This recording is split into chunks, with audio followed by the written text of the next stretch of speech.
The Balkans. A History of Bulgaria, Serbia, Greece, Rumania, and Turkey. By Nevill, Forbes, Arnold J. Toynbee, D. Mitrany, D.G. Hogarth. Bulgaria and Serbia. Chapter 1. Introductory.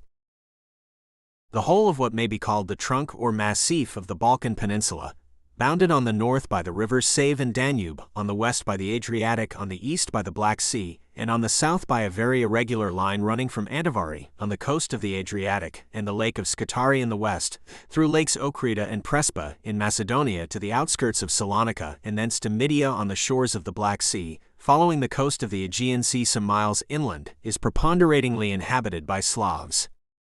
These Slavs are the Bulgarians in the east and center, the Serbs and Croats, or Serbians and Croatians or Serbo-Croats in the west, and the Slovenes in the extreme northwest, between Trieste and the Save. These nationalities compose the southern branch of the Slavonic race. The other inhabitants of the Balkan Peninsula are, to the south of the Slavs, the Albanians in the west, the Greeks in the center and south, and the Turks in the southeast, and to the north the Romanians. All four of these nationalities are to be found in varying quantities within the limits of the Slav territory roughly outlined above, but greater numbers of them are outside it. On the other hand, there are a considerable number of Serbs living north of the rivers Save and Danube in southern Hungary. Details of the ethnic distribution and boundaries will of course be gone into more fully later. Meanwhile, attention may be called to the significant fact that the name of Macedonia, the heart of the Balkan Peninsula, has been long used by the French gastronomers to denote a dish, the principal characteristic of which is that its component parts are mixed up into quite inextricable confusion. Of the three Slavonic nationalities already mentioned, the two first, the Bulgarians and the Serbo-Croats, occupy a much greater space, geographically and historically, than the third.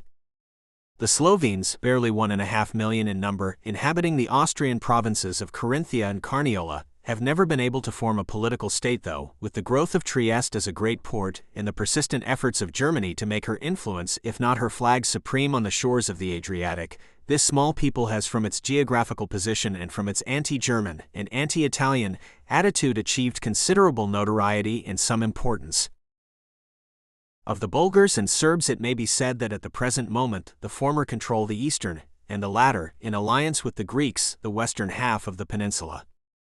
It has always been the ambition of each of these three nationalities to dominate the whole, an ambition which has caused endless waste of blood and money and untold misery. If the question were to be settled purely on ethnical considerations, Bulgaria would acquire the greater part of the interior of Macedonia, the most numerous of the dozen nationalities of which is Bulgarian in sentiment, if not in origin, and would thus undoubtedly attain the hegemony of the peninsula, while the center of gravity of the Serbian nation would, as is ethnically just, move northwestwards.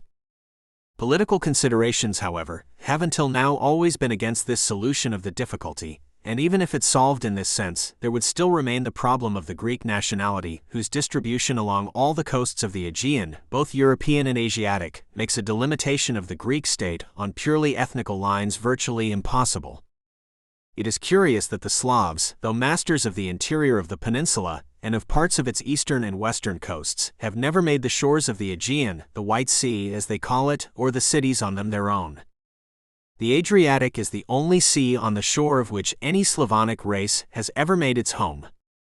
In view of this difficulty, namely the interior of the peninsula being Slavonic while the coastal fringe is Greek, and of the approximately equal numerical strength of all three nations, it is almost inevitable that the ultimate solution of the problem and delimitation of political boundaries will have to be effected by means of territorial compromise. It can only be hoped that this ultimate compromise will be agreed upon by the three countries concerned, and will be more equitable than that which was forced on them by Rumania in 1913 and laid down in the Treaty of Bucharest of that year.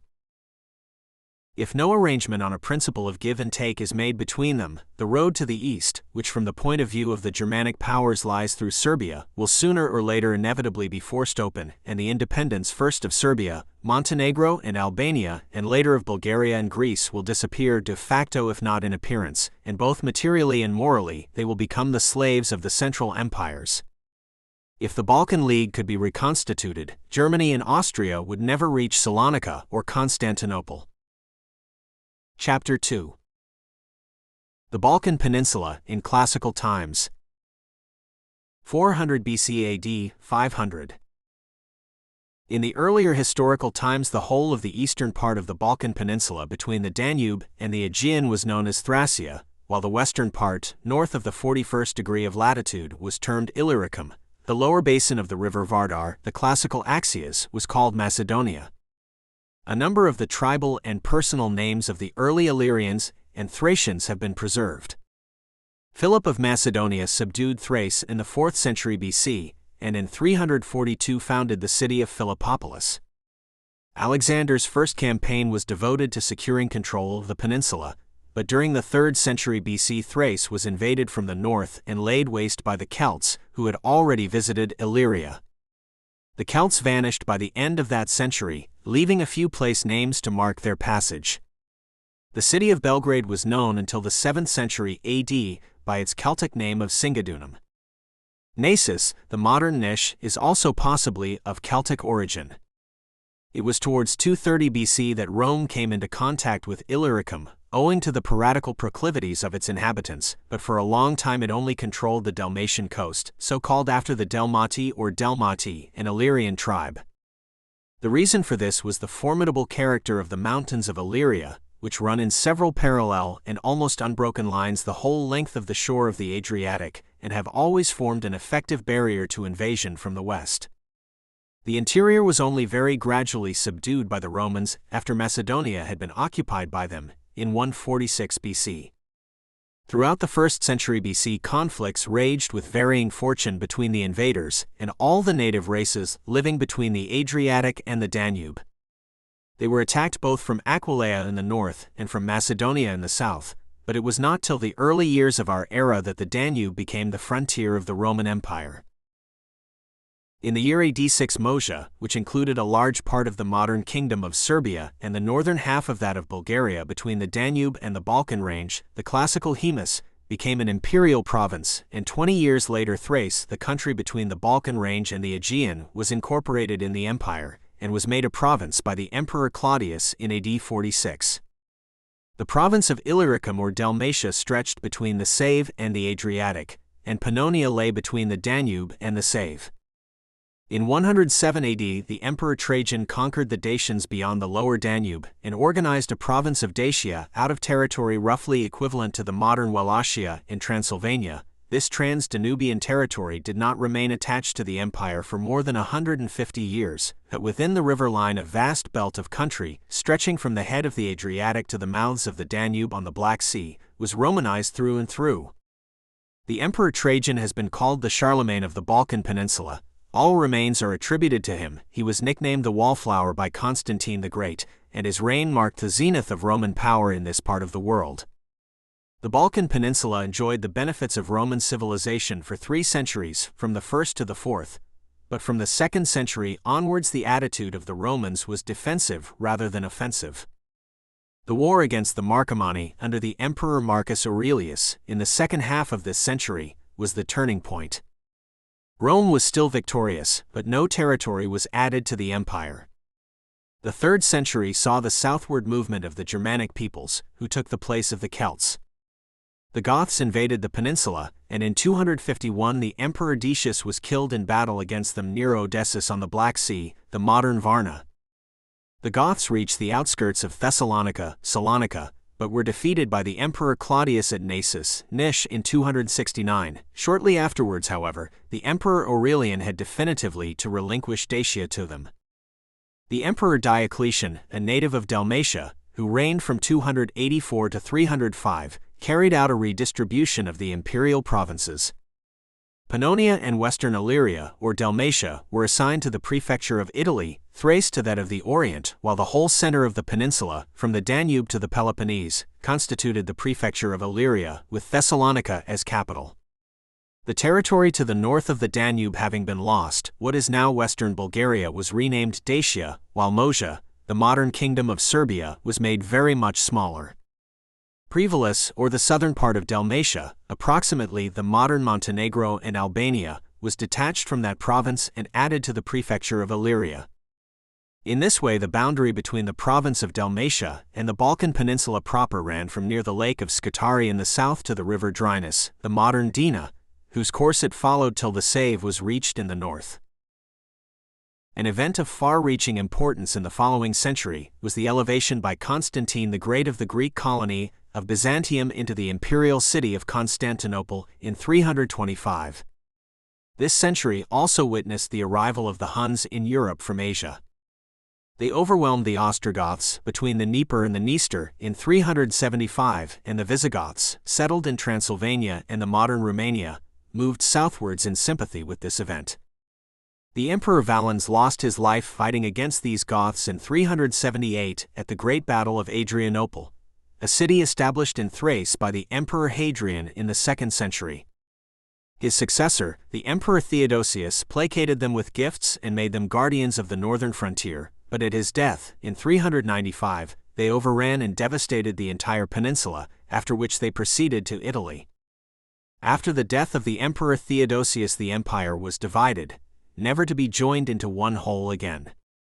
The dividing line followed that already mentioned, which separated the prefecture of Italy from those of Illyria and the Orient, that is to say, began in the south, on the shore of the Adriatic near the Bocca di Cataro, and went due north along the valley of the Dina till the confluence of that river with the Save. It will be seen that this division had consequences which have lasted to the present day. Generally speaking, the Western Empire was Latin in language and character, while the Eastern was Greek, though owing to the importance of the Danubian provinces to Rome from the military point of view, and the lively intercourse maintained between them, Latin influence in them was for a long time stronger than Greek. Its extent is proved by the fact that the people of modern Rumania are partly, and their language very largely, defended from those of the legions and colonies of the Emperor Trajan. Latin influence, shipping, colonization, and art were always supreme on the eastern shores of the Adriatic, just as were those of Greece on the shores of the Black Sea. The Albanians, even descendants of the ancient Illyrians, were affected by the supremacy of the Latin language, from which no less than a quarter of their own meager vocabulary is derived. Though driven southwards by the Romans and northwards by the Greeks, they have remained in their mountain fastnesses to this day, impervious to any of the civilizations to which they have been exposed. Christianity spread to the shores of the peninsula very early. Macedonia and Dalmatia were the parts where it was first established, and it took some time to penetrate into the interior. During the reign of Diocletian, numerous martyrs suffered for the faith in the Danubian provinces, but with the accession of Constantine the Great, persecution came to an end.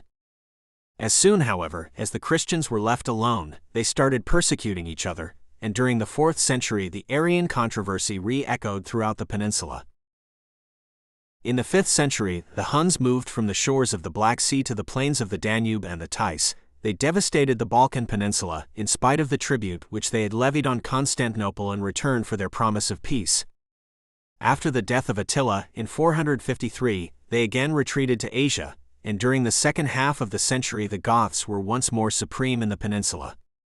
Theodoric occupied Singidunum, Belgrade, in 471, and after plundering Macedonia and Greece, settled in Novi, the modern Svistov, on the lower Danube, in 483, where he remained till he transferred the sphere of his activities to Italy 10 years later. Towards the end of the 5th century, Huns of various kinds returned to the lower Danube and devastated the peninsula several times, penetrating as far as Epirus and Thessaly. Chapter 3. The arrival of the Slavs in the Balkan Peninsula, AD 500 to 650. The Balkan Peninsula, which had been raised to a high level of security and prosperity during the Roman dominion, gradually relapsed into barbarism as a result of these endless invasions. The walled towns such as Salonika and Constantinople were the only safe places, and the country became waste and desolate. The process continued unabated throughout the 3 following centuries, and one is driven to one of two conclusions: either that these lands must have possessed very extraordinary powers of recuperation to make it worthwhile for invaders to pillage them so frequently, or, what is more probable, there can have been after some time little left to plunder, and consequently the Byzantine historians' accounts of enormous drives of prisoners and booty are much exaggerated. It is impossible to count the number of times the tide of invasion and devastation swept southwards over the unfortunate peninsula. The emperors and their generals did what they could by means of defensive works on the frontiers, of punitive expeditions, and of trying to set the various hordes of barbarians at loggerheads with each other, but as they had at the same time to defend an empire which stretched from Armenia to Spain, it is not surprising that they were not more successful. The growing riches of Constantinople and Salonika had an irresistible attraction for the wild men from the east and north, and unfortunately the Greek citizens were more inclined to spend their energy in theological disputes and their leisure in the circus than to devote either the one or the other to the defense of their country. It was only by dint of paying them huge sums of money that the invaders were kept away from the coast. The departure of the Huns and the Goths had made the way for fresh series of unwelcome visitors. In the 6th century, the Slavs appear for the first time. From their original homes, which were immediately north of the Carpathians, in Galicia and Poland, but may also have included parts of the modern Hungary, they moved southwards and southeastwards. They were presumably in Dacia, north of the Danube, in the previous century, but they are first mentioned as having crossed that river during the reign of the Emperor Justin I, 518–27. They were a loosely knit congeries of tribes without any single leader or central authority. Some say they merely possessed the instinct of anarchy, others that they were permeated with the ideals of democracy. What is certain is that amongst them neither leadership nor initiative was developed, and that they lacked both cohesion and organization. The Eastern Slavs, the ancestors of the Russians, were only welded into anything approaching unity by the comparatively much smaller number of Scandinavian, Varangian, adventurers who came and took charge of their affairs at Kiev. Similarly, the Southern Slavs were never of themselves able to form a united community, conscious of its aim and capable of persevering in its attainment. The Slavs did not invade the Balkan Peninsula alone, but in the company of the Avars, a terrible and justly dreaded nation who, like the Huns, were of Asiatic, Turkish or Mongol origin. These invasions became more frequent during the reign of the Emperor Justinian I, 527–65, and culminated in 559 in a great combined attack of all the invaders on Constantinople under a certain Zabergan, which was brilliantly defeated by the veteran Byzantine general Belisarius. The Avars were a nomad tribe, and the horse was their natural means of locomotion. The Slavs, on the other hand, moved about on foot, and seem to have been used as infantry by the more masterful Asiatics in their warlike expeditions. Generally speaking, the Avars, who must have been infinitely less numerous than the Slavs, were settled in Hungary, where Attila and the Huns had been settled a little more than a century previously. That is to say, they were north of the Danube, though they were always overrunning into Upper Mosia, the modern Serbia. The Slavs, whose numbers were without doubt very large, gradually settled all over the country south of the Danube, the rural parts of which, as a result of incessant invasion and retreat, had become waste and empty. During the second half of the 6th century, all the military energies of Constantinople were diverted to Persia, so that the invaders of the Balkan Peninsula had the field very much to themselves. It was during this time that the power of the Avars reached its height. They were masters of all the country up to the walls of Adrianople and Salonika, though they did not settle there. The peninsula seems to have been colonized by Slavs, who penetrated right down into Greece. But the Avars were throughout this time, both in politics and in war, the directing and dominating force. During another Persian war, which broke out in 622 and entailed the prolonged absence of the emperor from Constantinople, the Avars, not satisfied with the tribute extorted from the Greeks, made an alliance against them with the Persians, and in 626 collected a large army of Slavs and Asiatics and attacked Constantinople both by land and sea from the European side, while the Persians threatened it from Asia. But the walls of the city and the ships of the Greeks proved invincible, and quarrels breaking out between the Slavs and the Avars, both had to save themselves in ignominious and precipitate retreat. After this, nothing more was heard of the Avars in the Balkan Peninsula, though their power was only finally crushed by Charlemagne in 799. In Russia their downfall became proverbial, being crystallized in the saying, "They perished like Avars." The Slavs, on the other hand, remained. Throughout these stormy times their penetration of the Balkan Peninsula had been peacefully, if unostentatiously, proceeding. By the middle of the 7th century it was complete. The main streams of Slavonic immigration moved southwards and westwards.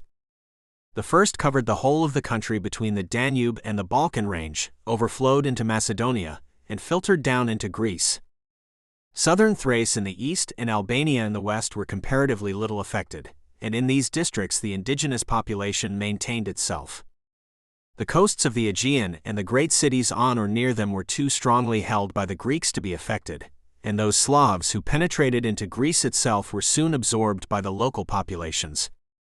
The still stronger Slavonic stream, which moved westwards and turned up northwestwards, overran the whole country down to the shores of the Adriatic and as far as the sources of the Save and Drave in the Alps.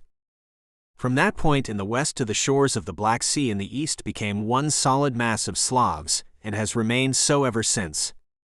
The few Slavs who were left north of the Danube in Dacia were gradually assimilated by the inhabitants of that province, who were the descendants of the Roman soldiers and colonists and the ancestors of the modern Romanians, but the fact that Slavonic influence there was strong is shown by the large number of words of Slavonic origin contained in the Romanian language. Place names are a good index of the extent and strength of the tide of Slav immigration. All along the coast, from the mouth of the Danube to the head of the Adriatic, the Greek and Roman names have been retained, though places have often been given alternative names by the Slavonic settlers. Thrace, especially the southeastern part, and Albania have the fewest Slavonic place names. In Macedonia and Lower Moesia, Bulgaria, very few classical names have survived, while in Upper Moesia, Serbia, and the interior of Dalmatia, Bosnia, Herzegovina, and Montenegro, they have entirely disappeared. The Slavs themselves, though their tribal names were known, were until the 9th century usually called collectively Slaveni by the Greeks, and all the inland parts of the peninsula were for long termed by them the Slavonias. During the 7th century, dating from the defeat of the Slavs and Avars before the walls of Constantinople in 626, and the final triumph of the emperor over the Persians in 628, the influence and power of the Greeks began to reassert itself throughout the peninsula as far north as the Danube. This process was coincident with the decline of the might of the Avars. It was the custom of the astute Byzantine diplomacy to look on and speak of lands which had been occupied by the various barbarian invaders as grants made to them through the generosity of the emperor. By this means, by dint also of lavishing titles and substantial incomes to the invaders' chiefs, by making the most of their mutual jealousies, and also by enlisting regiments of Slavonic mercenaries in the imperial armies, the supremacy of Constantinople was regained far more effectively than it could have been by the continual and exhausting use of force. Chapter 4. The arrival of the Bulgars in the Balkan Peninsula, 600 to 700. The progress of the Bulgars towards the Balkan Peninsula, and indeed all their movements until their final establishment there in the 7th century, are involved in obscurity. They are first mentioned by name in classical and Armenian sources in 482 as living in the steppes to the north of the Black Sea amongst other Asiatic tribes, and it has been assumed by some that at the end of the 5th and throughout the 6th century they were associated first with the Huns and later with the Avars and Slavs in the various incursions into and invasions of the Eastern Empire which have already been enumerated. It is the tendency of Bulgarian historians, who scornfully point to the fact that the history of Russia only dates from the 9th century, to exaggerate the antiquity of their own and to claim as early a date as possible for the authentic appearance of their ancestors on the kaleidoscopic stage of the Balkan theater. They are also unwilling to admit that they were anticipated by the Slavs. They prefer to think that the Slavs only insinuated themselves there thanks to the energy of the Bulgars' offensive against the Greeks, and that as soon as the Bulgars had leisure to look about them, they found all the best places already occupied by the anarchic Slavs. Of course, it is very difficult to say positively whether Bulgars were or were not present in the welter of Asiatic nations, which swept westwards into Europe with little intermission throughout the 5th and 6th centuries, but even if they were, they do not seem to have settled down as early as that anywhere south of the Danube. It seems certain that they did not do so until the 7th century, and therefore that the Slavs were definitely installed in the Balkan Peninsula a whole century before the Bulgars crossed the Danube for good. The Bulgars, like the Huns and the Avars who preceded them, and like the Magyars and the Turks who followed them, were a tribe from Eastern Asia, of the stock known as Mongol or Tartar.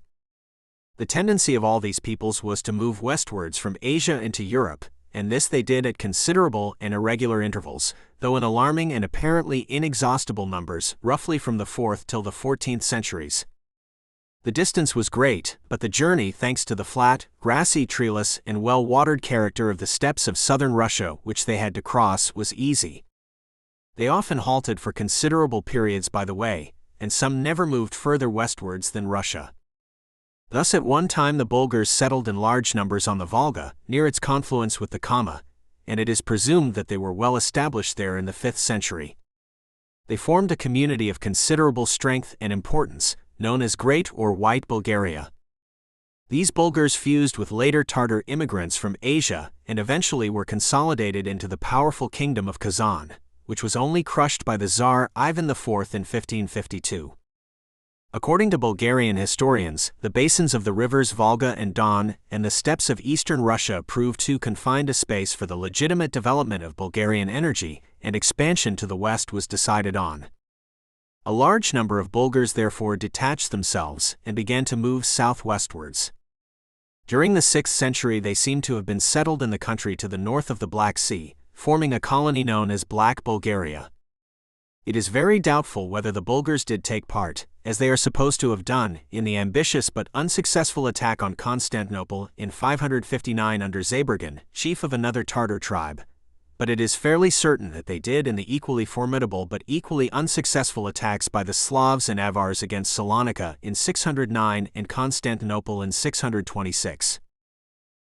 During the last quarter of the 6th and the first of the 7th century the various branches of the Bulgar nation, stretching from the Volga to the Danube, were consolidated and kept in control by their prince Kubrat, who eventually fought on behalf of the Greeks against the Avars and was actually baptized in Constantinople.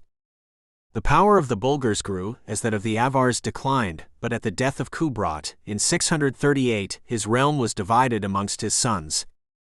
One of these established himself in Pannonia, where he joined forces with what was left of the Avars, and there the Bulgars maintained themselves till they were obliterated by the eruption of the Magyars in 893. Another son, Esperic or Isperic, settled in Bessarabia, between the rivers Prut and Dniester in 640, and some years later passed southwards. After desultory warfare with Constantinople, from 660 onwards, his successor finally overcame the Greeks, who were at that time at war with the Arabs, captured Varna, and definitely established himself between the Danube and the Balkan range in the year 679. From that year the Danube ceased to be the frontier of the Eastern Empire. The numbers of the Bulgars who settled south of the Danube are not known, but what happened to them is notorious. The well-known process by which the Franks in Gaul were absorbed by the far more numerous indigenous population which they had conquered was repeated, and the Bulgars became fused with the Slavs. So complete was the fusion, and so preponderating the influence of the subject nationality, that beyond a few personal names no traces of the language of the Bulgars have survived. Modern Bulgarian, except for the Turkish words introduced into it later during the Ottoman rule, is purely Slavonic. Not so the Bulgarian nationality, as is so often the case with mongrel products. This race, compared with the Serbs who are purely Slav, has shown considerably greater virility, cohesion, and driving power, though it must be conceded that its problems have been infinitely simpler. Chapter 5. The early years of Bulgaria and the introduction of Christianity, 700 to 893. From the time of their establishment in the country to which they have given their name, the Bulgars became a thorn in the side of the Greeks, and ever since both peoples have looked on one another as natural and hereditary enemies. The Bulgars, like all the barbarians who had preceded them, were fascinated by the honeypot of Constantinople, and though they never succeeded in taking it, they never grew tired of making the attempt. For 200 years after the death of Esperic, in 661, the Bulgars were perpetually fighting either against the Greeks or else amongst themselves. At times a diversion was caused by the Bulgars taking the part of the Greeks, as in 718, when they delivered Constantinople at the invocation of the Emperor Leo from the Arabs who were besieging it. From about this time the Bulgarian monarchy, which had been hereditary, became elective, and the anarchy of the many, which the Bulgars found when they arrived and which their first few autocratic rulers had been able to control, was replaced by an anarchy of the few. Prince succeeded prince, war followed war, at the will of the feudal nobles. This internal strife was naturally profitable to the Greeks, who lavishly subsidized the rival factions. At the end of the 8th century, the Bulgars south of the Danube joined forces with those to the north in the efforts of the latter against the Avars, who, beaten by Charlemagne, were again pressing southeastwards towards the Danube. In this the Bulgars were completely successful under the leadership of one Krum, whom, in the elation of victory, they promptly elected to the throne. Krum was a far more capable ruler than they had bargained for, and he not only united all the Bulgars north and south of the Danube into one dominion, but also forcibly repressed the whims of the nobles and re-established the autocracy and the hereditary monarchy. Having finished with his enemies in the north, he turned his attention to the Greeks, with no less success. In 809 he captured from them the important city of Sofia, the Roman Sardica, known to the Slavs as Srades, which is today the capital of Bulgaria. The loss of this city was a blow to the Greeks because it was a great center of commerce and also the point at which the commercial and strategic highways of the peninsula met and crossed. The Emperor Nikephoros, who wished to take his revenge and recover his lost property, was totally defeated by the Bulgars and lost his life in the Balkan passes in 811. After further victories at Mesembria, the modern Misivria, in 812 and Adrianople in 813, Krum appeared before the capital, where he nearly lost his life in an ambush while negotiating for peace. During preparations for a final assault on Constantinople, he died suddenly in 815. Though Krum cannot be said to have introduced civilization into Bulgaria, he at any rate increased its power and gave it some of the more essential organs of government. He framed a code of laws remarkable for their rigor, which was undoubtedly necessary in such a community and beneficial in its effect. He repressed civil strife, and by this means made possible the reawakening of commerce and agriculture. His successor, of uncertain identity, founded in 822 the city of Preslav, known to the Russians as Pereyaslav, situated in eastern Bulgaria between Varna and Silistria, which was the capital until 972. The reign of Prince Boris, 852–88, is remarkable because it witnessed the definitive conversion to Christianity of Bulgaria and her ruler. It is within this period also that fell the activities of the two great Slavonic missionaries and apostles, the brothers Cyril and Methodius, who are looked upon by all Slavs of the Orthodox faith as the founders of their civilization. Christianity had of course penetrated into Bulgaria, or Mosia, as it was then, long before the arrival of the Slavs and Bulgars, but the influx of one horde of barbarians after another was naturally not propitious to its growth. The conversion of Boris in 865, which was brought about largely by the influence of his sister, who had spent many years in Constantinople as a captive, was a triumph for Greek influence and for Byzantium. Though the Church was at this time still nominally one, yet the rivalry between Rome and Constantinople had already become acute, and the struggle for spheres of spiritual influence had begun. It was in the year 863 that the Prince of Moravia, anxious to introduce Christianity into his country in a form intelligible to his subjects, addressed himself to the Emperor Michael III for help. Rome could not provide any suitable missionaries with knowledge of Slavonic languages, and the German, or more exactly the Bavarian, hierarchy with which Rome entrusted the spiritual welfare of the Slavs of Moravia and Pannonia, used its greater local knowledge for political and not religious ends. The Germans exploited their ecclesiastical influence in order completely to dominate the Slavs politically, and as a result the latter were only allowed to see the Church through Teutonic glasses. In answer to this appeal the emperor sent the two brothers Cyril and Methodius, who were Greeks of Salonika and had considerable knowledge of Slavonic languages. They composed the Slavonic alphabet, which is today used throughout Russia, Bulgaria, Serbia and Montenegro, and in many parts of Austria-Hungary, and translated the Gospels into Slavonic. It is for this reason that they are regarded with such veneration by all members of the Eastern Church. Their mission proved the greatest success. It must be remembered that at this time the various Slavonic tongues were probably less dissimilar than they are now, and the two brothers were warmly welcomed in Rome by Pope Adrian II, who formally consented to the use for the benefit of the Slavs of the Slavonic liturgy, a remarkable concession confirmed by Pope John VIII. This triumph, however, was short-lived. Saint Cyril died in 869 and Saint Methodius in 885, subsequent popes, notably Stephen V, were not so benevolent to the Slavonic cause. The machinations of the German hierarchy, which included, even in those days, the falsification of documents, were irresistible, and finally the invasion of the Magyars, in 893, destroyed what was left of the Slavonic Church in Moravia. The missionary brothers had probably passed through Bulgaria on their way north in 863, but without halting. Many of their disciples, driven from the Moravian kingdom by the Germans, came south and took refuge in Bulgaria in 886, and there carried on in more favorable circumstances the teachings of their masters. Prince Boris had found it easier to adopt Christianity himself than to induce all his subjects to do the same.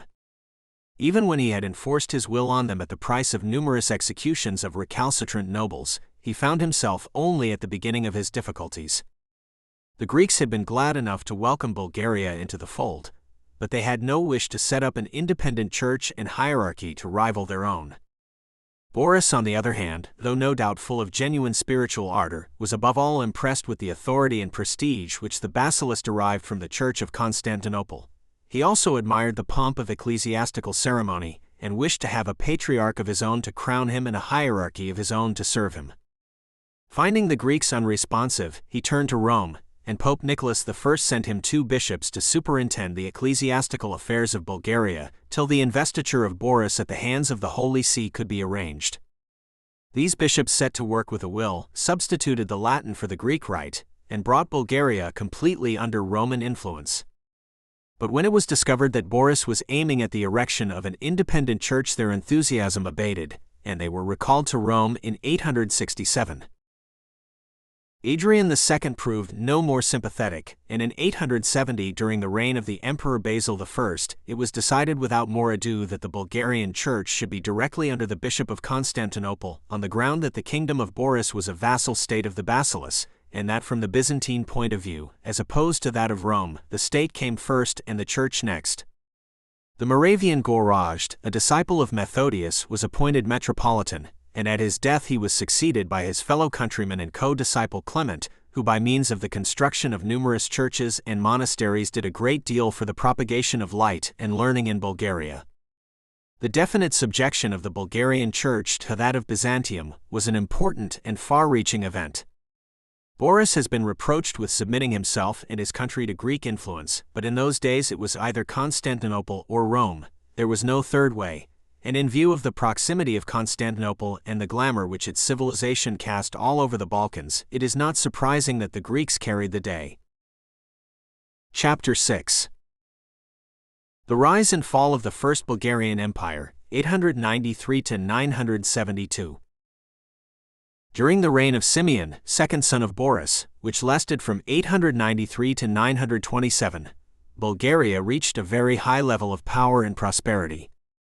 Simeon, called the Great, is looked on by Bulgarians as their most capable monarch, and his reign is the most brilliant period of their history. He had spent his childhood at Constantinople and been educated there, and he became such an admirer of Greek civilization that he was nicknamed Hemiargos.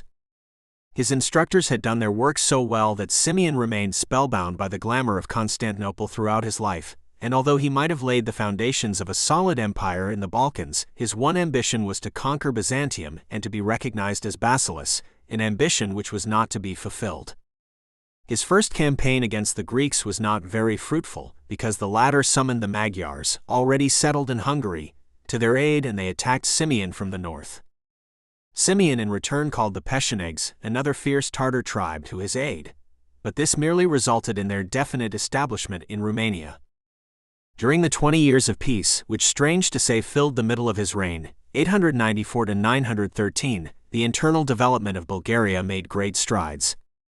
The administration was properly organized, commerce was encouraged, and agriculture flourished. In the wars against the Greeks, which occupied his last years, he was more successful, and inflicted a severe defeat on them at Anchialo, the modern Ahiolu, in 917. But he was still unable to get from them what he wanted, and at last, in 921, he was obliged to proclaim himself basileus and autocrator of all Bulgars and Greeks, a title which nobody else recognized. He reappeared before Constantinople the same year, but effected nothing more than the customary devastation of the suburbs. The year 923 witnessed a solemn reconciliation between Rome and Constantinople. The Greeks were clever enough to prevent the Roman legates visiting Bulgaria on their return journey, and thereby administered a rebuff to Simeon, who was anxious to see them and enter into direct relations with Rome. In the same year, Simeon tried to make an alliance with the Arabs, but the ambassadors of the latter were intercepted by the Greeks, who made it worth their while not to continue the journey to Bulgaria. In 924, Simeon determined on a supreme effort against Constantinople, and as a preliminary he ravaged Macedonia and Thrace. When, however, he arrived before the city, the walls and the catapults made him hesitate, and he entered into negotiations, which, as usual, petered out and brought him no adequate reward for all his hopes and preparations. In the west his arms were more successful, and he subjected most of the eastern part of Serbia to his rule. From all this it can be seen that he was no diplomat, though not lacking in enterprise and ambition. The fact was that while he made his kingdom too powerful for the Greeks to subdue, indeed they were compelled to pay him tribute, yet Constantinople, with its impregnable walls, well-organized army, powerful fleet, and cunning and experienced statesmen, was too hard a nut for him to crack. Simeon extended the boundaries of his country considerably, and his dominion included most of the interior of the Balkan peninsula south of the Danube and east of the rivers Morava and Ibar in Serbia, and of the Drin in Albania. The Byzantine Church greatly increased its influence in Bulgaria during his reign, and works of theology grew like mushrooms. This was the only kind of literature that was ever popular in Bulgaria, and although it is usual to throw contempt on the literary achievements of Constantinople, we should know but little of Bulgaria were it not for the Greek historians.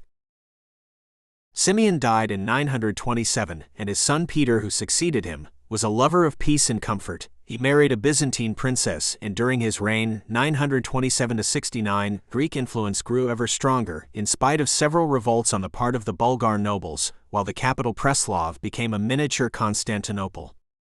In 927 Rome recognized the kingdom and patriarchate of Bulgaria, and Peter was duly crowned by the papal legate. This was viewed with disfavor by the Greeks, and they still called Peter only Archon or Prince, Nias in Bulgarian, which was the utmost title allowed to any foreign sovereign. It was not until 945 that they recognized Peter as Basileus, the unique title possessed by their own emperors, until then never granted to anyone else. Peter's reign was one of misfortune for his country both at home and abroad. In 931 the Serbs broke loose under their leader Časlav, whom Simeon had captured, but who effected his escape and asserted their independence. In 963 a formidable revolt, under one Shishman, undermined the whole state fabric. He managed to subtract Macedonia and all western Bulgaria, including Sofia and Vidin, from Peter's rule and proclaimed himself independent Tsar. Tsar or Caesar was a title often accorded by Byzantium to relatives of the emperor or to distinguished men of Greek or other nationality, and though it was originally the equivalent of the highest title, it had long since ceased to be so. The emperor's designations were Basileus and Autocrator. From this time there were two Bulgarias, eastern and western. The eastern half was now little more than a Byzantine province, and the western became the center of national life and the focus of national aspirations. Another factor, which militated against the internal progress of Bulgaria, was the spread of the Bogomil heresy in the 10th century.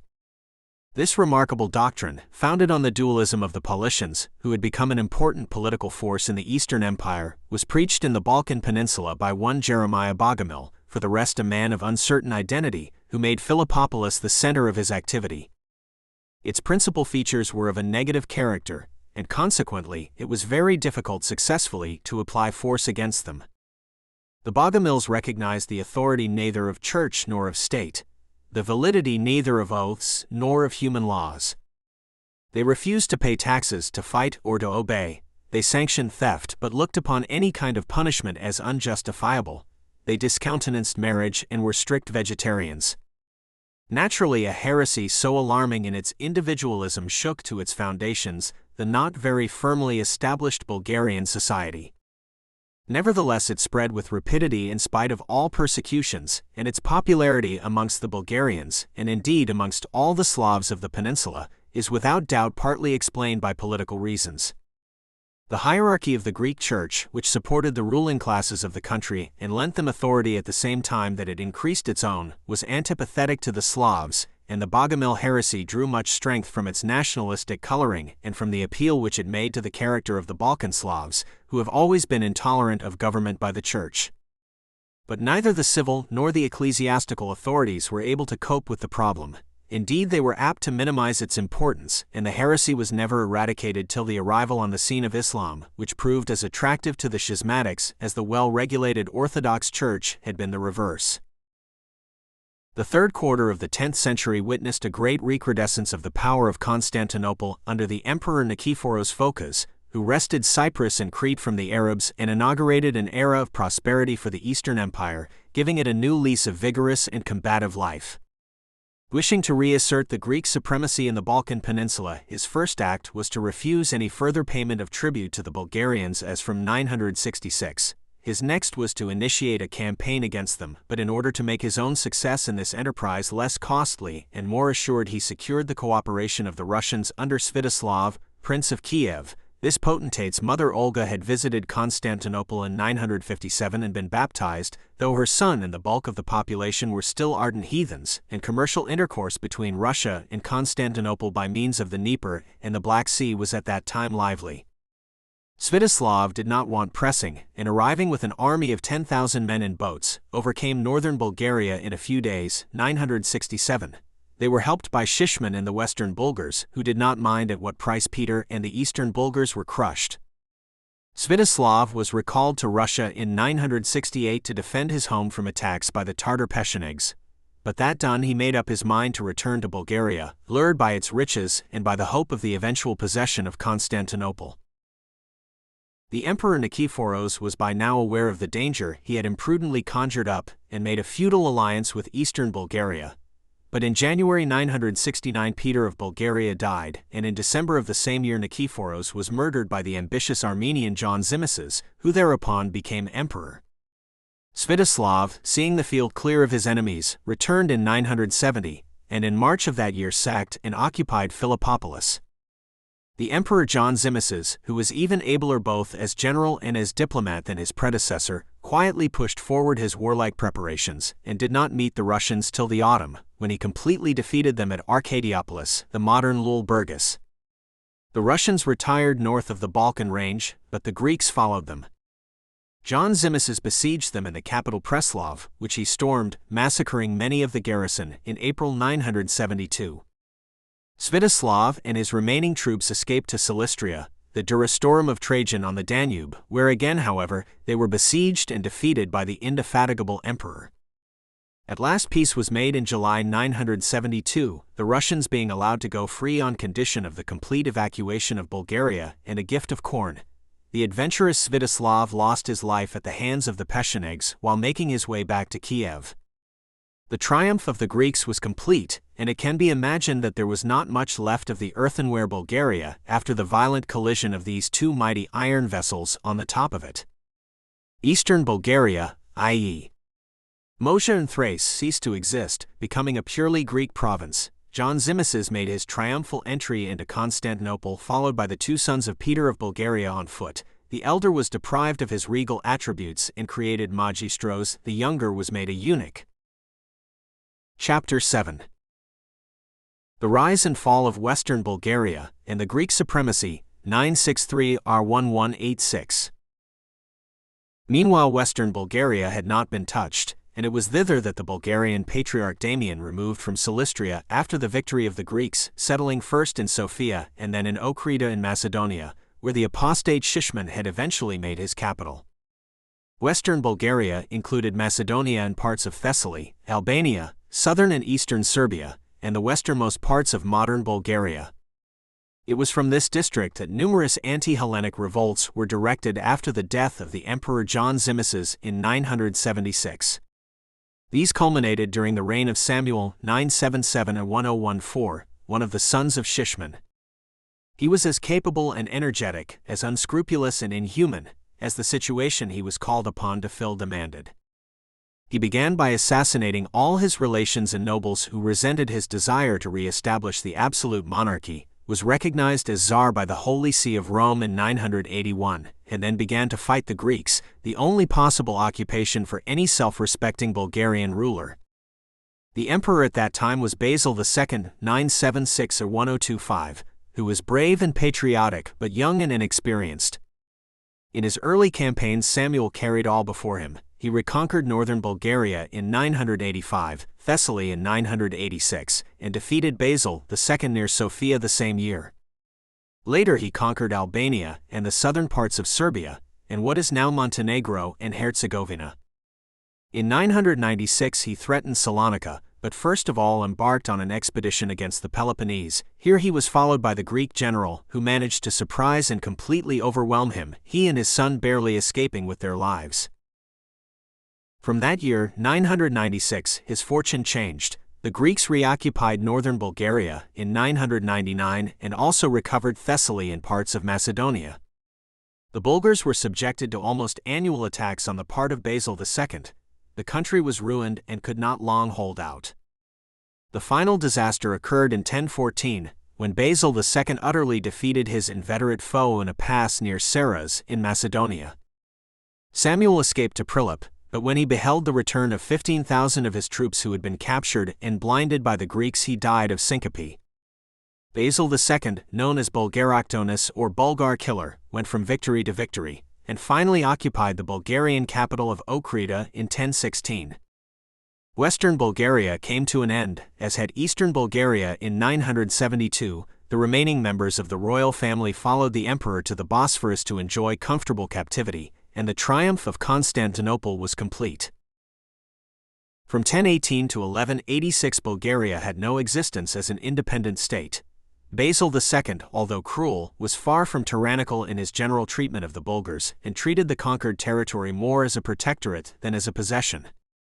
But after his death Greek rule became much more oppressive. The Bulgarian Patriarchate, since 972 established at Ochrida, was reduced to an archbishopric, and in 1025 the see was given to a Greek, who lost no time in eliminating the Bulgarian element from positions of importance throughout his diocese. Many of the nobles were transplanted to Constantinople, where their opposition was numbed by the bestowal of honors. During the 11th century the peninsula was invaded frequently by the Tartar Pechenegs and Cumans, whose aid was invoked both by Greeks and Bulgars. The result of these incursions was not always favorable to those who had promoted them. The barbarians invariably stayed longer and did more damage than had been bargained for, and usually left some of their number behind as unwelcome settlers. In this way the ethnological map of the Balkan Peninsula became ever more variegated. To the Tartar settlers were added colonies of Armenians and Vlachs by various emperors. The last touch was given by the arrival of the Normans in 1081 and the passage of the Crusaders in 1096. The wholesale depredations of the latter naturally made the inhabitants of the Balkan Peninsula anything but sympathetically disposed towards their cause. One of the results of all this turmoil and of the heavy hand of the Greeks was a great increase in the vitality of the Bogomil heresy already referred to. It became a refuge for patriotism and an outlet for its expression. The Emperor Alexis Comnenus instituted a bitter persecution of it, which only led to its growth and rapid propagation westwards into Serbia from its center Philippopolis. The reason of the complete overthrow of the Bulgarian monarchy by the Greeks was of course that the nation itself was totally lacking in cohesion and organization, and could only achieve any lasting success when an exceptionally gifted ruler managed to discount the centrifugal tendencies of the feudal nobles, as Simeon and Samuel had done. Other discouraging factors were the permeation of the church and state by Byzantine influence, the lack of a large standing army, the spread of the anarchic Bogomil heresy, and the fact that the bulk of the Slav population had no desire for foreign adventure or national aggrandizement. Chapter 8. The Rise and Fall of the Second Bulgarian Empire, 1186 to 1258. From 1186 to 1258 Bulgaria experienced temporary resuscitation, the brevity of which was more than compensated for by the stirring nature of the events that crowded it. The exactions and oppressions of the Greeks culminated in a revolt on the part of the Bulgars, which had its center in Turnovo on the river Yantra in northern Bulgaria. a position of great natural strength and strategic importance, commanding the outlets of several of the most important passes over the Balkan range. This revolt coincided with the growing weakness of the Eastern Empire, which, surrounded on all sides by aggressive enemies, Cumans, Saracens, Turks and Normans, was sickening for one of the severe illnesses which preceded its dissolution. The revolt was headed by two brothers who were Vlach or Romanian shepherds, and was blessed by the Archbishop Basil, who crowned one of them, called John Asen, as Tsar in Turnovo in 1186.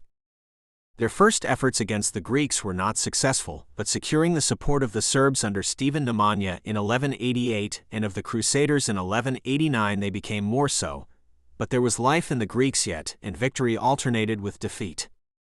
John Asen was assassinated in 1196 and was succeeded after many internal discords and murders by his relative Kaloyan or Pretty John. This cruel and unscrupulous though determined ruler soon made an end of all his enemies at home, and in 8 years achieved such success abroad that Bulgaria almost regained its former proportions. Moreover, he re-established relations with Rome, to the great discomfiture of the Greeks, and after some negotiations Pope Innocent III recognized Kaloyan as Tsar of the Bulgars and Vlachs, Roi de Blackie et de Bugri, in the words of Villehardouin, with Basil as primate, and they were both duly consecrated and crowned by the papal legate at Turnovo in 1204. The French, who had just established themselves in Constantinople during the Fourth Crusade, imprudently made an enemy of Kaloyan instead of a friend, and with the aid of the Tartar Cumans he defeated them several times, capturing and brutally murdering Baldwin I. But in 1207 his career was cut short. He was murdered while besieging Salonika by one of his generals who was a friend of his wife. After 11 years of further anarchy, he was succeeded by John Asen II. During the reign of this monarch, which lasted from 1218 till 1241, Bulgaria reached the zenith of its power. He was the most enlightened ruler the country had had, and he not only waged war successfully abroad, but also put an end to the internal confusion, restored the possibility of carrying on agriculture and commerce, and encouraged the foundation of numerous schools and monasteries. He maintained the tradition of his family by making his capital at Turnovo, which city he considerably embellished and enlarged. Constantinople at this time boasted 3 Greek emperors and 1 French. The first act of John Asen II was to get rid of one of them, named Theodore, who had proclaimed himself basileus at Ochrida in 1223. Thereupon he annexed the whole of Thrace, Macedonia, Thessaly, and Epirus to his dominions and made Theodore's brother Manuel, who had married one of his daughters, viceroy, established at Salonika. Another of his daughters had married Stephen Vladislav, who was king of Serbia from 1233 to 43, and a third married Theodore, son of the Emperor John III, who reigned at Nicaea in 1235. This daughter, after being sought in marriage by the French barons at Constantinople as a wife for the Emperor Baldwin II, a minor, was then summarily rejected in favor of the daughter of the King of Jerusalem. This affront rankled in the mind of John Asen II and threw him into the arms of the Greeks, with whom he concluded an alliance in 1234. John Asen II and his ally, the Emperor John III, were, however, utterly defeated by the French under the walls of Constantinople in 1236, and the Bulgarian ruler, who had no wish to see the Greeks re-established there, began to doubt the wisdom of his alliance. Other Bulgarian czars had been unscrupulous, but the whole foreign policy of this one pivoted on treachery. He deserted the Greeks and made an alliance with the French in 1237, the Pope Gregory IX, a great Hellenophobe, having threatened him with excommunication. He went so far as to force his daughter to relinquish her Greek husband. The following year, however, he again changed over to the Greeks. Then again fear of the Pope and of his brother-in-law the King of Hungary brought him back to the side of Baldwin II, to whose help against the Greeks he went with a large army into Thrace in 1239. While besieging the Greeks with indifferent success, he learned of the death of his wife and his eldest son from plague, and incontinently returned to Turnovo, giving up the war and restoring his daughter to her lonely husband. This adaptable monarch died a natural death in 1241, and the 3 rulers of his family who succeeded him, whose reigns filled the period 1241 to 58, managed to undo all the constructive work of their immediate predecessors. Province after province was lost, and internal anarchy increased.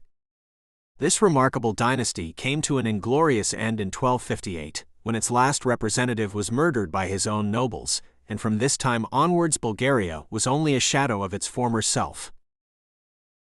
Chapter 9. The Serbian Supremacy and the Final Collapse, 1258 to 1393. From 1258 onwards, Bulgaria may be said to have continued flickering until its final extinction as a state in 1393, but during this period it never had any voice in controlling the destinies of the Balkan Peninsula. Owing to the fact that no ruler emerged capable of keeping the distracted country in order, there was a regular chassé-croisé of rival princelets, an unceasing tale of political marriages and murders, conspiracies and revolts of feudal nobles all over the country, and perpetual ebb and flow of the boundaries of the warring principalities, which tore the fabric of Bulgaria to pieces amongst them. From the point of view of foreign politics, this period is characterized generally by the virtual disappearance of Bulgarian independence to the profit of the surrounding states, who enjoyed a sort of rotativist supremacy. It is especially remarkable for the complete ascendancy which Serbia gained in the Balkan Peninsula. A Serb, Constantine, grandson of Stephen Nemanja, occupied the Bulgarian throne from 1258 to 1277 and married the granddaughter of John Asen II. After the fall of the Latin Empire of Constantinople in 1261, the Hungarians, already masters of Transylvania, combined with the Greeks against Constantine. The latter, called the Tartars of southern Russia, at this time at the height of their power, to his help and was victorious, but as a result of his diplomacy the Tartars henceforward played an important part in the Bulgarian welter. Then Constantine married, as his second wife, the daughter of the Greek emperor, and thus again gave Constantinople a voice in his country's affairs. Constantine was followed by a series of upstart rulers, whose activities were cut short by the victories of King Uroš II of Serbia, 1282 to 1321, who conquered all Macedonia and wrested it from the Bulgars. In 1285 the Tartars of the Golden Horde swept over Hungary and Bulgaria, but it was from the south that the clouds were rolling up which not much later were to burst over the peninsula. In 1308 the Turks appeared on the Sea of Marmora, and in 1326 established themselves at Brusa. From 1295 to 1322 Bulgaria was presided over by a nobleman of Vidin, Svetoslav, who, unmolested by the Greeks, grown thoughtful in view of the approach of the Turks, was able to maintain rather more order than his subjects were accustomed to. After his death in 1322 chaos again supervened. One of his successors had married the daughter of Uroš II of Serbia, but suddenly made an alliance with the Greeks against his brother-in-law Stephen Uroš III and dispatched his wife to her home. During the war which ensued, the unwanted allies were utterly routed by the Serbs at Kustendil in Macedonia in 1330. From 1331 to 1365 Bulgaria was under one John Alexander, a noble of Tartar origin, whose sister became the wife of Serbia's greatest ruler, Stephen Dusan. John Alexander moreover recognized Stephen as his suzerain, and from thenceforward Bulgaria was a vassal state of Serbia. Meanwhile the Turkish storm was gathering fast. Suleiman crossed the Hellespont in 1356, and Murad I made Adrianople his capital in 1366. After the death of John Alexander in 1365 the Hungarians invaded northern Bulgaria, and his successor invoked the help of the Turks against them and also against the Greeks. This was the beginning of the end. The Serbs, hearing an absence of the Sultan in Asia, undertook an offensive, but were defeated by the Turks near Adrianople in 1371, who captured Sofia in 1382. After this the Serbs formed a huge Southern Slav alliance in which the Bulgarians refused to join, but after a temporary success against the Turks in 1387 they were vanquished by them as the result of treachery at the famous Battle of Kosovo in 1389. Meanwhile the Turks occupied Nicopolis on the Danube in 1388 and destroyed the Bulgarian capital Turnovo in 1393, exiling the Patriarch Euthymus to Macedonia. Thus the state of Bulgaria passed into the hands of the Turks, and its church into those of the Greeks. Many Bulgars adopted Islam, and their descendants are the Pomaks or Bulgarian Mohammedans of the present day. With the subjection of Rumania in 1394 and the defeat of an improvised anti-Turkish crusade from Western Europe under Sigismund, King of Hungary, at Nicopolis in 1396 the Turkish conquest was complete, though the Battle of Varna was not fought till 1444, nor Constantinople entered till 1453. Chapter 10.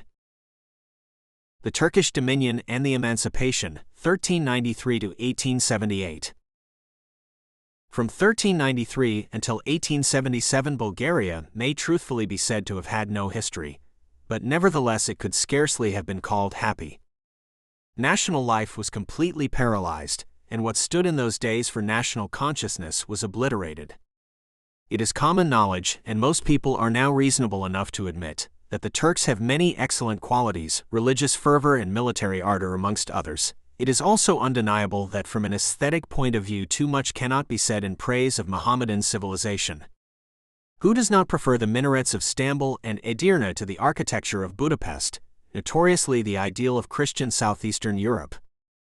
On the other hand, it cannot be contended that the Pax Ottomana brought prosperity or happiness to those on whom it was imposed, unless indeed they submerged their identity in the religion of their conquerors, or that its influence was either vivifying or generally popular. To the races they conquered, the Turks offered two alternatives, serfdom or Turkdom. Those who could not bring themselves to accept either of these had either to emigrate or take to brigandage and outlawry in the mountains. The Turks literally overlaid the European nationalities of the Balkan Peninsula for 500 years, and from their own point of view, and from that of military history, this was undoubtedly a very splendid achievement. It was more than the Greeks or Romans had ever done. From the point of view of humanitarianism also, it is beyond a doubt that much less human blood was spilt in the Balkan Peninsula during the 500 years of Turkish rule than during the 500 years of Christian rule which preceded them. Indeed, it would have been difficult to spill more. It is also a pure illusion to think of the Turks as exceptionally brutal or cruel. They are just as good-natured and good-humored as anybody else. It is only when their military or religious passions are aroused that they become more reckless and ferocious than other people. It was not the Turks who taught cruelty to the Christians of the Balkan Peninsula. The latter had nothing to learn in this respect.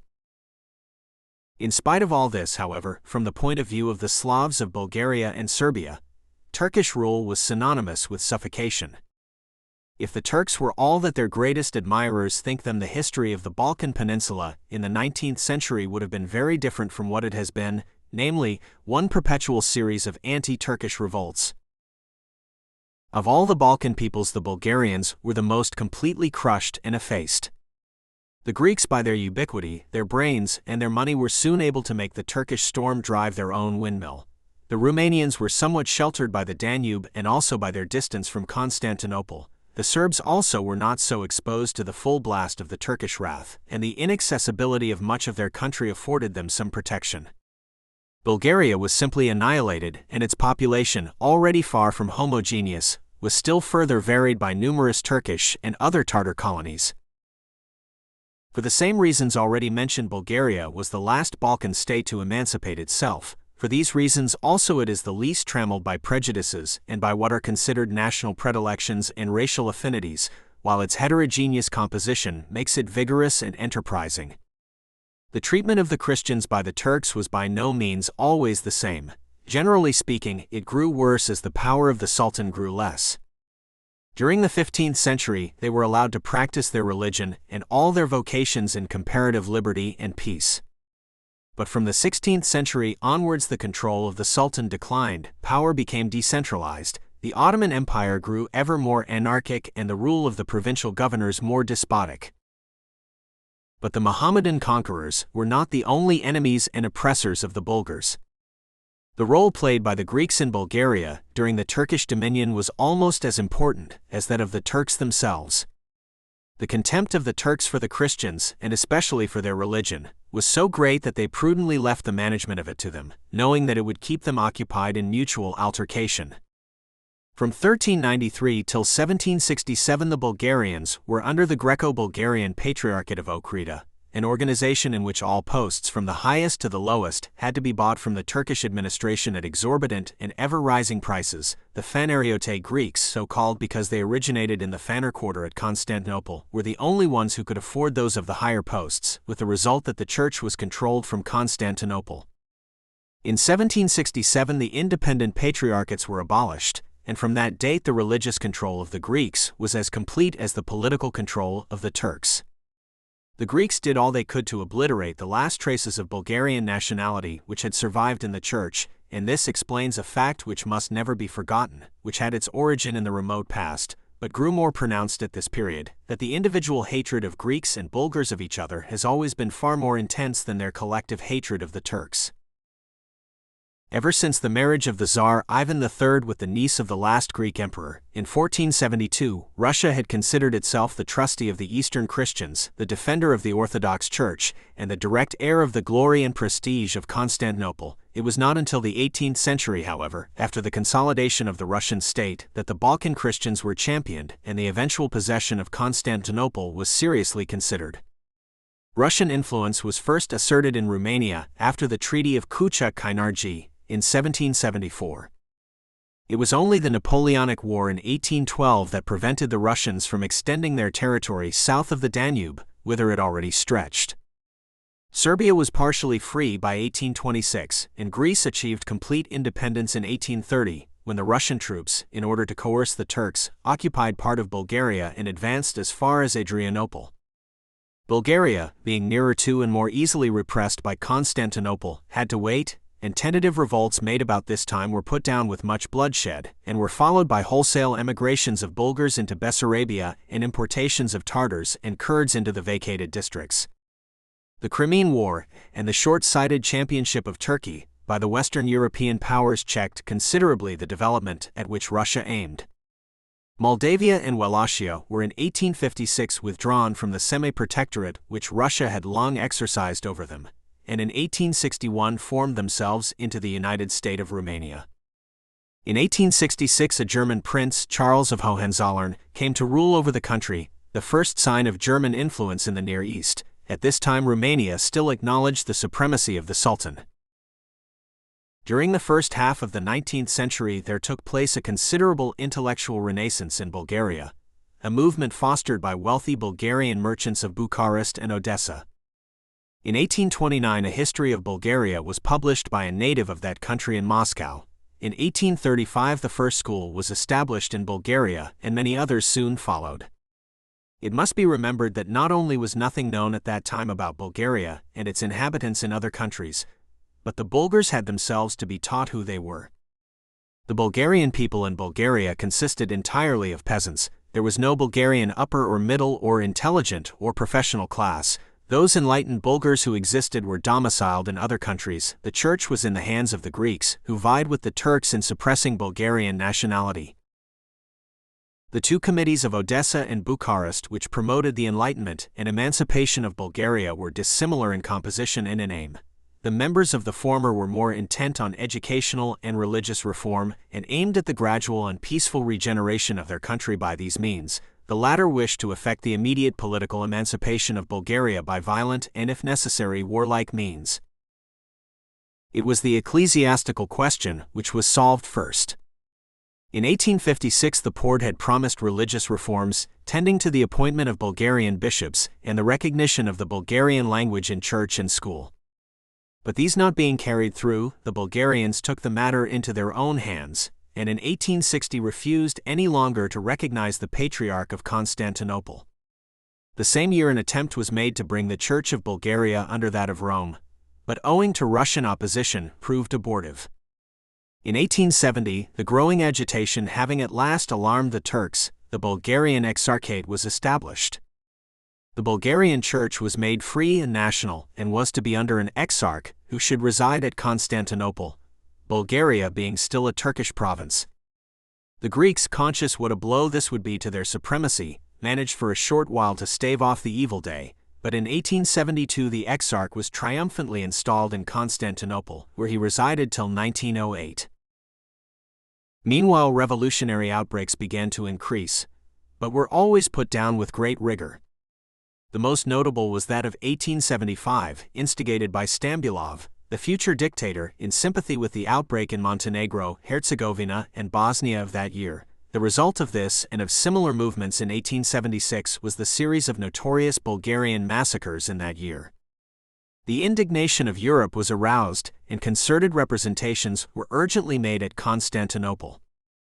Midhat Pasha disarmed his opponents by summarily introducing the British Constitution into Turkey, but needless to say, Bulgaria's lot was not improved by this specious device.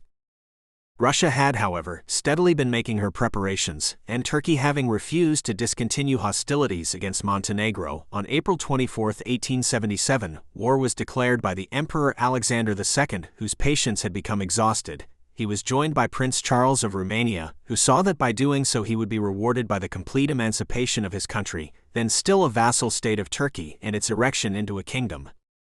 At the beginning of the war, all went well for the Russians and Romanians, who were soon joined by large numbers of Bulgarian insurgents. The Turkish forces were scattered all over the peninsula. The Committee of Bucharest transformed itself into a provisional government, but the Russians, who had undertaken to liberate the country, naturally had to keep its administration temporarily in their own hands and refused their recognition. The Turks, alarmed at the early victories of the Russians, brought up better generals and troops, and defeated the Russians at Plevna in July. They failed, however, to dislodge them from the important and famous Shipka Pass in August, and after this they became demoralized and their resistance rapidly weakened. The Russians, helped by the Bulgarians and Romanians, fought throughout the summer with the greatest gallantry. They took Plevna after a 3-month siege in December, occupied Sofia and Philippopolis in January 1878, and pushed forward to the walls of Constantinople.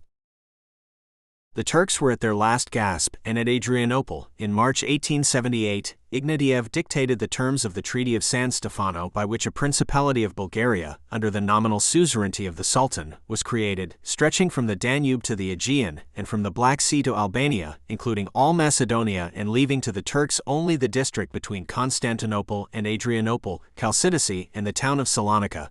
Bulgaria would thus have regained the dimensions it possessed under Tsar Simeon 950 years previously.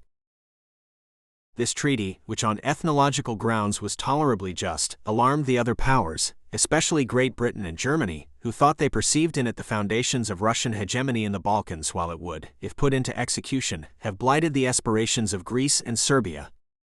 The Treaty of Berlin, inspired by Bismarck and Lord Salisbury, anxious to defend the former, the interests of ostensibly Austria-Hungary, the latter short-sightedly those of Turkey, replaced it in July 1878. By its terms, Bulgaria was cut into 3 parts. Northern Bulgaria, between the Danube and the Balkans, was made an autonomous province tributary to Turkey. Southern Bulgaria, fancifully termed Eastern Rumelia, Rumeli was the name always given by the Turks to the whole Balkan peninsula, was to have autonomous administration under a Christian governor appointed by the Porte. Macedonia was left to Turkey, and the Dobruja, between the Danube and the Black Sea, was adjudged to Romania. Chapter 11. The Aftermath, and Prince Alexander of Battenberg, 1878–86. The relations between the Russians and the Bulgarians were better before the liberation of the latter by the former than after. This may seem unjust, because Bulgaria could never have freed herself so decisively and rapidly alone, and Russia was the only power in whose interest it was to free her from the Turks, and who could translate that interest so promptly into action. Nevertheless, the laws controlling the relationships of states and nationalities being much the same as those which control the relationships of individuals, it was only to be expected. What so often happens in the relationships of individuals happened in those between Russia and Bulgaria. Russia naturally enough expected Bulgaria to be grateful for the really large amount of blood and treasure which its liberation had cost Russia, and moreover expected its gratitude to take the form of docility and a general acquiescence in all the suggestions and wishes expressed by its liberator. Bulgaria was no doubt deeply grateful, but never had the slightest intention of expressing its gratitude in the desired way. On the contrary, like most people who have regained a long-lost and unaccustomed freedom of action or been put under an obligation, it appeared touchy and jealous of its right to an independent judgment. It is often assumed by Russophobe writers that Russia wished and intended to make a Russian province of Bulgaria, but this is very unlikely. The geographical configuration of the Balkan Peninsula would not lend itself to its incorporation in the Russian Empire. The existence between the two of the compact and vigorous national bloc of Rumania, a Latin race and then already an independent state, was an insurmountable obstacle, and finally it is quite possible for Russia to obtain possession or control of Constantinople without owning all the intervening littoral. That Russia should wish to have a controlling voice in the destinies of Bulgaria and in those of the whole peninsula was natural, and it was just as natural that Bulgaria should resent its pretensions. The eventual result of this, however, was that Bulgaria inevitably entered the sphere of Austrian and ultimately of German influence, or rather calculation, a contingency probably not foreseen by its statesmen at the time, and whose full meaning, even if it had, would not have been grasped by them. The Bulgarians, whatever the origin and the ingredients of their nationality, are by language a purely Slavonic people. Their ancestors were the pioneers of Slavonic civilization as expressed in its monuments of theological literature. Nevertheless, they have never been enthusiastic pan-Slavists, any more than the Dutch have ever been ardent pan-Germans. It is as unreasonable to expect such a thing of the one people as it is of the other. The Bulgarians indeed think themselves superior to the Slavs by reason of the warlike and glorious traditions of the Tartar tribe that gave them their name and infused the Asiatic element into their race, thus endowing them with greater stability, energy, and consistency than is possessed by purely Slav peoples. These latter, on the other hand, and notably the Serbians, for the same reason affect contempt for the mixture of blood, and for what they consider the Mongol characteristics of the Bulgarians. What is certain is that between Bulgarians and Germans, including German Austrians and Magyars, there has never existed that elemental, ineradicable, and insurmountable antipathy which exists between German and Magyar and Slav wherever the two races are contiguous from the Baltic to the Adriatic. Nothing is more remarkable than the way in which the Bulgarian people has been flattered, studied, and courted in Austria, Hungary, and Germany during the last decade, to the detriment of the purely Slav Serb race with whom it is always compared. The reason is that with the growth of the Serb national movement, from 1903 onwards, Austria-Hungary and Germany felt an instinctive and perfectly well-justified fear of the Serb race, and sought to neutralize the possible effect of its growing power by any possible means. It is not too much to say in summing up that Russian influence, which had been growing stronger in Bulgaria up till 1877-8, has since been steadily on the decline. Germany and Austria-Hungary, who reduced Bulgaria to half the size that Count Ignatiev had made it by the Treaty of San Stefano, reaped the benefit, especially the commercial benefit, of the war which Russia had waged. Intellectually, and especially as regards the replenishment and renovation of the Bulgarian language, which, in spite of numerous Turkish words introduced during the Ottoman rule, is essentially Slavonic both in substance and form, Russian influence was especially powerful, and has to a certain extent maintained itself. Economically, owing partly to geographical conditions, both the Danube and the main Oriental Railway linking Bulgaria directly with Budapest and Vienna, partly to the fact that Bulgaria's best customers for its cereals are in Central and Western Europe, the connection between Bulgaria and Russia is infinitesimal. Politically, both Russia and Bulgaria aiming at the same thing, the possession of Constantinople and the hegemony of the Balkan Peninsula, their relations were bound to be difficult. The first Bulgarian parliament met in 1879 under trying conditions. Both Russian and Bulgarian hopes had been dashed by the Treaty of Berlin. Russian influence was still paramount, however, and the viceroy controlled the organization of the administration. An ultra-democratic constitution was arranged for, a fact obviously not conducive to the successful government of their country by the quite inexperienced Bulgarians. For a ruler recourse had inevitably to be had to the rabbit warren of Germanic princes, who were still ingenuously considered neutral both in religion and in politics. The choice fell on Prince Alexander of Battenberg, nephew of the Empress of Russia, who had taken part in the campaign of the Russian army. Prince Alexander was conscientious, energetic, and enthusiastic, but he was no diplomat, and from the outset his honesty precluded his success. From the very first he failed to keep on good terms with Russia or its representatives, who at that time were still numerous in Bulgaria, while he was helpless to stem the ravages of parliamentary government. The Emperor Alexander III, who succeeded his father Alexander II in 1881, recommended him to insist on being made dictator, which he successfully did. But when he found that this only meant an increase of Russian influence, he reverted to parliamentary government in September 1883. This procedure discomfited the representatives of Russia, discredited him with the emperor, and threw him back into the vortex of party warfare, from which he never extricated himself. Meanwhile, the question of eastern Rumelia, or rather southern Bulgaria, still a Turkish province, began to loom. A vigorous agitation for the reunion of the two parts of the country had been going on for some time, and on September 18, 1885, the inhabitants of Philippopolis suddenly proclaimed the union under Prince Alexander, who solemnly announced his approval at Turnovo and triumphantly entered their city on September 21st. Russia frowned on this independence of spirit. Serbia, under King Milan and instigated by Austria, inaugurated the policy which has so often been followed since, and claimed territorial compensation for Bulgaria's aggrandizement. It must be remembered that it was Bismarck who, by the Treaty of Berlin, had arbitrarily confined Serbia to its inadequate limits of those days.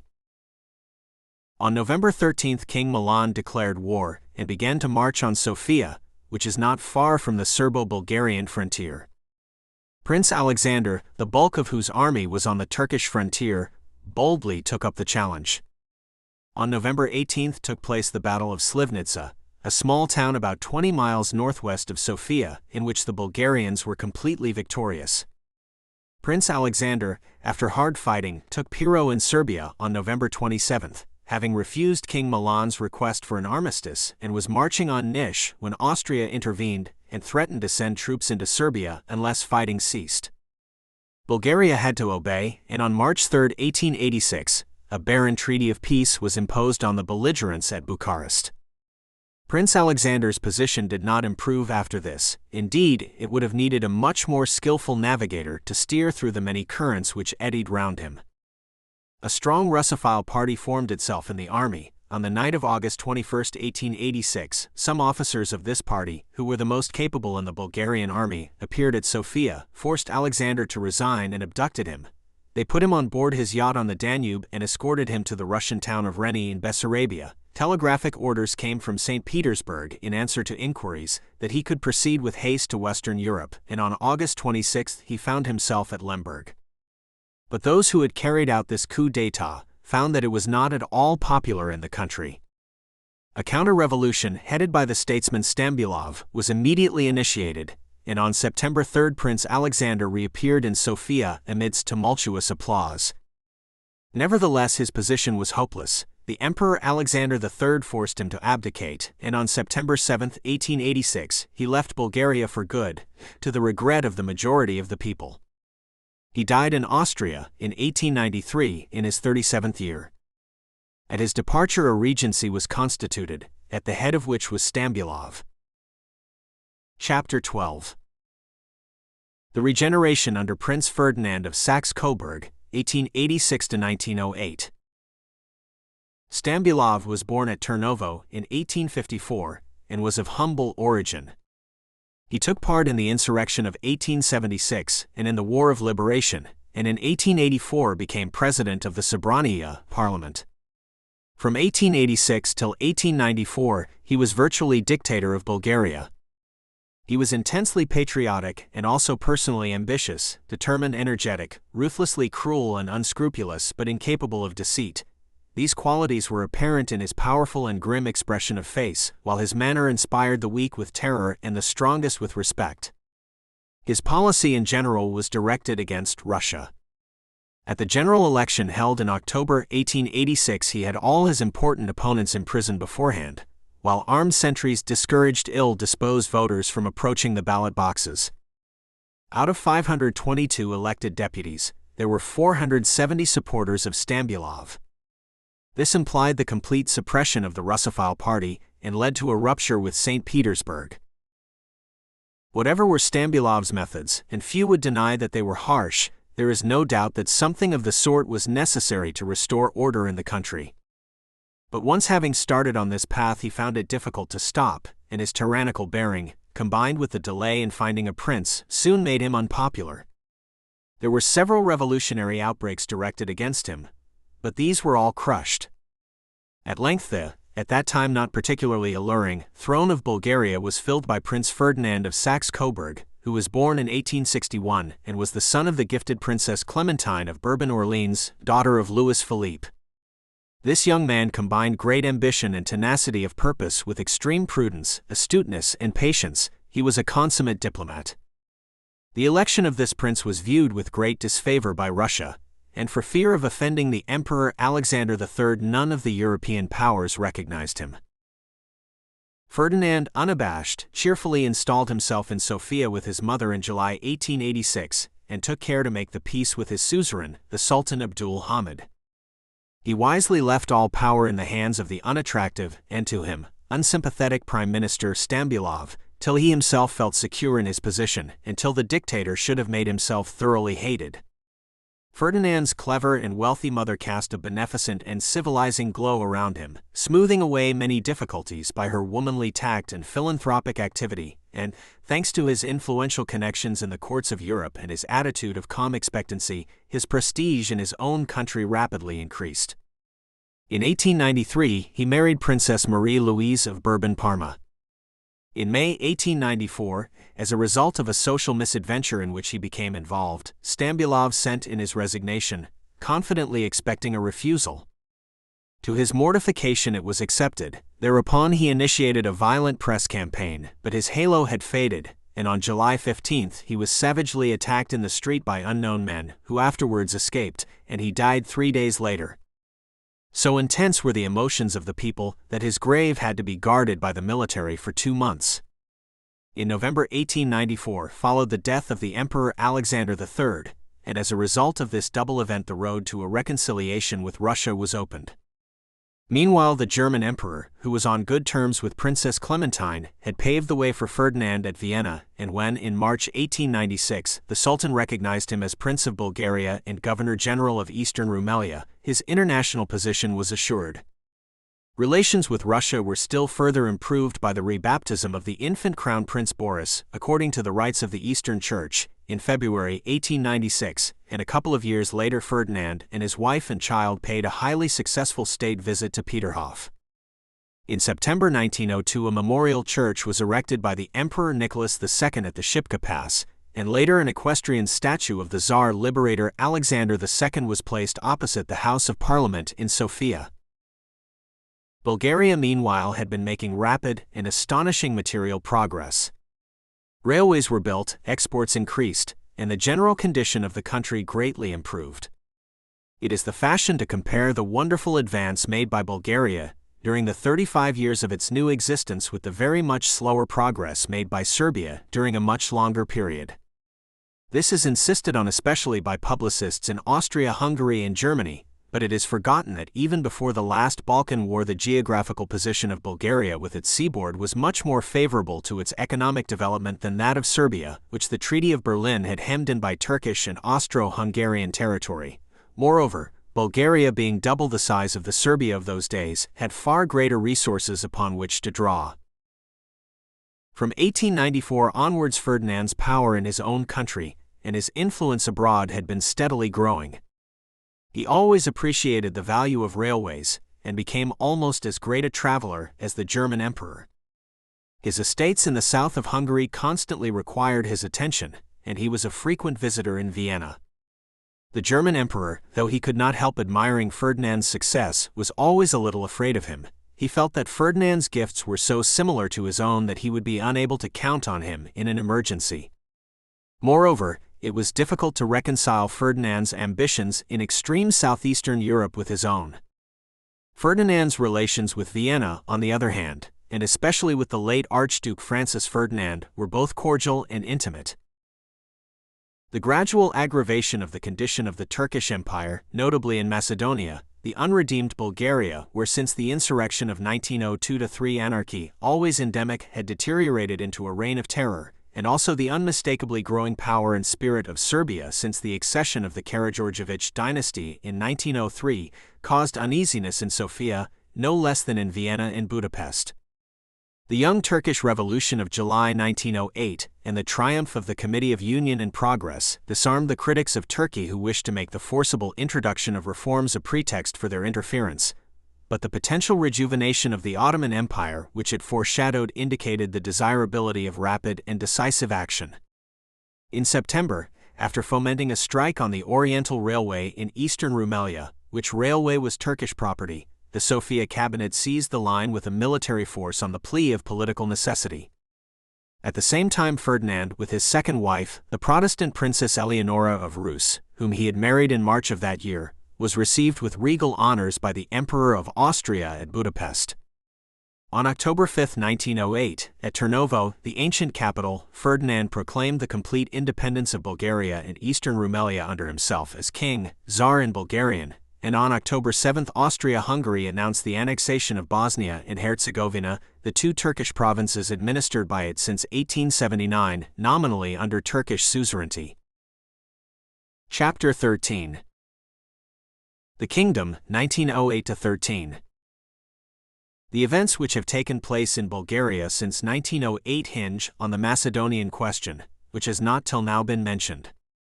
The Macedonian question was extremely complicated. It started on the assumption that the disintegration of Turkey, which had been proceeding throughout the 19th century, would eventually be completed, and the question was how in this eventuality to satisfy the territorial claims of the three neighboring countries, Bulgaria, Serbia, and Greece, claims both historical and ethnological, based on the numbers and distribution of their unredeemed compatriots in Macedonia, and at the same time avoid causing the armed interference of Europe. The beginnings of the Macedonian question in its modern form do not go farther back than 1885, when the ease with which Eastern Rumelia, i.e. southern Bulgaria, threw off the Turkish yoke and was spontaneously united with the semi-independent Principality of northern Bulgaria affected the imagination of the Balkan statesmen. From that time Sofia began to cast longing eyes on Macedonia, the whole of which was claimed as unredeemed Bulgaria, and Stambulov's last success in 1894 was to obtain from Turkey the consent to the establishment of two bishops of the Bulgarian Exarchist Church in Macedonia, which was a heavy blow for the Greek Patriarchate at Constantinople. Macedonia had been envisaged by the Treaty of Berlin, Article 23 of which stipulated for reforms in that province, but in those days the Balkan states were too young and weak to worry themselves or the European powers over the troubles of their co-religionists in Turkey. Their hands were more than full setting their own houses in some sort of order, and it was in nobody's interest to reform Macedonia, so Article 23 remained the expression of a philanthropic sentiment. This indifference on the part of Europe left the door open for the Balkan states, as soon as they had energy to spare, to initiate their campaign for extending their spheres of influence in Macedonia. From 1894 onwards Bulgarian propaganda in Macedonia increased, and the Bulgarians were soon followed by Greeks and Serbians. The reason for this passionate pegging out of claims and the bitter rivalry of the three nations which it engendered was the following. The population of Macedonia was nowhere, except in the immediate vicinity of the borders of these three countries, either purely Bulgar or purely Greek or purely Serb. Most of the towns contained a percentage of at least two of these nationalities, not to mention the Turks, who after all were still the owners of the country by right of conquest, Albanians, Tartars, Romanians, Vlachs, and others. The city of Salonika was and is almost purely Jewish, while in the country districts Turkish, Albanian, Greek, Bulgar, and Serb villages were inextricably confused. Generally speaking, the coastal strip was mainly Greek, the coast itself purely so, the interior mainly Slav. The problem was for each country to peg out as large a claim as possible, and so effectively, by any means in their power, to make the majority of the population contained in that claim acknowledge itself to be Bulgar or Serb or Greek, that when the agony of the Ottoman Empire was over, each part of Macedonia would automatically fall into the arms of its respective deliverers. The game was played through the appropriate media of churches and schools, for the unfortunate Macedonian peasants had first of all to be enlightened as to who they were, or rather as to who they were told they had got to consider themselves, while the church, as always, conveniently covered a multitude of political aims. When those methods flagged, a bomb would be thrown at, let us say, a Turkish official by an agent provocateur of one of the three players, inevitably resulting in the necessary massacre of innocent Christians by the ostensibly brutal, but really equally innocent Turks, and an outcry in the European press. Bulgaria was first in the field, and had a considerable start of the other two rivals. The Bulgars claimed the whole of Macedonia, including Salonika and all the Aegean coast, except Chalcidice, Ochrida, and Monastir. Greece claimed all southern Macedonia, and Serbia parts of northern and central Macedonia known as Old Serbia. The crux of the whole problem was and is that the claims of Serbia and Greece do not clash, while that of Bulgaria, driving a thick wedge between Greece and Serbia, and thus giving Bulgaria the undoubted hegemony of the peninsula, came into a reconcilable conflict with those of its rivals. The importance of this point was greatly emphasized by the existence of the Niš-Salonika Railway, which is Serbia's only direct outlet to the sea, and runs through Macedonia from north to south, following the right or western bank of the river Vardar. Should Bulgaria straddle that, Serbia would be economically at its mercy, just as in the north it was already to its bitter cost, at the mercy of Austria-Hungary. Nevertheless, Bulgarian propaganda had been so effectual that Serbia and Greece never expected they would eventually be able to join hands so easily and successfully as they afterwards did. The then unknown quantity of Albania was also a factor. This people, though small in numbers, was formidable in character, and had never been effectually subdued by the Turks. They would have been glad to have a boundary contiguous with that of Bulgaria, with whom they had no quarrel, as a support against their hereditary enemies, Serbs in the north and Greeks in the south, who were more than inclined to encroach on their territory. The population of Macedonia, being still under Turkish rule, was uneducated and ignorant. Needless to say, it had no national consciousness, though this was less true of the Greeks than of the Slavs. It is the Slav population of Macedonia that has engendered so much heat and caused so much blood to be spilt. The dispute as to whether it is rather Serb or Bulgar has caused interminable and most bitter controversy. The truth is that it was neither the one nor the other, but that the ethnological and linguistic missionaries of Bulgaria having been first in the field, a majority of the Macedonian Slavs had been so long and so persistently told that they were Bulgars, that after a few years Bulgaria could, with some truth, claim that this fact was so. Macedonia had been successively under Greek, Bulgar and Serb before Turkish rule, but the Macedonian Slavs had, under the last, been so cut off both from Bulgars and Serbs that ethnologically and linguistically they did not develop the characteristics of either of these two races, which originally belonged to the same southern Slav stock, but remained a primitive neutral Slav type. If the Serbs had been first in the field instead of the Bulgars, the Macedonian Slavs could just as easily have been made into Serbs, sufficiently plausibly to convince the most knowing expert. The well-known recipe for making a Macedonian Slav village Bulgar is to add ov or ev, pronounced off, yef, onto the names of all the male inhabitants, and to make it Serb it is only necessary to add further the syllable ik, ov and ovich being respectively the equivalent in Bulgarian and Serbian of our termination son, e.g. Ivanov in Bulgarian and Jovanovic in Serbian equals Johnson. In addition to these three nations, Rumania also entered the lists, suddenly horrified at discovering the sad plight of the Vlach shepherds, who had probably wandered with unconcern about Macedonia with their herds since Roman times. As their vague pastures could not possibly ever be annexed to Rumania, their case was merely used in order to justify Rumania in claiming eventual territorial compensation elsewhere at the final day of reckoning. Meanwhile, their existence as a separate and authentic nationality in Turkey was officially recognized by the Porte in 1906. The stages of the Macedonian question up to 1908 must at this point be quite briefly enumerated. Russia and Austria-Hungary, the two most interested powers who as far back as the 18th century had divided the Balkans into their respective spheres of interest, East and West, came to an agreement in 1897 regarding the final settlement of affairs in Turkey, but it never reached a conclusive stage and consequently was never applied. The Macedonian chaos meanwhile grew steadily worse, and the serious insurrections of 1902-3, followed by the customary reprisals, thoroughly alarmed the powers. Hilmi Pasha had been appointed Inspector General of Macedonia in December 1902, but was not successful in restoring order. In October 1903, the Emperor Nicholas II and the Emperor of Austria, with their foreign ministers, met at Mersteg in Styria and elaborated a more definite plan of reform known as the Mersteg Programme, the drastic terms of which had been largely inspired by Lord Lansdowne, then British Secretary of State for Foreign Affairs. The principal feature was the institution of an international gendarmerie, the whole of Macedonia being divided up into 5 districts to be apportioned among the several great powers.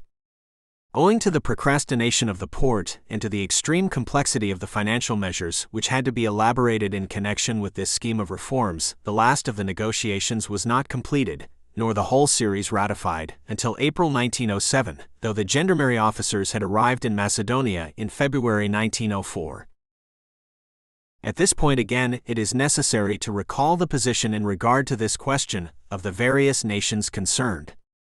Great Britain and France had no territorial stake in Turkey proper, and did their utmost to secure reform not only in the vilayets of Macedonia, but also in the realm of Ottoman finance. Italy's interest centered in Albania, whose eventual fate, for geographical and strategic reasons, could not leave it indifferent. Austria-Hungary's only care was by any means to prevent the aggrandizement of the Serb nationality and of Serbia and Montenegro, so as to secure the control, if not the possession of the routes to Salonika, if necessary over the prostrate bodies of those two countries which defiantly barred Germanic progress towards the east. Russia was already fatally absorbed in the Far Eastern adventure and moreover had, ever since the War of 1878, been losing influence at Constantinople where before its word had been law. The Treaty of Berlin had dealt a blow at Russian prestige, and Russia had ever since that date been singularly badly served by its ambassadors to the Porte, who were always either too old or too easygoing. Germany, on the other hand, had been exceptionally fortunate or prudent in the choice of its representatives. The general trend of German diplomacy in Turkey was not grasped until very much later, a fact which redounds to the credit of the German ambassadors at Constantinople. Ever since the triumphal journey of William II to the Bosphorus in 1889, German influence, under the able guidance of Baron von Radowitz, steadily increased. This culminated in the regime of the late Baron Marshal von Bieberstein, who was ambassador from 1897 to 1912. It was German policy to flatter, support, and encourage Turkey in every possible way, to refrain from taking part with the other powers in the invidious and perennial occupation of pressing reforms on Abdul Hamid, and above all, to give as much pocket money to Turkey and its extravagant ruler as they asked for. Germany, for instance, refused to send officers or to have a district assigned it in Macedonia in 1904, and declined to take part in the naval demonstration off Mytilene in 1905. This attitude of Germany naturally encouraged the Porte in its policy of delay and subterfuge, and Turkey soon came to look on Germany as its only strong, sincere, and disinterested friend in Europe. For the indefinite continuance of chaos and bloodshed in Macedonia, after the other powers had really braced themselves to the thankless task of putting the reforms into practice, Germany alone was responsible. The blow which King Ferdinand had inflicted on the prestige of the Young Turks in October 1908, by proclaiming his independence, naturally lent luster to the Bulgarian cause in Macedonia. Serbia, baffled by the simultaneous Austrian annexation of Bosnia and Herzegovina, and maddened by the elevation of Bulgaria to the rank of a kingdom, its material progress had hitherto been discounted in Serbian eyes by the fact that it was a mere vassal principality, seemed about to be crushed by the two iron pots jostling it on either side. Its international position was at that time such that it could expect no help or encouragement from Western Europe, while the events of 1909 cf. Page 144 showed that Russia was not then in a position to render active assistance. Greece, also screaming aloud for compensation, was told by its friends amongst the great powers that if it made a noise it would get nothing, but that if it behaved like a good child it might some day be given Crete. Meanwhile Russia, rudely awakened by the events of 1908 to the real state of affairs in the Near East, beginning to realize the growth of German influence at Constantinople and seeing the unmistakable resuscitation of Austria-Hungary as a great power, made manifest by the annexation of Bosnia and Herzegovina, temporarily reasserted its influence in Bulgaria. From the moment when Baron Aehrenthal announced his chimerical scheme of an Austrian railway through the Sanjak of Novi Pazar in January 1908, everybody knows that the railway already built through Serbia along the Morava Valley is the only commercially remunerative and strategically practicable road from Berlin, Vienna and Budapest to Salonika and Constantinople. Russia realized that the days of the Mersteg program were over, that henceforward it was to be a struggle between Slav and Teuton for the ownership of Constantinople and the dominion of the Near East, and that something must be done to retrieve the position in the Balkans which it was losing. After Baron Aehrenthal, in January 1909, had mollified the Young Turks by an indemnity, and thus put an end to the boycott, Russia in February of the same year liquidated the remains of the old Turkish war indemnity of 1878 still due to itself by skillfully arranging that Bulgaria should pay off its capitalized tribute, owed to its ex-suzerain the Sultan, by very easy installments to Russia instead. The immediate effects of the Young Turk Revolution amongst the Balkan states, and the events, watched benevolently by Russia, which led to the formation of the Balkan League, when it was joyfully realized that neither the setting up of parliamentary government, nor even the overthrow of Abdul Hamid, implied the commencement of the millennium in Macedonia and Thrace, have been described elsewhere, pp. 141-148. King Ferdinand and M. Venizelos are generally credited with the inception and realization of the League, though it was so secretly and skillfully concerted that it is not yet possible correctly to apportion praise for the remarkable achievement. Bulgaria is a very democratic country, but King Ferdinand, owing to his sagacity, patience and experience, and also thanks to his influential dynastic connections and propensity for travel, has always been virtually his own foreign minister, in spite of the fact that he is a large feudal Hungarian landlord and has temperamental leanings towards the Central European empires. It is quite credible that King Ferdinand devoted all his undeniable talents and great energy to the formation of the League when he saw that the moment had come for Bulgaria to realize its destiny at Turkey's expense, and that if the other three Balkan states could be induced to come to the same wise decision, it would be so much the better for all of them. That Russia could do anything else than wholeheartedly welcome the formation of the Balkan League was absolutely impossible. Pan-Slavism had long since ceased to be the force it was, and nobody in Russia dreamed of or desired the incorporation of any Balkan territory in the Russian Empire. It is possible to control Constantinople without possessing the Balkans, and Russia could only rejoice if a Greco-Slavonic League should destroy the power of the Turks and thereby make impossible the further advance of the Germanic powers eastward. That Russia was ever in the least jealous of the military successes of the League, which caused such gnashing of teeth in Berlin, Vienna, and Budapest, is a mischievous fiction, the emptiness of which was evident to anyone who happened to be in Russia during the winter of 1912-13. The years 1908 to 1912 were outwardly uneventful in Bulgaria, though a great deal of quiet work was done in increasing the efficiency of the army, and the material prosperity of the country showed no falling off. Relations with the other Balkan states, especially with Serbia and Montenegro, improved considerably, and there was ample room for such improvement. This was outwardly marked by frequent visits paid to each other by members of the several royal families of the three Slavonic kingdoms of the Balkans. In May 1912, agreements for the eventual delimitation of the provinces to be conquered from Turkey in the event of war were signed between Bulgaria and Serbia and Bulgaria and Greece. The most controversial district was, of course, Macedonia. Bulgaria claimed Central Macedonia, with Monastir and Okrida, which was the lion's share, on ethnical grounds which have been already discussed, and it was expected that Greece and Serbia, by obtaining other acquisitions elsewhere, would consent to have their territories separated by the large Bulgarian wedge which was to be driven between them. The exact future line of demarcation between Serbian and Bulgarian territory was to be left to arbitration. The possible creation of an independent Albania was not contemplated. In August 1912, the 25th anniversary of King Ferdinand's arrival in Bulgaria was celebrated with much rejoicing at the ancient capital of Turnovo, and was marred only by the news of the terrible massacre of Bulgars by Turks at Kachana in Macedonia. This event, however, opportune though mournful, tended considerably to increase the volume of the wave of patriotism which swept through the country. Later in the same month, Count Berchtold startled Europe with his progressive decentralization scheme of reform for Macedonia.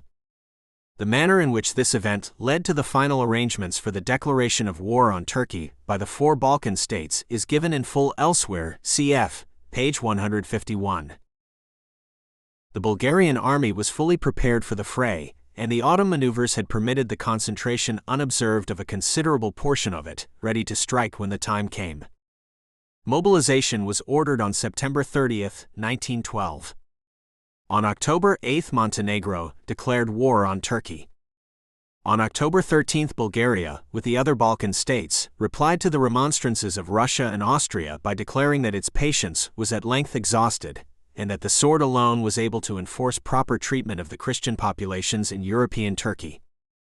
On October 17, Turkey, encouraged by the sudden and unexpected conclusion of peace with Italy after the Libyan War, declared war on Bulgaria and Serbia, and on October 18, King Ferdinand addressed a sentimental exhortation to his people to liberate their fellow countrymen who were still groaning under the crescent. The number of Turkish troops opposing the Bulgarians in Thrace was about 180,000, and they had almost exactly the same number wherewith to oppose the Serbians in Macedonia, for although Macedonia was considered by the Turks to be the most important theater of war, yet the proximity of the Bulgarian frontier to Constantinople made it necessary to retain a large number of troops in Thrace. On October 19, the Bulgarians took the frontier town of Mustafa Pasha. On October 24, they defeated the Turks at Kirk Kilise, or Lozengrad, further east. From October 28 to November 2 raged the terrific Battle of Lulburgas, which resulted in a complete and brilliant victory of the Bulgarians over the Turks. The defeat and humiliation of the Turks was as rapid and thorough in Thrace as it had been in Macedonia, and by the middle of November the remains of the Turkish army were entrenched behind the impregnable lines of Çatalca, while a large garrison was shut up in Adrianople, which had been invested by the end of October. The Bulgarian army, somewhat exhausted by this brilliant and lightning campaign, refrained from storming the lines of Çatalca, an operation which could not fail to involve losses such as the Bulgarian nation was scarcely in a position to bear, and on December 3 the armistice was signed. The negotiations conducted in London for 2 months led, however, to no result, and on February 3, 1913 hostilities were resumed. These, for the Bulgarians, resolved themselves into the more energetic prosecution of the siege of Adrianople, which had not been raised during the armistice. To their assistance Serbia, being able to spare troops from Macedonia, sent 50,000 men and a quantity of heavy siege artillery, an arm which the Bulgarians lacked. On March 26, 1913, the fortress surrendered to the Allied armies. The Conference of London, which took place during the spring of that year, fixed the new Turco-Bulgarian boundary by drawing the famous Enos-Midia line, running between these two places situated on the shores respectively of the Aegean and the Black Sea. This delimitation would have given Bulgaria possession of Adrianople.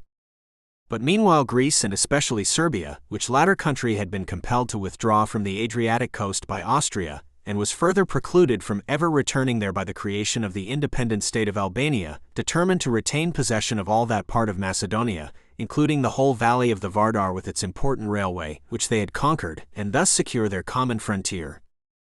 In May 1913 a military convention was concluded between them and the Balkan League, the relations between the members of which had been becoming more strained ever since January, finally dissolved.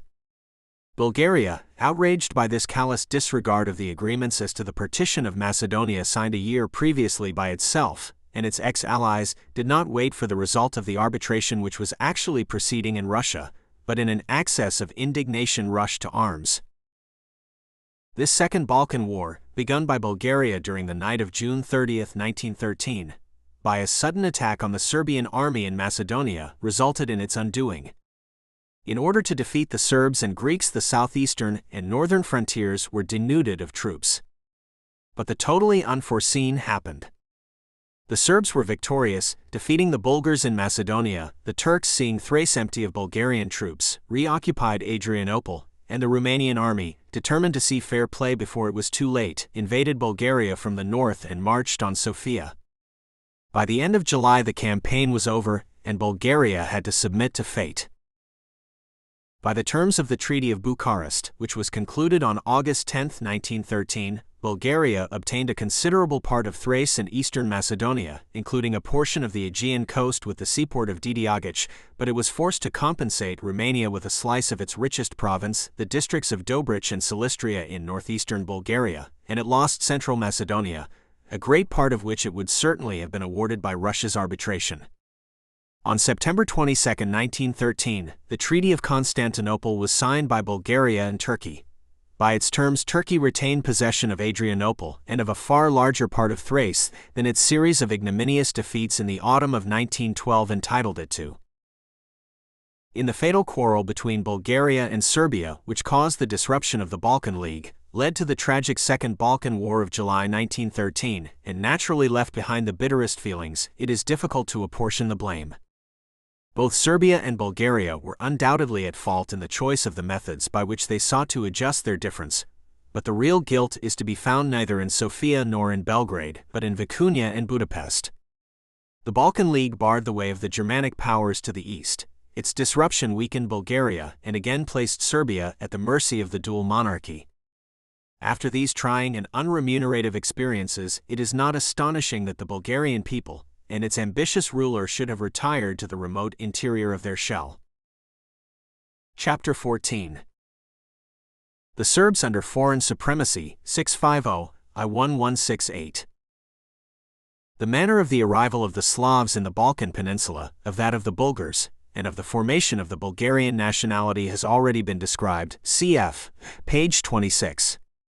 The installation of the Slavs in the lands between the Danube, the Aegean, and the Adriatic was completed by about AD 650. In the second half of the 7th century, the Bulgars settled themselves in the eastern half of the peninsula and became absorbed by the Slavs there, and from that time the nationality of the Slavs in the western half began to be more clearly defined. These latter, split up into a number of tribes, gradually grouped themselves into three main divisions: Serbs or Serbians, Croats or Croatians, and Slovenes. The Serbs, much the most numerous of the three, occupied roughly the modern kingdom of Serbia, including Old Serbia and Northern Macedonia, Montenegro, and most of Bosnia-Herzegovina and Dalmatia. The Croats occupied the more western parts of these last three territories in Croatia. The Slovenes occupied the modern Carniola and southern Carinthia. Needless to say, none of these geographical designations existed in those days except Dalmatia, on the coast of which the Latin influence and nomenclature maintained itself. The Slovenes, whose language is closely akin to but not identical with Serbian or Croatian, even today only number 1.5 million and do not enter into this narrative, as they have never played any political role in the Balkan Peninsula. The Serbs and the Croats were, as regards race and language, originally one people, the two names having merely geographical signification. In course of time, for various reasons connected with religion and politics, the distinction was emphasized, and from a historical point of view the Serbo-Croatian race has always been divided into two. It is only within the last few years that a movement has taken place, the object of which is to reunite Serbs and Croats into one nation and eventually into one state. The movement originated in Serbia, the Serbs maintaining that they and the Croats are one people because they speak the same language, and that racial and linguistic unity outweighs religious divergence. A very large number of Croats agree with the Serbs in this and support their views, but a minority for long obstinately insisted that there was a racial as well as a religious difference, and that fusion was impossible. The former base their argument on facts, the latter theirs on prejudice, which is notoriously difficult to overcome. Latterly, the movement in favor of fusion grew very much stronger among the Croats, and together with that in Serbia resulted in the Pan-Serb agitation which gave the pretext for the opening of hostilities in July 1914. The designation Southern Slav or Jugoslav Jug, pronounced Jug, equals South in Serbian, covers Serbs and Croats and also includes Slovenes. It is only used with reference to the Bulgarians from the point of view of philology, the group of South Slavonic languages including Bulgarian, Serbo-Croatian and Slovene, the East Slavonic Russian, and the West Slavonic Polish and Bohemian. In the history of the Serbs and Croats, or of the Serbo-Croatian race, several factors of a general nature have first to be considered, which have influenced its whole development. Of these, the physical nature of the country in which they settled, between the Danube and Save and the Adriatic, is one of the most important. It is almost everywhere mountainous, and though the mountains themselves never attain as much as 10,000 feet in height, yet they cover the whole country with an intricate network, and have always formed an obstacle to easy communication between the various parts of it. The result of this has been twofold. In the first place, it has, generally speaking, been a protection against foreign penetration and conquest, and in so far was beneficial. Bulgaria, further east, is on the whole less mountainous in spite of the Balkan range which stretches the whole length of it. For this reason, and also on account of its geographical position, any invaders coming from the north or northeast, especially if aiming at Constantinople or Salonika, were bound to sweep over it. The great immemorial highway from the northwest to the Balkan Peninsula crosses the Danube at Belgrade and follows the valley of the Morava to Niš. Thence it branches off eastwards, going through Sofia and again crossing all Bulgaria to reach Constantinople, while the route to Salonika follows the Morava southwards from Niš and crosses the watershed into the valley of the Vardar, which flows into the Aegean. But even this road, following the course of the rivers Morava and Vardar, only went through the fringe of Serb territory, and left untouched the vast mountain region between the Morava and the Adriatic, which is really the home of the Serb race. In the second place, while it has undoubtedly been a protection to the Serb race, it has also been a source of weakness. It has prevented a welding together of the people into one whole, has facilitated the rise of numerous political units at various times, and generally favored the dissipation of the national strength and militated against national organization and cohesion. In the course of history, this process has been emphasized rather than diminished, and today the Serb race is split up into 6 political divisions, while Bulgaria, except for those Bulgars claimed as unredeemed beyond the frontier, presents a united whole. It is only within the last 30 years, with the gradual improvement of communications, obstructed to an incredible extent by the Austro-Hungarian government and the spread of education, that the Serbs in the different countries which they inhabit have become fully conscious of their essential identity and racial unity. No less important than the physical aspect of their country on the development of the Serbs has been the fact that right through the middle of it, from south to north, there had been drawn a line of division more than 2 centuries before their arrival. Artificial boundaries are proverbially ephemeral, but this one has lasted throughout the centuries, and it has been baneful to the Serbs. This dividing line, drawn first by the Emperor Diocletian, has been described on page 14. At the division of the Roman Empire into east and west, it was again followed, and it formed the boundary between the dioceses of Italy and Dacia. The line is roughly the same as the present political boundary between Montenegro and Herzegovina, between the Kingdom of Serbia and Bosnia. It stretched from the Adriatic to the River Save right across the Serb territory.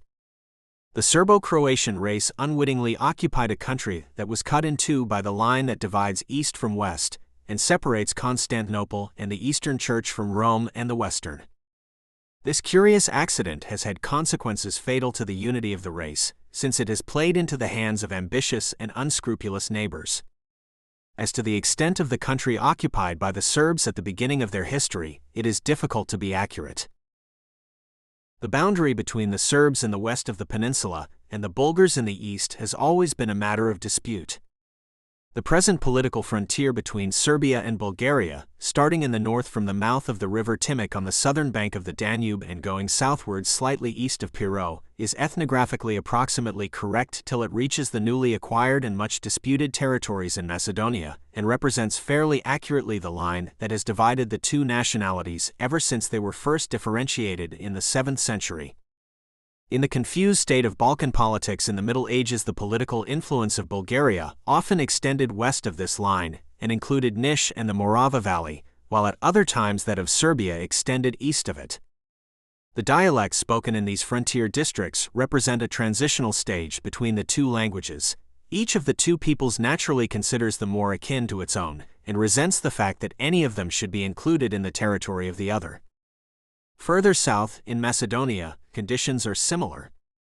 Before the Turkish conquest, Macedonia had been sometimes under Bulgarian rule, as in the times of Simeon, Samuel, and John Asen II, sometimes under Serbian, especially during the height of Serbian power in the 14th century, while intermittently it had been a province of the Greek Empire, which always claimed it as its own. On historical grounds, therefore, each of the three nations can claim possession of Macedonia. From an ethnographic point of view, the Slav population of Macedonia, there were always and are still many non-Slav elements, was originally the same as that in the other parts of the peninsula, and probably more akin to the Serbs, who are pure Slavs, than to the Slavs of Bulgaria, who coalesced with their Asiatic conquerors. In course of time, however, Bulgarian influences, owing to the several periods when the Bulgars ruled the country, began to make headway. The Albanians also, an Indo-European or Aryan race, but not of the Greek, Latin, or Slav families, who, as a result of all the invasions of the Balkan Peninsula, had been driven southwards into the inaccessible mountainous country now known as Albania, began to spread northwards and eastwards again during the Turkish dominion, pushing back the Serbs from the territory where they had long been settled.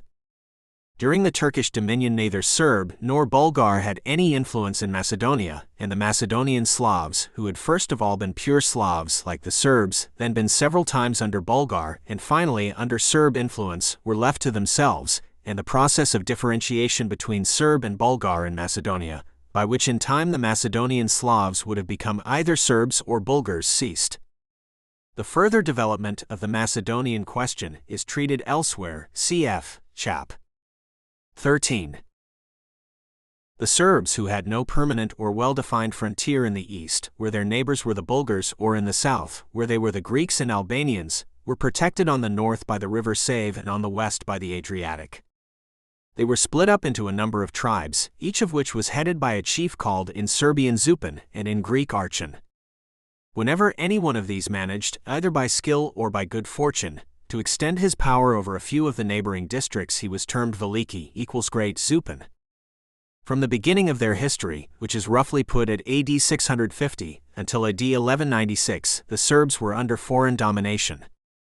Their suzerains were nominally always the Greek emperors, who had granted them the land they had taken, and whenever the emperor happened to be energetic and powerful, as were Basil I the Macedonian 867–86, John Zimisces 969–76, Hagil II 976 or 1025, and Manuel Comnenus 1143–80, the Greek supremacy was very real. At those times again when Bulgaria was very powerful, under Simeon 893–927, Samuel 977 or 1014, and John Asen II 1218–41, many of the more easterly and southerly Serbs came under Bulgarian rule, though it is instructive to notice that the Serbs themselves do not recognize the West Bulgarian or Macedonian kingdom of Samuel to have been a Bulgarian state. The Bulgars, however, at no time brought all the Serb lands under their sway. Intermittently, whenever the power of Byzantium or of Bulgaria waned, some Serb princeling would try to form a political state on a more ambitious scale, but the fabric always collapsed at his death, and the Serbs reverted to their favorite occupation of quarreling amongst themselves.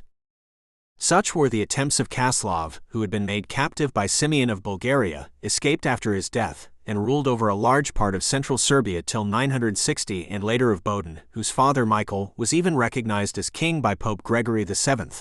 Bodin formed a state near the coast in the Zeta River district, now Montenegro, and ruled there from 1081 to 1101. But as a rule the whole of the country peopled by the Serbs was split into a number of tiny principalities, always at war with one another. Generally speaking, this country gradually became divided into two main geographical divisions. One, the Pomorje or country by the sea, which included most of the modern Montenegro and the southern halves of Herzegovina and Dalmatia, and two, the Zagoria or country behind the hills, which included most of the modern Bosnia, the western half of the modern Kingdom of Serbia, and the northern portions of Montenegro and Herzegovina, covering all the country between the Pomorje and the Save. To the north of the Pomorje and Zagoria lay Croatia. Besides their neighbors in the east and south, those in the north and west played an important part in Serbian history even in those early days. Towards the end of the 8th century, after the decline of the power of the Avars, Charlemagne extended his conquests eastwards. He made a great impression on the minds of the Slavs, whose word for king, Kral or Koral, is derived directly from his name, and his son Louis conquered the Serbs settled in the country between the rivers Save and Drave. This is commemorated in the name of the massive hill which lies between the Danube and the Save, in eastern Slavonia, and is to this day known as Fruška Gora or French Hill. The Serbs and Bulgars fought against the Franks, and while the Bulgars held their own, the Serbs were beaten, and those who did not like the rule of the newcomers had to migrate southwards across the Save. At the same time the Serbs between the rivers Morava and Timok, eastern Serbia, were subjected by the Bulgars. With the arrival of the Magyars, in the 9th century, a wall was raised between the Serbs and Central and Western Europe on land. Croatia and Slavonia, between the Save and the Drave, were gradually drawn into the orbit of the Hungarian state, and in 1102, on the death of its own ruler, Croatia was absorbed by Hungary and has formed part of that country ever since. Hungary, aiming at an outlet on the Adriatic, at the same time subjected most of Dalmatia and parts of Bosnia. In the west Venice had been steadily growing in power throughout the 10th century, and by the end of it had secured control of all the islands off Dalmatia and of a considerable part of the coast. All the cities on the mainland acknowledged the supremacy of Venice, and she was mistress of the Adriatic. In the interior of the Serb territory, during the 11th and 12th centuries, three political centers came into prominence and shaped themselves into larger territorial units. These were 1. Raška, which had been Kaslov's center and is considered the birthplace of the Serbian state. This district, with the town of Ras as its center, included the southwestern part of the modern Kingdom of Serbia and what was the Turkish Sanjak or province of Novi Pazar. 2. Zeta on the coast, the modern Montenegro, and 3. Bosnia, so called after the river Bosna, which runs through it. Bosnia, which roughly corresponded to the modern province of that name, became independent in the second half of the 10th century, and was never after that incorporated in the Serbian state. At times it fell under Hungarian influence. In the 12th century, during the reign of Manuel Comnenus, who was victorious over the Magyars, Bosnia, like all other Serb territories, had to acknowledge the supremacy of Constantinople. It has already been indicated that the Serbs and Croats occupied territory which, while the Church was still one, was divided between two dioceses, Italy and Dacia, and when the Church itself was divided, in the 11th century, was torn apart between the two beliefs. The dividing line between the jurisdictions of Rome and Constantinople ran from north to south through Bosnia, but naturally there has always been a certain vagueness about the extent of their respective jurisdictions. In later years the terms Croat and Roman Catholic on the one hand, and Serb and Orthodox on the other, became interchangeable. Herzegovina and eastern Bosnia have always been predominantly Orthodox, Dalmatia and western Bosnia predominantly Roman Catholic. The loyalty of the Croatians to Austria-Hungary has been largely owing to the influence of Roman Catholicism. During the first centuries of Serbian history, Christianity made slow progress in the western half of the Balkan Peninsula. The Dalmatian coast was always under the influence of Rome, but the interior was long pagan. It is doubtful whether the brothers Cyril and Methodius, cf. chap. 5, actually passed through Serb territory, but in the 10th century their teachings and writings were certainly current there. At the time of the division of the churches, all the Serb lands except the Dalmatian coast, Croatia, and western Bosnia were faithful to Constantinople, and the Greek hierarchy obtained complete control of the ecclesiastical administration. The elaborate organization and opulent character of the Eastern Church was, however, especially in the hands of the Greeks, not congenial to the Serbs, and during the 11th and 12th centuries the Bogomil heresy, cf. chap. 6, a much more primitive and democratic form of Christianity already familiar in the East as the Manichaean heresy, took hold of the Serbs' imagination and made as rapid and disquieting progress in their country as it had already done in the neighboring Bulgaria. Inasmuch as the Greek hierarchy considered this teaching to be socialistic, subversive, and highly dangerous to the ecclesiastical supremacy of Constantinople, all of which indeed it was, adherence to it became amongst the Serbs a direct expression of patriotism. Chapter 15. The rise and fall of the Serbian Empire and the extinction of Serbian independence, 1168 to 1496. From 1168 the power of the Serbs, or rather of the central Serb state of Raška, and the extent of its territory gradually but steadily increased. This was outwardly expressed in the firm establishment on the throne of the national Nemanja dynasty, which can claim the credit of having by its energy, skill, and good fortune fashioned the most imposing and formidable state the Serb race has ever known. This dynasty ruled the country uninterruptedly, but not without many quarrels, feuds, and rivalries amongst its various members, from 1168 until 1371, when it became extinct. There were several external factors which at this time favored the rise of the Serbian state. Byzantium and the Greek Empire, to which the Emperor Manuel Comnenus had by 1168 restored some measure of its former greatness and splendor, regaining temporary control, after a long war with Hungary, even over Dalmatia, Croatia, and Bosnia, after this date began definitively to decline, and after the troublous times of the Fourth Crusade, 1204, when for 60 years a Latin empire was established on the Bosphorus, never again recovered as a Christian state the position in the Balkan Peninsula which it had so long enjoyed.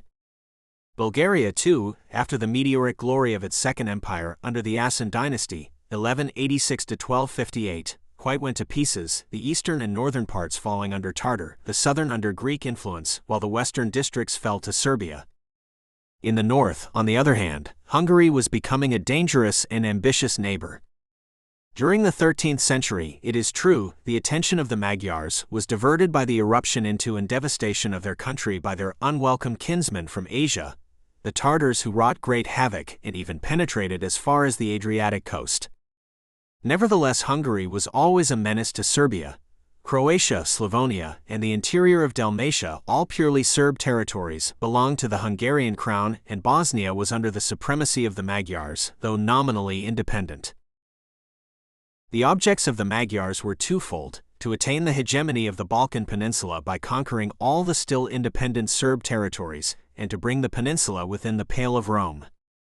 They were not successful in either of these objects, partly because their wars with the Serbian rulers always failed to reach a decision, partly because their plans conflicted with those of the powerful Venetian Republic. The relations between Venice and Serbia were always most cordial, as their ambitions did not clash. Those of Venice were not continental, while those of Serbia were never maritime. The semi-independent Slavonic city Republic of Ragusa, called Dubrovnik in Serbian, played a very important part throughout this period. It was under Venetian supremacy, but was self-governing and had a large fleet of its own. It was the great place of exchange between Serbia and Western Europe, and was really the meeting place of East and West.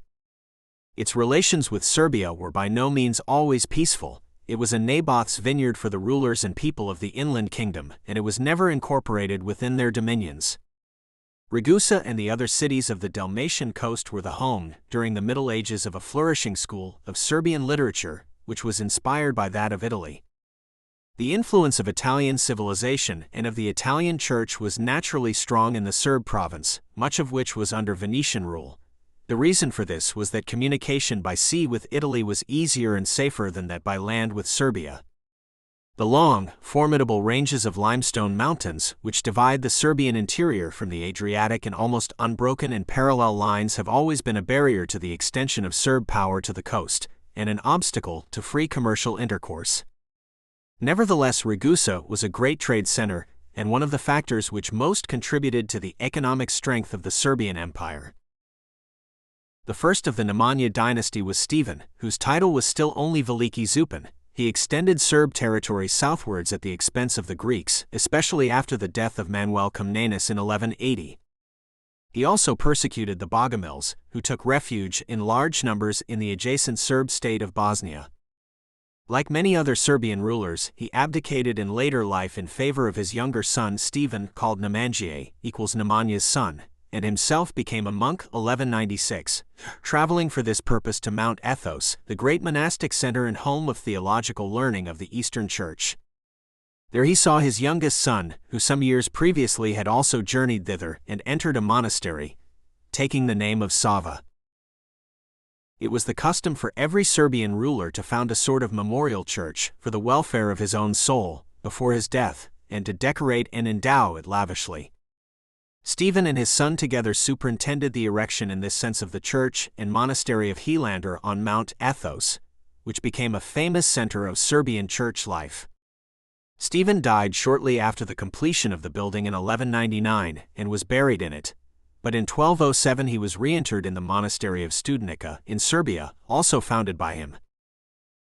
The reign of Stephen Nemanjić, 1196–1223, opened with a quarrel between him and his elder brother, who not unnaturally felt he ought to have succeeded his father. The Bulgarians profited by this and seized a large part of eastern Serbia, including Belgrade, Niš, Prizren, and Skopje. This, together with the fall of Constantinople and the establishment of the Latin Empire in 1204, alarmed the Serbs and brought about a reconciliation between the brothers, and in 1207 Sava returned to Serbia to organize the church on national lines. In 1219 he journeyed to Nicaea and extracted from the Emperor Theodore Lascaris, who had fallen on evil days, the concession for the establishment of an autonomous national Serbian church, independent of the Patriarch of Constantinople. Sava himself was at the head of the new institution. In 1220 he solemnly crowned his brother king, Kralj of Serbia, the natural consequence of his activities in the previous year.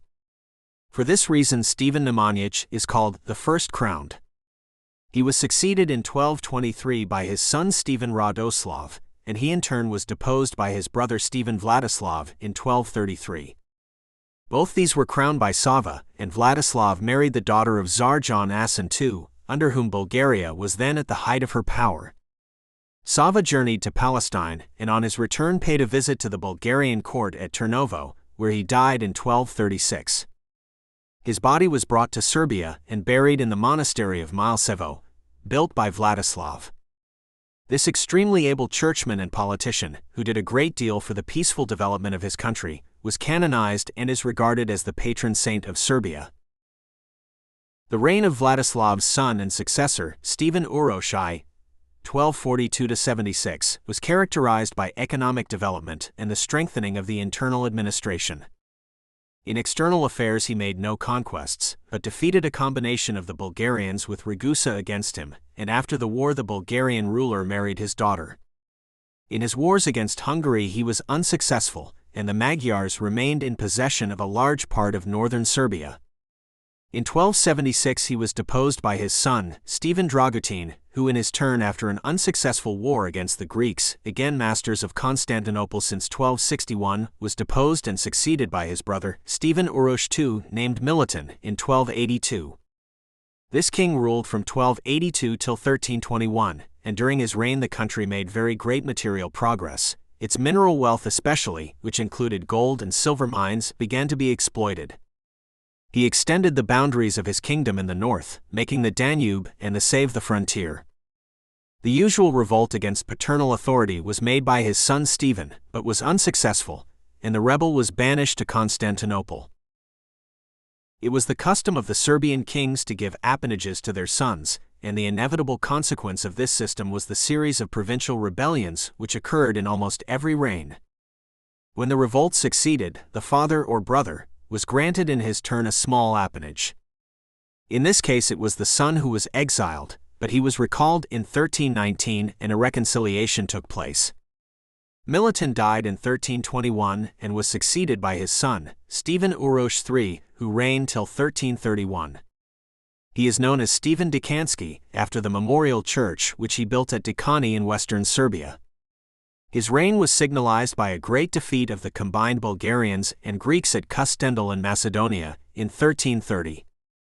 The following year his son, Stephen Dušan, rebelled against him and deposed him. Stephen Dušan, who reigned from 1331 till 1355, was Serbia's greatest ruler, and under him the country reached its utmost limits. Provincial and family revolts and petty local disputes with such places as Ragusa became a thing of the past, and he undertook conquest on a grand scale. Between 1331 and 1344 he subjected all Macedonia, Albania, Thessaly, and Epirus. He was careful to keep on good terms with Ragusa and with Hungary, then under Charles Robert. He married the sister of the Bulgarian ruler, and during his reign Bulgaria was completely under Serbian supremacy. The anarchy and civil war which had become perennial at Constantinople, and the weakening of the Greek Empire in face of the growing power of the Turks, no doubt to some extent explain the facility and rapidity of his conquests. Nevertheless his power was very formidable, and his success inspired considerable alarm in Western Europe. This was increased when, in 1345, he proclaimed his country an empire. He first called together a special church council, at which the Serbian Church and Archbishopric, whose center was then at Pec in Montenegro, Ipec in Turkish, was proclaimed a patriarchate with Archbishop Ioannis as patriarch. Then this prelate together with the Bulgarian Patriarch Simeon and Nicholas, Archbishop of Okrida, crowned Stephen Tsar of the Serbs, Bulgars and Greeks. Upon this the Patriarch of Constantinople gave himself the vain satisfaction of anathematizing the whole of Serbia, as a punishment for this insubordination. In 1353 the Pope, Innocent VI, persuaded King Louis of Hungary to undertake a crusade against Serbia in the name of Catholicism, but Stephen defeated him and re-established his frontier along the Save and Danube. Later he conquered the southern half of Dalmatia, and extended his empire as far north as the river Cetina. In 1354 Stephen Dušan himself approached the Pope, offering to acknowledge his spiritual supremacy if he would support him against the Hungarians and the Turks. The Pope sent him an embassy, but eventually Stephen could not agree to the papal conditions and concluded an alliance, of greater practical utility, with the Venetians. In 1355, however, he suddenly died, at the age of 46, and thus the further development and aggrandizement of his country was prematurely arrested. Stephen Dušan made a great impression on his contemporaries, both by his imposing personal appearance and by his undoubted wisdom and ability. He was especially a great legislator, and his remarkable code of laws, compiled in 1349 and enlarged in 1354, is, outside his own country, his greatest title to fame. During Stephen Dušan's reign the political center of Serbia, which had for many years gradually tended to shift southwards towards Macedonia, was at Skopje, Uskab in Turkish, which he made his capital. Stephen Dušan's empire extended from the Adriatic in the west to the river Maritsa in the east, from the Save and Danube in the north to the Aegean. It included all the modern kingdoms of Serbia, Montenegro, Albania and most of Greece, Dalmatia as far north as the river Cetina, as well as the fertile Morava Valley, with Niš and Belgrade, the whole eastern part of Serbia, which had for long been under either Bulgar or Magyar control. It did not include the cities of Salonika or Ragusa, nor any considerable part of the modern kingdom of Bulgaria, nor Bosnia, Croatia, North Dalmatia, nor Slavonia, between the Save and Drave, ethnologically all purely Serb lands. From the point of view of nationality, therefore, its boundaries were far from ideal. Stephen Dusan was succeeded by his son, known as Tsar Uroš, but he was as weak as his father had been strong. Almost as soon as he succeeded to the throne, disorders, rebellions, and dissensions broke out, and the empire rapidly fell to pieces. With Serbia, as with Bulgaria, the empire entirely hinged on the personality of one man, and when he was gone, chaos returned. Such an event for Serbia at this juncture was fatal, as a far more formidable foe than the ruler's rebellious relations was advancing against it. The Turkish conquests were proceeding apace. They had taken Gallipoli in 1354 and Demotica and Adrianople in 1361. The Serbs, who had already had an unsuccessful brush with the advance guard of the new invaders near Demotica in 1351, met them again on the Maritsa River in 1371 and were completely defeated. Several of the upstart princes who had been pulling Stephen Dusan's empire to pieces perished, and Tsar Uroš only survived the Battle of the Maritsa 2 months. He was unmarried, and with him died the Nemanja dynasty and the Serbian Empire. After this disaster, the unity of the Serbian state was completely destroyed, and it has never since been restored in the same measure. That part of the country to the south of Skopje fell completely under Turkish control. It was here that the famous national hero Marko Kraljevic, or King's son, renowned for his prowess, ruled as a vassal prince and mercenary soldier of the Turks. His father was one of the rebel princes who fell at the Battle of the River Maritsa in 1371. North of Skopje, Serbia, with Kruševac as a new political center, continued to lead an independent but precarious existence, much reduced in size and glory, under a native ruler, Prince Lazar. All the conquests of Stephen Dusan were lost, and the important coastal province of Zeta, which later developed into Montenegro, had broken away and proclaimed its autonomy directly after the death of Tsar Uroš. In 1375, a formal reconciliation was effected with the Patriarch of Constantinople. The ban placed on the Serbian Church in 1352 was removed and the independence of the Serbian Patriarchate of Ipek recognized. Meanwhile, neither Greeks, Bulgars, nor Serbs were allowed any peace by the Turks. In 1389 was fought the Great Battle of Kosovo Polj, or the Field of Blackbirds, a large plain in Old Serbia, at the southern end of which is Skopje. At this battle, Serbian armies from all the Serb lands, including Bosnia, joined together in defense of their country for the last time. The issue of the battle was for some time in doubt, but was decided by the treachery and flight at the critical moment of one of the Serb leaders, Vuk Branković, son-in-law of Prince Lazar, with a large number of troops. Another dramatic incident was the murder of Sultan Murad in his tent by another Serbian leader, Miloš Bilić, who, accused of treachery by his own countrymen, vowed he would prove his good faith, went over to the Turks and, pretending to be a traitor, gained admission to the Sultan's presence and proved his patriotism by killing him. The momentary dismay was put an end to by the energetic conduct of Bayezid, son of Murad, who rallied the Turkish troops and ultimately inflicted total defeat on the Serbians. From the effects of this battle, Serbia never recovered. Prince Lazar was captured and executed. His wife, Princess Malika, had to give her daughter to Bayezid in marriage, whose son thus ultimately claimed possession of Serbia by right of inheritance. Princess Malika and her son Stephen continued to live at Kruševac, but Serbia was already a tributary of Turkey. In the north, Hungary profited by the course of events and occupied Belgrade and all northern Serbia, but in 1396 the Turks defeated the Magyars severely at the Battle of Nicopolis, on the Danube, making the Serbs under Stephen fight on the Turkish side. Stephen also had to help Sultan Bajazet against the Tartars, and fought at the Battle of Angora in 1402 when Tamerlane captured Bayezid.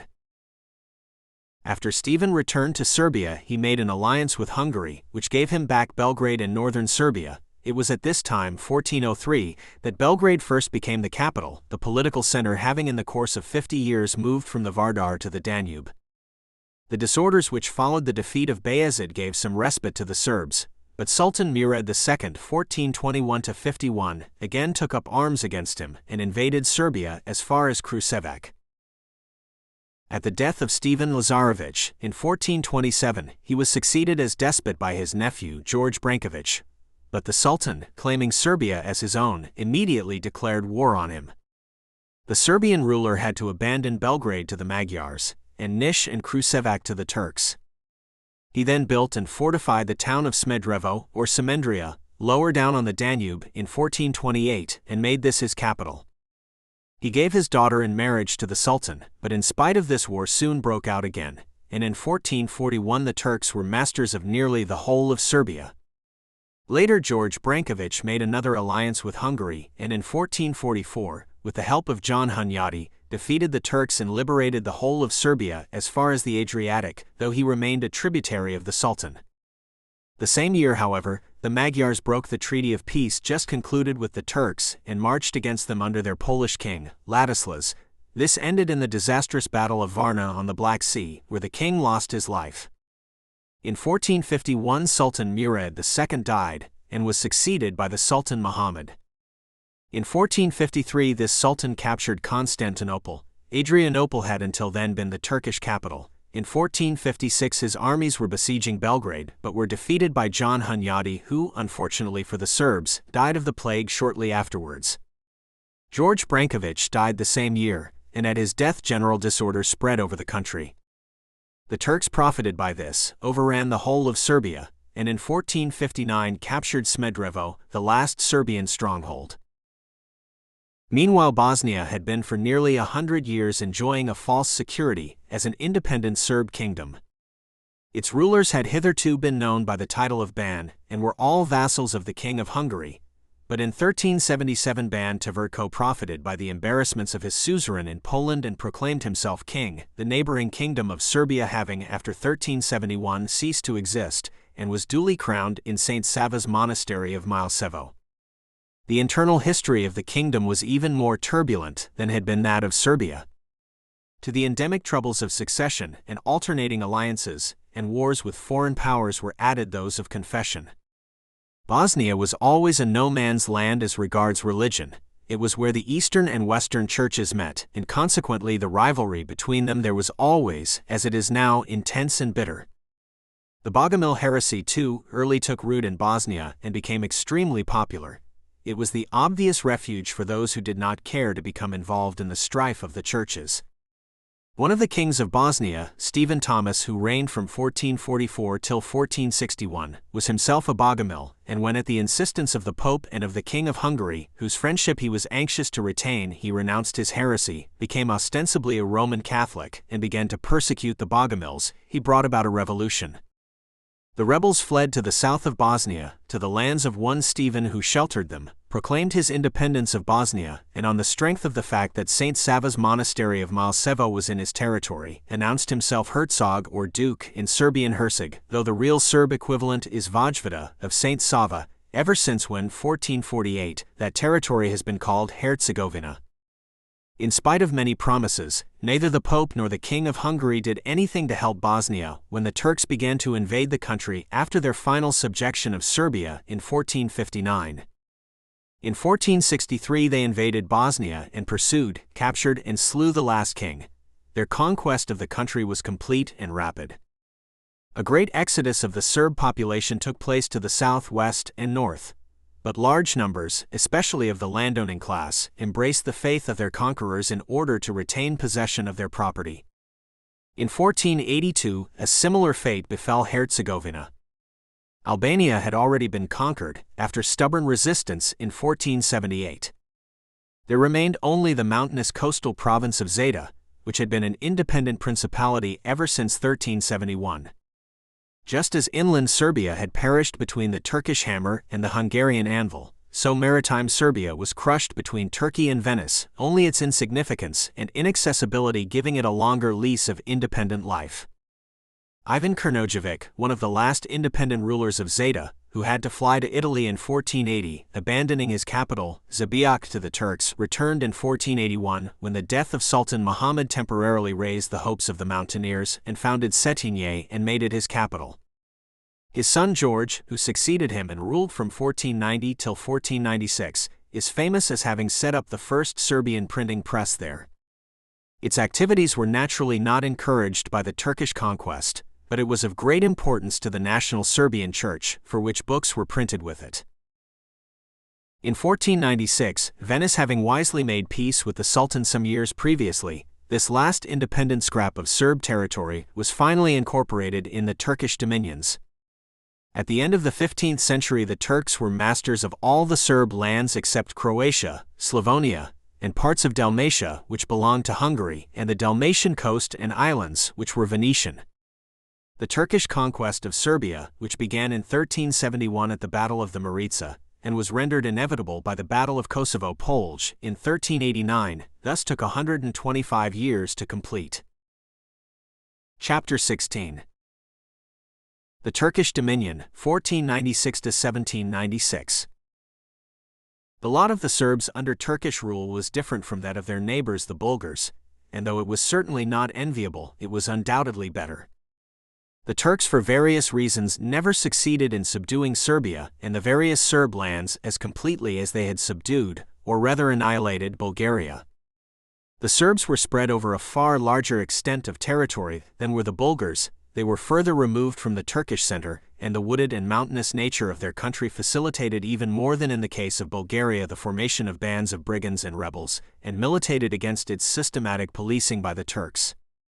The number of centers of national life, Serbia proper, Bosnia, Herzegovina and Montenegro, to take them in the chronological order of their conquest by the Turks, had been notoriously a source of weakness to the Serbian state, as is still the case today, but at the same time made it more difficult for the Turks to stamp out the national consciousness. What still further contributed to this difficulty was the fact that many Serbs escaped the oppression of Turkish rule by emigrating to the neighboring provinces, where they found people of their own race and language, even though of a different faith. The tide of emigration flowed in two directions, westwards into Dalmatia and northwards into Slavonia and Hungary. It had begun already after the final subjection of Serbia proper and Bosnia by the Turks in 1459 and 1463, but after the fall of Belgrade, which was the outpost of Hungary against the Turks, in 1521, and the Battle of Mohacs in 1526, when the Turks completely defeated the Magyars, it assumed great proportions. As the Turks pushed their conquests further north, the Serbs migrated before them. Later on, as the Turks receded, large Serb colonies sprang up all over southern Hungary, in the Banat, the country north of the Danube and east of the Tis, in Sirmia, or Srem in Serbian, the extreme eastern part of Slavonia, between the Save and the Danube, in Bačka, the country between the Tis and Danube, and in Baranja, between the Danube and the Drave. All this part of southern Hungary and Croatia was formed by the Austrians into a military borderland against Turkey, and the Croats and immigrant Serbs were organized as military colonists with special privileges, on the analogy of the Cossacks in southern Russia and Poland. In Dalmatia the Serbs played a similar role in the service of Venice, which, like Austria-Hungary, was frequently at war with the Turks. During the 16th century Ragusa enjoyed its greatest prosperity. It paid tribute to the Sultan, was under his protection, and never rebelled. It had a quasi-monopoly of the trade of the entire Balkan peninsula. It was a sanctuary both for Roman Catholic Croats and for Orthodox Serbs, and sometimes acted as intermediary on behalf of its co-religionists with the Turkish authorities, with whom it wielded great influence. Intellectually also it was a sort of Serb oasis, and the only place during the Middle Ages where Serbian literature was able to flourish. Montenegro during the 16th century formed part of the Turkish province of Scutari. Here, as well as in Serbia proper, northern Macedonia, known after the removal northwards of the political center in the 14th century as Old Serbia, Bosnia and Herzegovina, the Turkish rule was firmest but not harshest during the first half of the 16th century, when the power of the Ottoman Empire was at its height. Soon after the fall of Smederevo, in 1459, the Patriarchate of Ipek was abolished, the Serbian Church lost its independence, was merged in the Greco-Bulgar Archbishopric of Okrida in southern Macedonia, and fell completely under the control of the Greeks. In 1557, however, through the influence of a Grand Vizier of Serb nationality, the Patriarchate of Pek was revived. The revival of this center of national life was momentous. Through its agency, the Serbian monasteries were restored, ecclesiastical books printed, and priests educated, and more fortunate than the Bulgarian national church, which remained under Greek management, it was able to focus the national enthusiasms and aspirations, and keep alive with hope the flame of nationality amongst those Serbs who had not emigrated. Already, in the second half of the 16th century, people began to think that Turkey's days in Europe were numbered, and they were encouraged in this illusion by the Battle of Lepanto, 1571. But the 17th century saw a revival of Turkish power. Crete was added to their empire, and in 1683 they very nearly captured Vienna. In the war which followed their repulse, and in which the victorious Austrians penetrated as far south as Skopje, the Serbs took part against the Turks, but when later the Austrians were obliged to retire, the Serbs who had risen against the Turks at the bidding of their patriarch Arsene III had to suffer terrible reprisals at their hands, with the result that another wholesale emigration, with the patriarch at its head, took place into the Austro-Hungarian military borderland. This time it was the very heart of Serbia which was abandoned, namely Old Serbia and Northern Macedonia, including Pec and Prizren. The vacant patriarchate was for a time filled by a Greek, and the Albanians, many of whom were Mohammedans and therefore Turcophile, spread northwards and eastwards into lands that had been Serb since the 7th century. From the end of the 17th century, however, the Turkish power began unmistakably to wane. The Treaty of Karlowitz, 1699, left the Turks still in possession of Sirmia, between the Danube and Save and the Banat north of the Danube, but during the reign of the Emperor Charles VI their retreat was accelerated.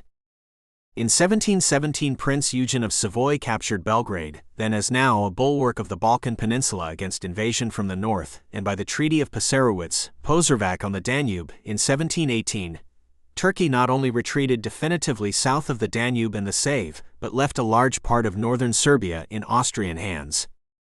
By the same treaty Venice secured possession of the whole of Dalmatia, where it had already gained territory by the Treaty of Karlowitz in 1699. But the Serbs soon found out that alien populations fare little better under Christian rule, when they are not of the same confession as their rulers, than under Mohammedan. The Orthodox Serbs in Dalmatia suffered thenceforward from relentless persecution at the hands of the Roman Catholics. In Austria-Hungary too, and in that part of Serbia occupied by the Austrians after 1718, the Serbs discovered that the Austrians, when they had beaten the Turks largely by the help of Serbian levies, were very different from the Austrians who had encouraged the Serbs to settle in their country and form military colonies on their frontiers to protect them from Turkish invasion. The privileges promised them when their help had been necessary were disregarded as soon as their services could be dispensed with. Austrian rule soon became more oppressive than Turkish, and to the Serbs' other woes was now added religious persecution. The result of all this was that a counter-emigration set in, and the Serbs actually began to return to their old homes in Turkey.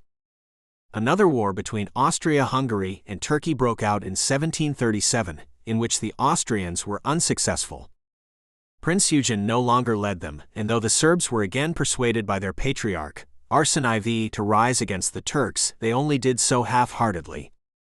By the Treaty of Belgrade in 1739, Austria had to withdraw north of the Save and Danube, evacuating all northern Serbia in favor of the Turks.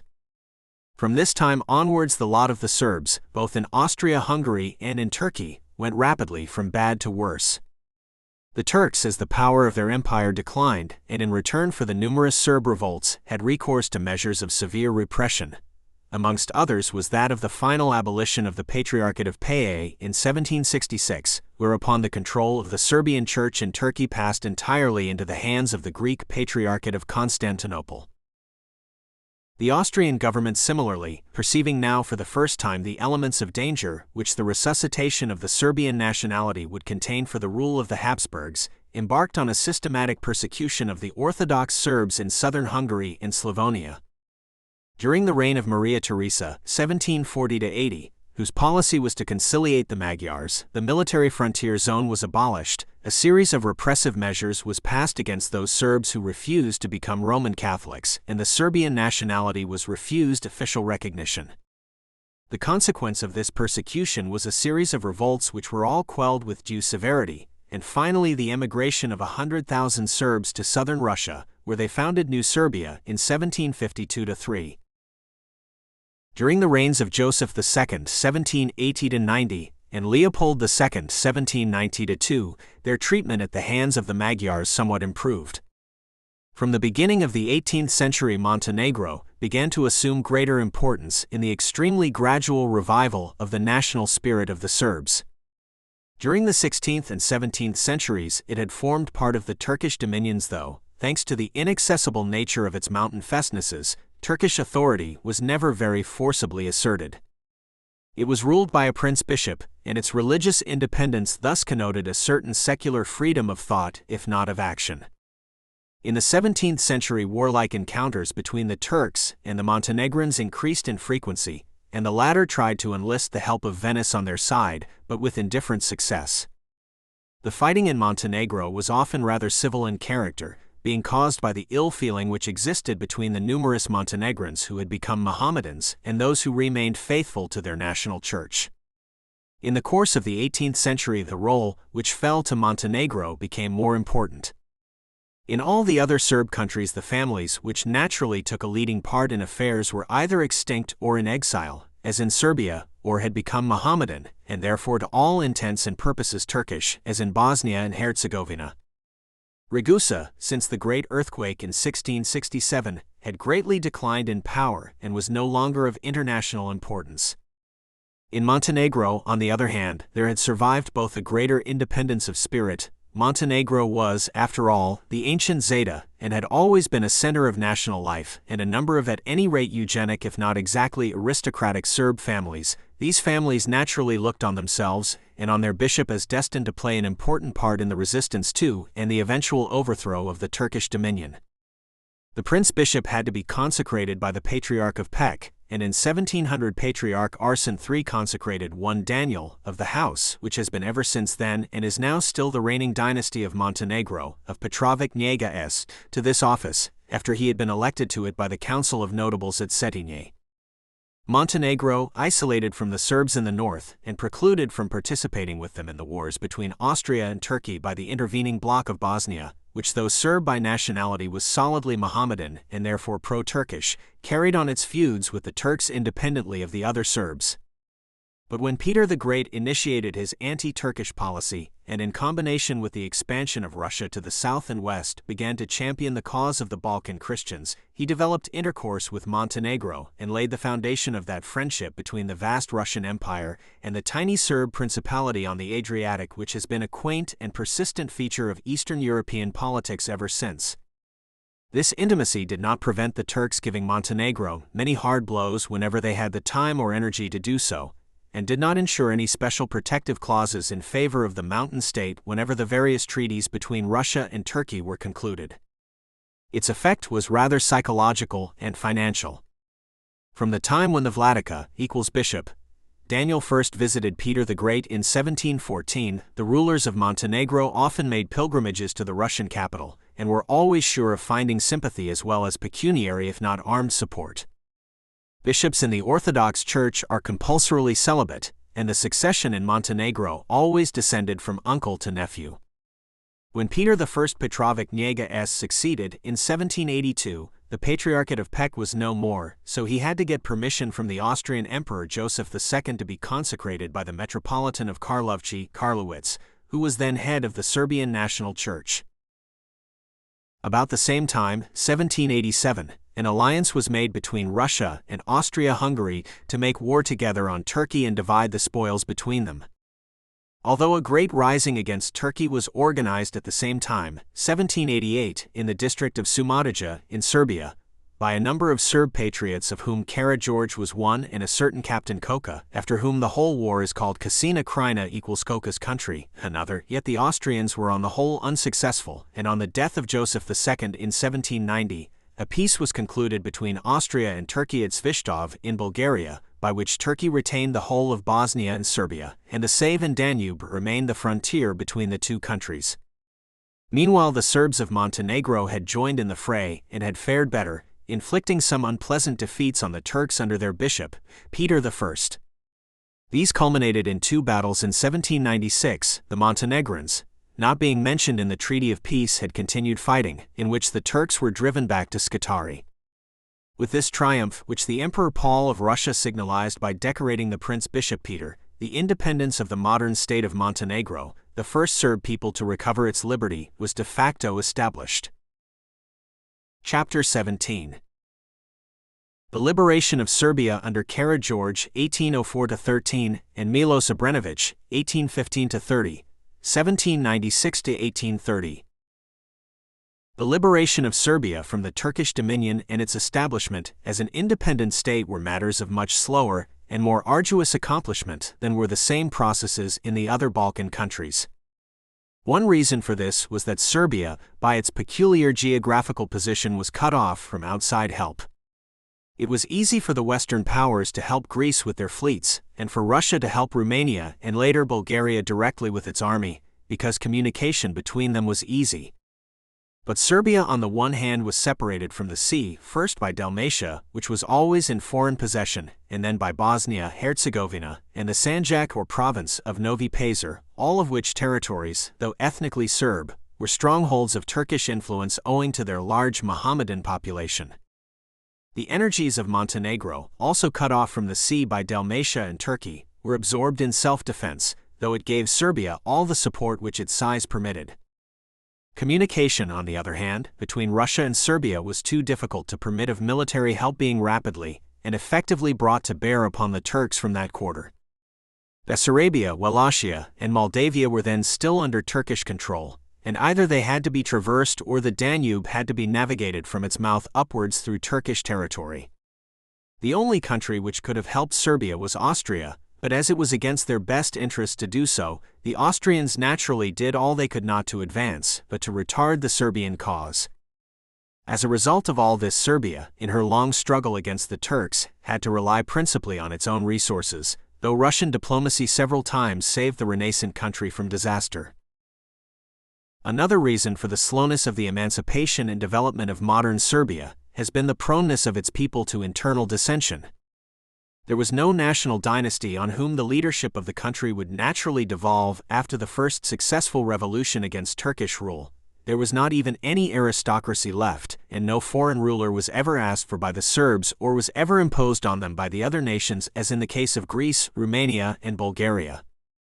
On the other hand, the rising against Turkey was a rising of the whole people, and it was almost inevitable that as soon as some measure of independence was gained, the unity the Serbs had shown when fighting against their oppressors should dissolve and be replaced by bitter rivalries and disputes amongst the various local leaders who had become prominent during the rebellion. These rivalries early in the 19th century resolved themselves into a blood feud between two families, the Karađorđević and the Obrenović, a quarrel that filled Serbian history and militated against the progress of the Serb people throughout the 19th century. The same reasons which restricted the growth of the political independence of Serbia have also impeded, or rather made impossible, its economic development and material prosperity. Until recent years, Austria-Hungary and Turkey between them held Serbia territorially in such a position that whenever Serbia either demurred at its neighbors' tariffs or wished to retaliate by means of its own, the screw was immediately applied and economic strangulation threatened. Romania and Bulgaria economically could never be of help to Serbia, because the products and the requirements of all three are identical, and Romania and Bulgaria cannot be expected to facilitate the sale of their neighbors' livestock and cereals when their first business is to sell their own, while the cost of transit of imports from Western Europe through those countries is prohibitive. After the unsuccessful rebellion of 1788, already mentioned, Serbia remained in a state of pseudo-quiescence for some years. Meanwhile, the authority of the Sultan in Serbia was growing ever weaker, and the real power was wielded by local Turkish officials, who exploited the country, looked on it as their own property, and enjoyed semi-independence. Their exactions and cruelties were worse than had been those of the Turks in the old days, and it was against them and their troops, not against those of the Sultan, that the first battles in the Serbian War of Independence were fought. It was during the year 1803 that the Serbian leaders first made definite plans for the rising which eventually took place in the following year. The ringleader was George Petrovic, known as Black George or Karađorđe, and amongst his confederates was Miloš Obrenović. The center of the conspiracy was at Topola, in the district of Šumadija in central Serbia, between the Morava and the Drina rivers, the native place of Karađorđe. The first 2 years of fighting between the Serbians and first the provincial janissaries, and later the Sultan's forces, fully rewarded the bravery and energy of the insurgents. By the beginning of 1807 they had virtually freed all northern Serbia by their own unaided efforts and captured the towns of Požarevac, Smederevo, Belgrade, and Sabac. The year 1804 is also notable as the date of the formal opening of diplomatic relations directly between Serbia and Russia. At this time the Emperor Alexander I was too preoccupied with Napoleon to be able to threaten the Sultan. Austerlitz took place in November 1805, but he gave the Serbs financial assistance and commended their cause to the especial care of his ambassador at Constantinople. In 1807 war again broke out between Russia and Turkey, but after the Peace of Tilsit, June 1807, fighting ceased also between the Turks and the Russians and the Serbs, not before the Russians had won several successes against the Turks on the lower Danube. It was during the 2 following years of peace that dissensions first broke out amongst the Serbian leaders. Fighting the Turks was the sole condition of existence which prevented them fighting each other. In 1809–10 Russia and the Serbs again fought the Turks, at first without success, but later with better fortune. In 1811 Karađorđe was elected gospodar, or sovereign, by a popular assembly, but Serbia still remained a Turkish province. At the end of that year the Russians completely defeated the Turks at Rustchuk in Bulgaria, and if all had gone well Serbia might there and then have achieved complete independence. But Napoleon was already preparing his invasion and Russia had to conclude peace with Turkey in a hurry, which necessarily implied that the Sultan obtained unduly favorable terms. In the Treaty of Bucharest between the two countries signed in May 1812, the Serbs were indeed mentioned and promised vague internal autonomy and a general amnesty, but all the fortified towns they had captured were to be returned to the Turks, and the few Russian troops who had been helping the Serbs in Serbia had to withdraw. Negotiations between the Turks and the Serbs for the regulation of their position were continued throughout 1812, but finally the Turks refused all their claims and conditions, and seeing the European powers preoccupied with their own affairs, invaded the country from Bosnia in the west, and also from the east and south, in August 1813. The Serbs, left entirely to their own resources, succumbed before the superior forces of the Turks, and by the beginning of October the latter were again masters of the whole country and in possession of Belgrade.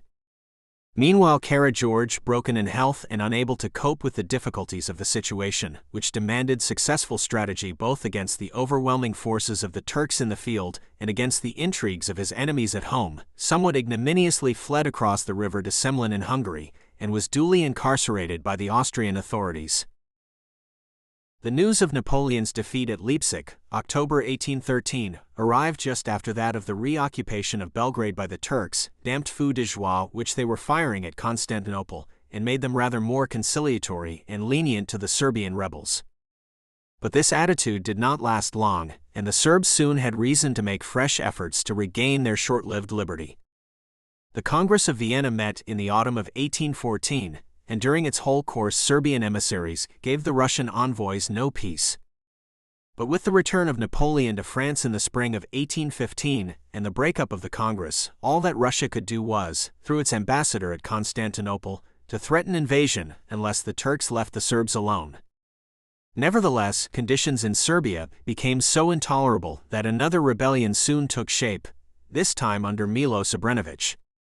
This leader was no less patriotic than his rival, Karađorđe, but he was far more able and a consummate diplomat.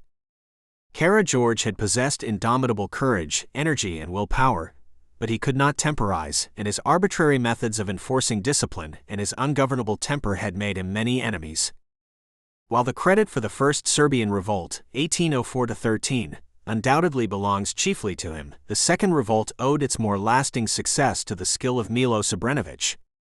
The fighting started at Takovo, the home of the Obrenović family, in April 1815, and after many astonishing successes against the Turks, including the capture of the towns of Rudnik, Čačak, Požarevac and Kraljevo, was all over by July of the same year. The Turks were ready with large armies in the west and Bosnia, and also south of the Morava River, to continue the campaign and crush the rebellion. But the news of the final defeat of Napoleon, and the knowledge that Russia would soon have time again to devote attention to the Balkans, withheld their appetites for revenge, and negotiations with the successful rebels were initiated. During the whole of this period, from 1813 onwards, Miloš Obrenović, as head of a district, was an official of the Sultan in Serbia, and it was one of his principles never to break irreparably with the Turks, who were still suzerains of the country. At the same time, owing to his skill and initiative, he was recognized as the only real leader of the movement for independence. From the cessation of the rebellion in 1815 onwards, he himself personally conducted negotiations in the name of his people with the various pashas who were deputed to deal with him. While these negotiations went on and the armistice was in force, he was confronted, or rather harassed from behind, by a series of revolts against his growing authority on the part of his jealous compatriots. In June 1817, Karageorge, who had been in Russia after being released by the Austrians in 1814, returned surreptitiously to Serbia, encouraged by the brighter aspect which affairs in his country seemed to be assuming. But the return of his most dangerous rival was as unwelcome to Miloš as it was to the Turkish authorities at Belgrade, and measures having been concerted between them, Karageorge was murdered on July 26, 1817, and the first act in the blood feud between the two families thus committed. In November of the same year, a Skupština, or National Assembly, was held at Belgrade, and Miloš Obrenović, whose position was already thoroughly assured, was elected hereditary prince (knez) of the country. Meanwhile, events of considerable importance for the future of the Serb race had been happening elsewhere. Dalmatia, the whole of which had been in the possession of Venice since the Treaty of Karlowitz in 1699, passed into the hands of Austria by the Treaty of Campo Formio in 1797, when the Venetian Republic was extinguished by Napoleon. The Bocca di Cattaro, a harbor both strategically and commercially of immense value, which had in the old days belonged to the Serb Principality of Zeta or Montenegro, and is its only natural outlet on the Adriatic, likewise became Venetian in 1699 and Austrian in 1797, 1 year after the successful rebellion of the Montenegrins against the Turks. By the Treaty of Pressburg between France and Austria, Dalmatia became French in 1805. But the Montenegrins, supported by the Russians, resisted the new owners and occupied the Bocca. At the Peace of Tilsit in 1807, however, this important place was assigned to France by Russia, and Montenegro had to submit to its loss. In 1806, the French occupied Ragusa, and in 1808 abolished the independence of the ancient Serb city republic. In 1812, the Montenegrins, helped by the Russians and British, again expelled the French and reoccupied Cattaro. But Austria was by now fully alive to the meaning this harbor would have once it was in the possession of Montenegro, and after the Congress of Vienna in 1815 took definitive possession of it, as well as of all the rest of Dalmatia, thus effecting the complete exclusion of the Serb race for all political and commercial purposes from the Adriatic, its most natural and obvious means of communication with Western Europe. Though Miloš had been elected prince by his own people, it was long before he was recognized as such by the Porte. His efforts for the regularization of his position entailed endless negotiations in Constantinople. These were enlivened by frequent anti-Obrenović revolts in Serbia, all of which Miloš successfully quelled. The revolution in Greece in 1821 threw the Serbian question from the international point of view into the shade. But the Emperor Nicholas I, who succeeded his brother Alexander I on the Russian throne in 1825, soon showed that he took a lively and active interest in Balkan affairs. Pan-Slavism had scarcely become fashionable in those days, and it was still rather as the protector of its co-religionists under the Crescent that Russia intervened. In 1826, Russian and Turkish delegates met at Ackerman in Bessarabia, and in September of that year signed a convention by which the Russian protectorate over the Serbs was recognized. The Serbs were granted internal autonomy, the right to trade and erect churches, schools, and printing presses, and the Turks were forbidden to live in Serbia except in 8 garrison towns. The garrisons were to be Turkish, and tribute was still to be paid to the Sultan as suzerain.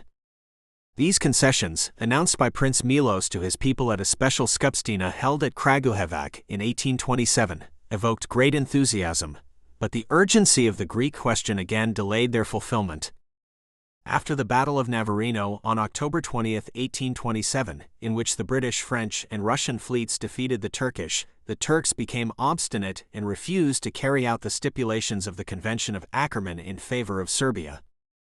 Thereupon Russia declared war on Turkey in April 1828, and the Russian armies crossed the Danube and the Balkans and marched on Constantinople.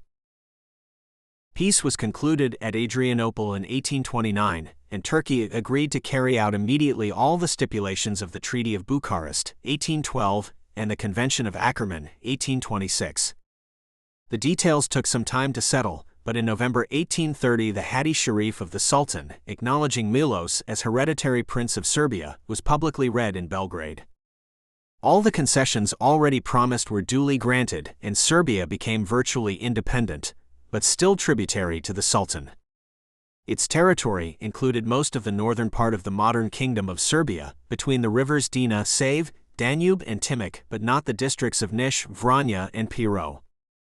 Turkey still retained Bosnia and Herzegovina, Macedonia, the Sanjak of Novi Pazar, which separated Serbia from Montenegro, and Old Serbia, northern Macedonia. Chapter 18. The Throes of Regeneration, Independent Serbia, 1830 to 1903.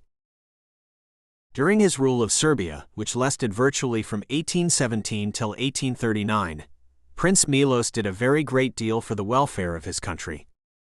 He emancipated the Serbian Church from the trammels of the Greek Patriarchate of Constantinople in 1831, from which date onwards it was ruled by a metropolitan of Serb nationality, resident at Belgrade. He encouraged the trade of the country, a great deal of which he held in his own hands. He was in fact a sort of prototype of those modern Balkan business kings of whom King George of Greece and King Carol of Romania were the most notable examples. He raised an army and put it on a permanent footing, and organized the construction of roads, schools, and churches. He was, however, an autocratic ruler of the old school, and he had no inclination to share the power for the attainment of which he had labored so many years and gone through so much. From his definite installation as hereditary prince, discontent at his arbitrary methods of government amongst his equals increased, and after several revolts he was forced eventually to grant a constitution in 1835. This, however, remained a dead letter, and things went on as before. Later in the same year he paid a prolonged visit to his suzerain at Constantinople, and while he was there the situation in Serbia became still more serious. After his return he was, after several years of delay and of growing unpopularity, compelled to agree to another constitution which was forced on him, paradoxically enough, by the joint efforts of the Tsar and of the Sultan, who seemed to take an unnatural pleasure in supporting the democratic Serbians against their successful colleague in autocracy, who had done so much for his turbulent subjects. Serbia, even in those days, was essentially and uncompromisingly democratic, but even so Milos obstinately refused to carry out the provisions of the constitution or in any way to submit to a curtailment of his power, and in 1839 he left his ungrateful principality and took refuge in Rumania, where he possessed an estate, abdicating in favor of his elder son Milan. This Prince Milan, known as Obrenović II, was seriously ill at the time of his accession and died within a month of it. He was succeeded by his younger brother Michael, known as Obrenović III, who was then only 16 years of age. This prince, though young, had a good head on his shoulders, and eventually proved the most gifted ruler modern Serbia has ever had. His first reign, 1840-2, however, did not open well. He inaugurated it by paying a state visit to Constantinople, but the Sultan only recognized him as elective prince and insisted on his having 2 advisors approved and appointed by the Porte. Michael on his return showed his determination to have nothing to do with them, but this led to a rebellion headed by one of them, Vučić, and though Michael's rule was not as arbitrary as his father's, he had to bow to the popular will which supported Vučić and cross the river to Semlin. After a stormy interval, during which the Emperor Nicholas I tried to intervene in favor of Michael, Alexander Karageorgievich, son of Karageorge, was elected prince, 1843. No sooner was this representative of the rival dynasty installed, however, than rebellions in favor of Michael occurred. These were thrown into the shade by the events of 1848. In that memorable year of revolutions, the Magyars rose against Austria and the Serbs in southern Hungary rose against the Magyars. Prince Alexander resolved to send military help to his oppressed countrymen north of the Save and Danube, and though the insurgents were unsuccessful, Prince Alexander gained in popularity amongst the Serbs by the line of action he had taken. During the Crimean War, on the other hand, Serbia remained strictly neutral, to the annoyance of the Tsar. At the Congress of Paris, 1856, the exclusive protectorate of Russia was replaced by one of all the powers, and Russian influence in the Western Balkans was thereby weakened. Prince Alexander's prudence, moreover, cost him his popularity, and in 1858 he in his turn had to bid farewell to his difficult countrymen. In December of the same year, the veteran Prince Milos Obrenović I was recalled to power as hereditary prince. His activities during his second reign were directed against Turkish influence, which was still strong, and he made efforts to have the Turkish populations removed from the 8 garrison towns, including Belgrade, where they still lived in spite of the fact that their emigration had been stipulated for in 1830.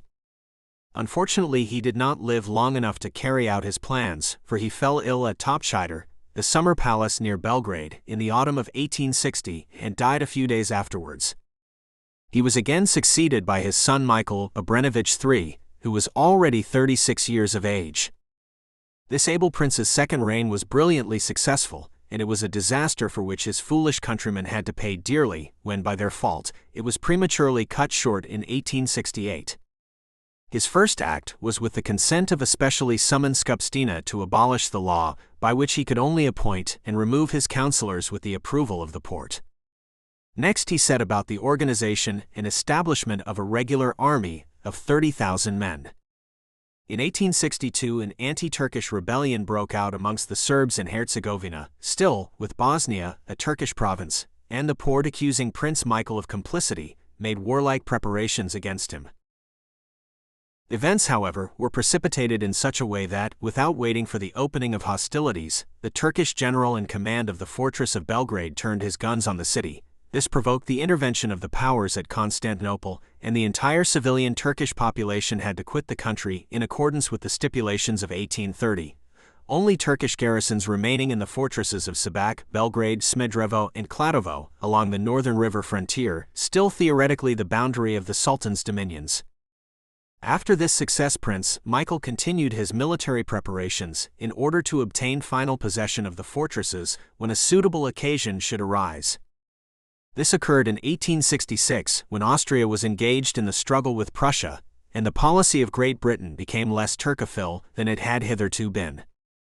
On April 6, 1867, the 4 fortresses, which had been in Serbian possession from 1804 to 1813, but had since then been garrisoned by the Turks, were delivered over to Serbia, and the last Turkish soldier left Serbian soil without a shot having been fired.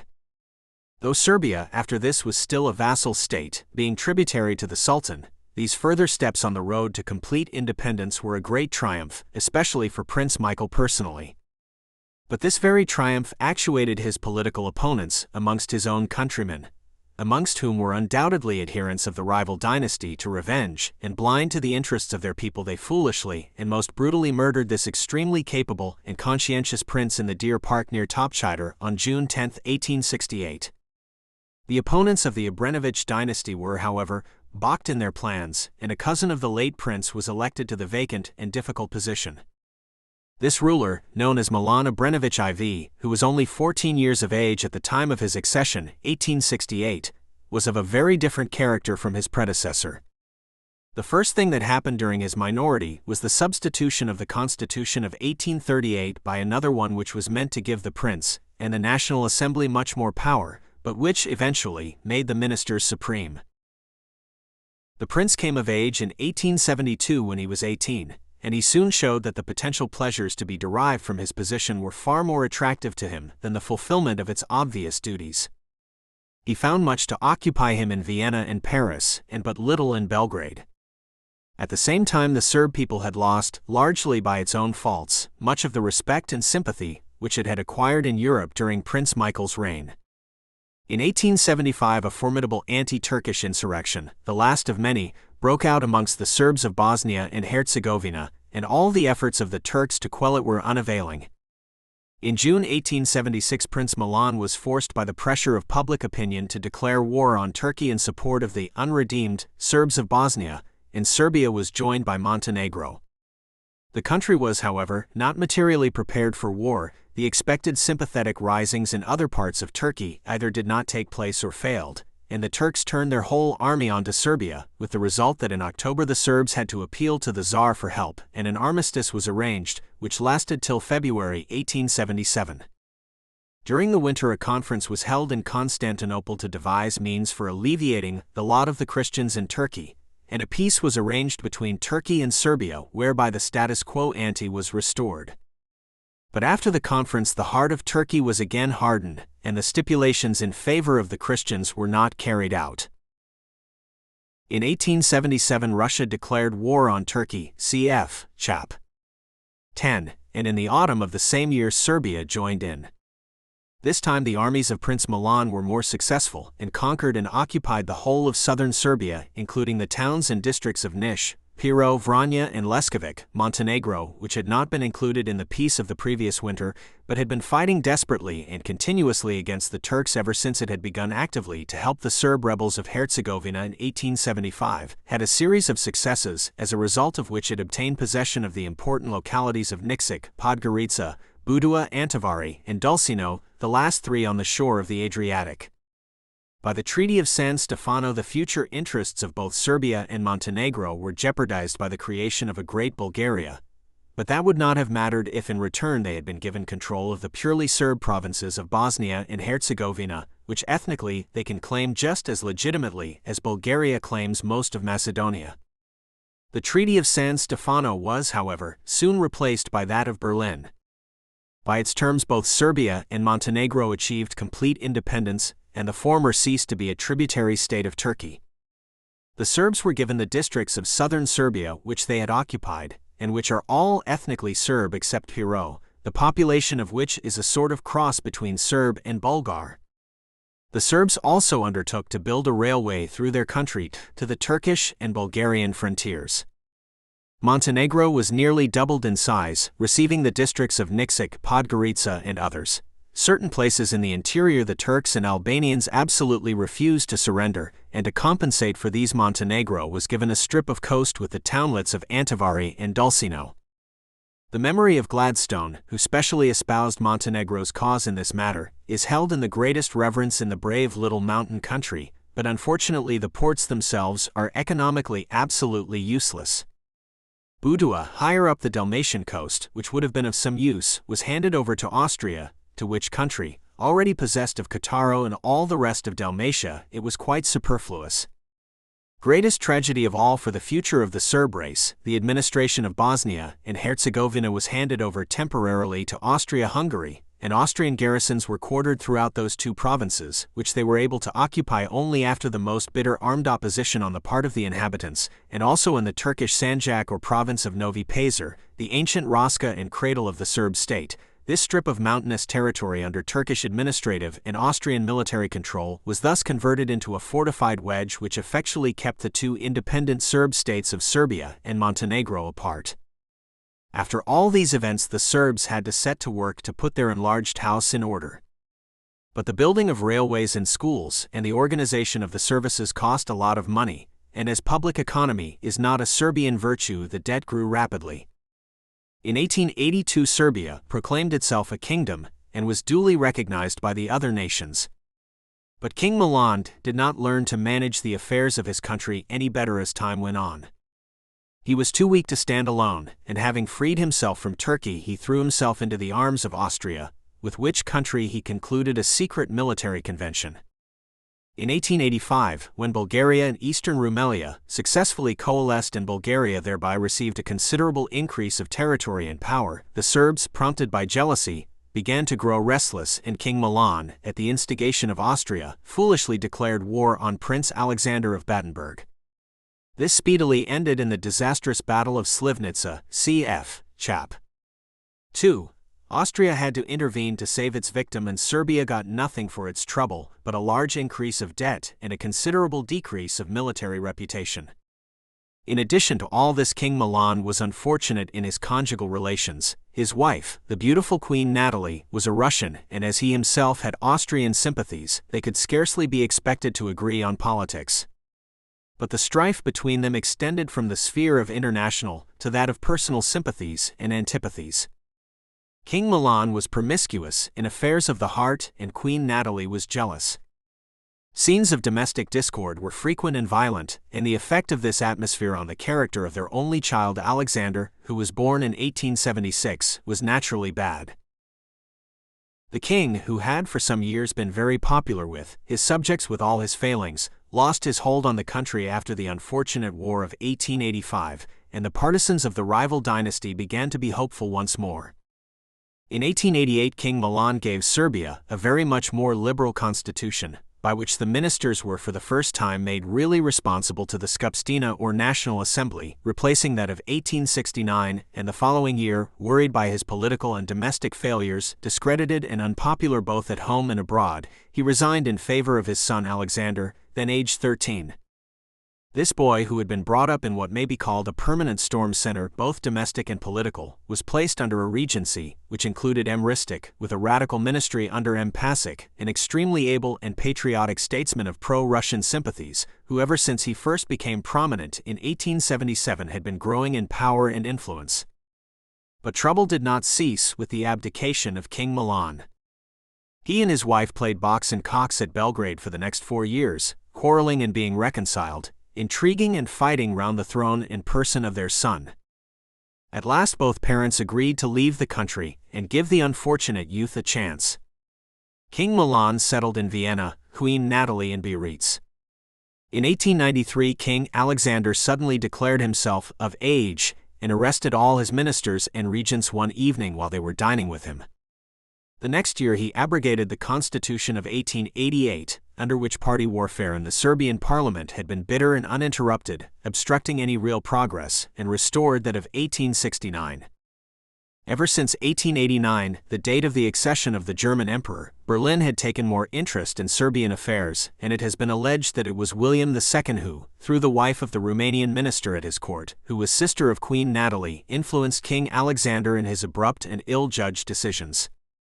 It was certainly German policy to weaken and discredit Serbia, and to further Austrian influence at Belgrade at the expense of that of Russia. King Milan returned for a time to Belgrade in 1897, and the reaction, favorable to Austria, which had begun in 1894, increased during his presence and under the ministry of Dr. Vladan Georgievich, which lasted from 1897 till 1900. This state of repression caused unrest throughout the country. All its energies were absorbed in fruitless political party strife, and no material or moral progress was possible. King Alexander, distracted, solitary, and helpless in the midst of this unending welter of political intrigue, committed an extremely imprudent act in the summer of 1900. Having gone for much-needed relaxation to see his mother at Biarritz, he fell violently in love with her lady-in-waiting, Madame Draga Masin, the divorced wife of a Serbian officer. Her somewhat equivocal past was in King Alexander's eyes quite eclipsed by her great beauty and her wit, which had not been impaired by conjugal infelicity. Although she was 32 and he only 24, he determined to marry her, and the desperate opposition of his parents, his army, his ministers, and his people, based principally on the fact that the woman was known to be incapable of childbirth, only precipitated the accomplishment of his intention.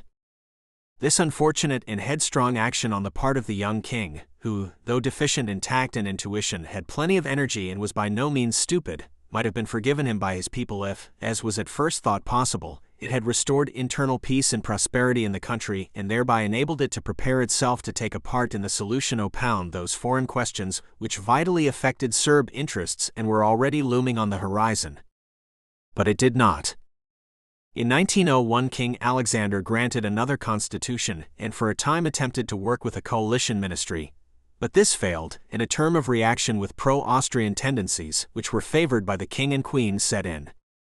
This reaction, combined with the growing disorganization of the finances and the general sense of the discredit and failure which the follies of its rulers had during the last 30 years brought on the country, completely undermined the position of the dynasty and made a catastrophe inevitable. This occurred, as is well known, on June 10, 1903, when, as the result of a military conspiracy, King Alexander, the last of the Obrenović dynasty, his wife, and her male relatives were murdered. This crime was purely political, and it is absurd to gloss it over or to explain it merely as the result of the family feud between the two dynasties. That came to an end in 1868, when the murder of Karageorge in 1817 by the agency of Milos Obrenović was avenged by the lunatic assassination of the brilliant Prince Michael Obrenović III. It is no exaggeration to say that, from the point of view of the Serbian patriot, the only salvation of his country in 1903 lay in getting rid of the Obrenović dynasty, which had become pro-Austrian, had no longer the great gifts possessed by its earlier members, and undoubtedly by its vagaries hindered the progress of Serbia, both in internal and external politics.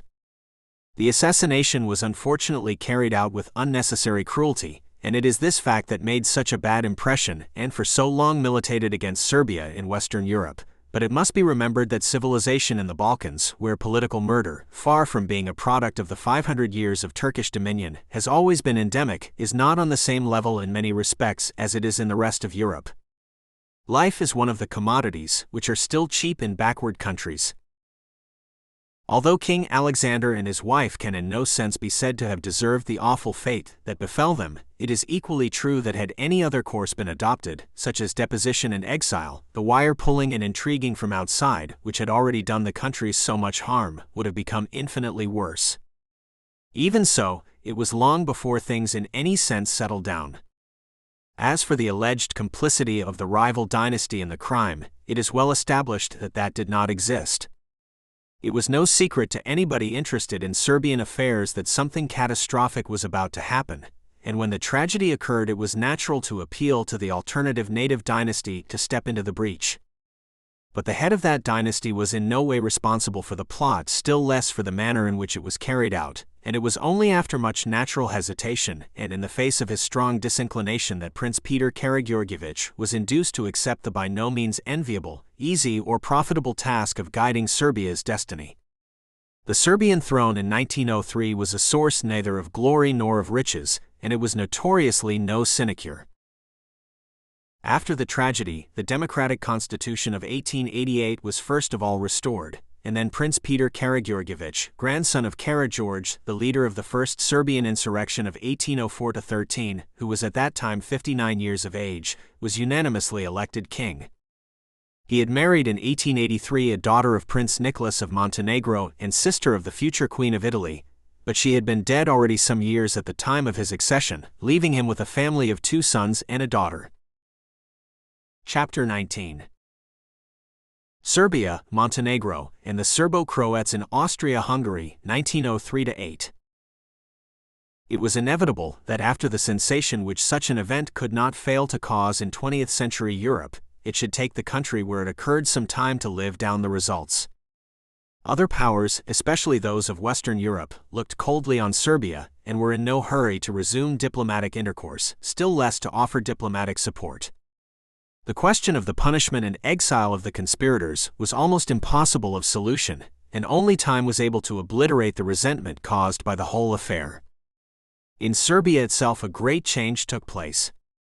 The new sovereign, though he labored under the greatest possible disadvantages, by his irreproachable behavior, modesty, tact, and strictly constitutional rule, was able to withdraw the court of Belgrade from the trying limelight to which it had become used. The public finances began to be reorganized, commerce began to improve in spite of endless tariff wars with Austria-Hungary, and attention was again diverted from home to foreign politics. With the gradual spread of education and increase of communication, and the growth of national self-consciousness amongst the Serbs and Croats of Austria-Hungary and the 2 independent Serb states, a new movement for the closer intercourse amongst the various branches of the Serb race for South Slav unity, as it was called, gradually began to take shape. At the same time a more definitely political agitation started in Serbia, largely inspired by the humiliating position of economic bondage in which the country was held by Austria-Hungary, and was roughly justified by the indisputable argument, Serbia must expand or die. Expansion at the cost of Turkey seemed hopeless, because even the acquisition of Macedonia would give Serbia a large alien population and no maritime outlet. It was towards the Adriatic that the gaze of the Serbs was directed, to the coast which was ethnically Serbian and could legitimately be considered a heritage of the Serb race. Macedonia was also taken into account. Schools and armed bands began their educative activity amongst those inhabitants of the unhappy province who were Serb, or who lived in places where Serbs had lived, or who with sufficient persuasion could be induced to call themselves Serb. But the principal stream of propaganda was directed westwards into Bosnia and Herzegovina. The antagonism between Christian and Mohammedan, Serb and Turk was never so bitter as between Christian and Christian, Serb and German or Magyar, and the Serbs were clever enough to see that Bosnia and Herzegovina from every point of view was to them worth 10 Macedonias, though it would be 10 times more difficult to obtain. Bosnia and Herzegovina, though containing 3 confessions, were ethnically homogeneous, and it was realized that these 2 provinces were as important to Serbia and Montenegro as the rest of Italy had been to Piedmont. It must at this time be recalled in what an extraordinary way the Serb race had fortuitously been broken up into a number of quite arbitrary political divisions. Dalmatia, 3% of the population of which is Italian and all the rest Serb or Croat, preponderatingly Serb and Orthodox in the south and preponderating Croat or Roman Catholic in the north, was a province of Austria and sent deputies to the Reichsrath at Vienna. At the same time it was territorially isolated from Austria and had no direct railway connection with any country except a narrow-gauge line into Bosnia. Croatia and Slavonia, preponderatingly Roman Catholic, were lands of the Hungarian crown, and though they had a provincial pseudo-autonomous diet at Agram, the capital of Croatia, they sent deputies to the Hungarian parliament at Budapest. Thus what had in the Middle Ages been known as the Triune Kingdom of Croatia, Slavonia, and Dalmatia with a total Serbo-Croat population of 3 millions, was divided between Austria and Hungary. Further, there were about 700,000 Serbs and Croats in the south of Hungary proper, Kast and north of the Danube, known as the Banat and Bačka, a district which during the 18th and early 19th centuries was the hearth and home of Serb literature and education, but which later waned in importance in that respect as independent Serbia grew. These Serbs were directly dependent on Budapest, the only autonomy they possessed being ecclesiastical.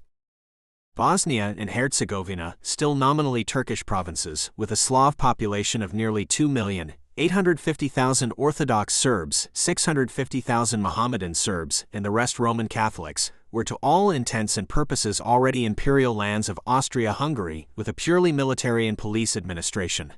The shadow of Turkish sovereignty provided sufficient excuse to the de facto owners of these provinces not to grant the inhabitants parliamentary government or even genuine provincial autonomy. The Serbs in Serbia numbered nearly 3 millions, those in Montenegro about 250,000, while in Turkey, in what was known as Old Serbia, the Sanjak of Novi Pasar between Serbia and Montenegro and the Vilayet of Kurovo, and in parts of northern and central Macedonia there were scattered another 500,000. These last, of course, had no voice at all in the management of their own affairs. Those in Montenegro lived under the patriarchal autocracy of Prince Nicholas, who had succeeded his uncle, Prince Danilo, in 1860 at the age of 19. Though no other form of government could have turned the barren rocks of Montenegro into fertile pastures, many of the people grew restless with the restricted possibilities of a career which the mountain principality offered them, and in latter years migrated in large numbers to North and South America, whither emigration from Dalmatia and Croatia too had already readied serious proportions. The Serbs in Serbia were the only ones who could claim to be free, but even this was a freedom entirely dependent on the economic malevolence of Austria-Hungary and Turkey. Cut up in this way by the hand of fate into such a number of helpless fragments, it was inevitable that the Serb race, if it possessed any vitality, should attempt at any cost to piece some if not all of them together and form an ethnical whole which, economically and politically, should be master of its own destinies. It was equally inevitable that the policy of Austria-Hungary should be to anticipate or definitively render any such attempt impossible, because obviously the formation of a large South Slav state, by cutting off Austria from the Adriatic and eliminating from the dual monarchy all the valuable territory between the Dalmatian coast and the river Drave, would seriously jeopardize its position as a great power. It must be remembered also that Austria-Hungary, far from decomposing, as it was commonly assumed was happening, had been enormously increasing in vitality ever since 1878. The means adopted by the governments of Vienna and Budapest to nullify the plans of Serbian expansion were generally to maintain the political émiettement of the Serb race, the isolation of one group from another, the virtually enforced emigration of Slavs on a large scale and their substitution by German colonists, and the encouragement of rivalry and discord between Roman Catholic Croat and Orthodox Serb. No railways were allowed to be built in Dalmatia. Communication between Agram and any other parts of the monarchy except Fiume or Budapest was rendered almost impossible. Bosnia and Herzegovina were shut off into a watertight compartment and endowed with a national flag composed of the inspiring colors of brown and buff. It was made impossible for Serbs to visit Montenegro or for Montenegrins to visit Serbia except via Fiume, entailing the bestowal of several pounds on the Hungarian state steamers and railways. As for the Sanjak of Novi Pazar, it was turned into a veritable Tibet, and a legend was spread abroad that if any foreigner ventured there he would be surely murdered by Turkish brigands. Meanwhile, it was full of Viennese ladies giving picnics and dances and tennis parties to the wasp-waisted officers of the Austrian garrison. Bosnia and Herzegovina, on the other hand, became the model touring provinces of Austria-Hungary, and no one can deny that their great natural beauties were made more enjoyable by the construction of railways, roads, and hotels. At the same time, this was not a work of pure philanthropy, and the emigration statistics are a good indication of the joy with which the Bosnian peasants paid for an annual influx of admiring tourists. In spite of all these disadvantages, however, the Serbo-Croat provinces of Austria-Hungary could not be deprived of all the benefits of living within a large and prosperous customs union, while being made to pay for all the expenses of the elaborate imperial administration and services, and the spread of education, even under the Habsburg regime, began to tell in time. Simultaneously with the agitation which emanated from Serbia and was directed towards the advancement, by means of schools and religious and literary propaganda, of Serbian influence in Bosnia and Herzegovina, a movement started in Dalmatia and Croatia for the closer union of those two provinces. About 1906, the two movements found expression in the formation of the Serbo-Croat or Croato-Serb Coalition Party, composed of those elements in Dalmatia, Croatia, and Slavonia which favored closer union between the various groups of the Serb race scattered throughout those provinces, as well as in Serbia, Montenegro, Bosnia, Herzegovina, and Turkey. Owing to the circumstances already described, it was impossible for the representatives of the Serb race to voice their aspirations unanimously in any one parliament, and the work of the coalition, except in the provincial diet at Agrum, consisted mostly of conducting press campaigns and spreading propaganda throughout those provinces. The most important thing about the coalition was that it buried religious antagonism and put unity of race above difference of belief. In this way it came into conflict with the ultramontane Croat party at Agrum, which wished to incorporate Bosnia, Herzegovina, and Dalmatia with Croatia and create a third purely Roman Catholic Slav state in the empire on a level with Austria and Hungary, also to a lesser extent with the intransigent Serbs of Belgrade, who affected to ignore Croatia and Roman Catholicism and only dreamed of bringing Bosnia, Herzegovina, and as much of Dalmatia as they could under their own rule. And finally it had to overcome the hostility of the Mohammedan Serbs of Bosnia, who disliked all Christians equally, could only with the greatest difficulty be persuaded that they were really Serbs and not Turks, and honestly cared for nothing but Islam and Turkish coffee, thus considerably facilitating the Germanization of the two provinces. The coalition was wisely inclined to postpone the program of final political settlement, and aimed immediately at the removal of the material and moral barriers placed between the Serbs of the various provinces of Austria-Hungary, including Bosnia and Herzegovina. If they had been sure of adequate guarantees, they would probably have agreed to the inclusion of all Serbs and Croats within the monarchy, because the constitution of all Serbs and Croats in an independent state, not necessarily a kingdom, without it implied the then problematic contingencies of a European war and the disruption of Austria-Hungary.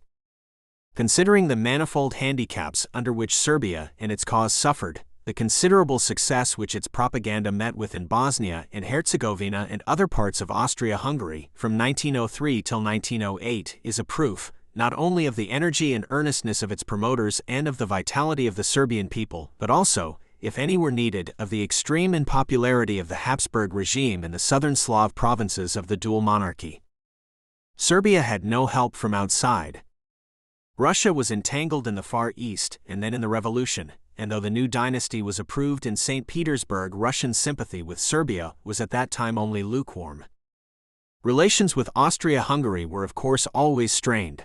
Only one single line of railway connected the two countries, and as Austria-Hungary was the only profitable market for geographical reasons for Serbian products, Serbia could be brought to its knees at any moment by the commercial closing of the frontier. It was a symbol of the economic vassalage of Serbia and Montenegro that the postage between both of these countries and any part of Austria-Hungary was 10 centimes, that for letters between Serbia and Montenegro, which had to make the long detour through Austrian territory, was 25. But though this opened the Serbian markets to Austria, it also incidentally opened Bosnia, when the censor could be circumvented to propaganda by pamphlet and correspondence. Intercourse with Western Europe was restricted by distance, and owing to dynastic reasons, diplomatic relations were altogether suspended for several years between this country and Serbia. The Balkan States exhibition held in London during the summer of 1907 to encourage trade between Great Britain and the Balkans was hardly a success. Italy and Serbia had nothing in common. With Montenegro even, despite the fact that King Peter was Prince Nicholas's son-in-law, relations were bad. It was felt in Serbia that Prince Nicholas's autocratic rule acted as a brake on the legitimate development of the national consciousness, and Montenegrin students who visited Belgrade returned to their homes full of wild and unsuitable ideas. However, the revolutionary tendencies, which some of them undoubtedly developed, had no fatal results to the reigning dynasty, which continued as before to enjoy the special favor as well as the financial support of the Russian court, and which, looked on throughout Europe as a picturesque and harmless institution, it would have been dangerous, as it was quite unnecessary to touch. Serbia was thus left entirely to its own resources in the great propagandist activity, which filled the years 1903 to 1908. The financial means at its disposal were exiguous in the extreme, especially when compared with the enormous sums lavished annually by the Austrian and German governments on their secret political services, so that the efforts of its agents cannot be ascribed to cupidity. Also, it must be admitted that the Kingdom of Serbia, with its capital Belgrade, thanks to the internal chaos and dynastic scandals of the previous 40 years, resulting in superficial dilapidation, intellectual stagnation, and general poverty, lacked the material, as well as the moral glamour which a successful Piedmont should possess. Nobody could deny, for instance, that with all its natural advantages, Belgrade was at first sight not nearly such an attractive center as Agram or Sarajevo, or that the qualities which the Serbs of Serbia had displayed since their emancipation were hardly such as to command the unstinted confidence and admiration of their, as yet unredeemed compatriots. Nevertheless, the Serbian propaganda in favor of what was really a pan-Serb movement met with great success, especially in Bosnia, Herzegovina, and Old Serbia, Northern Macedonia. Simultaneously, the work of the Serbo-Croat coalition in Dalmatia, Croatia, and Slavonia made considerable progress in spite of clerical opposition and desperate conflicts with the government at Budapest. Both the one movement and the other naturally evoked great alarm and emotion in the Austrian and Hungarian capitals, as they were seen to be genuinely popular and also potentially, if not actually, separatist in character. In October 1906, Baron Ockrenthal succeeded Count Golahovsky as Minister for Foreign Affairs at Vienna, and very soon initiated a more vigorous and incidentally anti-Slav foreign policy than his predecessor. What was now looked on as the Serbian danger had, in the eyes of Vienna, assumed such proportions that the time for decisive action was considered to have arrived. In January 1908, Baron Ockrenthal announced his scheme for a continuation of the Bosnian railway system through the Sanjak of Novi Pazar to link up with the Turkish railways in Macedonia. This plan was particularly foolish in conception, because the Bosnian railways being narrow and the Turkish normal gauge, the line would have been useless for international commerce, while the engineering difficulties were such that the cost of construction would have been prohibitive. But the possibilities which this move indicated, the palpable evidence it contained of the notorious Drang nach Osten of the Germanic powers towards Salonika and Constantinople, were quite sufficient to fill the ministries of Europe, and especially those of Russia, with extreme uneasiness. The immediate result of this was that concerted action between Russia and Austria-Hungary in the Balkans was thenceforward impossible, and the Mersteg program, after a short and precarious existence, came to an untimely end. Cf. Chap. 12. Serbia and Montenegro, face to face with this new danger which threatened permanently to separate their territories, were beside themselves, and immediately parried with the project, hardly more practicable in view of their international credit, of a Danube-Adriatic railway. In July 1908, the nerves of Europe were still further tried by the Young Turk Revolution in Constantinople.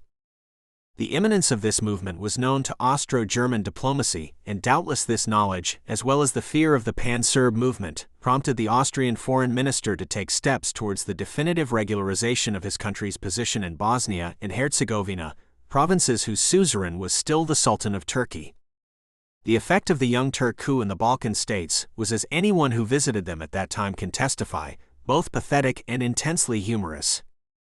The permanent chaos of the Turkish Empire, and the process of watching for years its gradual but inevitable decomposition, had created amongst the neighboring states an atmosphere of excited anticipation, which was really the breath of their nostrils. It had stimulated them during the endless Macedonian insurrections to commit the most awful outrages against each other's nationals, and then lay the blame at the door of the unfortunate Turk. And if the Turk should really regenerate himself, not only would their occupation be gone, but the heavily discounted legacies would assuredly elude their grasp. At the same time, since the whole policy of exhibiting and exploiting the horrors of Macedonia, and of organizing guerrilla bands and provoking intervention, was based on the refusal of the Turks to grant reforms as soon as the ultra-liberal constitution of Midhat Pasha, which had been withdrawn after a brief and unsuccessful run in 1876, was restored by the Young Turks, there was nothing left for the Balkan states to do but to applaud with as much enthusiasm as they could simulate. The emotions experienced by the Balkan peoples during that summer, beneath the smiles which they had to assume, were exhausting even for southern temperaments. Bulgaria, with its characteristic matter-of-factness, was the first to adjust itself to the new and trying situation in which the only certainty was that something decisive had got to be done with all possible celerity. On October 5, 1908, Prince Ferdinand sprang on an astonished continent the news that he renounced the Turkish suzerainty. Ever since 1878, the Bulgarian Principality had been a tributary and vassal state of the Ottoman Empire, and therefore, with all its astonishingly rapid progress and material prosperity, a subject for commiseration in the kingdoms of Serbia and Greece, and proclaimed the independence of Bulgaria, with himself, as Tsar of the Bulgars, at its head. Europe had not recovered from this shock, still less Belgrade and Athens, when, 2 days later, Baron Aehrenthal announced the formal annexation of Bosnia and Herzegovina by the Emperor Francis Joseph. Whereas most people had virtually forgotten the Treaty of Berlin and had come to look on Austria as just as permanently settled in these two provinces as was Great Britain and Egypt and Cyprus, yet the formal breach of the stipulations of that treaty on Austria's part, by annexing the provinces without notice to or consultation with the other parties concerned, gave the excuse for a somewhat ridiculous hue and cry on the part of the other powers, and especially on that of Russia. The effect of these blows from right and left on Serbia was literally paralyzing. When Belgrade recovered the use of its organs, it started to scream for war and revenue, and initiated an international crisis from which Europe did not recover till the following year. Meanwhile, almost unobserved by the peoples of Serbia and Montenegro, Austria had, in order to reconcile the Turks with the loss of their provinces, good-naturedly, but from the Austrian point of view short-sightedly, withdrawn its garrisons from the Sanjak of Novi Pazar, thus evacuating the long-coveted corridor, which was the one thing above all else necessary to Serbia and Montenegro for the realization of their plans. Chapter 20. Serbia and Montenegro and the Two Balkan Wars, 1908-13 cf. Chap 13. The winter of 1908-9 marked the lowest ebb of Serbia's fortunes. The successive coups and faits accomplis carried out by Austria, Turkey and Bulgaria during 1908 seemed destined to destroy for good the Serbian plans for expansion in any direction whatever, and if these could not be realized then Serbia must die of suffocation. It was also well understood that for all the martial ardor displayed in Belgrade the army was in no condition to take the field any more than was the treasury to bear the cost of a campaign. Russia had not yet recovered from the Japanese War followed by the revolution, and indeed everything pointed to the certainty that if Serbia indulged in hostilities against Austria-Hungary it would perish ignominiously and alone.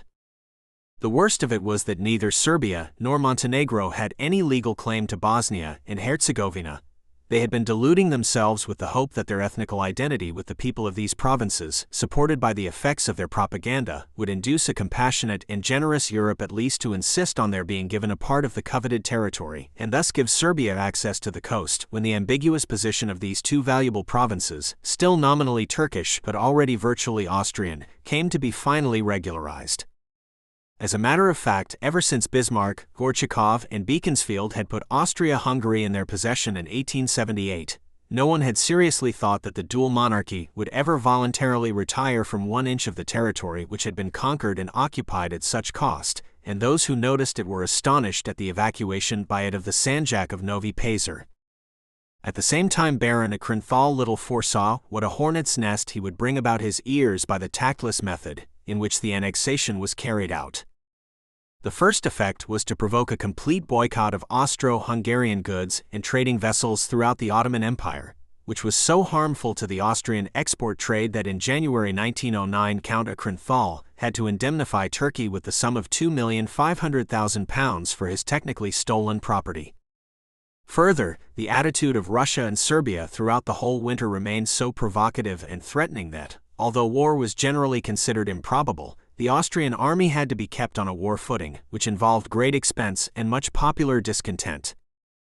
The grave external crisis was only solved at the end of March 1909. Germany had had to deliver a veiled ultimatum at St. Petersburg, the result of which was the rescue of Austria-Hungary from an awkward situation by the much-advertised appearance of its faithful ally in shining armor. Simultaneously Serbia had to eat humble pie and declare, with complete absence of truth, that the annexation of Bosnia and Herzegovina had not affected its interests.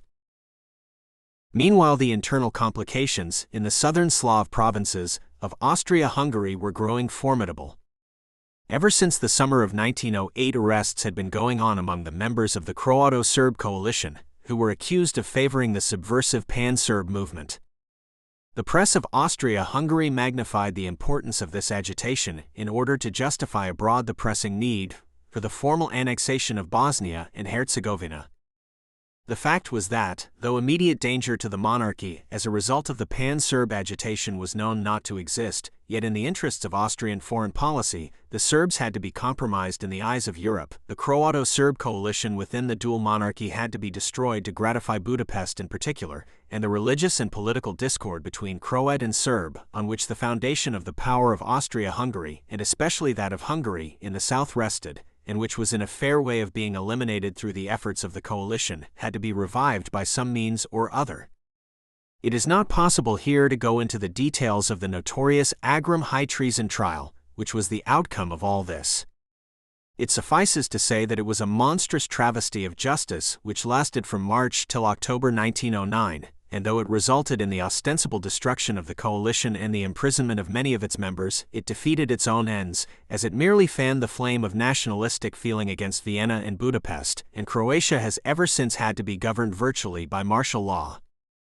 This was followed in December 1909 by the even more famous Friedjung trial. In March 1909, Count Akrynthal had begun in Vienna a violent press campaign against Serbia, accusing the Serbian government and dynasty of complicity in the concoction of nefarious designs and conspiracies against the integrity of Austria-Hungary. This campaign was thought to be the means of foreshadowing and justifying the immediate military occupation of Serbia. Unfortunately, its instigator had not been sufficiently particular as to the choice of his tools and his methods of using them. Among the contributors of the highly tendentious articles was the well-known historian Dr. Friedjung, who made extensive use of documents supplied him by the Vienna Foreign Office.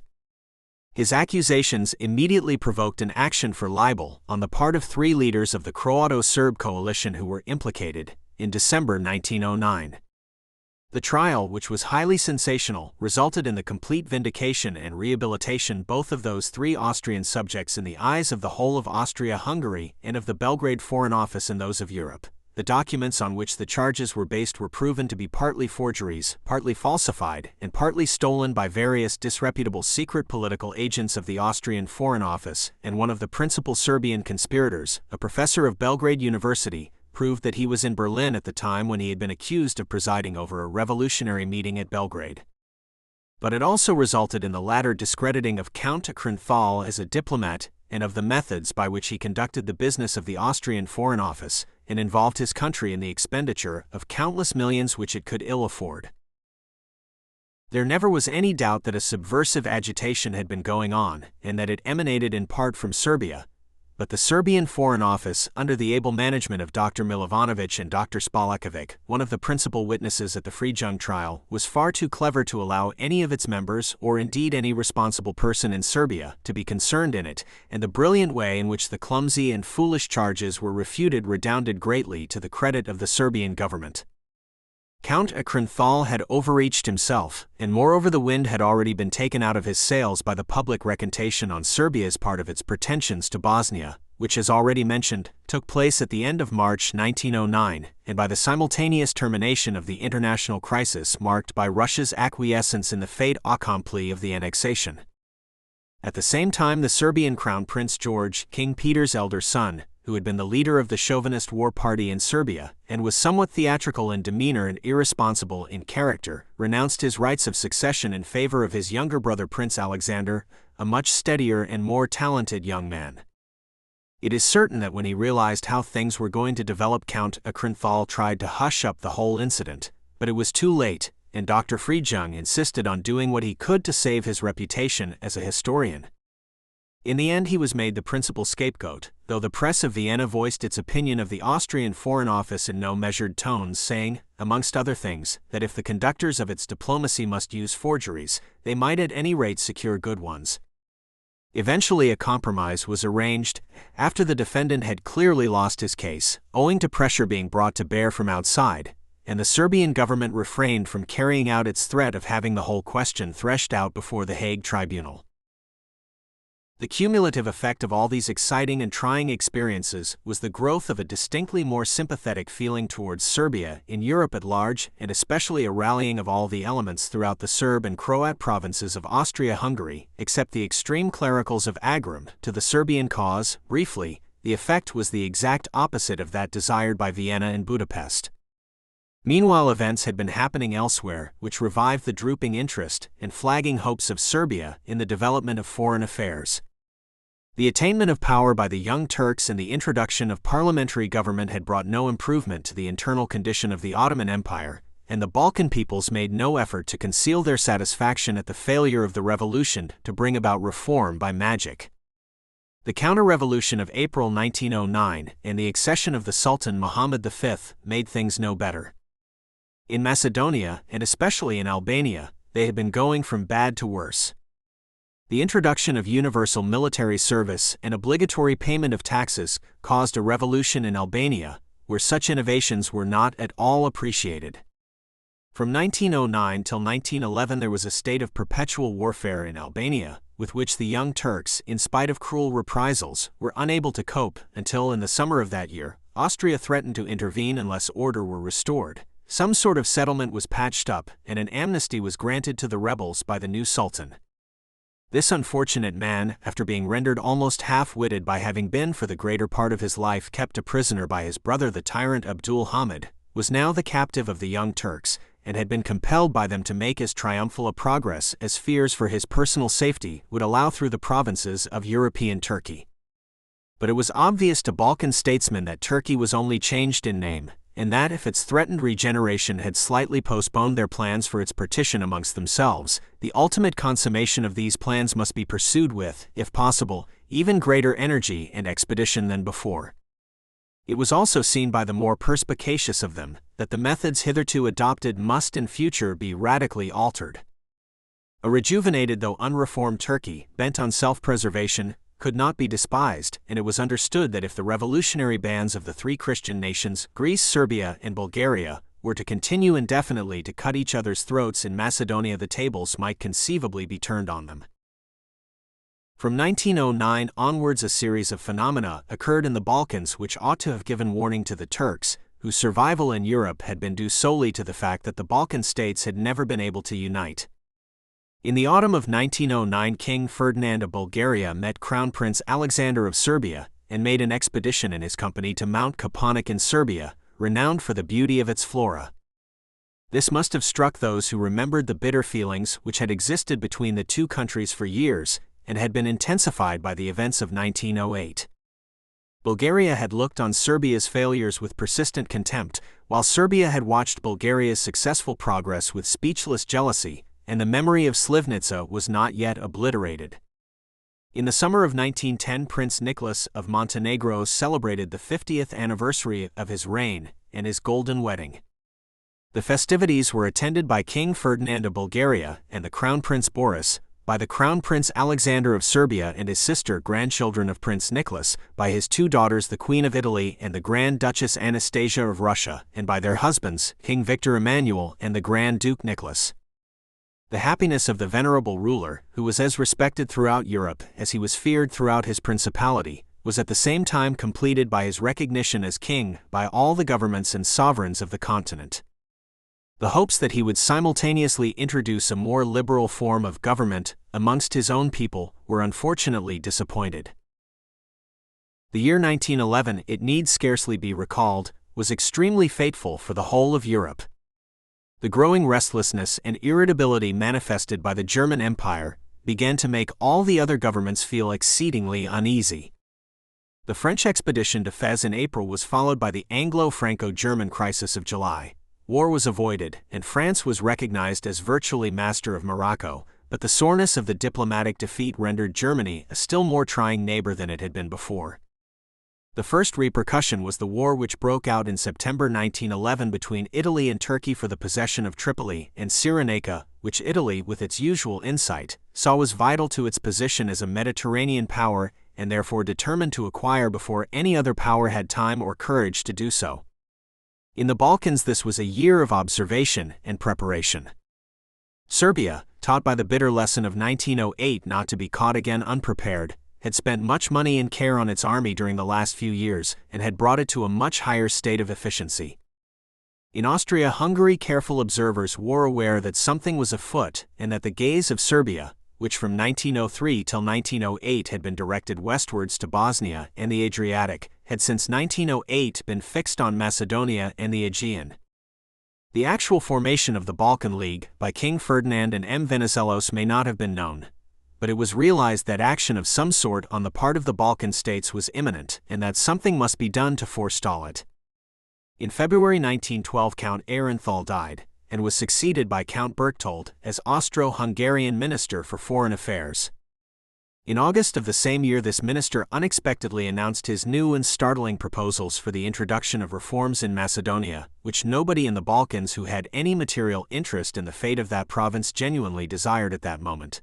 The motto of the new scheme was progressive decentralization, blessed words which soothed the great powers as much as they alarmed the Balkan governments. But already in May 1912, agreements between Bulgaria and Greece and between Bulgaria and Serbia had been concluded, limiting their respective zones of influence in the territory which they hoped to conquer. It was, to anyone who has any knowledge of Balkan history, incredible that the various governments had been able to come to any agreement at all. That arrived at by Bulgaria and Serbia divided Macedonia between them in such a way that Bulgaria should obtain Central Macedonia with Monastir and Okrida, and Serbia Northern Macedonia or Old Serbia. There was an indeterminate zone between the two spheres, including Skopje, Uskub in Turkish, the exact division of which it was agreed to leave to arbitration at a subsequent date. The Macedonian theater of war was by common consent regarded as the most important, and Bulgaria here promised Serbia the assistance of 100,000 men. The Turks meanwhile were aware that all was not what it seemed beyond the frontiers, and in August 1912 began collecting troops in Thrace, ostensibly for maneuvers. During the month of September, the patience of the four governments of Greece, Bulgaria, Serbia and Montenegro, which had for years with the utmost self-control been passively watching the awful sufferings of their compatriots under Turkish misrule, gradually became exhausted. On September 28, the four Balkan governments informed Russia that the Balkan League was an accomplished fact, and on the 30th the representatives of all four signed the alliance, and mobilization was ordered in Greece, Bulgaria, and Serbia. The population of Montenegro was habitually on a war footing, and it was left to the mountain kingdom from its geographically favorable position to open hostilities. On October 8, Montenegro declared war on Turkey, and after a series of brilliant successes along the frontier, its forces settled down to the wearisome and arduous siege of Scutari with its impregnable sentinel, Mount Terabos, converted into a modern fortress. The unaccustomed nature of these tasks, to which the Montenegrin troops, used to the adventures of irregular warfare, were little suited, tried the valor and patience of the intrepid mountaineers to the utmost.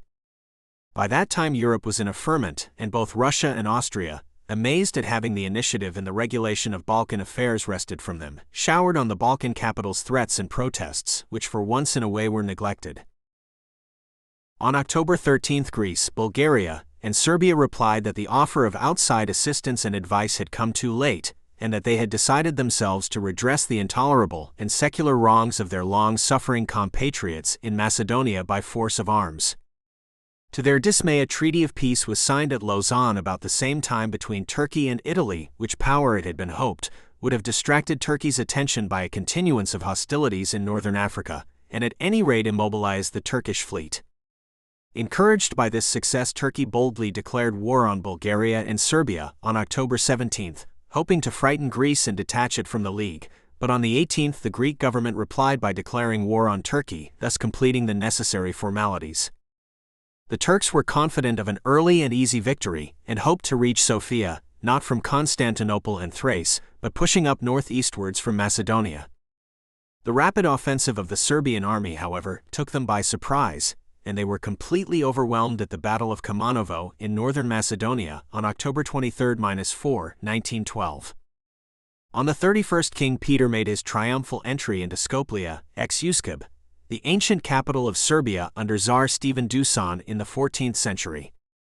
From there the Serbian army pursued the Turks southward, and at the battles of Prilep November 5 and Monastir November 19, after encountering the most stubborn opposition, finally put an end to their resistance in this part of the theater of war. On November 9 the Greeks entered Salonika. Meanwhile, other divisions of the Serbian army had joined hands with the Montenegrins and occupied almost without opposition the long-coveted Sanjak of Novi Pazar, the ancient Serb Raska, to the inexpressible rage of Austria-Hungary, which had evacuated it in 1908 in favor of its rightful owner, Turkey. At the same time, a Serbian expeditionary corps marched right through Albania, braving great hardships on the way, and on November 30 occupied Durazzo, thus securing at last a foothold on the Adriatic. Besides all this, Serbia, in fulfillment of its treaty obligations, dispatched 50,000 splendidly equipped men, together with a quantity of heavy siege artillery, to help the Bulgarians at the siege of Adrianople. On December 3 an armistice was signed between the belligerents, with the condition that the three besieged Turkish fortresses of Adrianople, Scutari, and Yanina must not be re-victualled, and on December 16, 1912, peace negotiations were opened between representatives of the belligerent countries in London.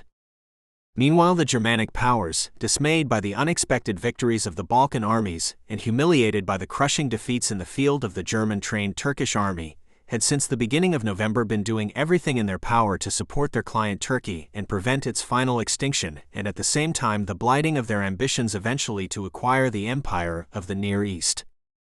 During the conference in London between the plenipotentiaries of the belligerents, parallel meetings took place between the representatives of the great powers, whose relations with each other were strained and difficult in the extreme. The Turkish envoys prolonged the negotiations, as was their custom. They naturally were unwilling to concede their European provinces to the despised and hated Greek and Slavonic conquerors, but the delays implied growing hardships for their besieged and starving garrisons in Thrace, Epirus, and Albania. On January 23, 1913, a quasi-revolution occurred in the Turkish army, headed by Enver Bey and other young Turk partisans, and approved by the Austrian and German embassies, with the object of interrupting the negotiations and staking all on the result of a final battle. As a result of these events, and of the palpable disingenuousness of the Turks in continuing the negotiations in London, the Balkan delegates on January 29 broke them off, and on February 3, 1913 hostilities were resumed. At length, after a siege of nearly 5 months, Adrianople, supplied with infinitely better artillery than the Allies possessed, was taken by the combined Serbian and Bulgarian forces on March 26, 1913. The Serbian troops at Adrianople captured 17,010 Turkish prisoners, 190 guns, and the Turkish commander himself, Shukri Pasha. At the outbreak of the war in the autumn of 1912, the Balkan states had observed all the conventions, disavowing designs of territorial aggrandizement and proclaiming their resolve merely to obtain guarantees for the better treatment of the Christian inhabitants of Macedonia. The powers, for their part, duly admonished the naughty children of Southeastern Europe to the effect that no alteration of the territorial status quo ante would under any circumstances be tolerated. During the negotiations in London, interrupted in January, and resumed in the spring of 1913 after the fall of Adrianople, it was soon made clear that in spite of all these magniloquent declarations, nothing would be as it had been before. Throughout the winter, Austria-Hungary had been mobilizing troops and massing them along the frontiers of Serbia and Montenegro, any increase in the size of which countries meant a crushing blow to the designs of the Germanic powers and the end to all the dreams embodied in the phrase "drang nach Osten," pushing eastwards. In the spring of 1913, Serbia and Montenegro, instead of being defeated by the brave Turks, as had been confidently predicted in Vienna and Berlin would be the case, found themselves in possession of the Sanjak of Novi Pazar, of northern and central Macedonia, including Old Serbia, and of the northern half of Albania. The presence of Serbian troops on the shore of the Adriatic was more than Austria could stand, and at the renewed Conference of London it was decided that they must retire. In the interests of nationality, in which the Balkan states themselves undertook the war, it was desirable that at any rate an attempt should be made to create an independent state of Albania, though no one who knew the local conditions felt confident as to its ultimate career.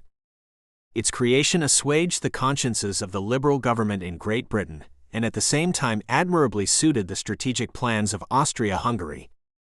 It left that country a loophole for future diplomatic efforts to disturb the peace of Southeastern Europe, and with its own army in Bosnia and its political agents and irregular troops in Albania, Serbia and Montenegro, even though enlarged as it was generally recognized they must be, would be held in a vice and could be threatened and bullied from the south now as well as from the north whenever it was in the interests of Vienna and Budapest to apply the screw.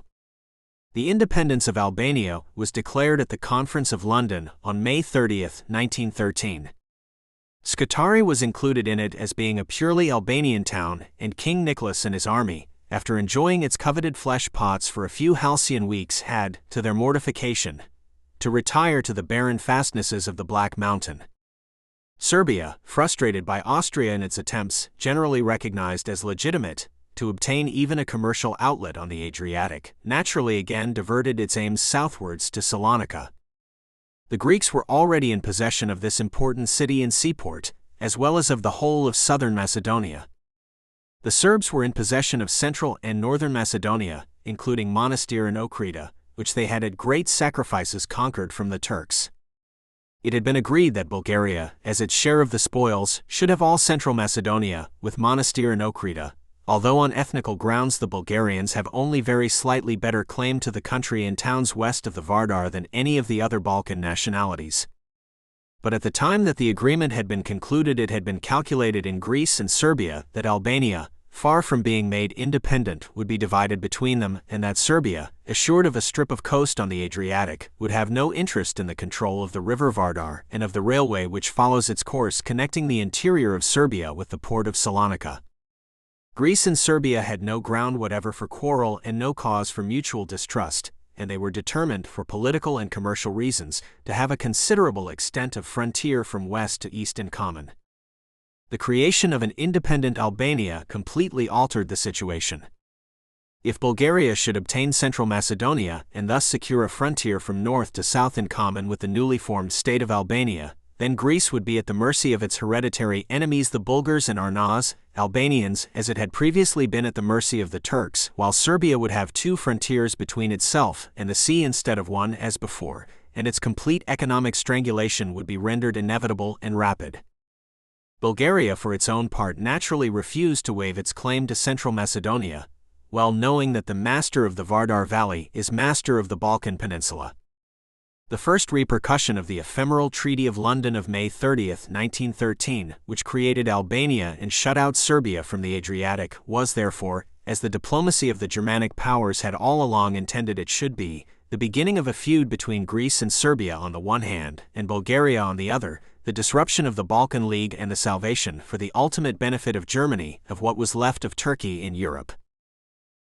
The dispute as to the exact division of the conquered territory in Macedonia between Serbia and Bulgaria had, as arranged, been referred to arbitration, and a Tsar of Russia having been chosen as judge, the matter was being threshed out in St. Petersburg during June 1913. Meanwhile, Bulgaria, determined to make good its claim to the chestnuts which Greece and Serbia had pulled out of the Turkish fire, was secretly collecting troops along its temporary southwestern frontier with the object, in approved Germanic fashion, of suddenly invading and occupying all Macedonia, and by the presentation of an irrevocable fait accompli, of relieving the arbitrator of his invidious duties or at any rate assisting him in the task. On the other hand, the relations between Bulgaria and its two allies had been noticeably growing worse ever since January 1913. Bulgaria felt aggrieved that, in spite of its great sacrifices, it had not been able to occupy so much territory as Greece and Serbia, and the fact that Adrianople was taken with Serbian help did not improve the feeling between the two Slav nations. The growth of Bulgarian animosity put Greece and Serbia on their guard, and well knowing the direction which an eventual attack would take, these two countries on June 2, 1913, signed a military convention and made all the necessary dispositions for resisting any aggression on Bulgaria's part. At 1 o'clock in the morning of June 30, the Bulgarians, without provocation, without declaration of war, and without warning, crossed the Bregalnica, a tributary of the Vardar, and attacked the Serbs.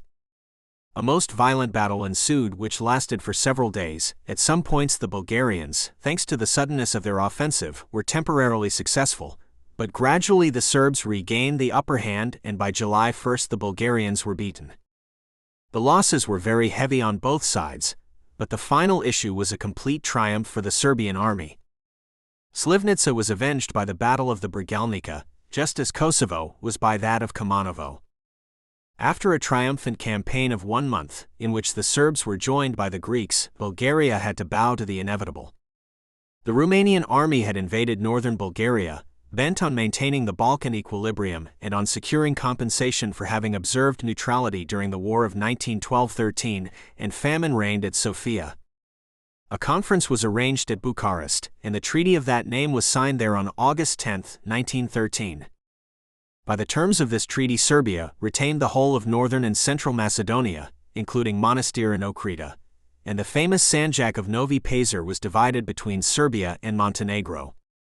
Some districts of east-central Macedonia, which were genuinely Bulgarian, were included in Serbian territory, as Serbia naturally did not wish, after the disquieting and costly experience of June and July 1913, to give the Bulgarians another chance of separating Greek from Serbian territory by a fresh surprise attack, and the further the Bulgarians could be kept from the Vardar River and railway the less likelihood there was of this.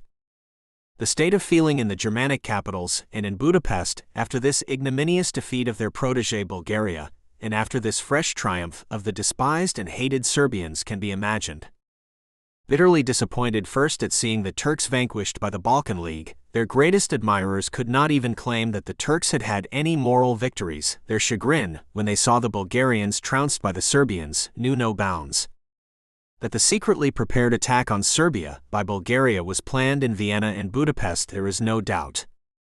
That Bulgaria was justified in feeling disappointment and resentment at the result of the First Balkan War no one denies, but the method chosen to redress its wrongs could only have been suggested by the Germanic school of diplomacy. In Serbia and Montenegro, the result of the two successive Balkan wars, though these had exhausted the material resources of the two countries, was a justifiable return of national self-confidence and rejoicing such as the people, humiliated and impoverished as it had habitually been by its internal and external troubles, had not known for very many years. At last Serbia and Montenegro had joined hands. At last old Serbia was restored to the free kingdom. At last Skopje, the medieval capital of Tsar Stephen Dusan, was again in Serbian territory. At last one of the most important portions of unredeemed Serbia had been reclaimed. Amongst the Serbs and Croats of Bosnia, Herzegovina, Dalmatia, Croatia, Slavonia, and southern Hungary, the effect of the Serbian victories was electrifying. Military prowess had been the one quality with which they, and indeed everybody else, had refused to credit the Serbians of the kingdom, and the triumphs of the valiant Serbian peasant soldiers immediately imparted a heroic glow to the country whose very name, at any rate in Central Europe, had become a byword and a synonym for failure. Belgrade became the cynosure and the rallying center of the whole Serbo-Croatian race. But Vienna and Budapest could only lose courage and presence of mind for the moment, and the undeniable success of the Serbian arms merely sharpened their appetite for revenge. In August 1913, Austria-Hungary, as is now known, secretly prepared an aggression on Serbia, but was restrained, partly by the refusal of Italy to grant its approval of such action, partly because the preparations of Germany at that time were not complete. The fortunate Albanian question provided, for the time being, a more convenient rod with which to beat Serbia. Some Serbian troops had remained in possession of certain frontier towns and districts, which were included in the territory of the infant state of Albania, pending the final settlement of the frontiers by a commission. On October 18, 1913, Austria addressed an ultimatum to Serbia to evacuate these, as its continued occupation of them caused offense and disquiet to the dual monarchy. Serbia meekly obeyed. Thus passed away the last rumble of the storms which had filled the years 1912-13 in Southeastern Europe. The credulous believed that the Treaty of Bucharest had at last brought peace to that distracted part of the world. Those who knew their Central Europe realized that Berlin had only forced Vienna to acquiesce in the Treaty of Bucharest because the time had not yet come. But come what might, Serbia and Montenegro, by having linked up their territory and by forming a mountain barrier from the Danube to the Adriatic, made it far more difficult for the invader to push his way through to the east than it would have been before the battles of Kumanovo and Bregalnica. Greece. Chapter 1. From Ancient to Modern Greece. The name of Greece has two entirely different associations in our minds. Sometimes it calls up a wonderful literature enshrined in a dead language and exquisite works of a vanished art recovered by the spade. At other times it is connected with the current trade returns quoted on the financial page of our newspapers or with the balance of power discussed in their leading articles. Ancient and modern Greece both mean much to us, but usually we are content to accept them as independent phenomena, and we seldom pause to wonder whether there is any deeper connection between them than their name. It is the purpose of these pages to ask and give some answer to this question. The thought that his own Greece might perish, to be succeeded by another Greece after the lapse of more than 2,000 years, would have caused an ancient Greek surprise. In the middle of the 5th century BC, ancient Greek civilization seemed triumphantly vigorous and secure. A generation before, it had flung back the onset of a political power which combined all the momentum of all the other contemporary civilizations in the world, and the victory had proved not merely the superiority of Greek arms, the Spartan spearmen and the Athenian galley, but the superior vitality of Greek politics, the self-governing, self-sufficing city-state. In these cities a wonderful culture had burst into flower, an art expressing itself with equal mastery in architecture, sculpture and drama, a science which ranged from the most practical medicine to the most abstract mathematics, and a philosophy which blended art, science, and religion into an ever-developing and ever more harmonious view of the universe. A civilization so brilliant and so versatile as this seemed to have an infinite future before it, yet even here death lurked in ambush. When the cities ranged themselves in rival camps and squandered their strength on the struggle for predominance, the historian of the Peloponnesian War could already picture Athens and Sparta in ruins, and the catastrophe began to warp the soul of Plato before he had carried Greek philosophy to its zenith. This internecine strife of free communities was checked within a century by the imposition of a single military autocracy over them all, and Alexander the Great crowned his father Philip's work by winning new worlds for Hellenism from the Danube to the Ganges and from the Oxus to the Nile. The city-state and its culture were to be propagated under his aegis, but this vision vanished with Alexander's death, and Macedonian militarism proved a disappointment.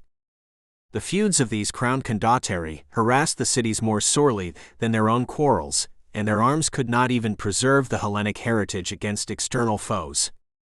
The Oriental rallied and expelled Hellenism again from the Asiatic hinterland, while the new cloud of Rome was gathering in the west.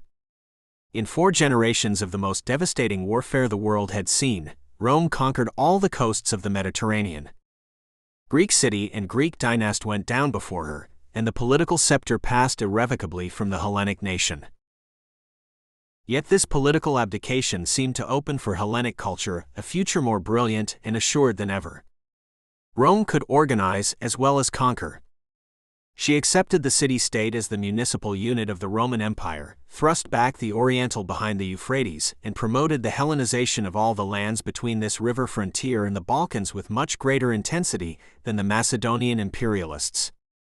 Her political conquests were still further counterbalanced by her spiritual surrender, and Hellenism was the soul of the new Latin culture which Rome created, and which advanced with Roman government over the vast untutored provinces of the west and north, bringing them, too, within the orbit of Hellenic civilization. Under the shadow of the Roman Empire, Plutarch, the mirror of Hellenism, could dwell in peace in his little city-state of Chaeronea, and reflect in his writings all the achievements of the Hellenic spirit as an ensample to an apparently endless posterity. Yet the days of Hellenic culture were also numbered. Even Plutarch lived to look down from the rocky citadel of Chaeronea upon Teutonic raiders wasting the Kephisos Vale, and for more than 3 centuries successive hordes of Goths searched out and ravaged the furthest corners of European Greece. Then the current set westward to sweep away the Roman administration in the Latin provinces, and Hellenism seemed to have been granted a reprieve.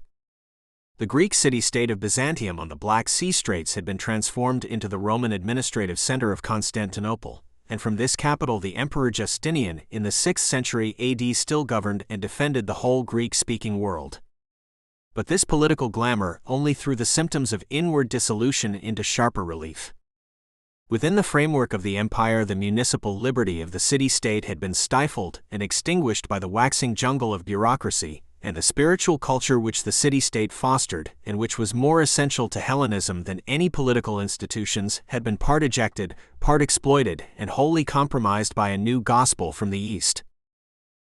While the Oriental had been compelled by Rome to draw his political frontier at the Euphrates, and had failed so far to cross the river line, he had maintained his cultural independence within sight of the Mediterranean.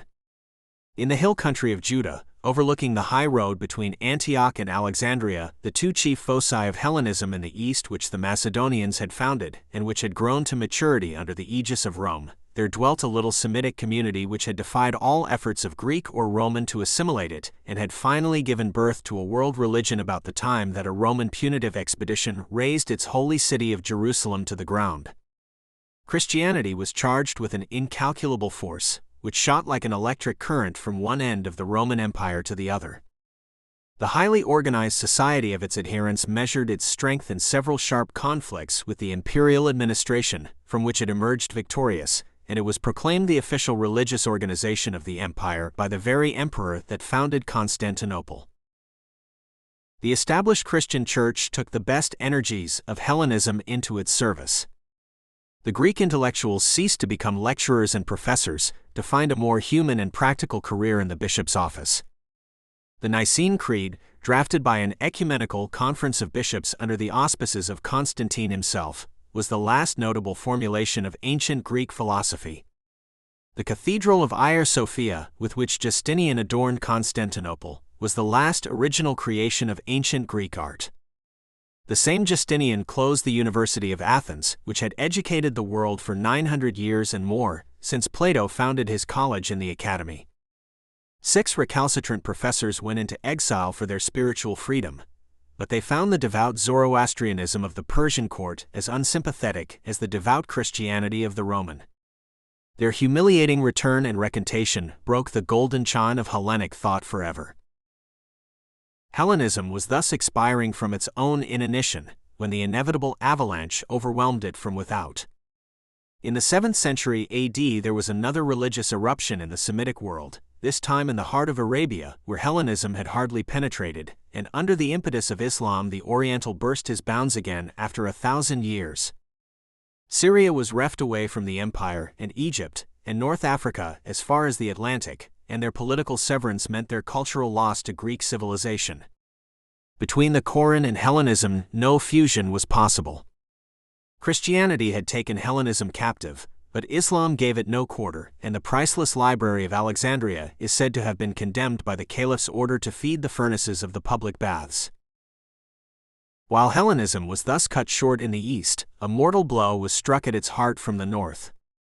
The Teuton had raided and passed on, but the lands he had depopulated were now invaded by immigrants who had come to stay. As soon as the last Goth and Lombard had gone west of the Isonzo, the Slavs poured in from the northeastern plains of Europe through the Moravian Gap, crossed the Danube somewhere near the site of Vienna, and drifted down along the eastern face of the Alps upon the Adriatic littoral. Rebuffed by the seaboard, the Slavonic migration was next deflected east, and filtered through the Bosnian mountains, scattering the Latin-speaking provincials before it to left and right, until it debouched upon the broad basin of the river Morava. In this concentration area it gathered momentum during the earlier part of the 7th century AD, and then burst out with irresistible force in all directions, eastward across the Maritsa basin till it reached the Black Sea, and southward down the Vardar to the shores of the Aegean. Beneath this Slavonic flood the Greek race in Europe was engulfed. A few fortified cities held out. Adrianople on the Maritsa continued to cover Constantinople. Salonika at the mouth of the Vardar survived a 200-year siege, while further south Athens, Corinth and Patras escaped extinction. But the tide of invasions surged around their walls. The Slavs mastered all the open country, and pressing across the Corinthian Gulf, established themselves in special force throughout the Peloponnesos. The thoroughness of their penetration is witnessed to this day by the Slavonic names which still cling to at least a third of the villages, rivers, and mountains in European Greece, and are found in the most remote as well as in the most accessible quarters of the land. With the coming of the Slavs, darkness descends like a curtain upon Greek history. We catch glimpses of Arab hosts ranging across Anatolia at will, and gazing at Slavonic hordes across the narrow Bosphorus. But always the imperial fleet patrols the waters between, and always the triple defenses of Constantinople defy the assailant. Then after about 2 centuries the floods subside, the gloom disperses, and the Greek world emerges into view once more. But the spectacle before us is unfamiliar, and most of the old landmarks have been swept away.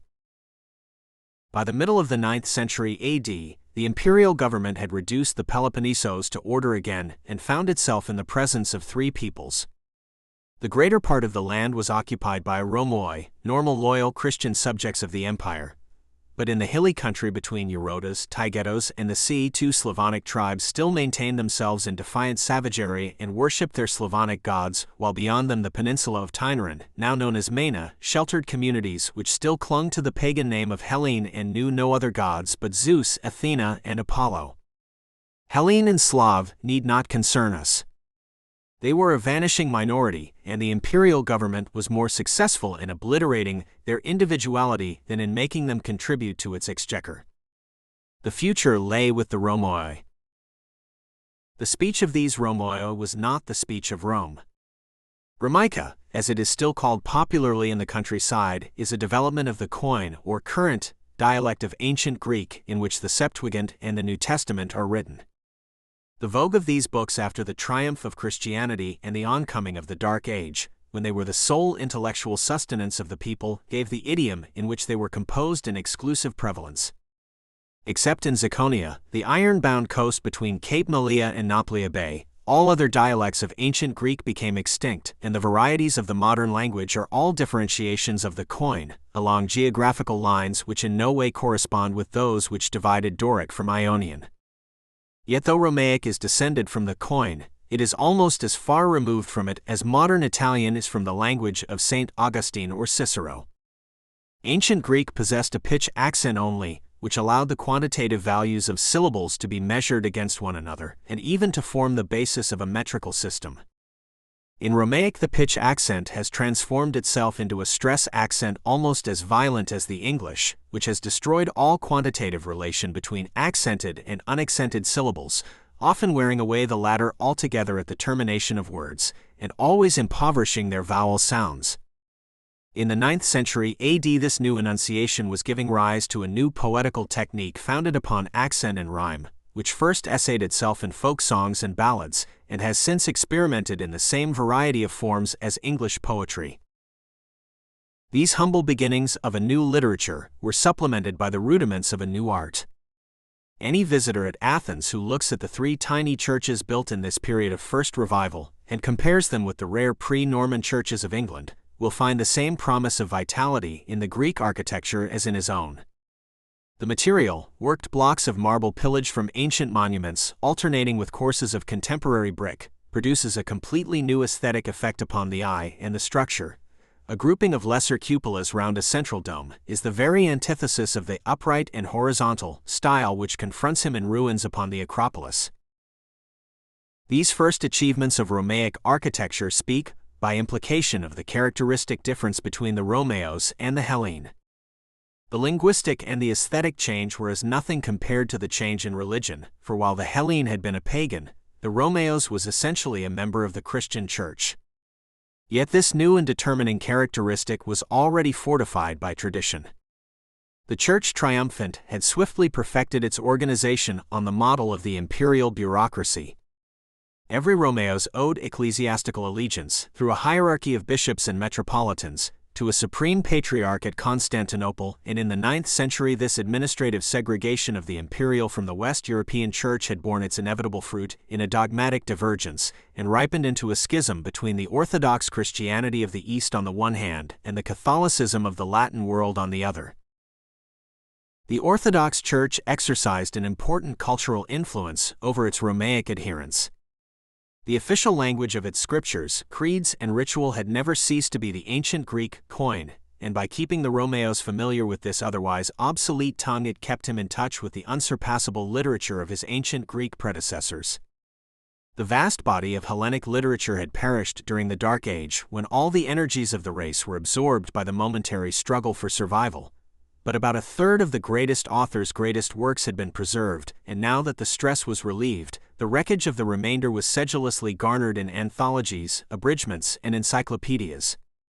The rising monasteries offered a safe harborage both for these compilations and for such originals as survived unimpaired, and in their libraries they were henceforth studied, cherished, and above all recopied with more or less systematic care. The Orthodox Church was thus a potent link between past and present, but the most direct link of all was the political survival of the empire. Here, too, many landmarks had been swept away. The marvelous system of Roman law had proved too subtle and complex for a world in the throes of dissolution. Within a century of its final codification by Justinian's commissioners, it had begun to fall into disuse and was now replaced by more summary legislation, which was as deeply imbued with Mosaic principles as the literary language with the Hebraisms of the New Testament, and bristled with barbarous applications of the lex talionis. The administrative organization instituted by Augustus and elaborated by Diocletian had likewise disappeared, and the army corps districts were the only territorial units that outlasted the Dark Age. Yet the tradition of order lived on. The army itself preserved Roman discipline and technique to a remarkable degree, and the military districts were already becoming the basis for a reconstituted civil government. The wealth of Latin technicalities incorporated in the Greek style of 9th century officialdom witnesses to this continuity with the past, and to the consequent political superiority of the Romaic Empire over contemporary Western Europe. Within the imperial frontiers the Romaic race was offered an apparently secure field for its future development. In the Balkan peninsula the Slav had been expelled or assimilated to the south of a line stretching from Avlona to Salonika.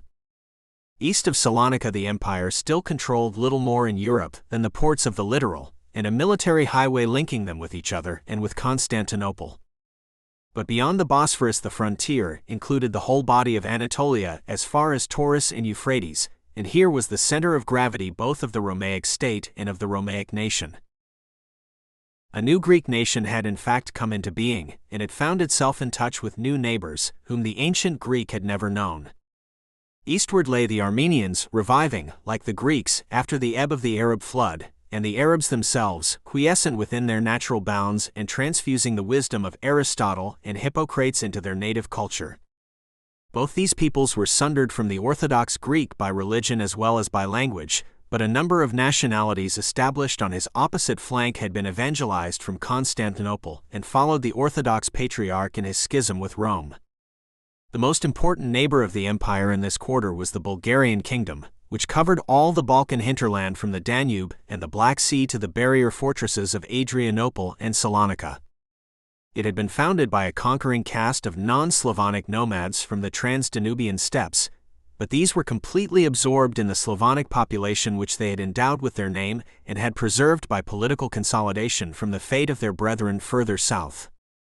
This Bulgarian state included a large Vlach element descended from those Latin-speaking provincials whom the Slavs had pushed before them in their original migration, while the main body of the Rumans, whom the same thrust of invasion had driven leftwards across the Danube, had established itself in the mountains of Transylvania, and was just beginning to push down into the Wallachian and Moldavian plains.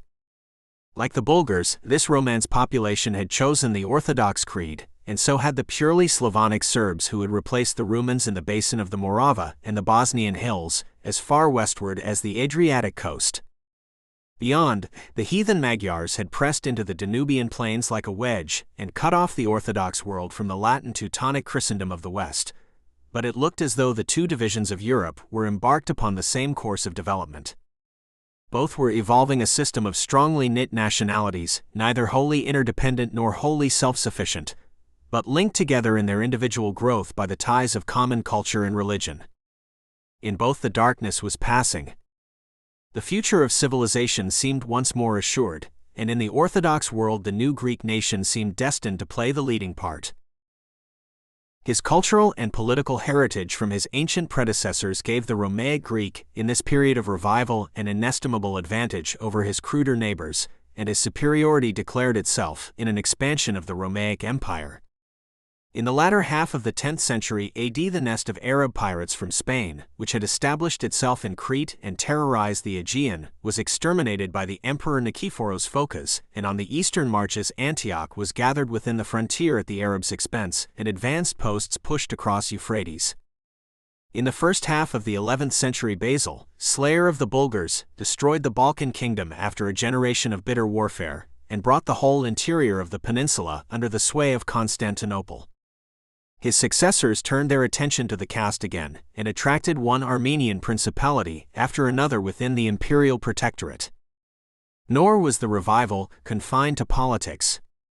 The conversion of the Russians about AD 1000 opened a boundless hinterland to the Orthodox Church, and anyone who glances at a series of Greek ivory carvings or studies Greek history from the original sources will here encounter a literary and artistic renaissance remarkable enough to explain the fascination which the barbarous Russian and the outlandish Armenian found in Constantinople. Yet this renaissance had hardly set in before it was paralyzed by an unexpected blow, which arrested the development of modern Greece for 7 centuries. Modern, like ancient, Greece was assailed in her infancy by a conqueror from the east, and unlike ancient Greece, she succumbed. Turkish nomads from the Central Asiatic steppes had been drifting into the Moslem world as the vigor of the Arabs waned. First they came as slaves, then as mercenaries, until at last, in the 11th century, the clan of Seljuk grasped with a strong hand the political dominion of Islam. As champions of the Caliph, the Turkish sultans disputed the infidels' encroachment on the Moslem border. They challenged the Romaic Empire's progress in Armenia, and in AD 1071, 5 years after the Norman founded at Hastings the strong government which has been the making of England, the Seljuk Turks shattered at the Battle of Melisgird that heritage of strong government which had promised so much to Greece. Melisgird opened the way to Anatolia.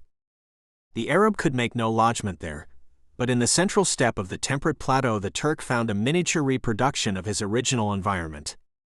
Tribe after tribe crossed the Oxus to make the long pilgrimage to these new marches which their race had won for Islam on the west, and the civilization developed in the country by 15 centuries of intensive and undisturbed Hellenization was completely blotted out. The cities were isolated from one another till their commerce fell into decay. The elaborately cultivated lands around them were left fallow till they were good for nothing but the pasturage which was all that the nomad required. The only monuments of architecture that have survived in Anatolia above ground are the imposing khans or fortified rest houses built by the Seljuk sultans themselves after the consolidation of their rule, and they are the best witnesses of the vigorous barbarism by which Romaic culture was effaced. The vitality of the Turk was indeed unquestionable. He imposed his language and religion upon the native Anatolian peasantry, as the Greek had imposed his before him, and in time adopted their sedentary life, though too late to repair the mischief his own nomadism had wrought. Turk and Anatolian coalesced into one people. Every mountain, river, lake, bridge and village in the country took on a Turkish name, and a new nation was established forever in the heart of the Romaic world, which nourished itself on the life-blood of the empire and was to prove the supreme enemy of the race. This sequel to Melisgird sealed the empire's doom. Robbed of its Anatolian governing class and its Anatolian territorial army, it ceased to be self-sufficient, and the defenders it attracted from the west were at least as destructive as its eastern foes. The brutal regime of the Turks in the pilgrimage places of Syria had roused a storm of indignation in Latin Europe, and a cloud gathered in the west once more. It was heralded by adventurers from Normandy, who had first served the Romaic government as mercenaries in southern Italy and then expelled their employers about the time of Melisgerd from their last foothold in the peninsula. Raids across the Straits of Otranto carried the Normans up to the walls of Salonika. Their fleets equipped in Sicily scoured the Aegean, and before the 11th century was out, they had followed up these reconnoitering expeditions by conducting Latin Christendom on its first crusade. The Crusaders assembled at Constantinople, and the imperial government was relieved when the flood rolled on and spent itself further east. But one wave was followed by another, and the empire itself succumbed to the fourth. In AD 1204, Constantinople was stormed by a Venetian flotilla, and the crusading host it conveyed on board, and more treasures of ancient Hellenism were destroyed in the sack of its hitherto inviolate citadel than had ever perished by the hand of Arab or Slav. With the fall of the capital, the empire dissolved in chaos. Venice and Genoa, the Italian trading cities whose fortune had been made by the Crusades, now usurped the naval control of the Mediterranean which the empire had exercised since Nikephoros pacified Crete. They seized all strategical points of vantage on the Aegean coast and founded an extraterritorial community at Pera across the Golden Horn, to monopolize the trade of Constantinople with the Black Sea. The Latins failed to retain their hold on Constantinople itself, for the puppet emperors of their own race whom they enthroned there were evicted within a century by Romaic dynasts, who clung to such fragments of Anatolia as had escaped the Turk. But the Latin dominion was less ephemeral in the southernmost Romaic provinces of Europe. The Latins' castles, more conspicuous than the relics of Hellas, still crown many high hills in Greece, and their French tongue has added another strain to the varied nomenclature of the country. Yet there also pandemonium prevailed. Burgundian barons, Catalan condottieri, and Florentine bankers snatched the Duchy of Athens from one another in bewildering succession, while the French princes of Achaia were at feud with their kindred vassals in the west of the Peloponnesos whenever they were not resisting the encroachments of Romaic despots in the south and east. To complete the anarchy, the non-Romaic peoples in the interior of the Balkan peninsula had taken the fall of Constantinople as a signal to throw off the imperial yoke. In the hinterland of the capital, the Bulgars had reconstituted their kingdom. The Romance-speaking Vlachs of Pindus moved down into the Thessalian plains. The aboriginal Albanians, who with their back to the Adriatic had kept the Slavs at bay, asserted their vitality and sent out migratory swarms to the south, which entered the service of the warring princelets, and by their prowess won broad lands in every part of continental Greece, where Albanian place names are to this day only less common than Slavonic. Southeastern Europe was again in the throes of social dissolution, and the convulsions continued till they were stilled impartially by the numbing hand of their ultimate author, the Turk. The Seljuk Sultanate in Anatolia, shaken by the Crusades, had gone the way of all Oriental empires to make room for one of its fractions, which showed a most un-Oriental faculty of organic growth. This was the extreme march on the northwestern rim of the Anatolian plateau, overlooking the Asiatic littoral of the Sea of Marmora.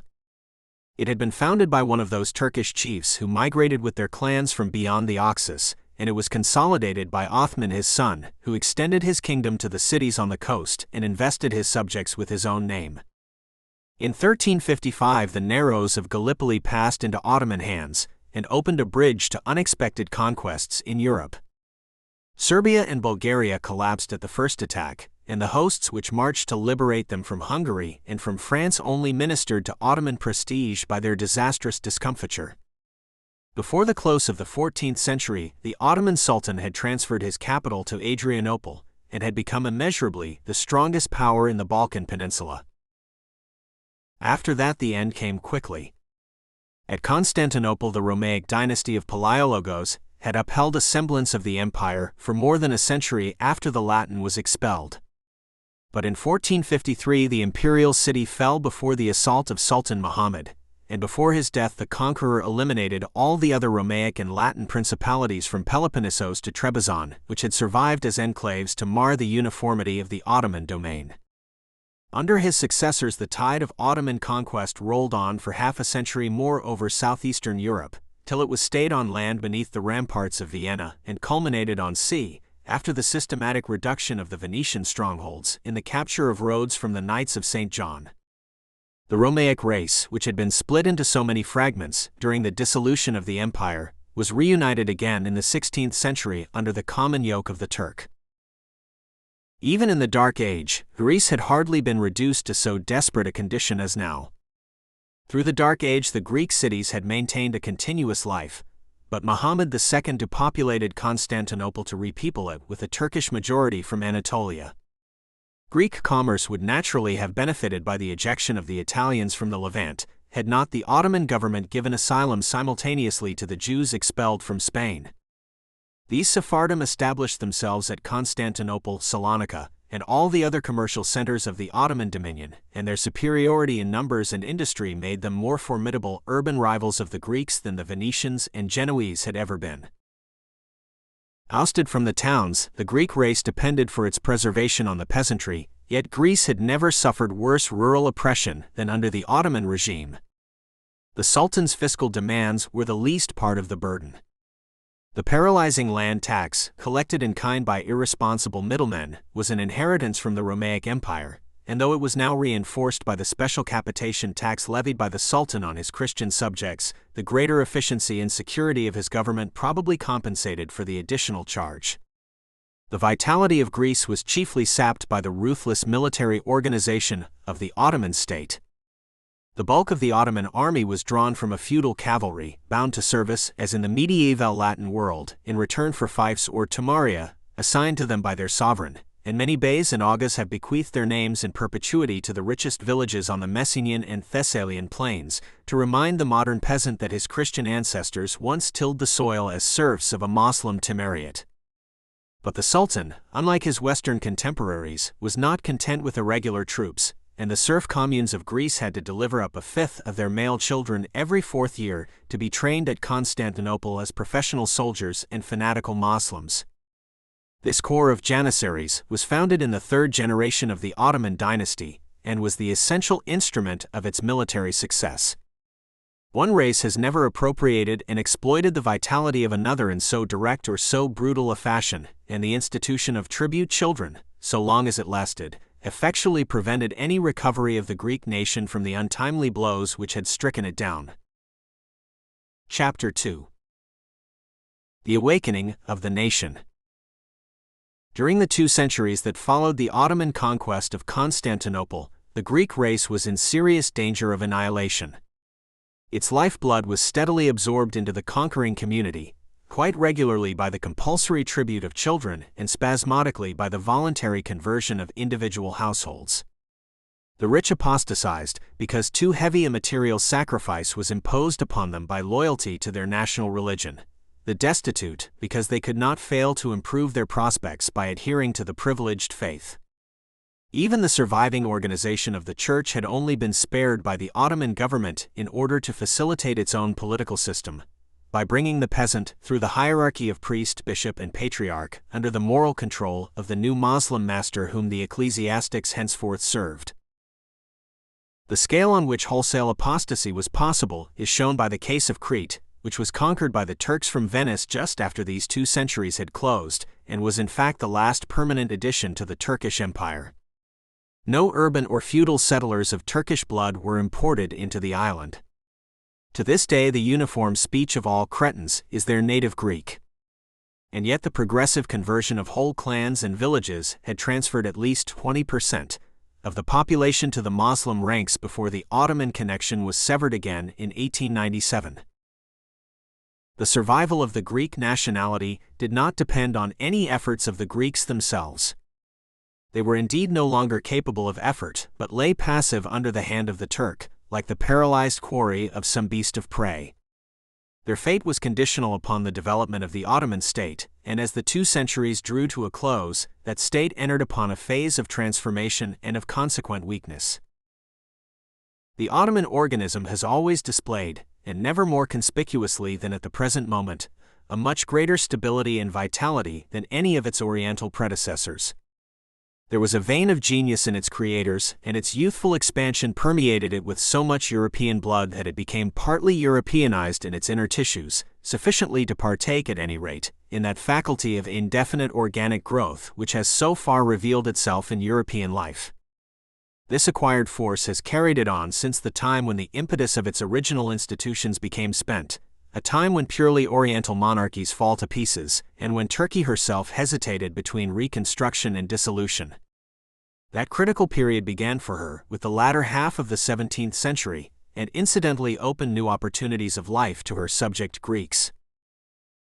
Substantial relief from their burdens, the primary though negative condition of national revival, accrued to the Greek peasantry from the decay of Ottoman militarism in all its branches.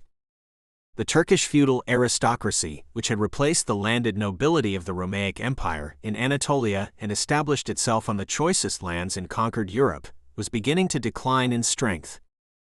We have seen that it failed to implant itself in Crete, and its numbers were already stationary elsewhere. The Greek peasant slowly began to regain ground upon his Moslem lord, and he profited further by the degeneration of the Janissary corps at the heart of the empire.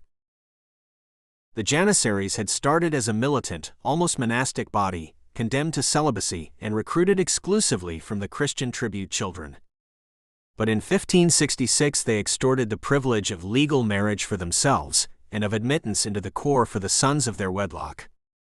The next century completed their transformation from a standing army into a hereditary urban militia, an armed and privileged bourgeoisie, rapidly increasing in numbers and correspondingly jealous of extraneous candidates for the coveted vacancies in their ranks.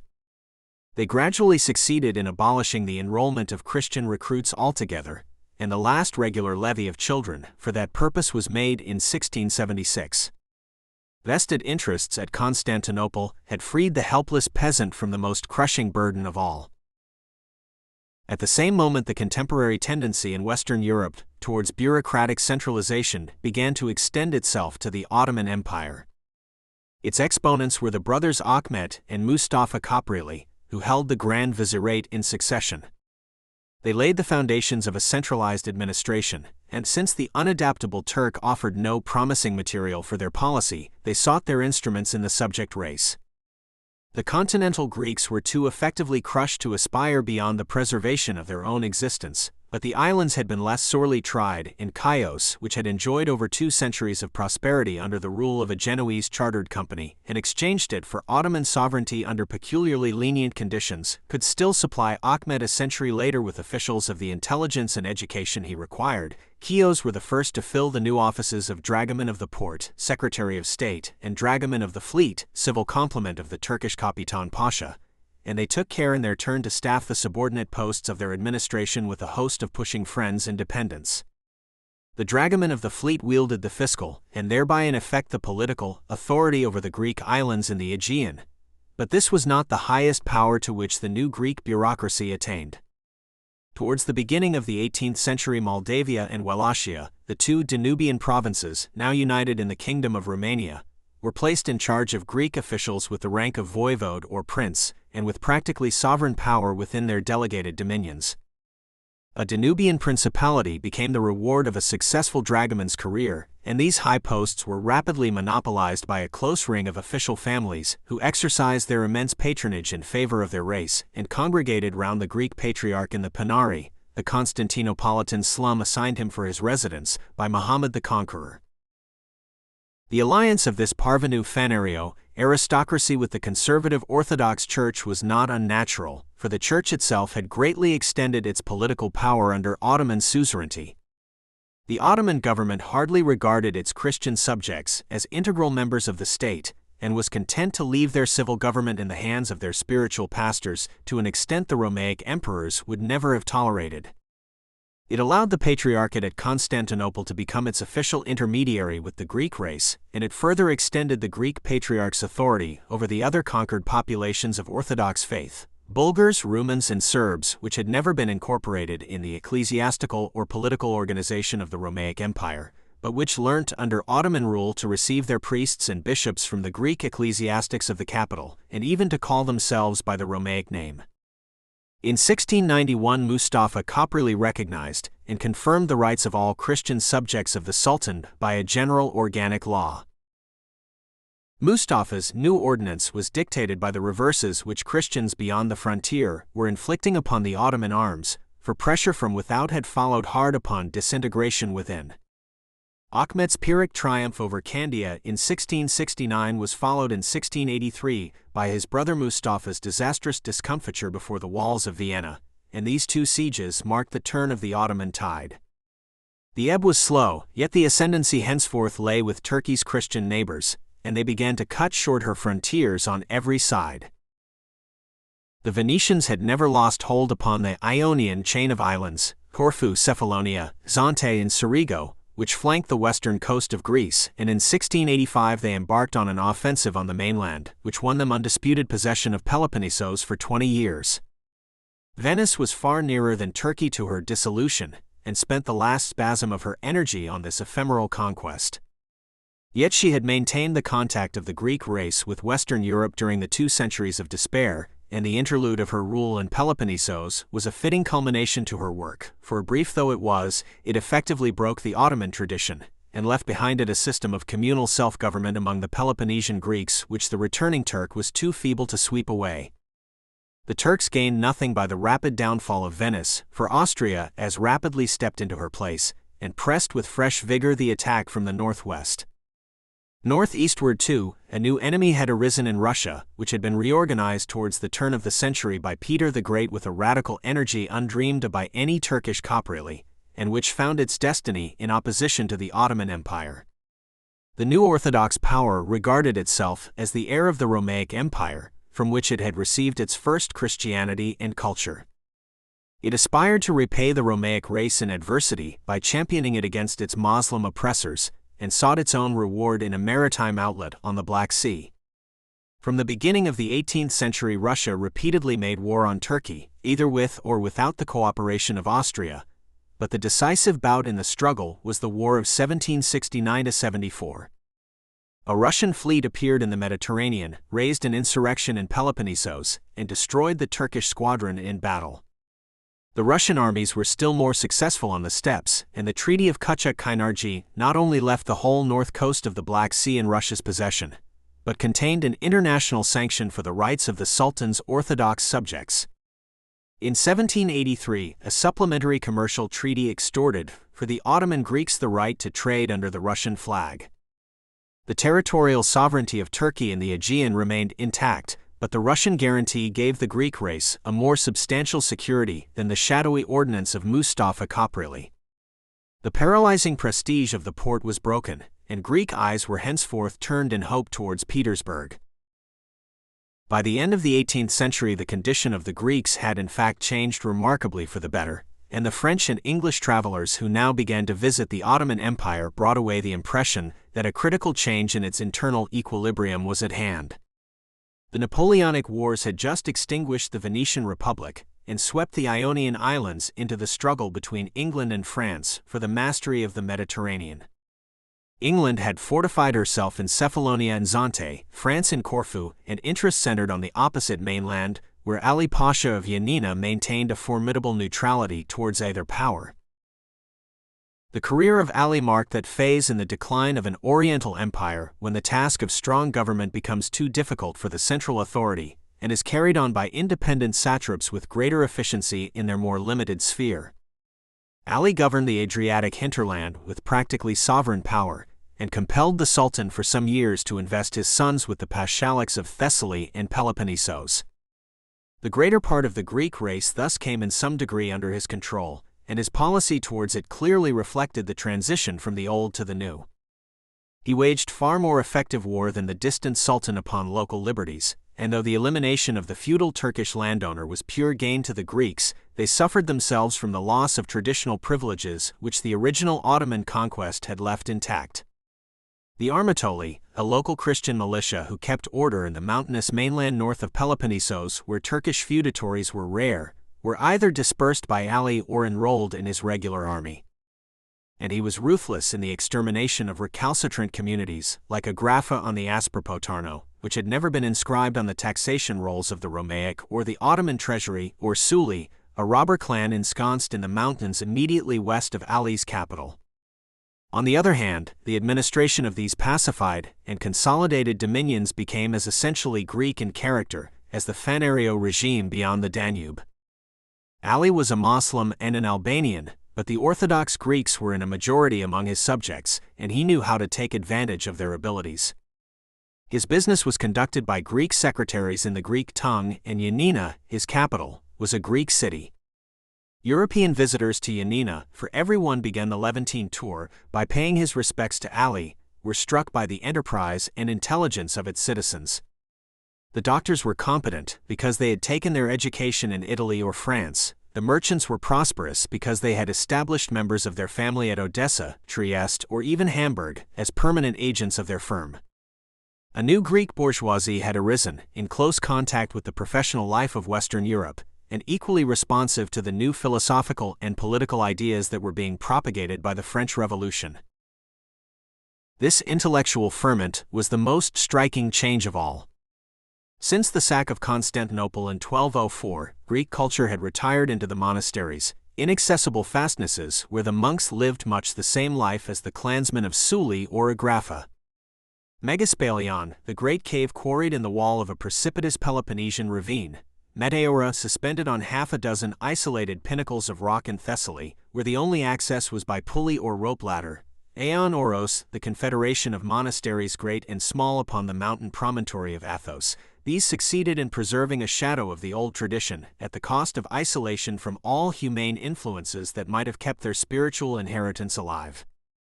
Their spirit was medieval, ecclesiastical, and as barren as their sheltering rocks, and the new intellectual disciples of Europe turned to the monasteries in vain.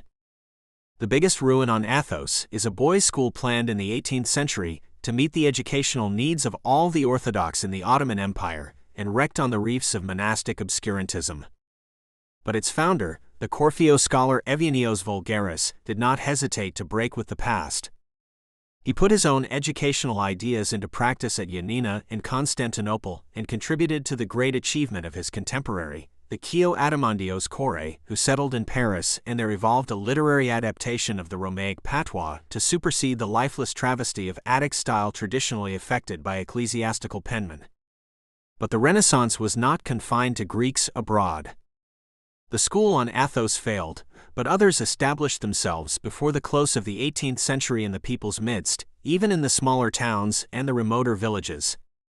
The still flourishing secondary school of Dimitzana, in the heart of Peloponnesos, began its existence in this period, and the national revival found expression in a new name. Its prophets repudiated the Romaic name with its associations of ignorance and oppression, and taught their pupils to think of themselves as Hellenes and to claim in their own right the intellectual and political liberty of the ancient Greeks. This spiritual Hellenism, however, was only one manifestation of returning vitality, and was ultimately due to the concrete economic development with which it went hand in hand. The Greeks who had found culture in Western Europe had come there for trade, and their commercial no less than their intellectual activity reacted in a penetrating way upon their countrymen at home. A mountain village like Ambelikia in Thessaly found a regular market for its dyed goods in Germany, and the commercial treaty of 1783 between Turkey and Russia encouraged communities which could make nothing of the land to turn their attention to the sea. Galaxidi, a village on the northern shore of the Corinthian Gulf whose only asset was its natural harbor, and Hydra, Spetsa, and Sara, three barren little islands in the Aegean, had begun to lay the foundations of a merchant marine when Napoleon's boycott and the British blockade, which left no neutral flag but the Ottoman in the Mediterranean, presented the Greek shipmen that sailed under it with an opportunity they exploited to the full. The whitewashed houses of solid stone, rising tier above tier up the naked limestone mountainside, still testify to the prosperity which chance thus suddenly brought to the Hydriots and their fellow islanders, and did not withdraw again till it had enabled them to play a decisive part in their nation's history. Their ships were small, but they were home-built, skillfully navigated, and profitably employed in the carrying trade of the Mediterranean ports. Their economic life was based on cooperation, for the sailors, as well as the captain and owner of the ship, who were generally the same person, took shares in the outlay and profit of each voyage, but their political organization was oligarchical, an executive council elected by and from the owners of the shipping. Feud and intrigue were rife between family and family, class and class, and between the native community and the resident aliens, without seriously affecting the vigor and enterprise of the Commonwealth as a whole. These seafaring islands on the eve of the modern Greek Revolution were an exact reproduction of the Aegina, Corinth, and Athens which repelled the Persian from ancient Greece. The germs of a new national life were thus springing up among the Greeks in every direction, in mercantile colonies scattered over the world from Odessa to Alexandria and from Smyrna to Trieste, among Phanerio princes in the Danubian provinces and their ecclesiastical colleagues at Constantinople, in the islands of the Aegean and the Ionian chain, and upon the mountains of Suli and Agrapha. But the ambitions this national revival aroused were even greater than the reality itself. The leaders of the movement did not merely aspire to liberate the Greek nation from the Turkish yoke. They were conscious of the assimilative power their nationality possessed. The Sulios, for example, were an immigrant Albanian tribe who had learnt to speak Greek from the Greek peasants over whom they tyrannized. The Hydriot and Spetsioe Islanders were Albanians too, who had even clung to their primitive language during the 2 generations since they took up their present abode, but had become none the less firmly linked to their Greek-speaking neighbors in Peloponnesos by their common fellowship in the Orthodox Church. The numerous Albanian colonies settled up and down the Greek continent were at least as Greek in feeling as they. And why should not the same prove true of the Bulgarian population in the Balkans, who had belonged from the beginning to the Orthodox Church and had latterly been brought by improvident Ottoman policy within the Greek Patriarch's fold? Or why should not the Greek administrators beyond the Danube imbue their Roman subjects with a sound Hellenic sentiment?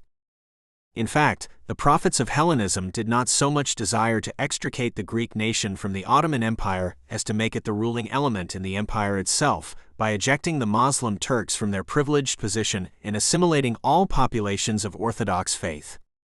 These dreams took shape in the foundation of a secret society, the Filiki Heteria, or League of Friends, which established itself at Odessa in 1814 with the connivance of the Russian police, and opened a campaign of propaganda in anticipation of an opportunity to strike. The initiative came from the Ottoman government itself. At the weakest moment in its history, the empire found in Sultan Mahmud a ruler of peculiar strength, who saw that the only hope of overcoming his dangers lay in meeting them halfway.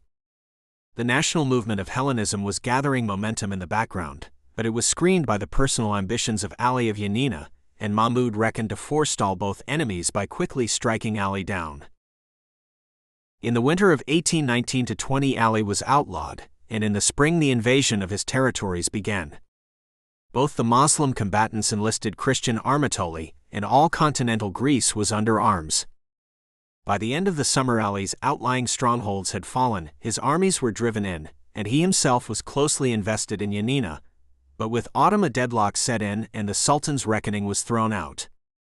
In November 1820 the veteran soldier Khurshid was appointed to the Pashalik of Peloponnesos to hold the Greeks in check and close accounts with Ali. In March 1821, after 5 months spent in organizing his province, Khurshid felt secure enough to leave it for the Yanina lines. But he was mistaken, for within a month of his departure Peloponnesos was ablaze. The Filiki Heteria had decided to act, and the Peloponnesians responded enthusiastically to the signal. In the north Germanos, Metropolitan Bishop of Patras rallied the insurgents at the monastery of Megaspalion, and unfurled the monastic altar cloth as a national standard. In the south the peninsula of Maina, which had been the latest refuge of ancient Hellenism, was now the first to welcome the new, and to throw off the shadowy allegiance it had paid for 1,000 years to Romaic archonts and Ottoman Kapitan Pashas. Led by Petros Mavromichalis, the chief of the leading clan, the Mainites issued from their mountains. This was in April, and by the middle of May all the open country had been swept clear, and the hosts joined hands before Tripolitza, which was the seat of Ottoman government at the central point of the province. The Turkish garrison attacked, but was heavily defeated at Valtetsi by the tactical skill of Theodore Kolokotronis the Cleft, who had become experienced in guerrilla warfare through his alternate professions of brigand and gendarme, a career that had increased its possibilities as the Ottoman system decayed. After Kolokotronis's victory, the Greeks kept Tripolitza under a close blockade. Early in October it fell amid frightful scenes of pillage and massacre, and Ottoman dominion in the Peloponnesos fell with it. On January 22, 1822, Corinth, the key to the isthmus, passed into the Greeks' hands, and only 4 fortresses, Nauplia, Patras, Coron, and Madhan, still held out within it against Greek investment. Not a Turk survived in the Peloponnesos beyond their walls, for the slaughter at Tripolitsa was only the most terrible instance of what happened wherever a Moslem colony was found. In Peloponnesos, at any rate, the revolution had been grimly successful. There had also been successes at sea. The merchant marine of the Greek islands had suffered grievously from the fall of Napoleon and the settlement at Vienna, which by restoring normal conditions of trade had destroyed their abnormal monopoly. The revolution offered new opportunities for profitable venture, and in April 1821 Hydra, Spezia and Sara hastened to send a privateering fleet to sea. As soon as the fleet crossed the Aegean, Samos rid itself of the Turks. At the beginning of June the rickety Ottoman squadron issued from the Dardanelles, but it was chased back by the islanders under the lee of Mytilene. Memories of Russian naval tactics in 1770 led the Sariots to experiment in fire ships, and one of the 2 Turkish ships of the line fell a victim to this attack. Within a week of setting sail, the diminished Turkish squadron was back again in the Dardanelles, and the islanders were left with the command of the sea. The general Christian revolution thus seemed fairly launched, and in the first panic the threatened Moslems began reprisals of an equally general kind. In the larger Turkish cities there were massacres of Christian minorities, and the government lent countenance to them by murdering its own principal Christian official Gregorios, the Greek patriarch at Constantinople, on April 22, 1821. But Sultan Mahmud quickly recovered himself. He saw that his empire could not survive a racial war, and determined to prevent the present revolt from assuming such a character. His plan was to localize it by stamping out the more distant sparks with all his energy, before concentrating his force at leisure upon the main conflagration. This policy was justified by the event. On March 6 the Filiki Hetaria at Odessa had opened its own operations in grandiose style by sending a filibustering expedition across the Russo-Turkish frontier under command of Prince Alexander Hypsilantis, a Fanario in the Russian service. Hypsilantis played for a general revolt of the Rumen population in the Danubian principalities and a declaration of war against Turkey on the part of Russia. But the Rumens had no desire to assist the Greek bureaucrats who oppressed them, and the Tsar Alexander had been converted by the experiences of 1812–13 to a pacifistic respect for the status quo. Prince Hypsilantis was driven ignominiously to internment across the Austrian frontier, little more than 100 days after his expedition began, and his fiasco assured the Ottoman government of 2 encouraging facts: that the revolution would not carry away the whole Orthodox population but would at any rate confine itself to the Greeks, and that the struggle against it would be fought out for the present, at least without foreign intervention. In the other direction, however, rebellion was spreading northward from Peloponnesos to continental Greece. Galaxidi revolted in April, and was followed in June by Messalongi, a prosperous town of fishermen, impregnably situated in the midst of the lagoons at the mouth of the Aspropotamo beyond the narrows of the Corinthian Gulf. By the end of the month, northwestern Greece was free as far as the outposts of Khorshid Pasha beyond the Gulf of Arta. Further eastward again, in the mountains between the Gulf of Corinth and the river Ellada, Spercheios, the Armatoli of Ali's faction had held their ground and gladly joined the revolution on the initiative of their captains Diakos and Odysseus. But the movement found its limits. The Turkish garrison of Athens obstinately held out during the winter of 1821–2, and the Moslems of Negripont, Euboea, maintained their mastery in the island. In Agrapha they likewise held their own, and after one severely punished raid, the Agrafio Armatoli were induced to re-enter the Sultan's service on liberal terms. The Vlachs in the gorges of the Aspropotamo were pacified with equal success, and Dromali, Khorshid's lieutenant, who guarded the communications between the army investing Yanina and its base at Constantinople, was easily able to crush all symptoms of revolt in Thessaly from his headquarters at Larissa. Still further east, the autonomous Greek villages on the mountainous promontories of Chalkidiki had revolted in May, in conjunction with the well-supplied and massively fortified monasteries of the Aeon Oros, but the Pasha of Salonika called down the South Slavonic Moslem landowners from the interior, sacked the villages, and amnestied the monastic confederation on condition of establishing a Turkish garrison in their midst and confiscating their arms.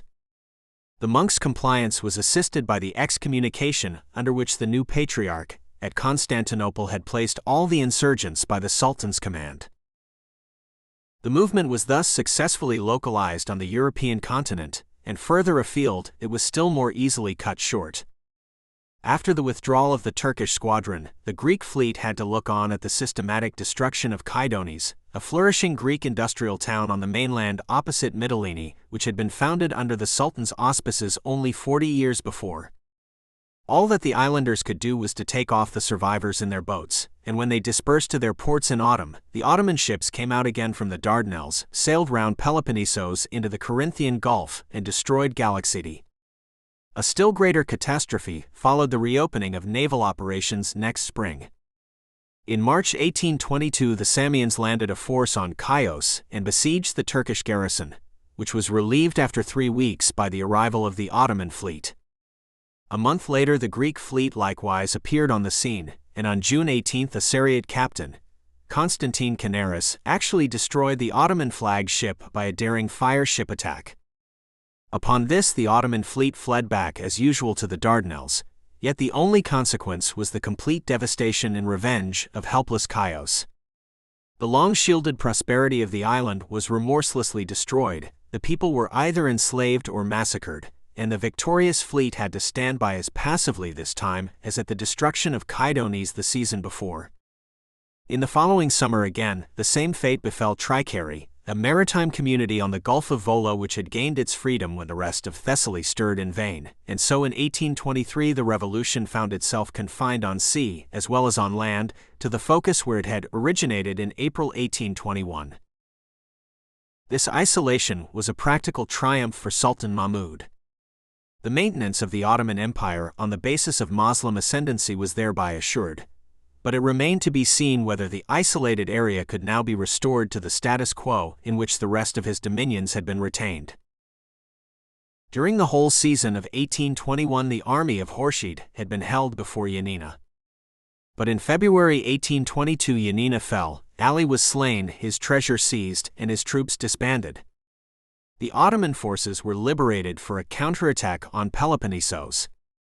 Already in April Khurshid broke up his camp at Larissa, and his lieutenant Dromali was given command of the new expedition towards the south. He crossed the Spur Chios at the beginning of July with an army of 20,000 men. Athens had capitulated to Odysseus 10 days before, but it had kept open the road for Dromali, and northeastern Greece fell without resistance into his hands. The citadel of Corinth surrendered as tamely as the open country, and he was master of the isthmus before the end of the month. Nauplia meanwhile had been treating with its besiegers for terms, and would have surrendered to the Greeks already if they had not driven their bargains so hard. Dromali hurried on southward into the plain to the fortress's relief, raised the siege, occupied the town of Argos, and scattered the Greek forces into the hills. But the citadel of Argos held out against him, and the positions were rapidly reversed. Under the experienced direction of Kolokotronis, the Greeks from their hill fastnesses ringed round the plain of Argos and scaled up every issue. Dromali's supplies ran out. An attempt of his vanguard to break through again towards the north was bloodily repulsed, and he barely succeeded 2 days later in extricating the main body in a demoralized condition, with the loss of all his baggage train. The Turkish army melted away. Dromali was happy to die at Corinth, and Khurshid was executed by the Sultan's command.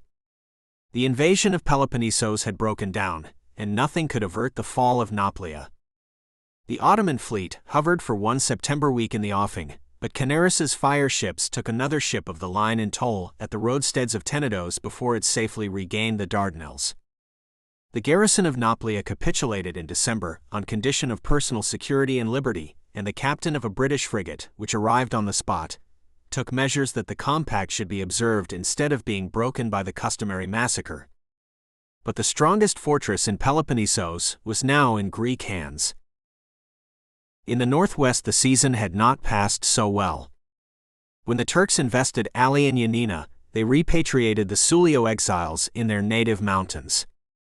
But a strong sultan was just as formidable to the Sulios as a strong pasha, so they swelled their ranks by enfranchising their peasant serfs, and made common cause with their old enemy in his adversity. Now that Ali was destroyed, the Soulios found themselves in a precarious position and turned to the Greeks for aid.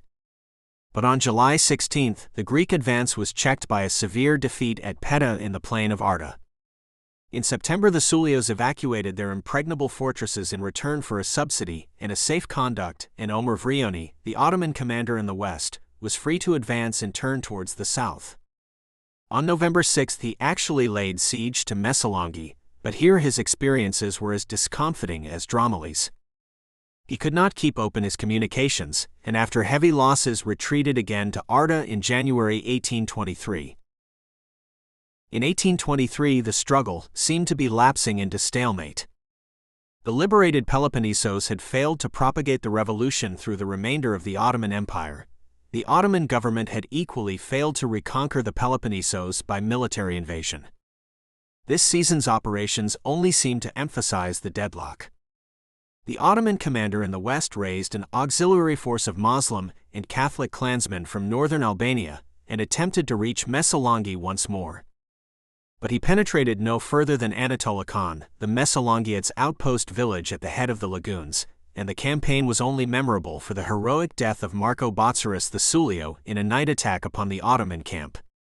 At sea, the two fleets indulged in desultory cruises without an encounter, for the Turks were still timid and incompetent, while the growing insubordination and dissension on the Greek ships made concerted action there too impossible. By the end of the season it was clear that the struggle could only definitively be decided by the intervention of a third party, on one side or the other, unless the Greeks brought their own ruin upon themselves. This indeed was not unlikely to happen, for the new house of Hellenism had hardly arisen before it became desperately divided against itself. The vitality of the national movement resided entirely in the local communes. It was they that had found the fighting men, kept them armed and supplied, and by spontaneous cooperation expelled the Turk from Peloponnesos. But if the cooperation was to be permanent, it must have a central organization, and with the erection of this superstructure the troubles began. As early as June 1821 a Peloponnesian Senate was constituted, and at once monopolized by the primates, the propertied class that had been responsible for the communal taxes under the Romaic and Ottoman regimes, and was allowed to control the communal government in return. About the same time two Phanerio princes threw in their lot with the revolution, Alexander Mavrocordatos and Demetrius, the more estimable brother of the feudal Alexander Hypsilantus. Both were saturated with the most recent European political theory, and they committed the peasants and seamen of the liberated districts to an ambitious constitutionalism. In December 1821 a National Assembly, met at Epidaurus, passed an elaborate organic law, and elected Mavrocordatos first president of the Hellenic Republic. The struggle for life and death in 1822 had staved off the internal crisis, but the Peloponnesian Senate remained obstinately recalcitrant towards the national government in defense of its own vested interests, and the insubordination of the fleet in 1823 was of one piece with the political faction which broke out as soon as the immediate danger from without was removed. Towards the end of 1823, European Philhellenes began to arrive in Greece. In those dark days of reaction that followed Waterloo, self-liberated Hellas seemed the one bright spot on the continent. But the idealists who came to offer her their services were confronted with a sorry spectacle. The people were indifferent to their leaders, and the leaders at variance among themselves.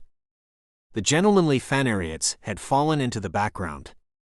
Mavrocordatos only retained influence in northwestern Greece.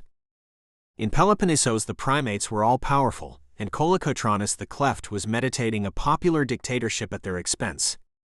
In the northeast the adventurer Odysseus had won a virtual dictatorship already, and was suspected of intrigue with the Turks, and all this factious dissension rankled into civil war as soon as the contraction of a loan in Great Britain had invested the political control of the Hellenic Republic with a prospective value in cash. The first civil war was fought between Kolokotronis on the one side and the primates of Hydra and Peloponnesos on the other, but the issue was decided against Kolokotronis by the adhesion to the coalition of Koletis the Vlach, once physician to Mukhtar Pasha, the son of Ali, and now political agent for all the northern Armatoli in the national service. The fighting lasted from November 1823 to June 1824, and was followed by another outbreak in November of the latter year, when the victors quarreled over the spoils, and the primates were worsted in turn by the islanders and the Armatoli. The nonentity Kondoriades of Hydra finally emerged as president of Greece, with the sharp-witted Kolettis as his principal wire-puller, but the disturbances did not cease till the last installment of the loan had been received and squandered and there was no more spoil to fight for. Meanwhile, Sultan Mahmud had been better employed. Resolved to avert stalemate by the only possible means, he had applied in the course of 1823 to Muhammad Ali Pasha of Egypt, a more formidable though more distant satrap than Ali of Yanina himself. Muhammad Ali had a standing army and navy organized on the European model. He had also a son Ibrahim, who knew how to maneuver them, and was ambitious of a kingdom. Mahmud hired the father's troops and the son's generalship for the reconquest of Peloponnesos, under engagement to invest Ibrahim with the Pashalik as soon as he should effectively make it his own. By this stroke of diplomacy a potential rebel was turned into a willing ally, and the preparations for the Egyptian expedition went forward busily through the winter of 1823-4. The plan of campaign was systematically carried out. During the season of respite the Greek islanders had harried the coasts and commerce of Anatolia and Syria at will. The first task was to deprive them of their outposts in the Aegean, and an advance squadron of the Egyptian fleet accordingly destroyed the community of Kassos in June 1824, while the Ottoman squadron sallied out of the Dardanelles a month later and dealt out equal measure to Sara. The two main flotillas then effected a junction off Rhodes, and though the crippled Greek fleet still ventured pluckily to confront them, it could not prevent Ibrahim from casting anchor safely in Suda Bay and landing his army to winter in Crete. In February 1825 he transferred these troops with equal impunity to the fortress of Madhan, which was still held for the Sultan by an Ottoman garrison. The fire ships of Hydra came to harry his fleet too late, and on land the Greek forces were impotent against his trained soldiers. The government in vain promoted Kolokotronis from captivity to commandership-in-chief.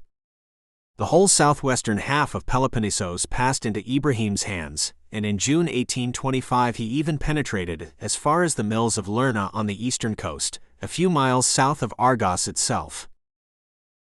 At the same time the Ottoman army of the west moved south again under a new commander, Rashid Pasha of Yanina, and laid final siege on April 27 to Messalongi, just a year after Byron had died of fever within its walls. The Greeks were magnificent in their defense of these frail mud bastions, and they more than held their own in the amphibious warfare of the lagoons. The struggle was checkered by the continual coming and going of the Greek and Ottoman fleets. They were indeed the decisive factor, for without the supporting squadron Rashid would have found himself in the same straits as his predecessors at the approach of autumn, while the slackness of the islanders in keeping the sea allowed Messalongi to be isolated in January 1826. The rest was accomplished by the arrival of Ibrahim on the scene. His heavy batteries opened fire in February, his gunboats secured command of the lagoons, and forced Anatolikon to capitulate in March. In April provisions in Messalongi itself gave out, and scorning surrender, the garrison, men, women and children together, made a general sortie on the night of April 22. 4,000 fell, 3,000 were taken, and 2,000 won through. It was a glorious end for Messalongi, but it left the enemy in possession of all northwestern Greece. The situation was going from bad to worse. Ibrahim returned to Peloponnesos and steadily pushed forward his front, ravaging as steadily as he went. Rashid, after pacifying the northwest, moved on to the northeastern districts, where the national cause had been shaken by the final treachery and speedy assassination of Odysseus. Siege was laid to Athens in June, and the Greek government enlisted in vain the military experience of its Philhellenes. Fabvir held the Acropolis, but Generalissimo Sir Richard Church was heavily defeated in the spring of 1827 in an attempt to relieve him from the Attic coast. Grand Admiral Cochrane saw his fleet sail home for want of payment in advance when he summoned it for review at Poros, and Karaiskakis, the Greek captain of Armatoli, was killed in a skirmish during his more successful efforts to harass Rashid's communications by land. On June 5, 1827, the Greek garrison of the Acropolis marched out on terms. It looked as if the Greek effort after independence would be completely crushed, and as if Sultan Mahmud would succeed in getting his empire under control. In September 1826 he had rid it at last of the mischief at its center by blowing up the Janissaries in their barracks at Constantinople. Turkey seemed almost to have weathered the storm when she was suddenly overborne by further intervention on the other side. Tsar Alexander, the Vacillator, died in November 1825, and was succeeded by his son Nicholas I, as strong a character and as active a will as Sultan Mahmud himself. Nicholas approached the Greek question without any disinclination towards a Turkish war, and both Great Britain and France found an immediate interest in removing a ground of provocation which might lead to such a rude disturbance of the European balance of power. On July 6, 1827, a month after Athens surrendered, the three powers concluded a treaty for the pacification of Greece, in which they bound over both belligerent parties to accept an armistice under pain of military coercion. An Allied squadron appeared off Navarino Bay to enforce this policy upon the Ottoman and Egyptian fleet which lay united there, and the intrusion of the Allied admirals into the bay itself precipitated on October 20th a violent naval battle in which the Moslem flotilla was destroyed. The die was cast, and in April 1828 the Russian and Ottoman governments drifted into a formal war which brought Russian armies across the Danube as far as Adrianople, and set the Ottoman Empire at bay for the defense of its capital. Thanks to Mahmud's reorganization, the empire did not succumb to this assault, but it had no more strength to spare for the subjugation of Greece. The Greeks had no longer to reckon with the Sultan as a military factor, and in August 1828 they were relieved of Ibrahim's presence as well, by the disembarkation of 14,000 French troops in Peloponnesos to superintend the withdrawal of the Egyptian forces. In March 1829 the three powers delimited the Greek frontier. The line ran east and west from the Gulf of Volo to the Gulf of Arta, and assigned to the new state no more and no less territory than the districts that had effectively asserted their independence against the Sultan in 1821. This settlement was the only one possible under the circumstances, but it was essentially transitory, for it neglected the natural line of nationality altogether and left a numerical majority of the Greek race, as well as the most important centers of its life, under the old regime of servitude. Even the liberated area was not at the end of its troubles. In the spring of 1827, when they committed themselves into the hands of their foreign patrons, the Greeks had found a new president for the Republic in John Kapodistrias, an intimate of Alexander the Tsar. Kapodistrias was a Corfiote count with a Venetian education and a career in the Russian diplomatic service, and no one could have been more fantastically unsuitable for the task of reconstructing the country to which he was called. Kapodistrias' ideal was the fin de siècle police state, but official circles did not exist in Greece, and he had no acquaintance with the peasants and sailors whom he hoped to redeem by bureaucracy. He instituted a hierarchically centralized administration which made the abortive constitution of Mavrocordatos seem sober by comparison. He trampled on the liberty of the rising press, which was the most hopeful educational influence in the country, and he created superfluous ministerial portfolios for his untalented brothers. In fact, he reglemented Greece from his palace at Aegina like a divinely appointed autocrat, from his arrival in January 1828 till the summer of 1831, when he provoked the Hydriots to open rebellion and commissioned the Russian squadron in attendance to quell them by a naval action, with the result that Poros was sacked by the president's regular army, and the national fleet was completely destroyed. After that, he attempted to rule as a military dictator, and fell foul of the Mavromichalis of Maina. The Mainids knew better how to deal with the police state than the Hydriots, and on October 9, 1831, Kapodistrias was assassinated in Nauplia, at the church door, by two representatives of the Mavromichalis clan. The country lapsed into utter anarchy.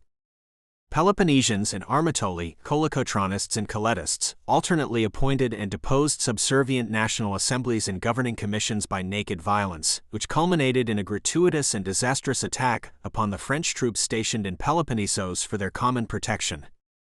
The three powers realized that it was idle to liberate Greece from Ottoman government unless they found her another in its place.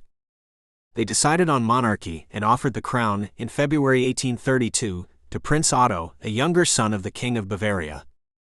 The negotiations dragged on many months longer than Greece could afford to wait. But in July 1832 the Sultan recognized the sovereign independence of the Kingdom of Hellas in consideration of a cash indemnity, and in February 1833, just a year after the first overtures had been made, the appointed king arrived at Nauplia with a decorative Bavarian staff and a substantial loan from the Allies. Chapter 3. The Consolidation of the State. Half the story of Greece is told. We have watched the nation awake and put forth its newly found strength in a great war of independence, and we have followed the course of the struggle to its result, the foundation of the kingdom of Hellas. It is impossible to close this chapter of Greek history without a sense of disappointment. The spirit of Greece had travailed, and only a principality was born, which gathered within its frontiers scarcely 1/3 of the race, and turned for its government to a foreign administration which had no bond of tradition or affinity with the population it was to rule. And yet something had been achieved. An oasis had been wrested from the Turkish wilderness, in which Hellenism could henceforth work out its own salvation untrammeled, and extend its borders little by little, until it brought within them at last the whole of its destined heritage. The fleeting glamour of dawn had passed, but it had brought the steady light of day, in which the work begun could be carried out soberly and indefatigably to its conclusion. The new kingdom, in fact, if it fulfilled its mission, might become the political nucleus and the spiritual ensample of a permanently awakened nation, an education of Hellas such as Pericles hoped to see Athens become in the greatest days of ancient Greece. When therefore we turn to the history of the kingdom, our disappointment is all the more intense, for in the first 50 years of its existence there is little development to record. In 1882 King Otto's principality presented much the same melancholy spectacle as it did in 1833 when he landed in Nauplia Bay, except that Otto himself had left the scene. His Bavarian staff belonged to that reactionary generation that followed the overthrow of Napoleon in Europe, and attempted, heedless of Capodistria's fiasco, to impose on Greece the bureaucracy of the ancient regime. The Bavarians' work was entirely destructive. The local liberties which had grown up under the Ottoman dominion and been the very life of the national revival were effectively repressed. Hydriot and Spezio, Sullio and Mainit forfeited their characteristic individuality, but none of the benefits of orderly and uniform government were realized. The canker of brigandage defied all efforts to root it out, and in spite of the loans with which the royal government was supplied by the protecting powers, the public finance was subject to periodical breakdowns. In 1837 King Otto, now of age, took the government into his own hands, only to have it taken out of them again by a revolution in 1843. Thereafter he reigned as a constitutional monarch, but he never reconciled himself to the position, and in 1862 a second revolution drove him into exile, a scapegoat for the afflictions of his kingdom. Bavarian then gave place to Dane, yet the afflictions continued. In 1882 King George had been 19 years on the throne, without any happier fortune than his predecessors. It is true that the frontiers of the kingdom had been somewhat extended. Great Britain had presented the new sovereign with the Ionian Islands as an inaugural gift, and the Berlin Conference had recently added the province of Thessaly. Yet the major part of the Greek race still awaited liberation from the Turkish yoke, and regarded the national kingdom, chronically incapacitated by the twin plagues of brigandage and bankruptcy, with increasing disillusionment. The kingdom of Hellas seemed to have failed in its mission altogether. What was the explanation of this failure? It was that the very nature of the mission paralyzed the state from taking the steps essential to its accomplishment. The phenomenon has been, unhappily, only too familiar in the Nearer East, and anyone who traveled in the Balkans in 1882 or even so recently as 1912 must at once have become aware of it. Until a nation has completely vindicated its right to exist, it is hard for it to settle down and make its life worth living. We nations of Western Europe, before disaster fell upon us, had learned to take our existence for granted, and politics for us had come to mean an organized effort to improve the internal economy of our community. But a foreigner who picked up a Greek newspaper would have found in it none of the matter with which he was familiar in his own, no discussion of financial policy, economic development, or social reconstruction. The news columns would have been monopolized by foreign politics, and in the cafes he would have heard the latest oscillation in the international balance of power canvassed with the same intense and minute interest that Englishmen in a railway carriage would have been devoting to old age pensions, national health insurance, or land valuation. He would have been amazed by a display of intimate knowledge such as no British quidnunc could have mustered if he had happened to stumble across these intricacies of international competition, and the conversation would always have terminated in the same unanswered but inconscionable challenge to the future: when will the oppressed majority of our race escape the Turkish yoke? If the Ottoman dominion is destroyed, what redistribution of its provinces will follow?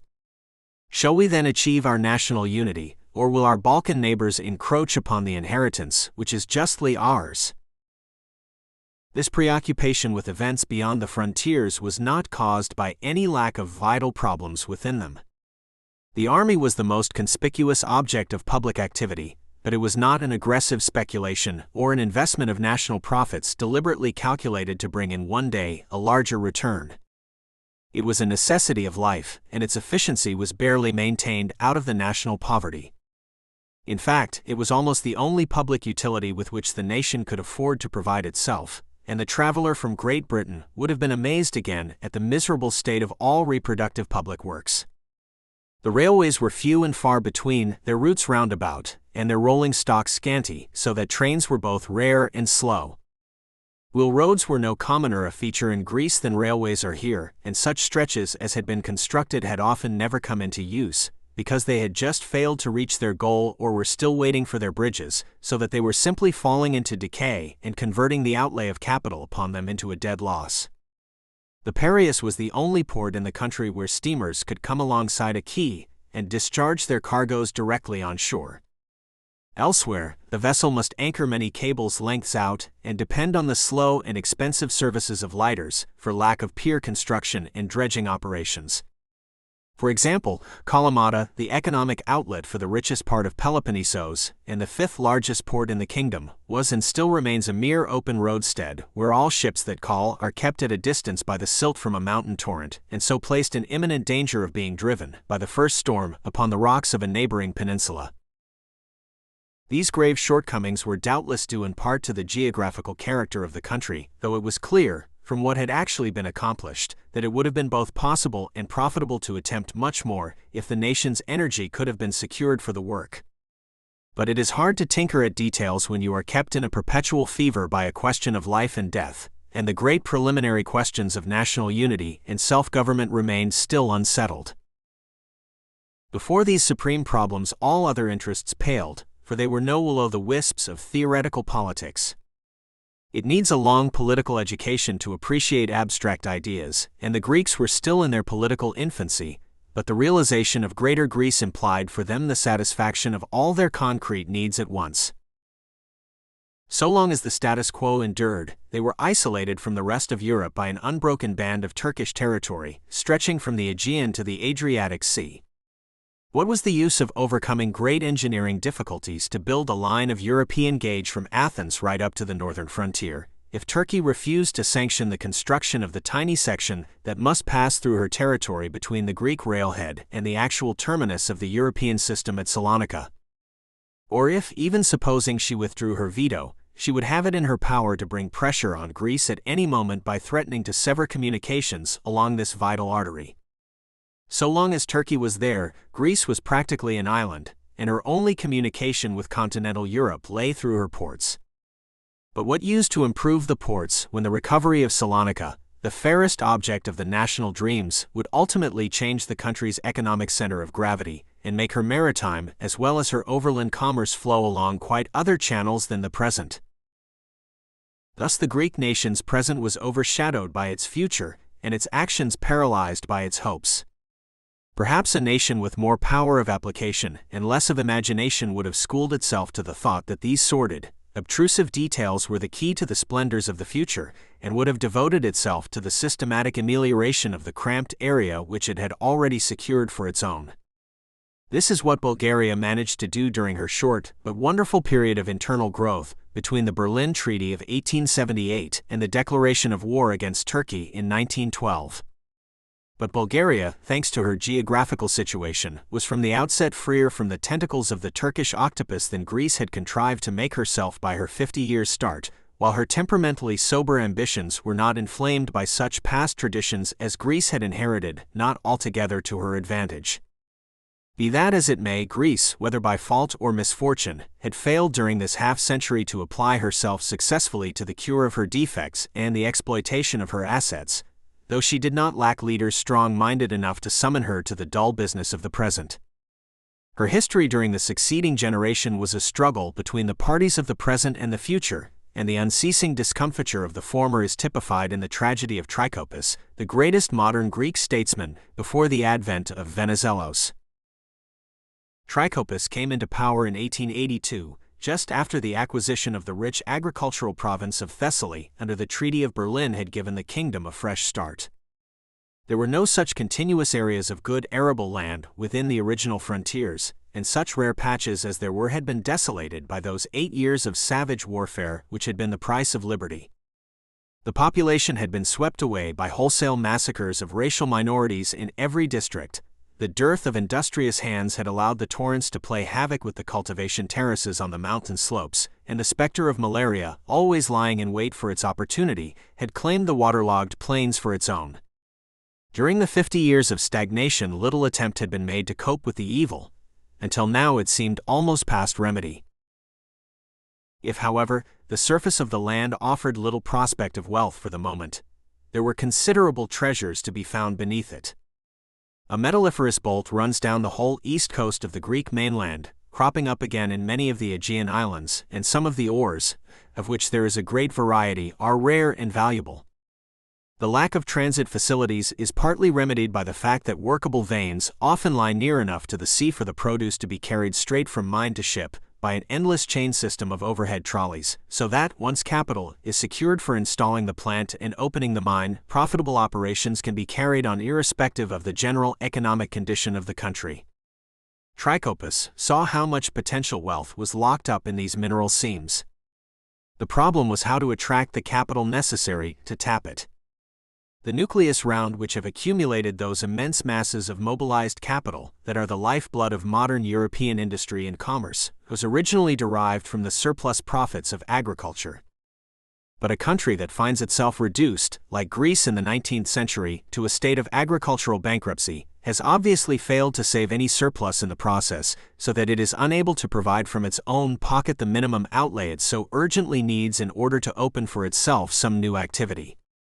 If it is to obtain a fresh start on other lines, it must secure the cooperation of the foreign investor, and the capitalist with a ready market for his money will only put it into enterprises where he has some guarantee of its safety.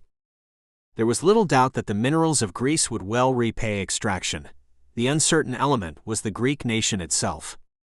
The burning question of national unity might break out at any moment into a blaze of war, and in the probable case of disaster, involve the whole country and all interests connected with it in economic as well as political ruin. Western Europe would not commit itself to Greek mining enterprise unless it felt confident that the statesman responsible for the government of Greece would and could restrain his country from its instinctive impulse towards political adventure. The great merit of Trikoupis was that he managed to inspire this confidence. Greece owes most of the wheelroads, railways, and mines of which she can now boast to the dozen years of his more or less consecutive administration. But the roads are unfinished, the railway network incomplete, the mines exploited only to a fraction of their capacity, because the forces against Trikoupis were in the end too strong for him.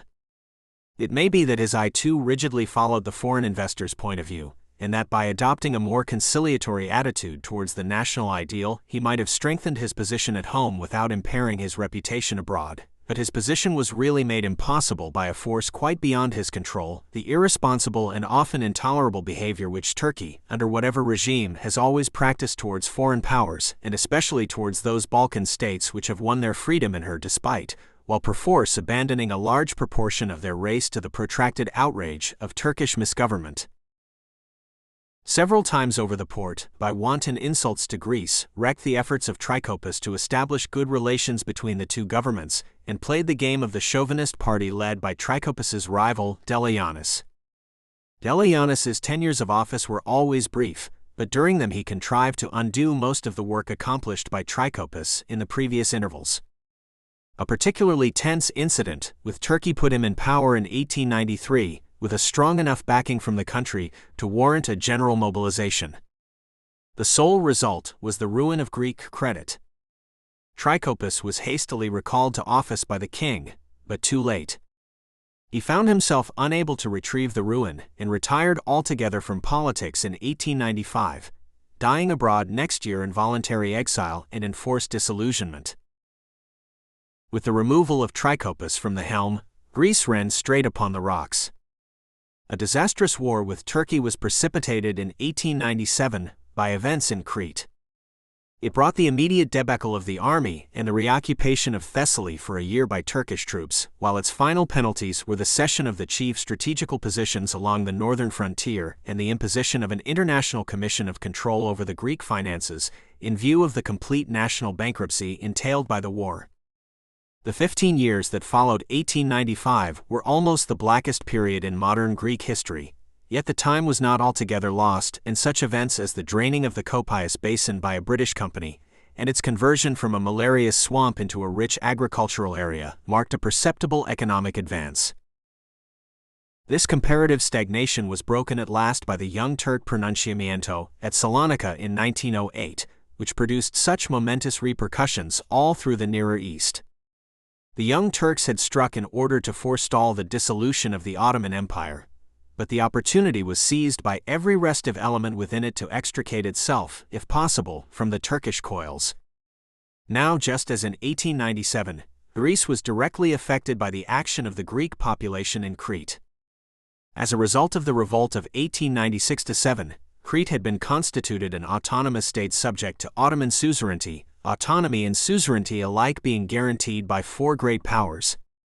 Prince George of Greece, a son of the king of the Hellenes, had been placed at the head of the autonomous government as High Commissioner, but his autocratic tendency caused great discontent among the free-spirited Cretans who had not rid themselves of the Turkish regime in order to forfeit their independence again in another fashion. Dissension culminated in 1906 when the leaders of the opposition took to the mountains and obtained such support and success in the guerrilla fighting that followed that they forced Prince George to tender his resignation. He was succeeded as High Commissioner by Ximes, another citizen of the Greek kingdom, who inaugurated a more constitutional regime, and in 1908 the Cretans believed that the moment for realizing the national ideal had come.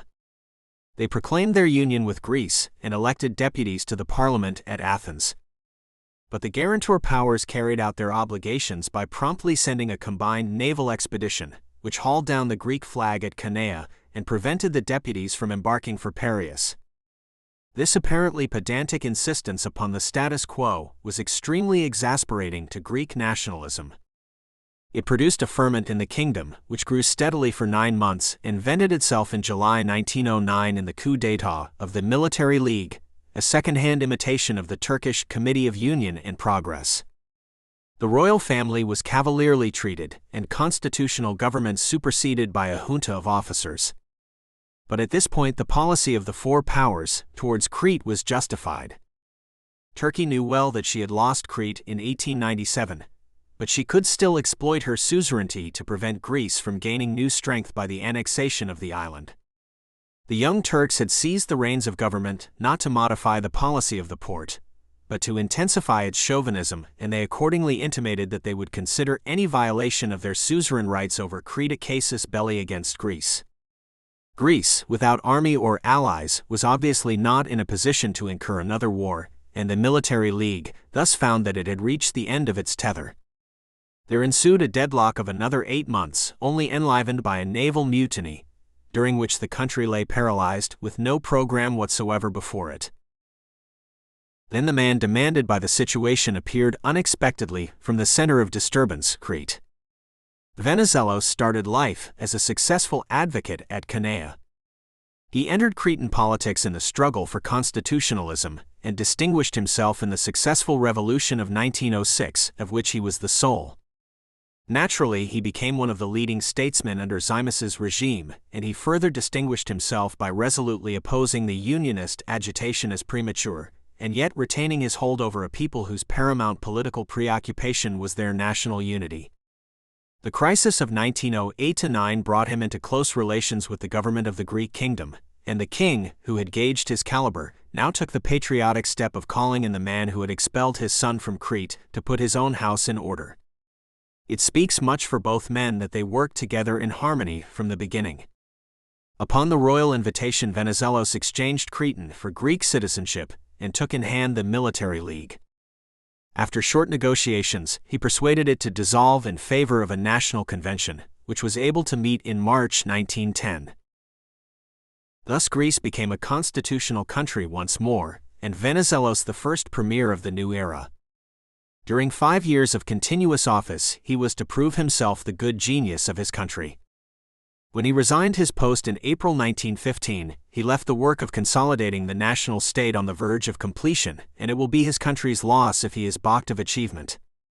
Results speak for themselves, and the remainder of this pamphlet will be little more than a record of his statesmanship. But before we pass on to review his deeds, we must say a word about the character to which they are due. In March 1912, the time came for the first general election since Venizelos had taken office. 2 years' experience of his administration had already won him such popularity and prestige that the old party groups, purely personal followings infected with all the corruption, jingoism, and insincerity of the dark 15 years, leagued themselves in a desperate effort to cast him out. Corruption on a grand scale was attempted, but Venizelos' success at the polls was sweeping. The writer happened to be spending that month in Crete.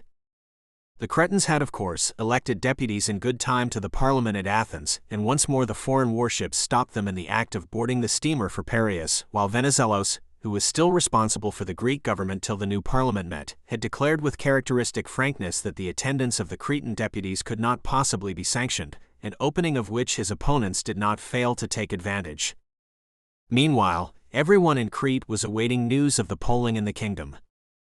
They might have been expected to feel, at any rate, lukewarmly towards a man who had actually taken office on the program of deferring their cherished union indefinitely, but on the contrary, they greeted his triumph with enormous enthusiasm.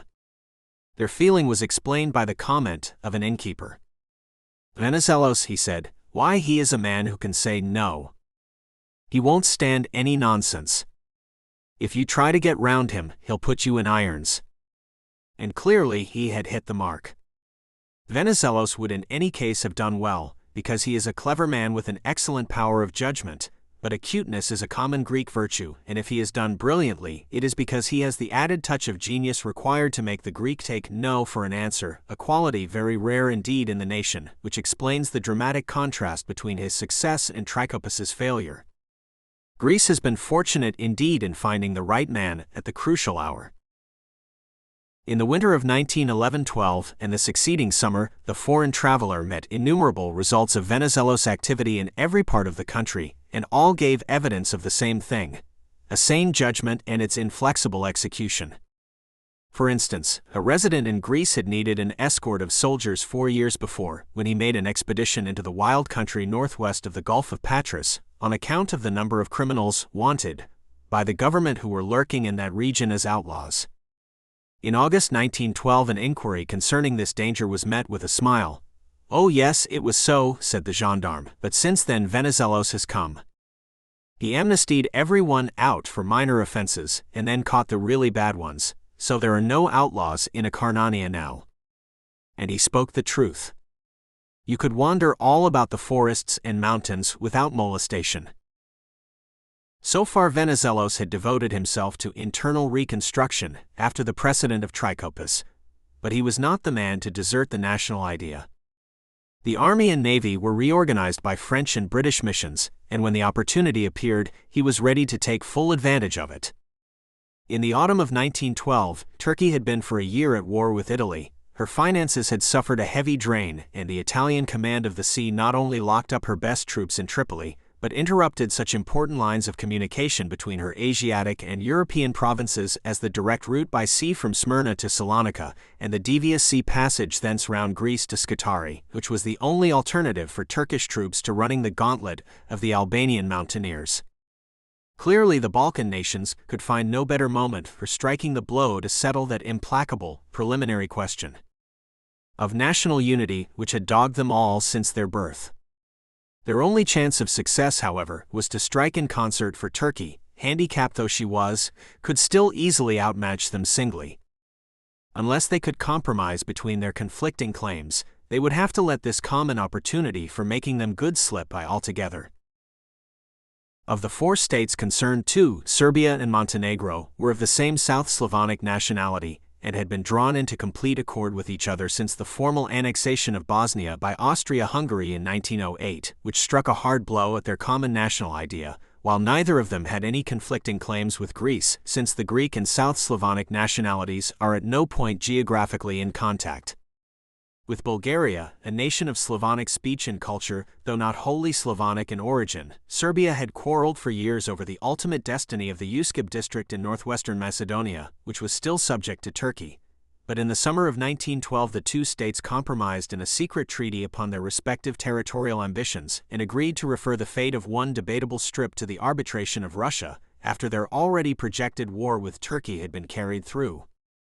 There was a more formidable conflict of interests between Bulgaria and Greece. These two nationalities are conterminous over a very wide extent of territory, stretching from the Black Sea on the east to the inland lake of Ohrid on the west, and there is at no point a sharp dividing line between them. The Greek element tends to predominate towards the coast and the Bulgar towards the interior, but there are broad zones where Greek and Bulgar villages are inextricably interspersed, while purely Greek towns are often isolated in the midst of purely Bulgar rural districts. Even if the racial areas could be plotted out on a large-scale map, it was clear that no political frontier could be drawn to follow their convolutions, and that Greece and Bulgaria could only divide the spoils by both making up their minds to give and take.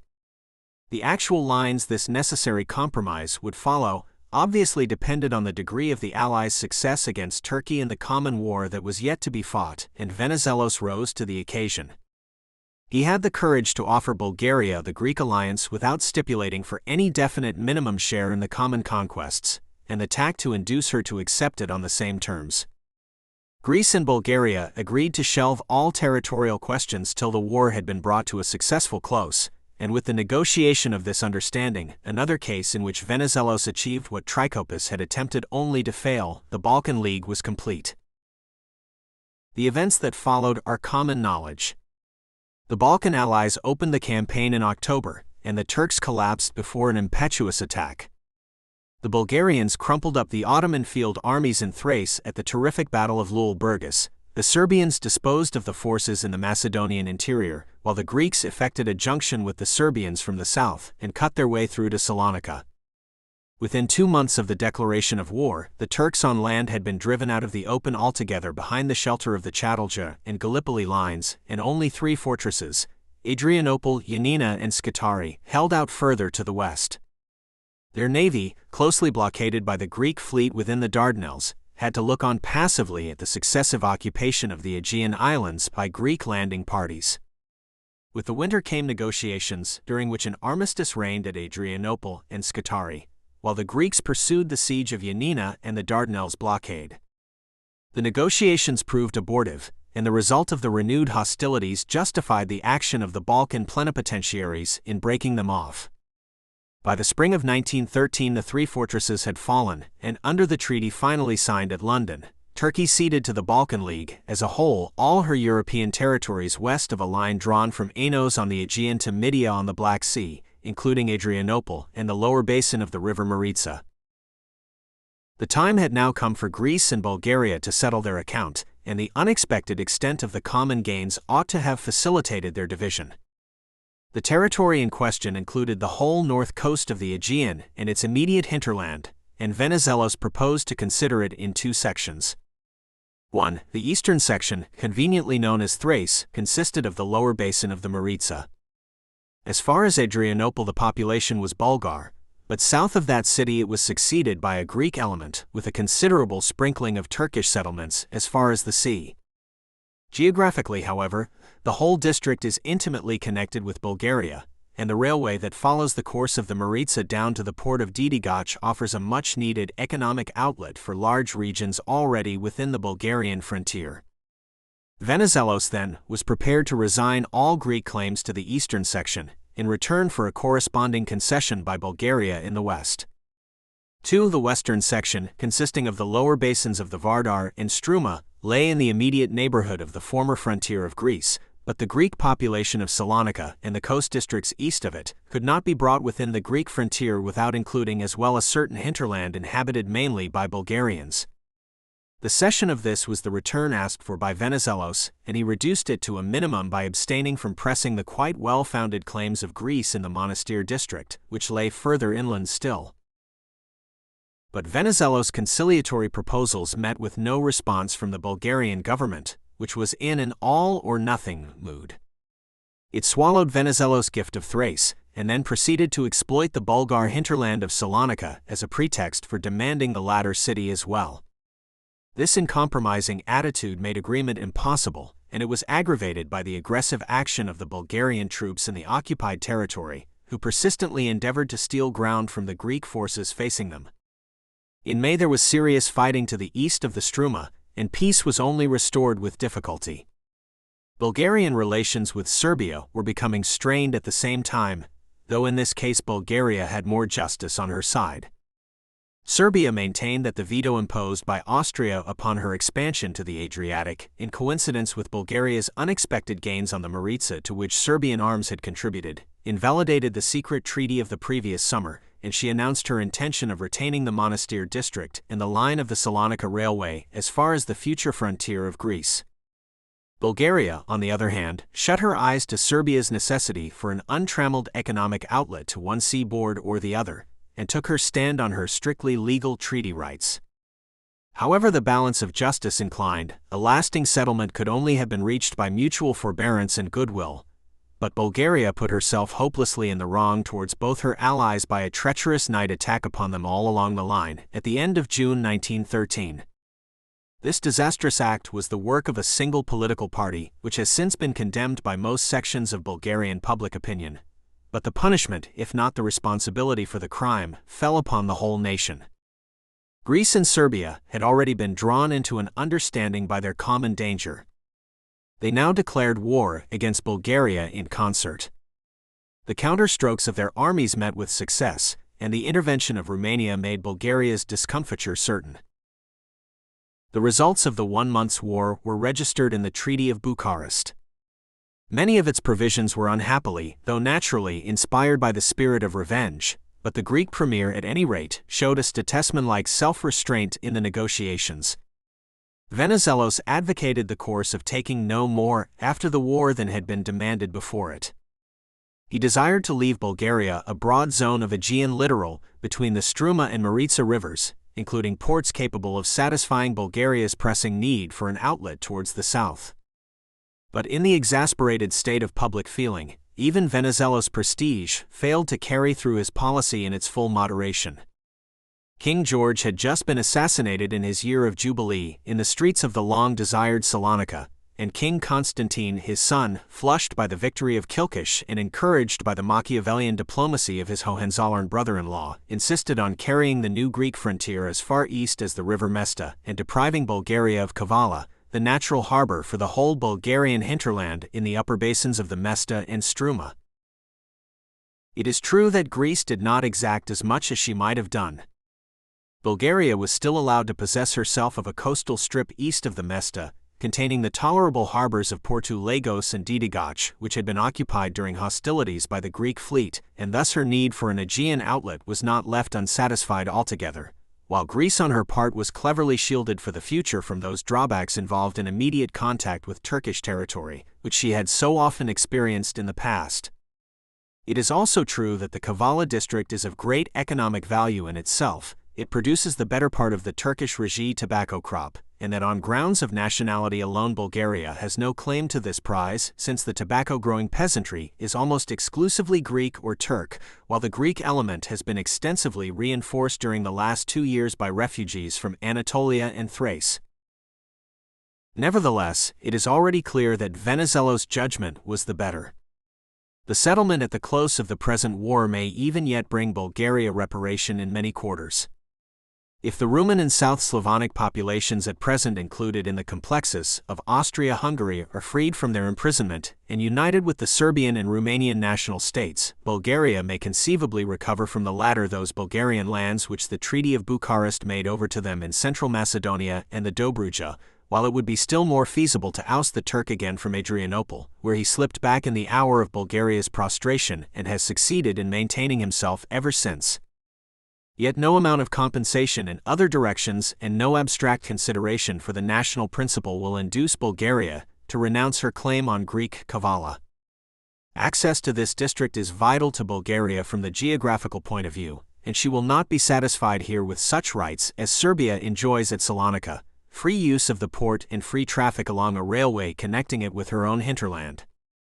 Her heart is set on complete territorial ownership, and she will not compose her feud with Greece until she has had her way.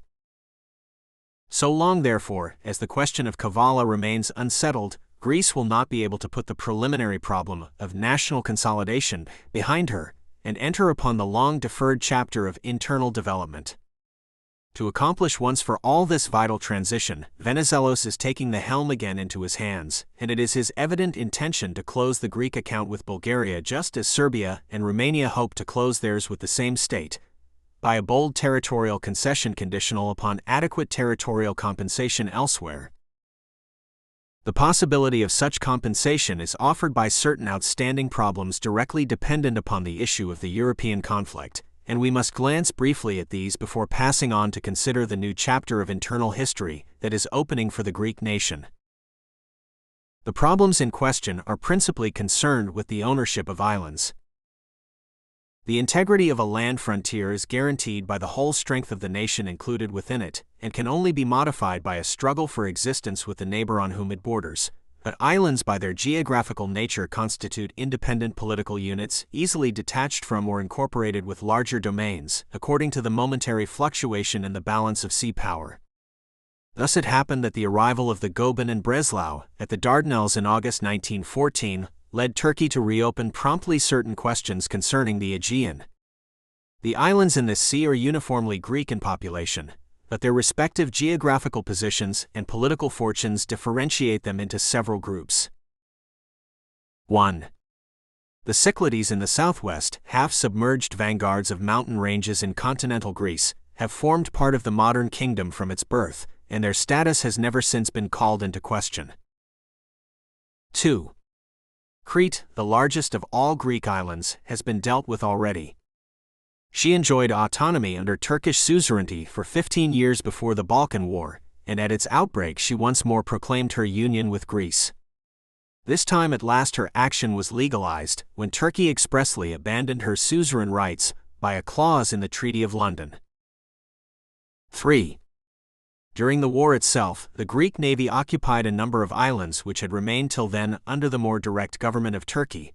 The parties to the Treaty of London agreed to leave their destiny to the decision of the powers, and the latter assigned them all to Greece, with the exception of Imbros and Tenedos, which command strategically the mouth of the Dardanelles. The islands thus secured to Greece fall, in turn, into several subgroups. Two of these are Thasos, Samothraki, and Lemnos, off the European coast, and Samos and its satellite Nicaria, immediately off the west coast of Anatolia, and these 5 islands seem definitely to have been given up by Turkey for lost.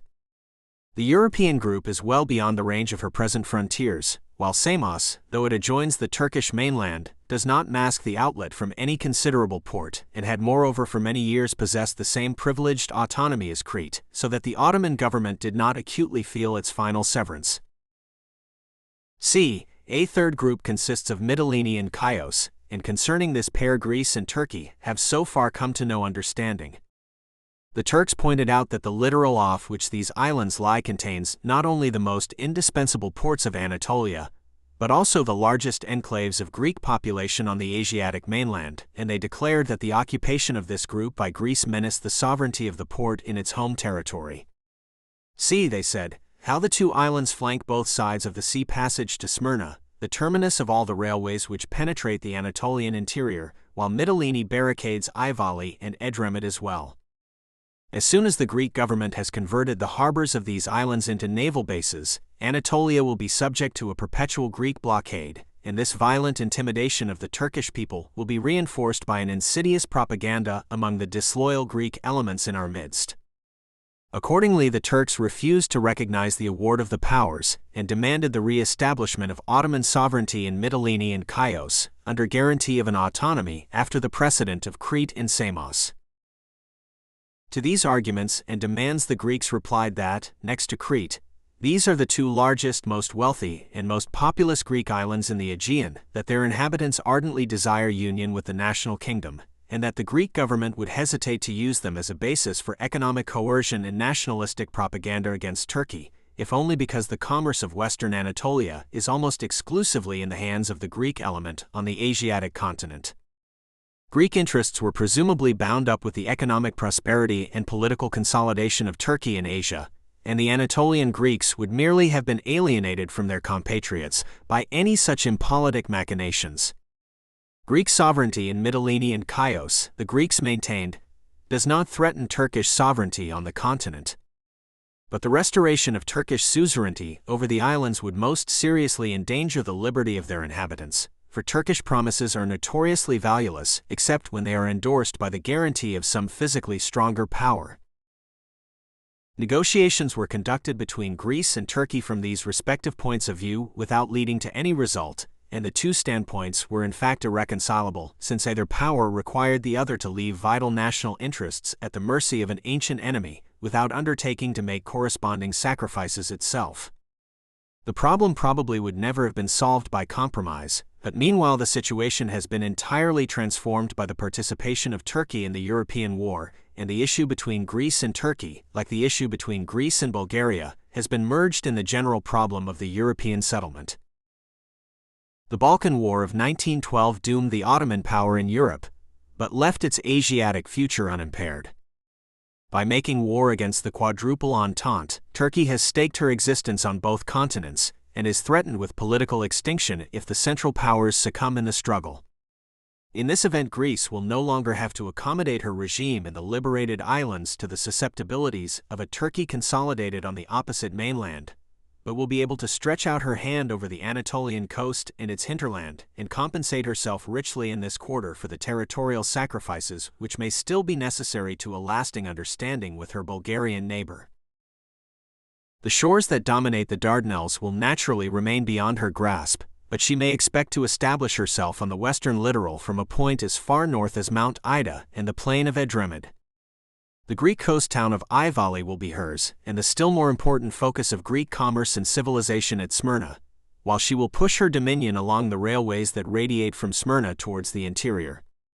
Southeastward, Aden will be hers in the valley of the Mendir, Meandros.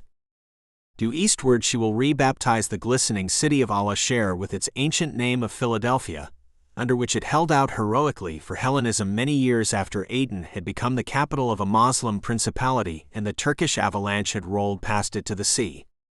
Maybe she will follow the railway still further inland and plant her flag on the Black Castle of Epheon, the natural railway center of Anatolia high up on the innermost plateau.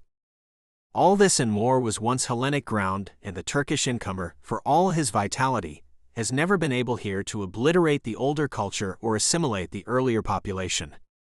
In this western region, Turkish villages are still interspersed with Greek, and under the government of compatriots the unconquerable minority would inevitably reassert itself by the peaceful weapons of its superior energy and intelligence. 4. If Greece realizes these aspirations through Venizelos statesmanship, she will have settled in conjunction her outstanding accounts with both Bulgaria and Turkey. But a fourth group of islands still remains for consideration, and these, though formerly the property of Turkey, are now in the hands of other European powers. The first of those in question are the Sparides, a chain of islands off the Anatolian coast which continues the line of Mytilene, Chios and Samos towards the southeast, and includes Kos, Patmos, Astypolia, Carpathos, Kassos, and above all Rhodes. The Sparides were occupied by Italy during her war with Turkey in 1911-12, and she stipulated in the Peace of Lausanne that she should retain them as a pledge until the last Ottoman soldier in Tripoli had been withdrawn, after which she would make them over again to the Porte.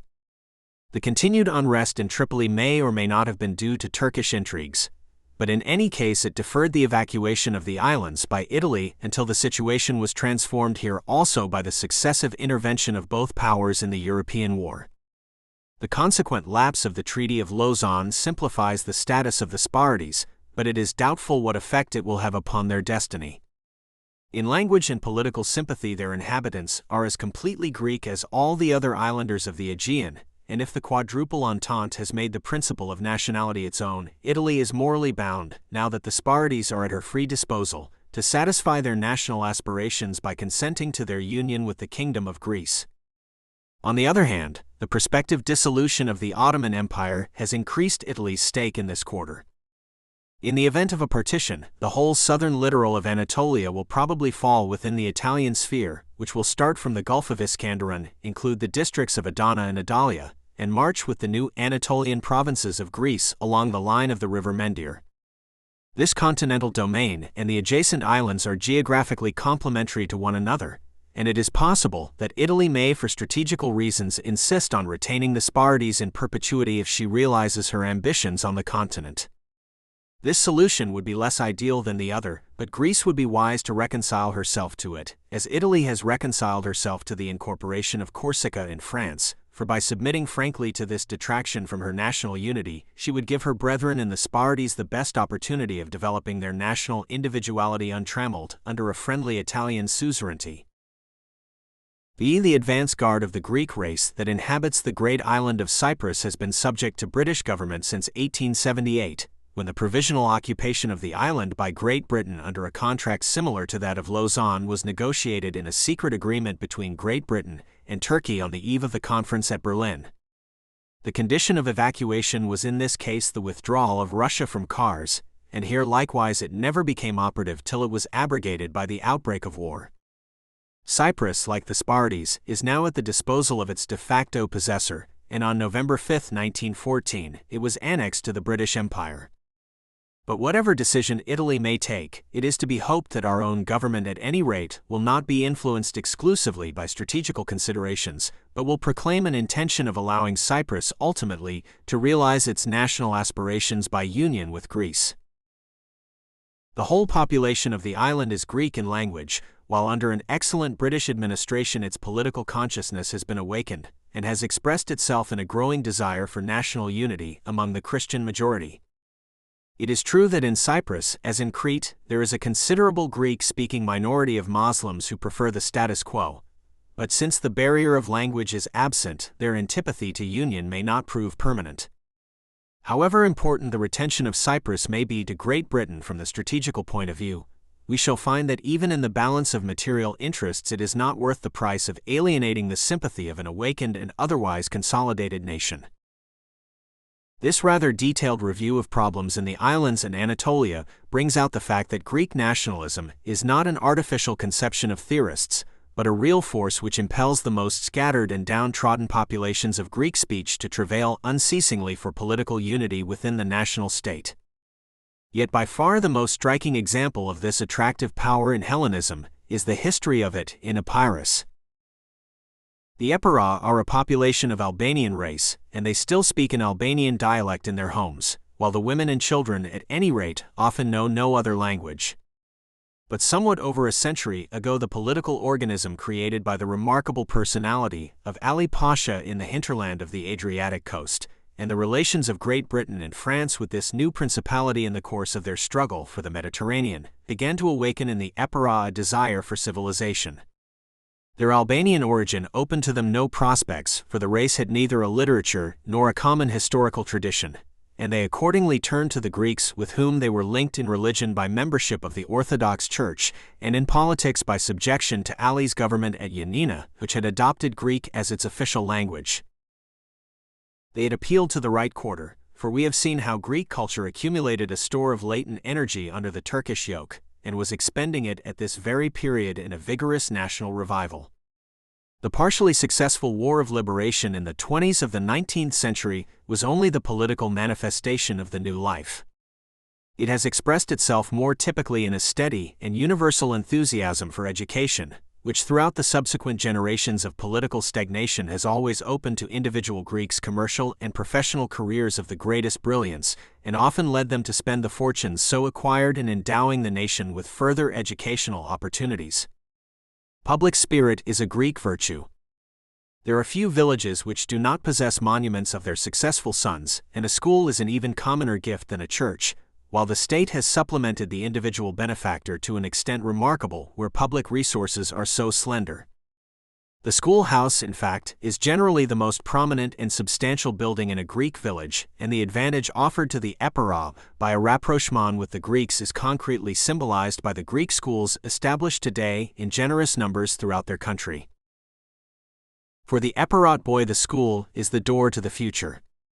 The language he learns there makes him the member of a nation and opens to him a world wide enough to employ all the talent and energy he may possess if he seeks his fortune at Patras or Piraeus or in the great Greek commercial communities of Alexandria and Constantinople, while if he stays at home, it still affords him a link with the life of civilized Europe through the medium of the ubiquitous Greek newspaper. The epirot has thus become Greek in soul, for he has reached the conception of a national life more liberal than the isolated existence of his native village through the avenue of Greek culture. Hellenism and nationality have become for him identical ideas, and when at last the hour of deliverance struck, he welcomed the Greek armies that marched into his country from the south and the east after the fall of Ioannina in the spring of 1913, with the same enthusiasm with which all the enslaved populations of native Greek dialect greeted the consummation of a century's hopes.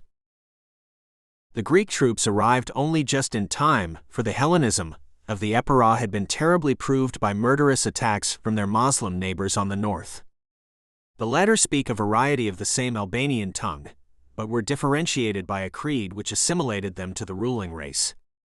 They had been superior to their Christian kinsmen by the weight of numbers and the possession of arms, which under the Ottoman regime were the monopoly of the Moslem.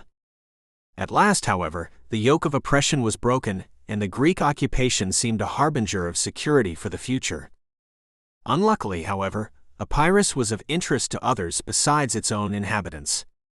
It occupies an important geographical position facing the extreme heel of Italy, just below the narrowest point in the neck of the Adriatic, and the Italian government insisted that the country should be included in the newly erected Principality of Albania, which the powers had reserved the right to delimit in concert by a provision in the Treaty of London.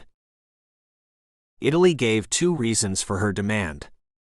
First, she declared it incompatible with her own vital interests that both shores of the strait between Corfu and the mainland should pass into the hands of the same power, because the combination of both coasts and the channel between them offered a site for a naval base that might dominate the mouth of the Adriatic.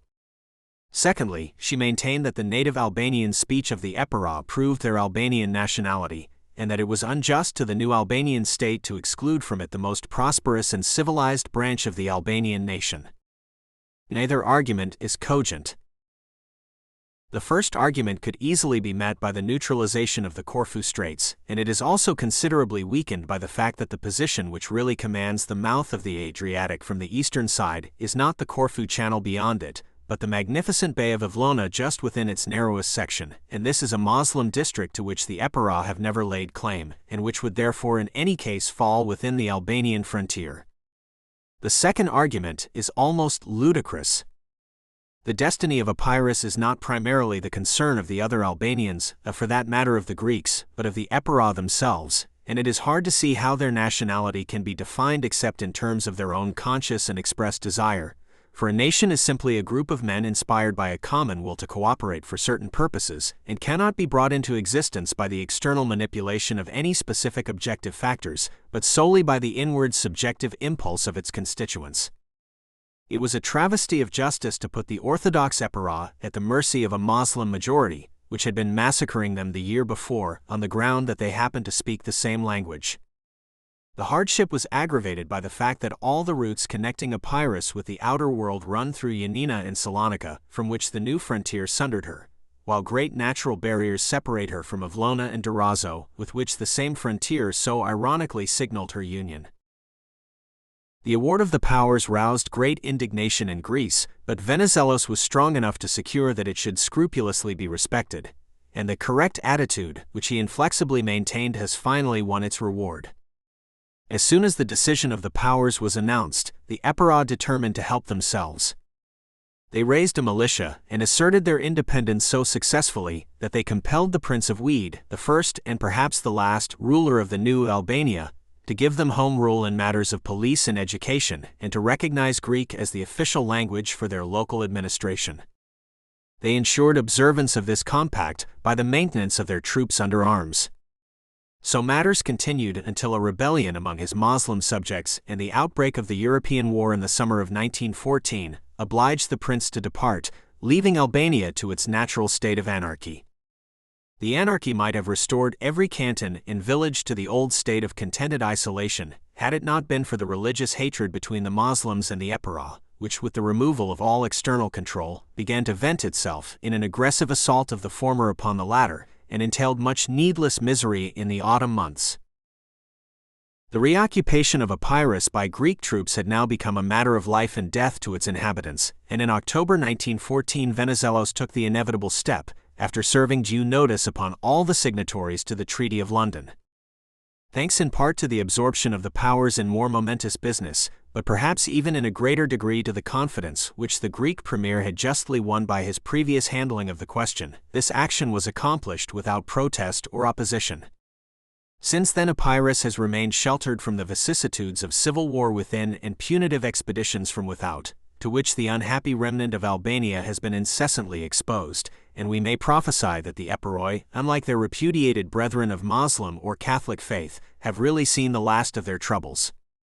Even Italy, from whom they had most to fear, has obtained such a satisfactory material guarantee by the occupation on her own part of Ivlona, that she is as unlikely to demand the evacuation of Epirus by Greece as she is to withdraw her own force from her long-coveted strategical base on the eastern shore of the Adriatic. In Ivlona and Epirus the former rivals are settling down to a neighborly contact, and there is no reason to doubt that the de facto line of demarcation between them will develop into a permanent and officially recognized frontier. The problem of Epirus, though not, unfortunately, that of Albania, may be regarded as definitely closed. The reclamation of Epirus is perhaps the most honorable achievement of the Greek national revival, but it is by no means an isolated phenomenon. Western Europe is apt to depreciate modern Hellenism, chiefly because its ambitious denomination rather ludicrously challenges comparison with a vanished glory, while anyone who has studied its rise must perceive that it has little more claim than Western Europe itself to be the peculiar heir of ancient Greek culture. And yet this Hellenism of recent growth has a genuine vitality of its own. It displays a remarkable power of assimilating alien elements and inspiring them to an active pursuit of its ideals, and its allegiance supplants all others in the hearts of those exposed to its charm. The Epirah are not the only Albanians who have been Hellenized. In the heart of central Greece and Peloponnesus, on the plain of Argos, and in the suburbs of Athens, there are still Albanian enclaves, derived from those successive migrations between the 14th and the 18th centuries, but they have so entirely forgotten their origin that the villagers, when questioned, can only repeat, "We can't say why we happen to speak Arvenetica, but we are Greeks like everybody else." The Vlachs again, a Romance-speaking tribe of nomadic shepherds who have wandered as far south as Acarnania and the shores of the Corinthian Gulf, are settling down there to the agricultural life of the Greek village, so that Hellenism stands to them for the transition to a higher social phase. Their still migratory brethren in the northern ranges of Pindus are already Hellenes in political sympathy, and are moving under Greek influence towards the same social evolution. In distant Cappadocia, at the root of the Anatolian Peninsula, the Orthodox Greek population, submerged beneath the Turkish flood more than 8 centuries ago, has retained little individuality except in its religion, and nothing of its native speech, but a garbled vocabulary embedded in a Turkified syntax. Yet even this dwindling rear guard has been overtaken just in time by the returning current of national life, bringing with it the Greek school, and with the school a community of outlook with Hellenism the world over. Whatever the fate of Eastern Anatolia may be, the Greek element is now assured a prominent part in its future. These, moreover, are the peripheries of the Greek world, and at its center the impulse towards union in the national state readies a passionate intensity. "Aren't you better off as you are?" travelers used to ask in Crete during the era of autonomy. If you get your union, you will have to do 2 years military service instead of 1 year's training in the militia, and will be taxed up to half as much again. "We have thought of that," the Cretans would reply, "but what does it matter if we are united with Greece?" On this unity modern Hellenism has concentrated its efforts, and after nearly a century of ineffective endeavor it has been brought by the statesmanship of Venizelos within sight of its goal. Our review of outstanding problems reveals indeed the inconclusiveness of the settlement imposed at Bucharest, But this only witnesses to the wisdom of the Greek nation in reaffirming its confidence in Venizelos at the present juncture, and recalling him to power to crown the work which he has so brilliantly carried through. Under Venizelos' guidance, we cannot doubt that the heart's desire of Hellenism will be accomplished at the impending European settlement by the final consolidation of the Hellenic national state. Yet, however attractive the sincerity of such nationalism may be, political unity is only a negative achievement.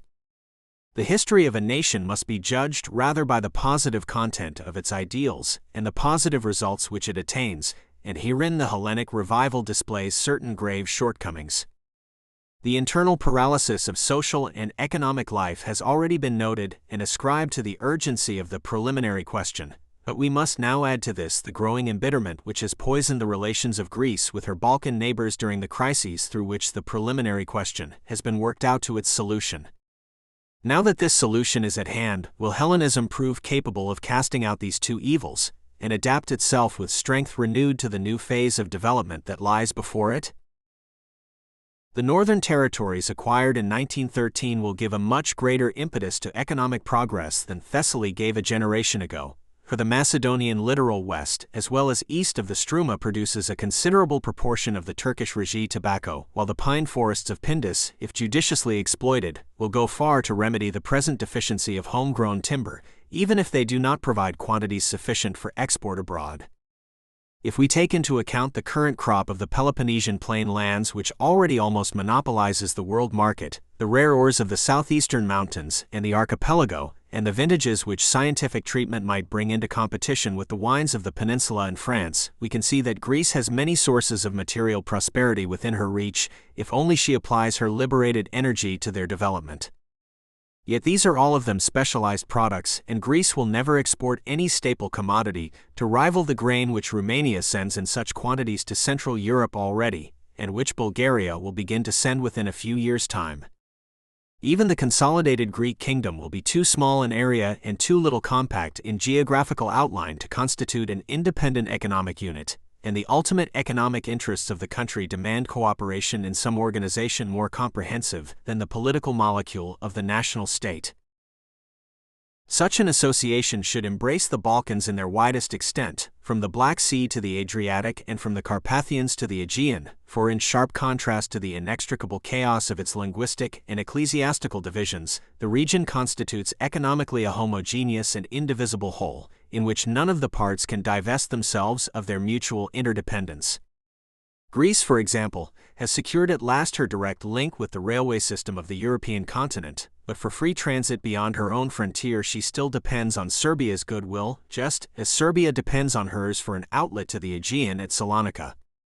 The two states have provided for their respective interests by a joint proprietorship of the section of railway between Salonika and Belgrade, and similar railway problems will doubtless bring Rumania to terms with Serbia for access to the Adriatic, and both with Bulgaria for rights of way to Constantinople and the Anatolian hinterland beyond.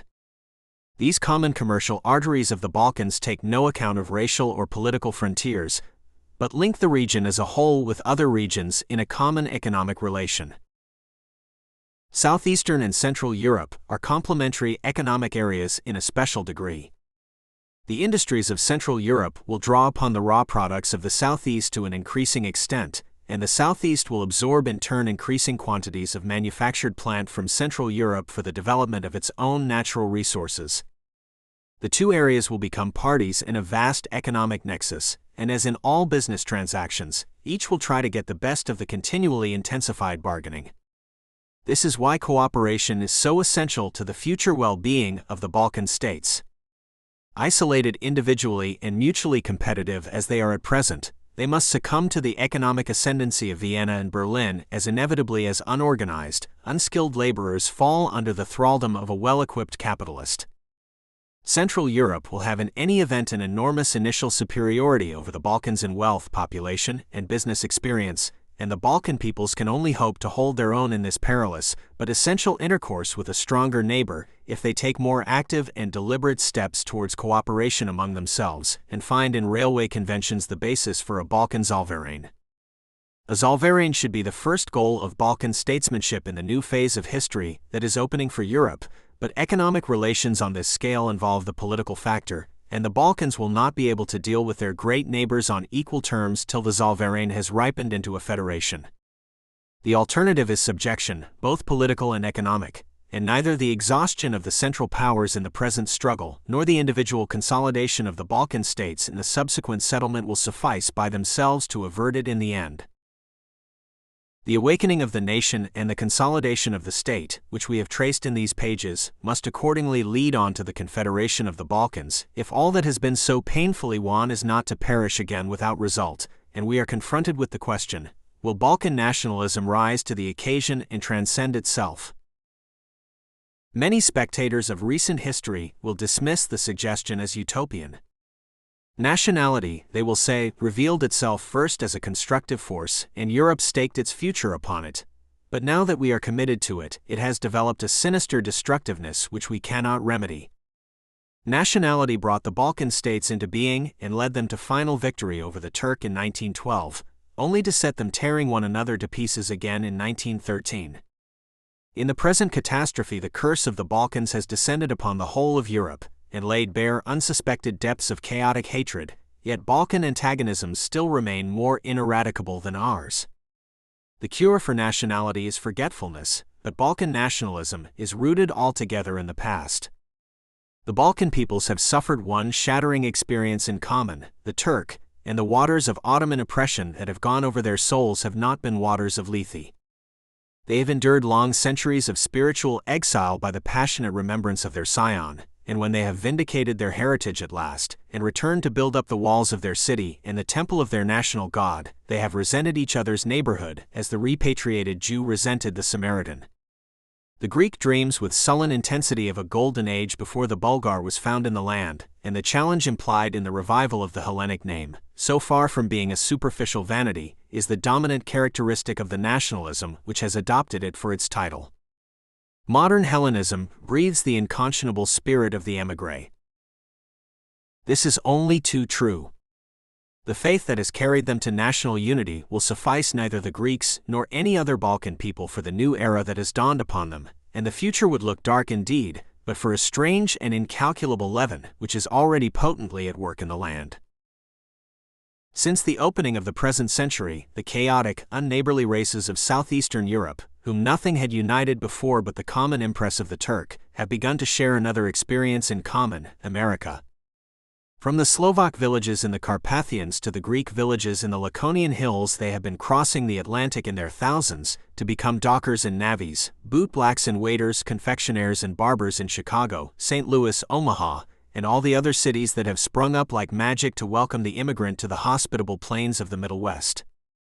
The intoxication of his new environment stimulates all the latent industry and vitality of the Balkan peasant, and he abandons himself wholeheartedly to American life, yet he does not relinquish the national tradition in which he grew up. In America, work brings wealth, and the Greek or Slovak soon worships his God in a finer church and reads his language in a better printed newspaper than he ever enjoyed in his native village. The surplus flows home in remittances of such abundance that they are steadily raising the cost of living in the Balkans themselves, or, in other words, the standard of material civilization, and sooner or later the immigrant goes the way of his money orders, for homesickness, if not a mobilization order, exerts its compulsion before half a dozen years are out. It is a strange experience to spend a night in some remote mountain village of Greece and see Americanism and Hellenism face to face. Hellenism is represented by the village schoolmaster. He wears a black coat, talks a little French, and can probably read Homer. But his longest journey has been to the normal school at Athens, and it has not altered his belief that the icon in the neighboring monastery was made by St. Luke and the Bulgar beyond the mountains by the devil. On the other side of you sits the returned emigrant, chattering irrepressibly in his queer version of the American language, and showing you the newspapers which are mailed to him every fortnight from the States. His clean linen collar and his well-made American boots are conspicuous upon him, and he will deprecate on your behalf and his own the discomfort and squalor of his native surroundings. His homecoming has been a disillusionment, but it is a creative phenomenon, and if anyone can set Greece upon a new path, it is he.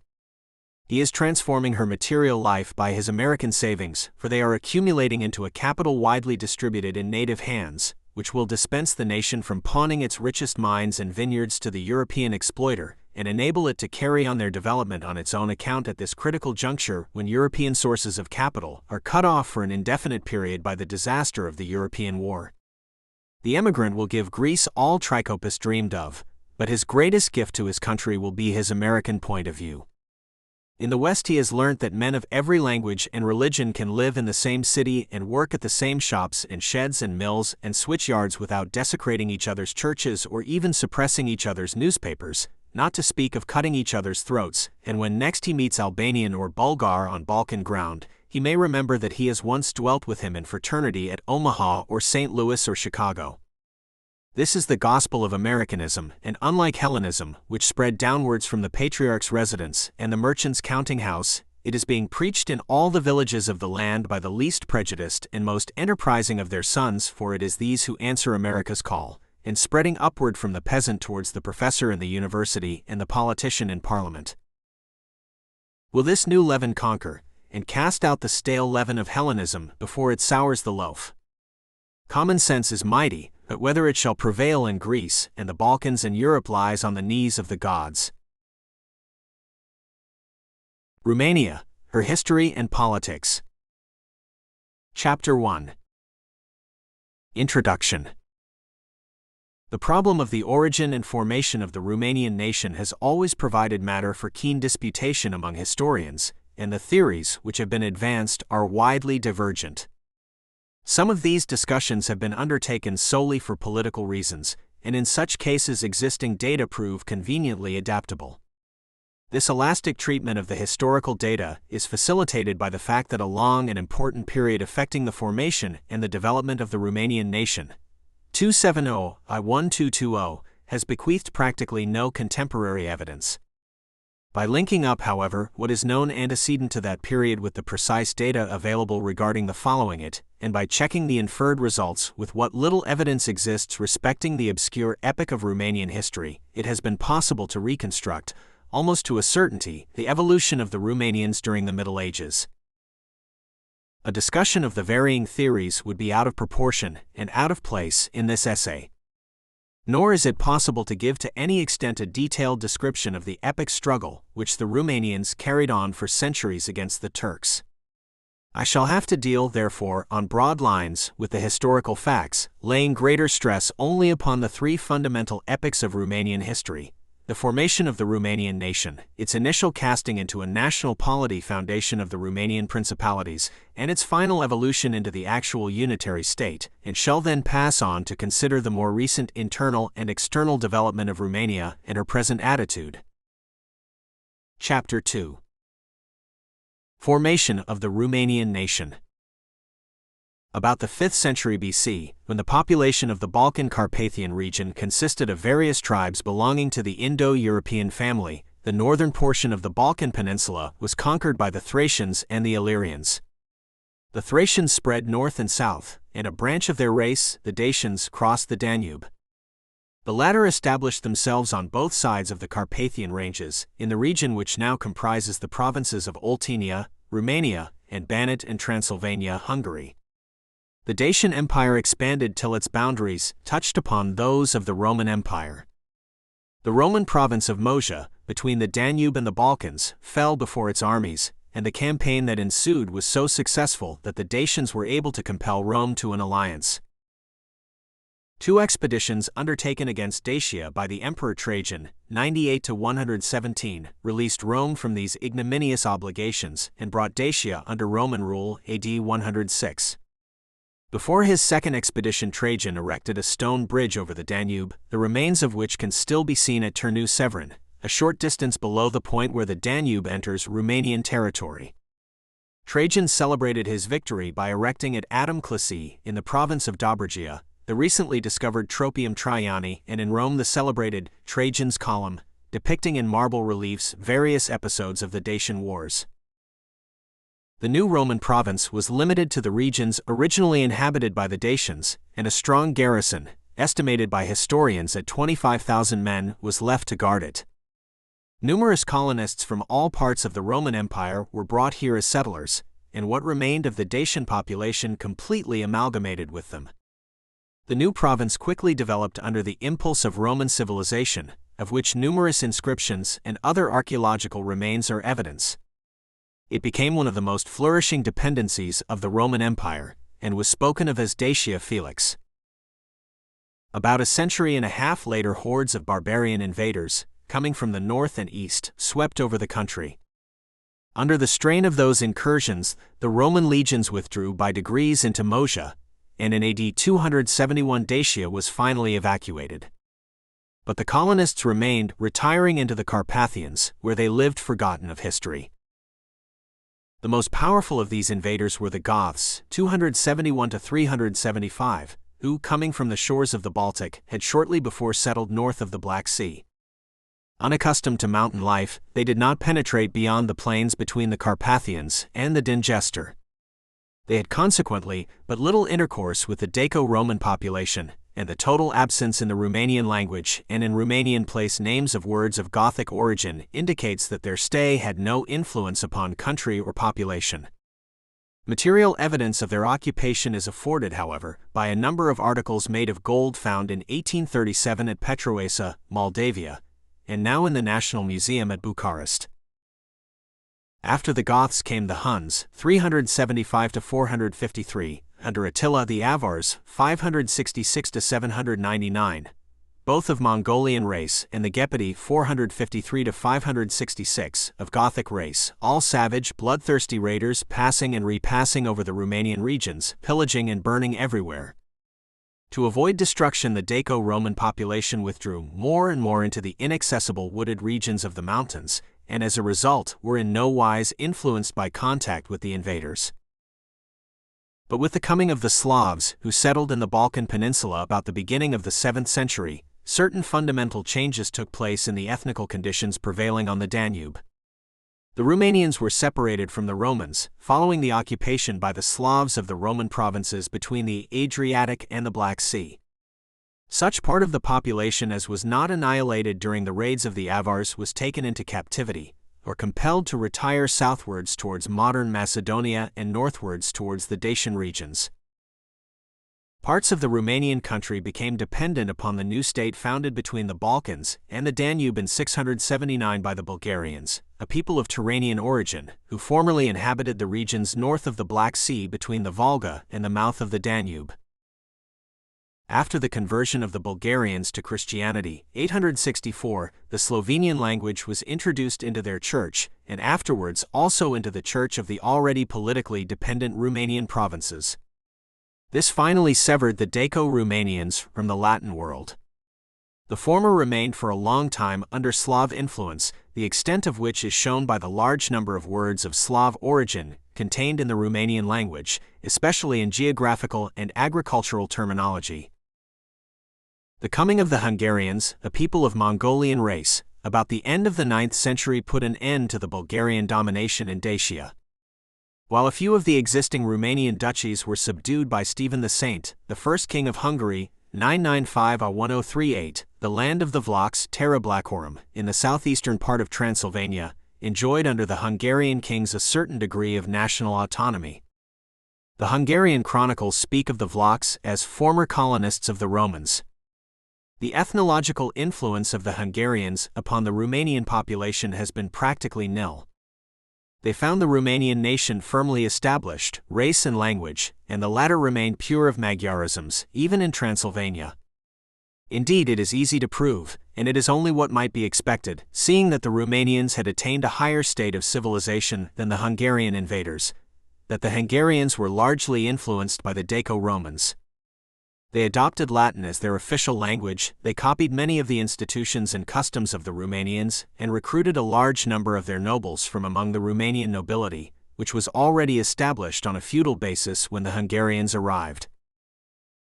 A great number of the Romanian nobles and freemen were, however, inimical to the new masters, and migrated to the regions across the mountains.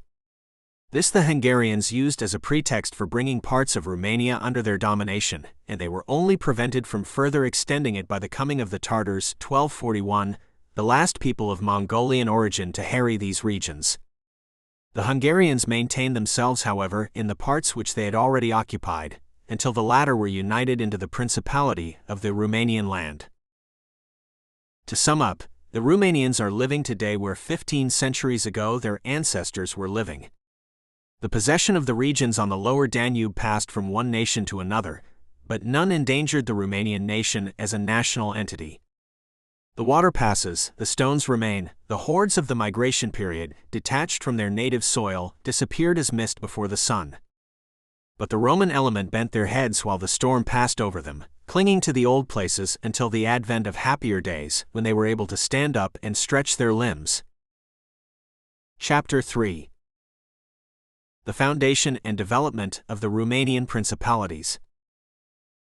The first attempt to organize itself into a political entity was made by the Romanian nation in the 13th century, when under the impulse of the disaffected nobles coming from Hungary, the two principalities of Muntenia, mountain land, commonly known as Wallachia and Moldavia, came into being. The existence of Romanians on both sides of the Carpathians, long before Wallachia, was founded is corroborated by contemporary chroniclers. We find evidence of it in as distant a source as the history of the Mongols, of the Persian chronicler, Rashid al-Din, who, describing the invasion of the Tartars, says, "In the middle of spring 1240, the princes Mongols or Tartars crossed the mountains in order to enter the country of the Bularis, Bulgarians, and of the Bashkirds, Hungarians.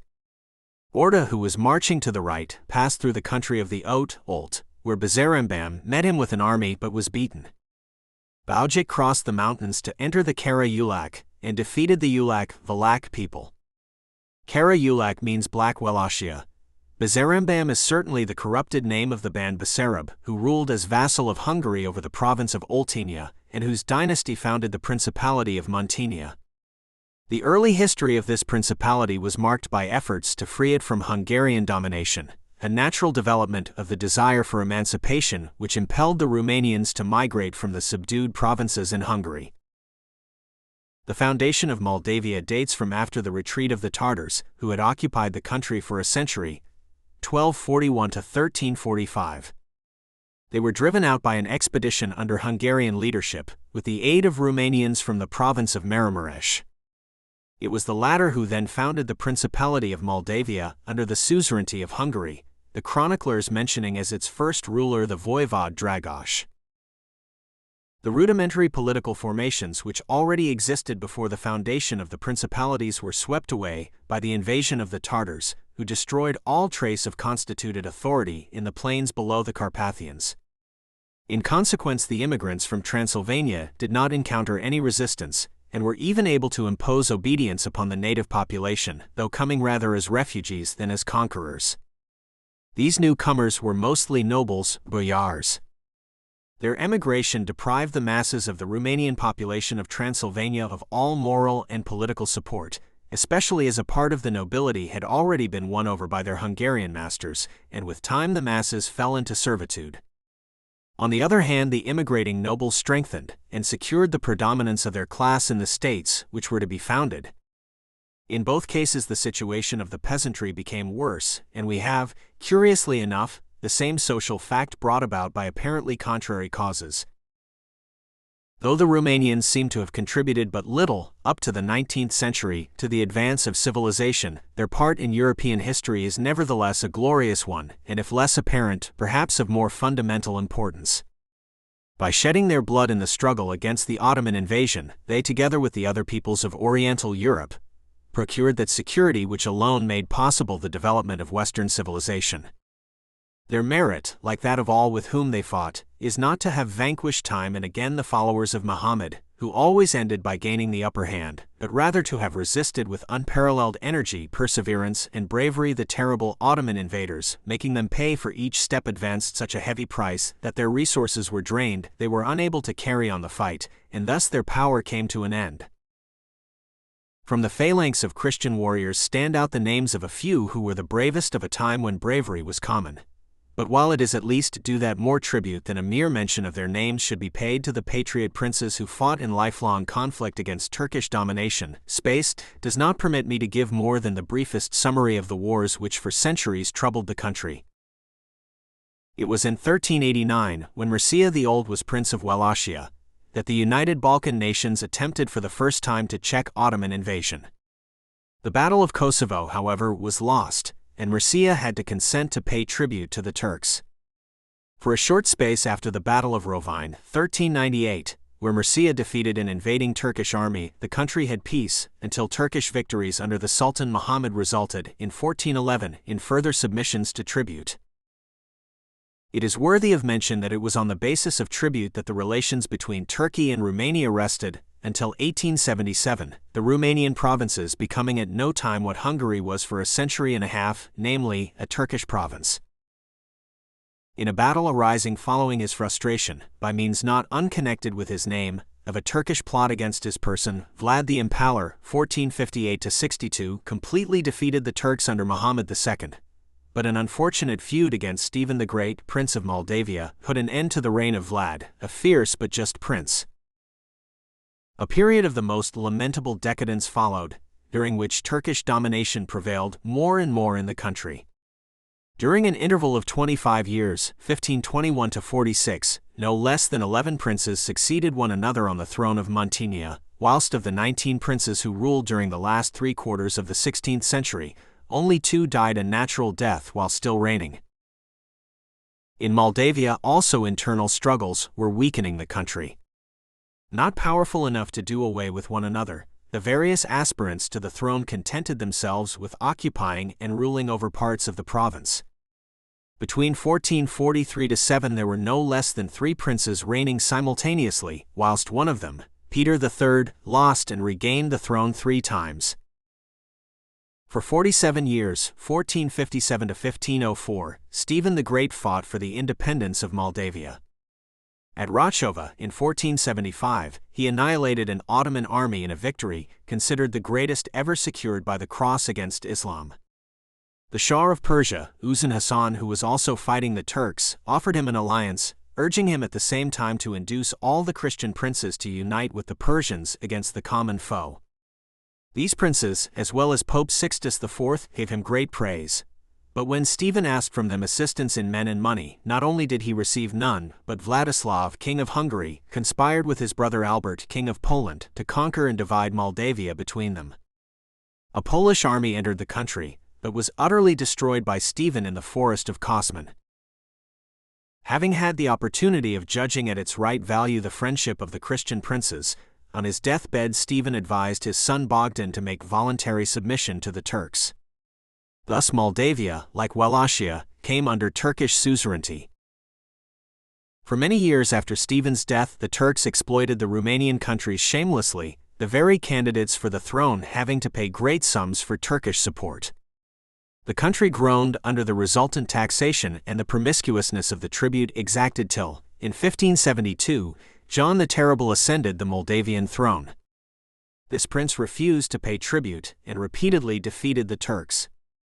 An army of 100,000 men advanced against John, but his cavalry, composed of nobles not over loyal to a prince having the peasant cause so much at heart, deserted to the enemy, with the result that after a gallant and prolonged resistance he suffered defeat.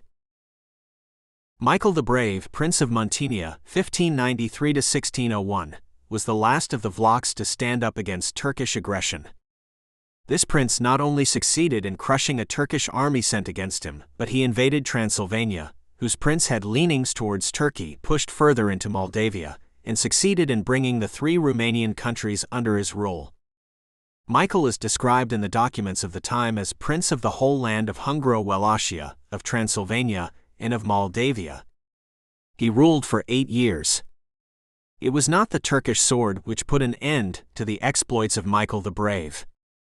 The Magyars of Transylvania betrayed him, the German emperor condemned him, and a Greek in Austria's service, General Basta, had him sabred, as though it were fated that all the enemies of the Romanian race, the Magyar, the German, and the Greek, should unite to dip their hands in the blood of the Latin hero. The union of the Romanian lands which he realized did not last long, but it gave form and substance to the idea which was from that day onward to be the ideal of the Romanian nation. The fundamental cause of all the sufferings of the Romanian principalities was the hybrid hereditary elective system of succession to the throne, which prevailed also in most of the neighboring countries. All members of the princely family were eligible for the succession, but the right of selecting among them lay with an assembly composed of the higher nobility and clergy. All was well if a prince left only one successor. But if there were several, even if illegitimate children, claiming the right to rule, then each endeavored to gain over the nobility with promises, sometimes moreover, seeking the support of neighboring countries. This system rendered easier and hastened the establishment of Turkish domination, and corruption and intrigues, in which the Sultan's harem had a share, became capital factors in the choice and election of the ruler. Economically and intellectually, all this was disastrous. The Romanians were an agricultural people. The numerous class of small freeholders, moșneni and răzeși, not being able to pay the exorbitant taxes, often had their lands confiscated by the princes. Often too, not being able to support themselves, they sold their property and their very selves to the big landowners. Nor did the nobles fare better. Formerly free, quasi-feudal warriors seeking fortune and reward for services rendered to their prince, they were often subjected to coercive treatment on his part, now that the throne depended upon the goodwill of influential personages at Constantinople.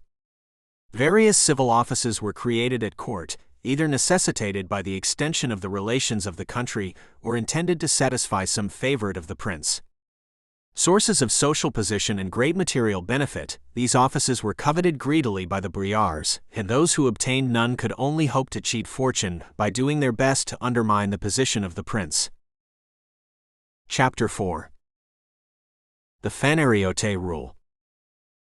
These offices very presently fell to the lot of the Phanariotes, Greek merchants and bankers inhabiting the quarter of Phanar, who had in some way or another assisted the princes to their thrones, these being now practically put up to auction in Constantinople. As a natural consequence of such a state of affairs, the thoughts of the Romanian princes turned to Russia as a possible supporter against Ottoman oppression. A formal alliance was entered into in 1711 with Tsar Peter the Great, but a joint military action against the Turks failed. The Tsar returned to Russia, and the Porte threatened to transform Moldavia, in order to secure her against incipient Russian influence, into a Turkish province with a pasha as administrator. The nobles were preparing to leave the country, and the people to retire into the mountains, as their ancestors had done in times of danger. It is not to be wondered at that, under the menace of losing their autonomy, the Romanians welcomed the nomination of the dragoman of the Porte, Nicholas Mavrocordato, though he was a Greek.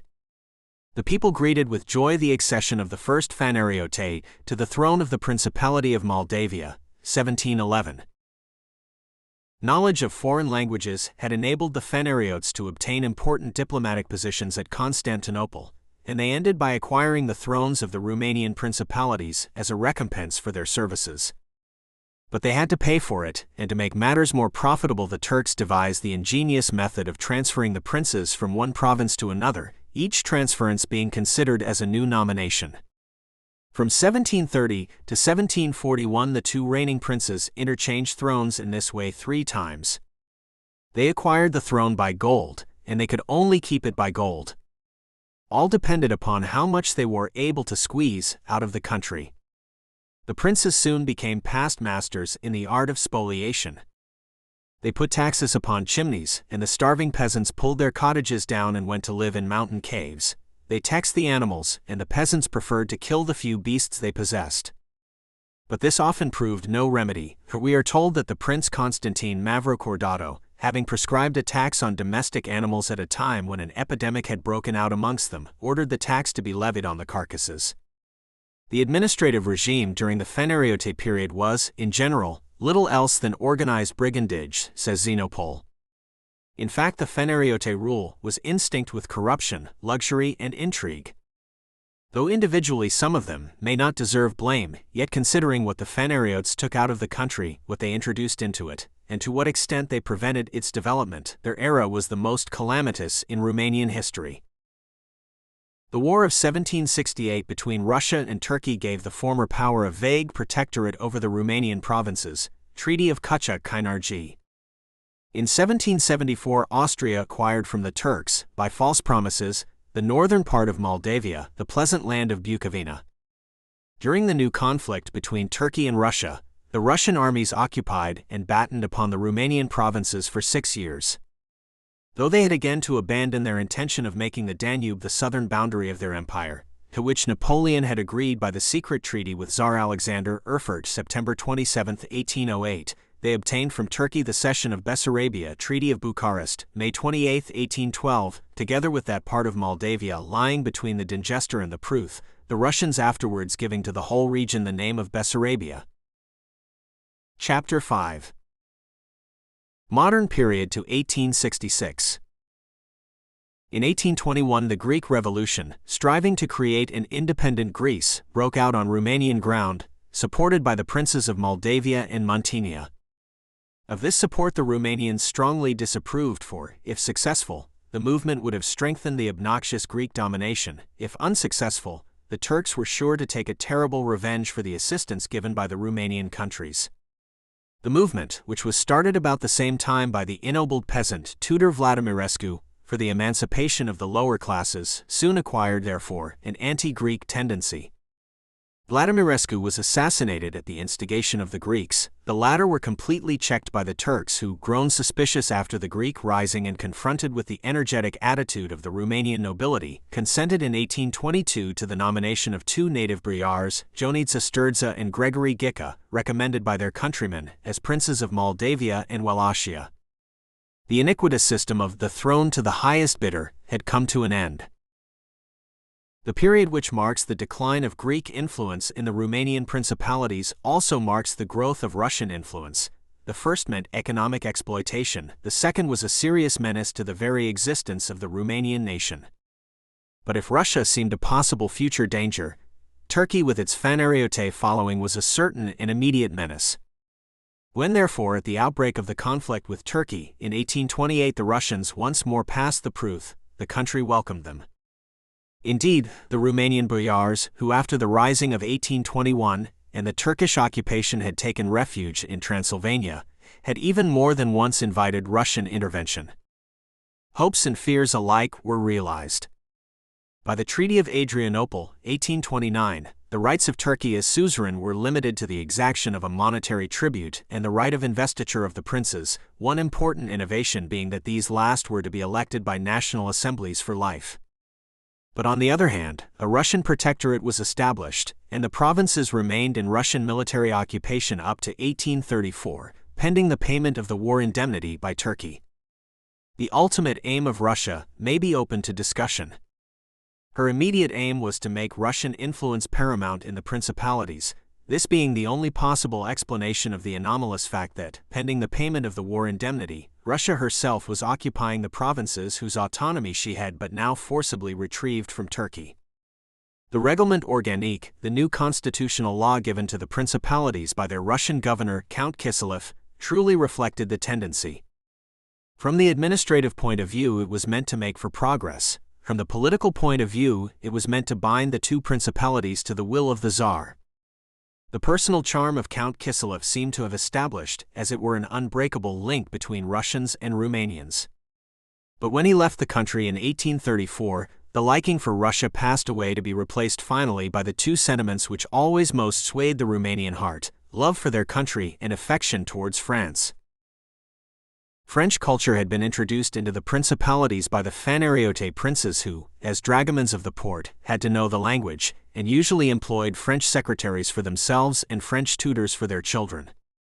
With the Russian occupation a fresh impetus was given to French culture, which was preeminent in Russia at the time, and the Russian officials, not speaking the language of the country, generally employed French in their relations with the Romanian authorities, French being already widely spoken in Romania. The contact with French civilization, at an epoch when the Romanians were striving to free themselves from Turkish, Greek, and Russian political influence, roused in them the sleeping Latin spirit, and the younger generation, in constantly increasing numbers, flocked to Paris in search of new forms of civilization and political life. At this turning point in their history, the Romanians felt themselves drawn towards France, no less by racial affinity than by the liberal ideas to which that country had so passionately given herself during several decades. By the Treaty of Adrianople the Black Sea was open to the commercial vessels of all nations. This made for the rapid economic development of the principalities by providing an outlet for their agricultural produce, the chief source of their wealth. It also brought them nearer to Western Europe, which began to be interested in a nation whose spirit centuries of sufferings had failed to break.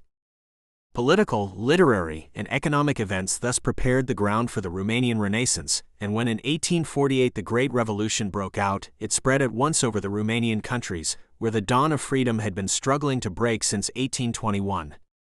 The Romanians of Transylvania rose against the tyranny of the Magyars, those of Moldavia and Muntenia against the oppressive influence of Russia. The movement under the gallant, but inexperienced, leadership of a few patriots, who, significantly enough, had almost all been educated in France, was, however, soon checked in the principalities by the joint action of Russian and Turkish forces which remained in occupation of the country. Many privileges were lost. Convention of Balta Liman, May 1, 1849, but the revolution had quickened the national sentiment of the younger generation in all classes of society, and the expatriated leaders, dispersed throughout the great capitals of Europe, strenuously set to work to publish abroad the righteous cause of their country. In this they received the enthusiastic and invaluable assistance of Edgar Quinet, Michelet, Saint Marc Girardin, and others. This propaganda had the fortune to be contemporaneous and in agreement with the political events leading to the Crimean War, which was entered upon to check the designs of Russia. A logical consequence was the idea, raised at the Paris Congress of 1856, of the union of the Romanian principalities as a barrier to Russian expansion. This idea found a powerful supporter in Napoleon III, ever a staunch upholder of the principle of nationality. But at the Congress the unexpected happened. Russia favored the idea of union, to swallow the two principalities at a gulp, as a contemporary diplomatist maliciously suggested, while Austria opposed it strongly. So inconceivably enough did Turkey, whose attitude, as the French ambassador at Constantinople, Thouvenel put it, was less influenced by the opposition of Austria than by the approval of Russia. Great Britain also threw in her weight with the powers which opposed the idea of union, following her traditional policy of preserving the European equilibrium. The Treaty of March 30, 1856, reincorporated with Moldavia the southern part of Bessarabia, including the delta of the Danube, abolished the Russian protectorate but confirmed the suzerainty of Turkey, not unnaturally, since the integrity of the Ottoman Empire had been the prime motive of the war. By prohibiting Turkey, however, from entering Romanian territory, save with the consent of the great powers, it was recognized indirectly that the suzerainty was merely a nominal one. Article 23 of the treaty, by providing that the administration of the principalities was to be on a national basis, implicitly pointed to the idea of union, as the organization of one principality independently of the other would not have been national. But as the main argument of Turkey and Austria was that the Romanians themselves did not desire the union, it was decided to convene in both principalities special assemblies, divans ad hoc, representing all classes of the population whose wishes were to be embodied, by a European Commission, in a report for consideration by the Congress. To understand the argument of the two powers concerned and the decision to which it led, it must be borne in mind that the principalities were in the occupation of an Austrian army, which had replaced the Russian armies withdrawn in 1854, and that the elections for the assemblies were to be presided over by Turkish commissaries. Indeed, the latter, in collaboration with the Austrian consuls, so successfully doctored the election lists that the idea of union might once more have fallen through, had it not been for the invaluable assistance which Napoleon III gave the Romanian countries. As Turkish policy was relying mainly on England's support, Napoleon brought about a personal meeting with Queen Victoria and Prince Albert, at Osborne, August 1857, the result of which was a compromise. Napoleon agreed to defer for the time being the idea of an effective union of the two principalities, England undertaking, on the other hand, to make the Porte cancel the previous elections and proceed to new ones after revision of the electoral lists. The corrupt Austrian and Turkish influence on the old elections was best demonstrated by the fact that only 3 of the total of 84 old members succeeded in securing re-election. The assemblies met and proclaimed as imperatively necessary to the future welfare of the provinces their union, for no frontier divides us, and everything tends to bring us closer, and nothing to separate us save the ill will of those who desire to see us disunited and weak. Further, a foreign hereditary dynasty, because the accession to the throne of princes chosen from amongst us has been a constant pretext for foreign interference, and the throne has been the cause of unending feud among the great families of this country. Moreover, if the union of the two principalities was to be accomplished under a native prince, it is obvious that the competition would have become doubly keen, not to speak of the jealousies likely to be arousal between Moldavians and Muntenians. Such were the indisputable wishes of the Romanians, based on knowledge of men and facts, and arising out of the desire to see their country well started on the high road of progress. But Europe had called for the expression of these wishes only to get the question shelved for the moment, as in 1856 everybody was anxious for a peace which should at all costs be speedy. Consequently, when a second Congress met in Paris in May 1858, 3 months of discussion and the sincere efforts of France only resulted in a hybrid structure entitled the United Principalities. These were to have a common legislation, a common army, and a central committee composed of representatives of both assemblies for the discussion of common affairs, but were to continue to form 2 separate states with independent legislative and executive institutions, each having to elect a prince of Romanian descent for life. Disappointed in their hopes and reasonable expectations, the Romanians adopted the principle of help yourself and God will help you, and proceeded to the election of their rulers. Several candidates competed in Moldavia. To avoid a split vote, the name of an outsider was put forward the day before the election, and on January 17, 1859, Colonel Alexander Ioan Cuza was unanimously elected. In Wallachia the outlook was very uncertain when the assembly met, amid great popular excitement, on February 5. The few patriots who had realized that the powers, seeking only their own interests, were consciously and of set purpose hampering the emancipation of a long-suffering nation, put forth and urged the election of Cuza, and the assembly unanimously adopted this spirited suggestion. By this masterstroke the Romanians had quietly accomplished the reform, which was an indispensable condition towards assuring a better future. The political moment was propitious.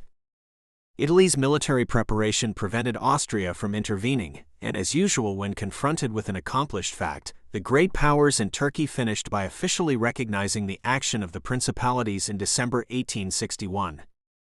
The Central Commission was at once abolished, the 2 assemblies and cabinets merged into one, and Bucharest became the capital of the new state Rumania. If the unsympathetic attitude of the powers had any good result, it was to bring home for the moment to the Romanians the necessity for national unity. When the danger passed, however, the wisdom which it had evoked followed suit. Cuza cherished the hope of realizing various ideal reforms. Confronted with strong opposition, he did not hesitate to override the constitution by dissolving the National Assembly, May 2, 1864, and arrogating to himself the right, till the formation of a new chamber, to issue decrees which had all the force of law. He thus gave a dangerous example to the budding constitutional polity. Political passions were let loose, and a plot organized by the opposition led to the forced abdication of Cuza on February 23, 1866. The prince left the country forever a few days later. No disturbance whatever took place, not one drop of blood was shed. A series of laws, mostly adapted from French models, was introduced by Cuza. Under the Education Act of 1864, all degrees of education were free, and elementary education compulsory. A large number of special and technical schools were founded, as well as 2 universities, one at Jassy, 1860, and one at Bucharest, 1864. After the coup d'état of 1864, universal suffrage was introduced, largely as an attempt to swamp the fractious political parties with the peasant vote, while at the same time a Senate was created as a moderating assembly, which, composed as it was of members by right and members nominated by the prince, by its very nature increased the influence of the crown. The chief reforms concern the rural question. Firstly, Cuza and his minister Cogelnicianu secularized and converted to the state the domains of the monasteries, which during the long period of Greek influence had acquired 1/5 of the total area of the land, and were completely in the hands of the Greek clergy, law of December 13, 1863.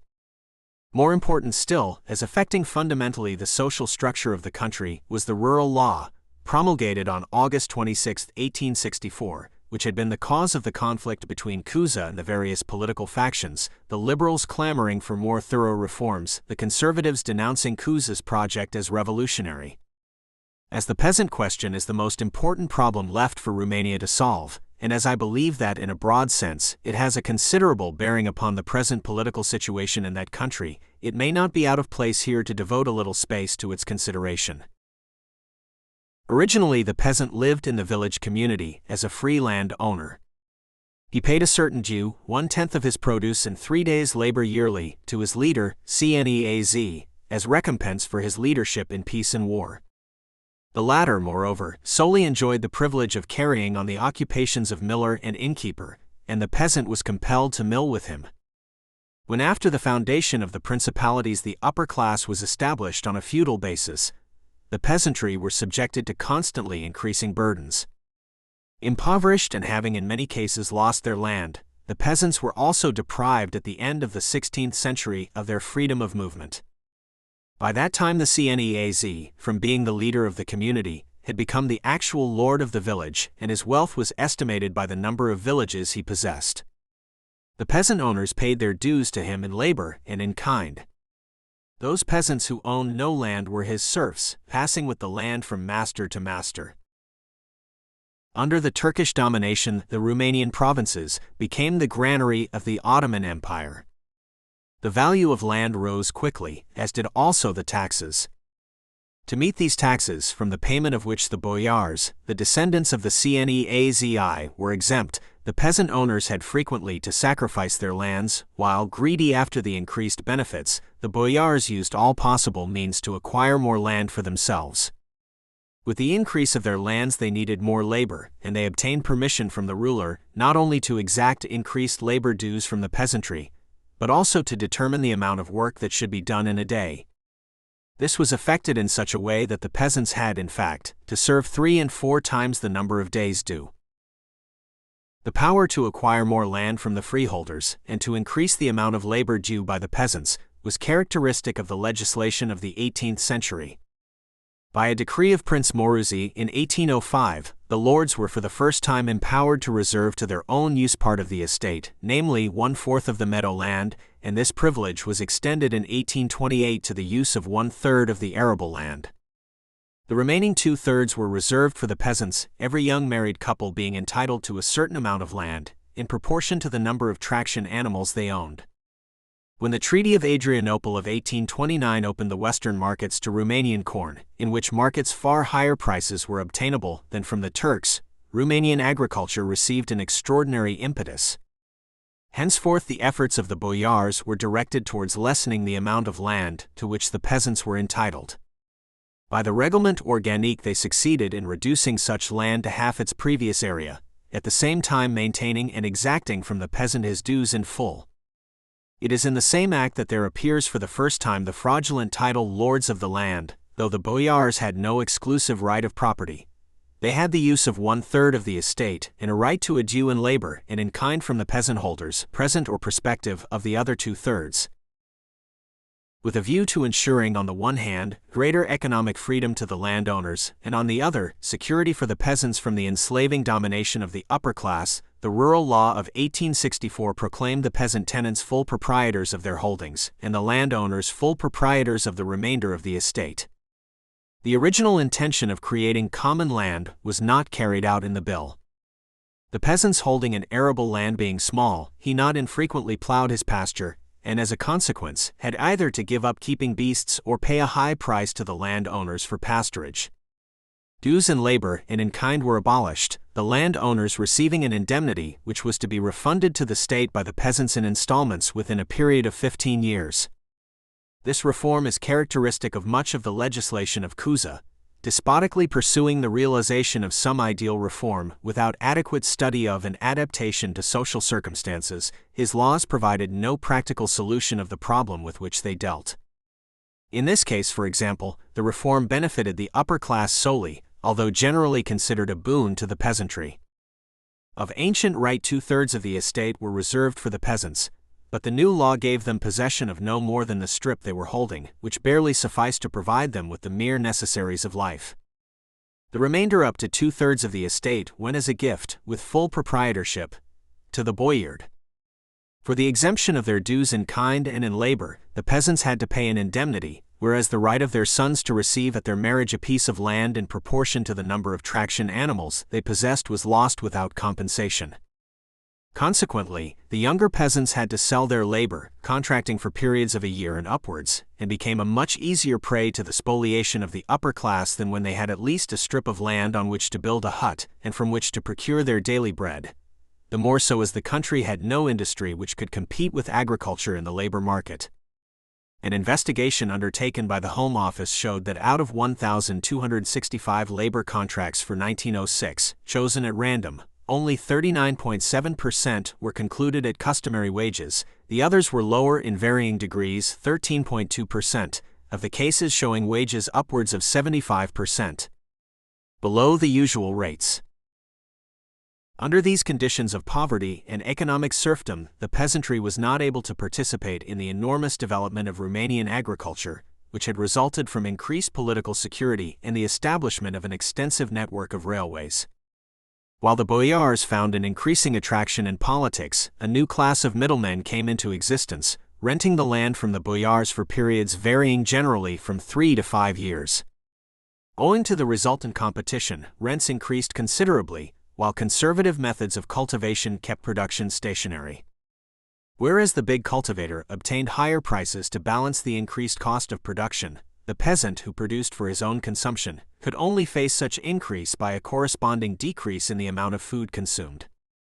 To show how much alive the rural question is, it is enough to state that peasant risings occurred in 1888, 1889, 1894, 1900, and 1907. That new distributions of land took place in 1881 and 1889, that land was promised to the peasants as well at the time of the campaign of 1877 as at that of 1913, and that more or less happily conceived measures concerning rural questions have been passed in almost every parliamentary session.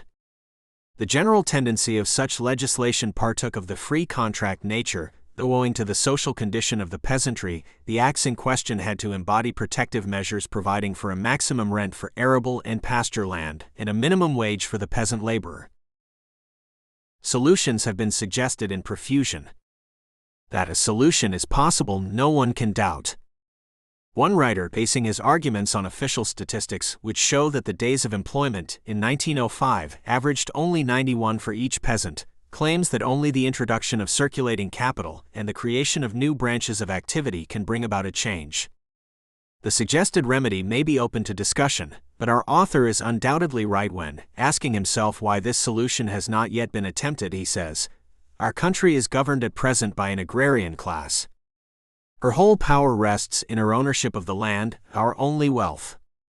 The introduction of circulating capital would result in the disintegration of that wealth, in the loss of its unique quality, and as a consequence, in the social decline of its possessors. This is the fundamental evil which prevents any solution of the rural question. A small class of politicians, with the complicity of a large army of covetous and unscrupulous officials, live in oriental indolence out of the sufferings of 4/5 of the Romanian nation. Though elementary education is compulsory, more than 60% of the population are still illiterate, mainly on account of the inadequacy of the educational budget. Justice is a myth for the peasant.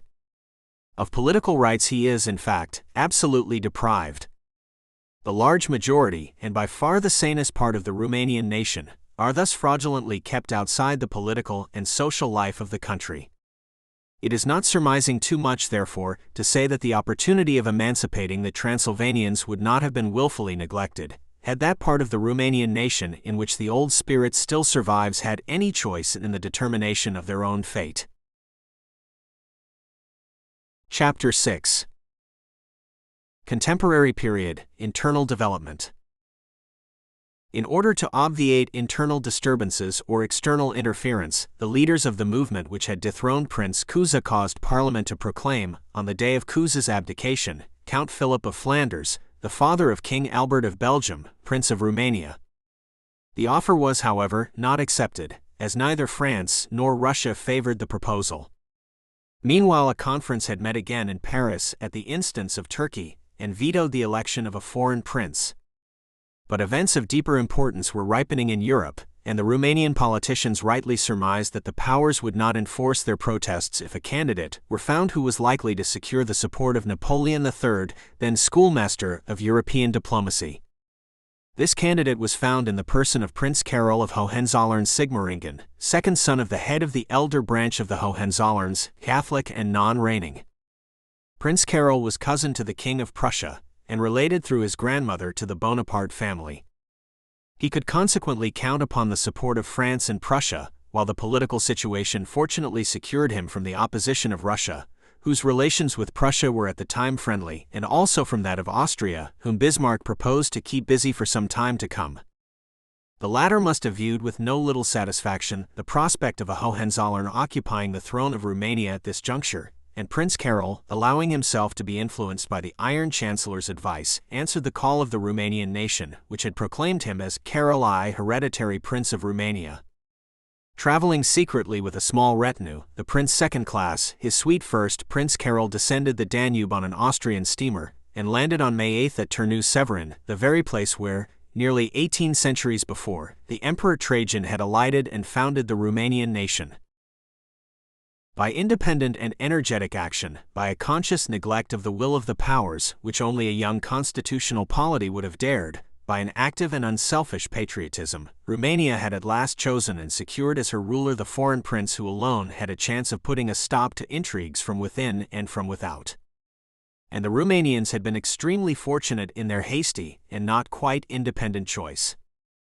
A prince of Latin origin would probably have been more warmly welcomed to the hearts of the Romanian people, but after so many years of political disorder, corrupt administration and arbitrary rule, a prince possessed of the German spirit of discipline and order was best fitted to command respect and impose obedience and sobriety of principle upon the Romanian politicians.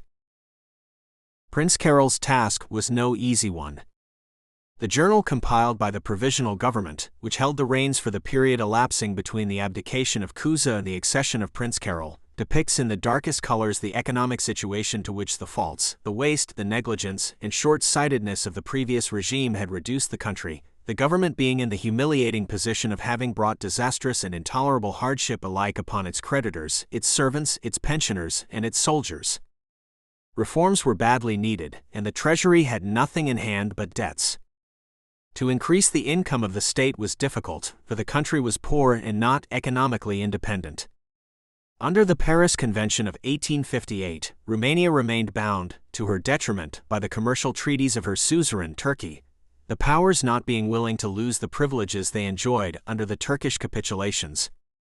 Moreover, she was specially excluded from the arrangement of 1860, which allowed Turkey to increase her import taxes. The inheritance of ultra-liberal measures from the previous regime made it difficult to cope with the unruly spirit of the nation. Any attempt at change in this direction would have savored of despotism to the people, who, having at last won the right to speak aloud, believed that to clamor against anything that meant rule was the only real and full assertion of liberty. And the dissatisfied were always certain of finding a sympathetic ear and an open purse in the chancelleries of Vienna and St. Petersburg. Prince Carol, not being sufficiently well acquainted with the conditions of the country, nor possessing as yet much influence with the governing class, had not been in a position to influence at their inception the provisions of the extremely liberal constitution passed only a few weeks after his accession to the throne. The new constitution, which resembled that of Belgium more nearly than any other, was framed by a constituent assembly elected on universal suffrage, and except for slight modifications introduced in 1879 and 1884, is in vigor today. It entrusts the executive to the king and his ministers, the latter alone being responsible for the acts of the government. The legislative power is vested in the king and two assemblies, a senate and a chamber, the initiative resting with any one of the three. The budget and the yearly bills fixing the strength of the army, however, must first be passed by the chamber. The agreement of the two chambers and the sanction of the king are necessary before any bill becomes law. The king convenes, adjourns, and dissolves Parliament. He promulgates the laws and is invested with the right of absolute veto. The Constitution proclaims the inviolability of domicile, the liberty of the press and of assembly, and absolute liberty of creed and religion, insofar as its forms of celebration do not come into conflict with public order and decency. It recognizes no distinction of class and privilege. All the citizens share equally rights and duties within the law. Education is free in the state schools, and elementary education compulsory wherever state schools exist. Individual liberty and property are guaranteed, but only Romanian citizens can acquire rural property. Military service is compulsory, entailing 2 years in the infantry, 3 years in the cavalry and artillery, 1 year in all arms for those having completed their studies as far as the university stage. Capital punishment does not exist, except for military offenses in time of war. The state religion is Greek Orthodox.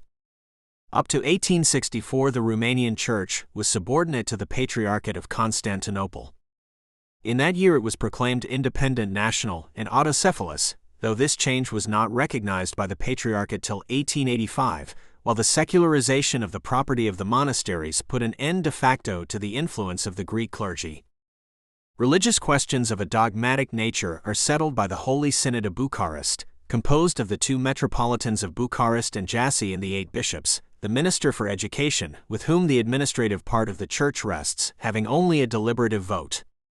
The maintenance of the Church and of the clergy is included in the general budget of the country, the ministers being state officials, Law of 1893. Religion has never played an important part in Romanian national life, and was generally limited to merely external practices. This may be attributed largely to the fact that as the Slavonic language had been used in the Church since the 9th century, and then was superseded by Greek up to the 19th century, the clergy was foreign, and was neither in a position nor did it endeavor to acquire a spiritual influence over the Romanian peasant. There is no record whatever in Romanian history of any religious feuds or dissensions. The religious passivity remained unstirred even during the domination of the Turks, who contented themselves with treating the unbelievers with contempt and squeezing as much money as possible out of them.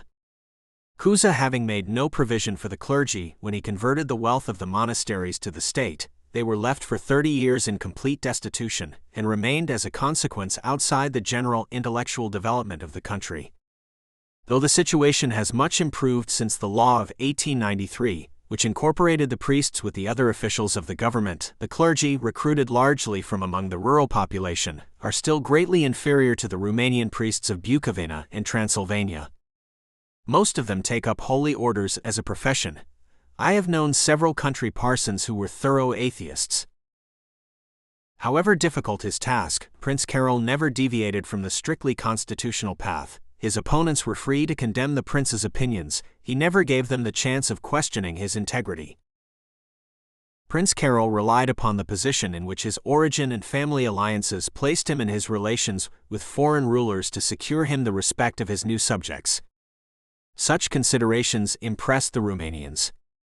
Nor could they fail to be aware of the differences between the previously elected princes and the present dynasty, and the improved position which the country owed to the latter.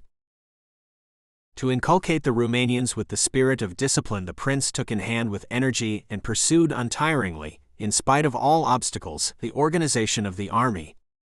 A reliable and well-organized armed force was the best security against internal troublemongers, and the best argument in international relations, as subsequent events amply proved.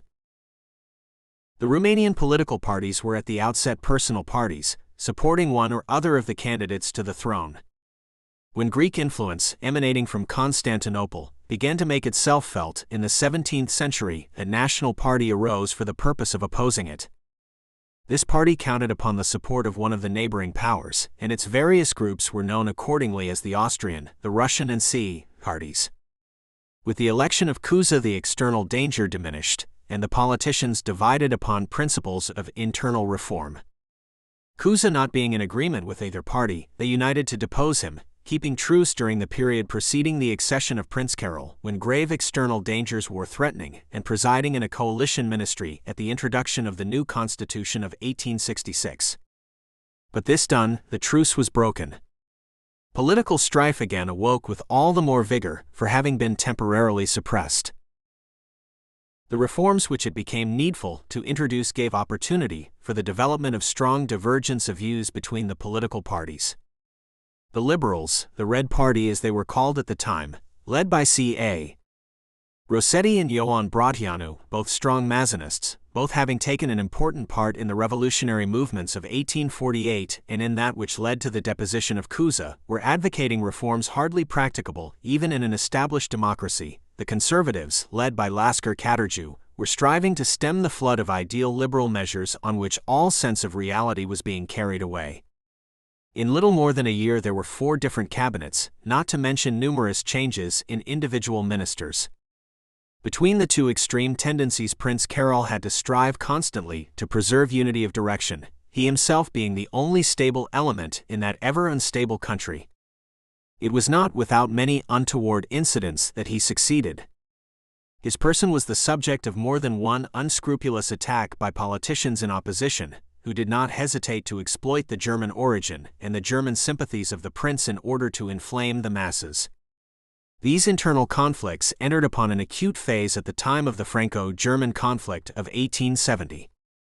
Whilst, to satisfy public opinion, the Foreign Secretary of the time, MPP, Carp had to declare in Parliament that wherever the colors of France are waving, there are interests and sympathies, the prince wrote to the King of Prussia assuring him that his sympathies will always be where the black and white banner is waving.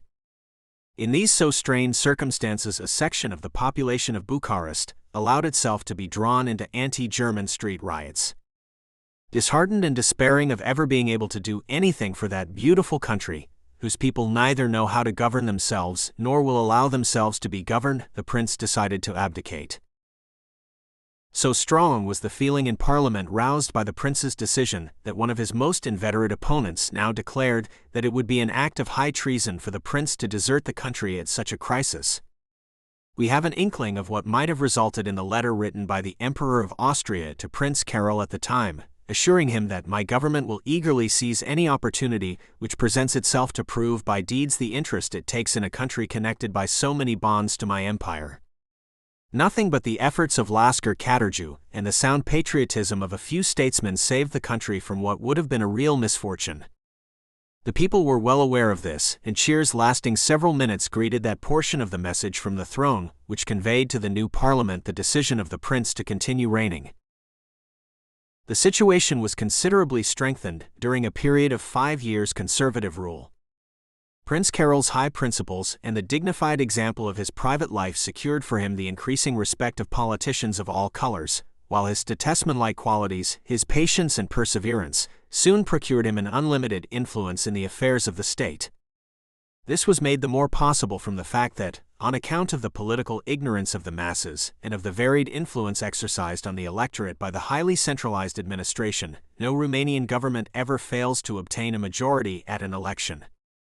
Any statesman can undertake to form a cabinet if the king assents to a dissolution of parliament. Between the German system, where the emperor chooses the ministers independently of parliament, and the English system, where the members of the executive are indicated by the electorate through the medium of parliament, independently of the crown, the Romanian system takes a middle path. Neither the crown, nor the electorate, nor parliament possesses exclusive power in this direction. The government is not, generally speaking, defeated either by the electorate or by parliament. It is the crown which has the final decision in the changes of regime, and upon the king falls the delicate task of interpreting the significance of political or popular movements. The system, which comes nearest to that of Spain, undoubtedly has its advantages in a young and turbulent polity by enabling its most stable element, the king, to ensure a continuous and harmonious policy. But it also makes the results dangerously dependent on the quality of that same element.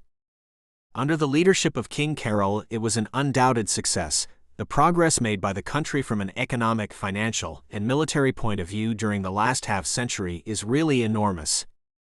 Its position was furthermore strengthened by the proclamation of its independence, by the final settlement of the dynastic question, and by its elevation on May 10, 1881, to the rank of kingdom, when upon the head of the first king of Romania was placed a crown of steel made from one of the guns captured before Plevna from an enemy centuries old.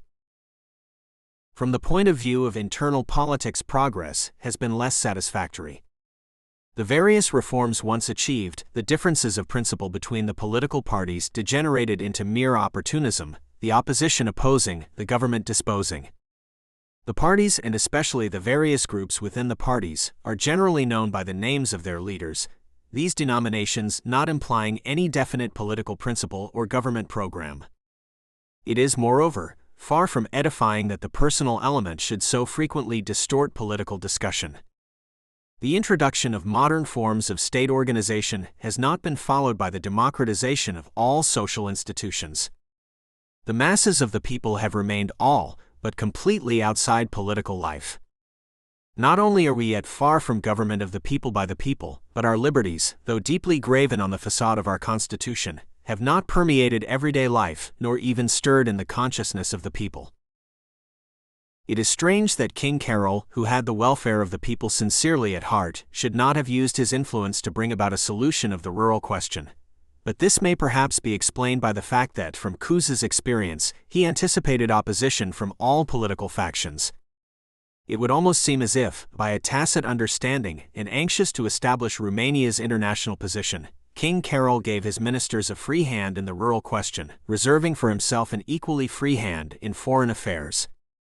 This seems borne out by the fact that in the 4 volumes in which an eyewitness, making use of the king's private correspondence and personal notes, has minutely described the first 15 years of the reign, the peasant question is entirely ignored.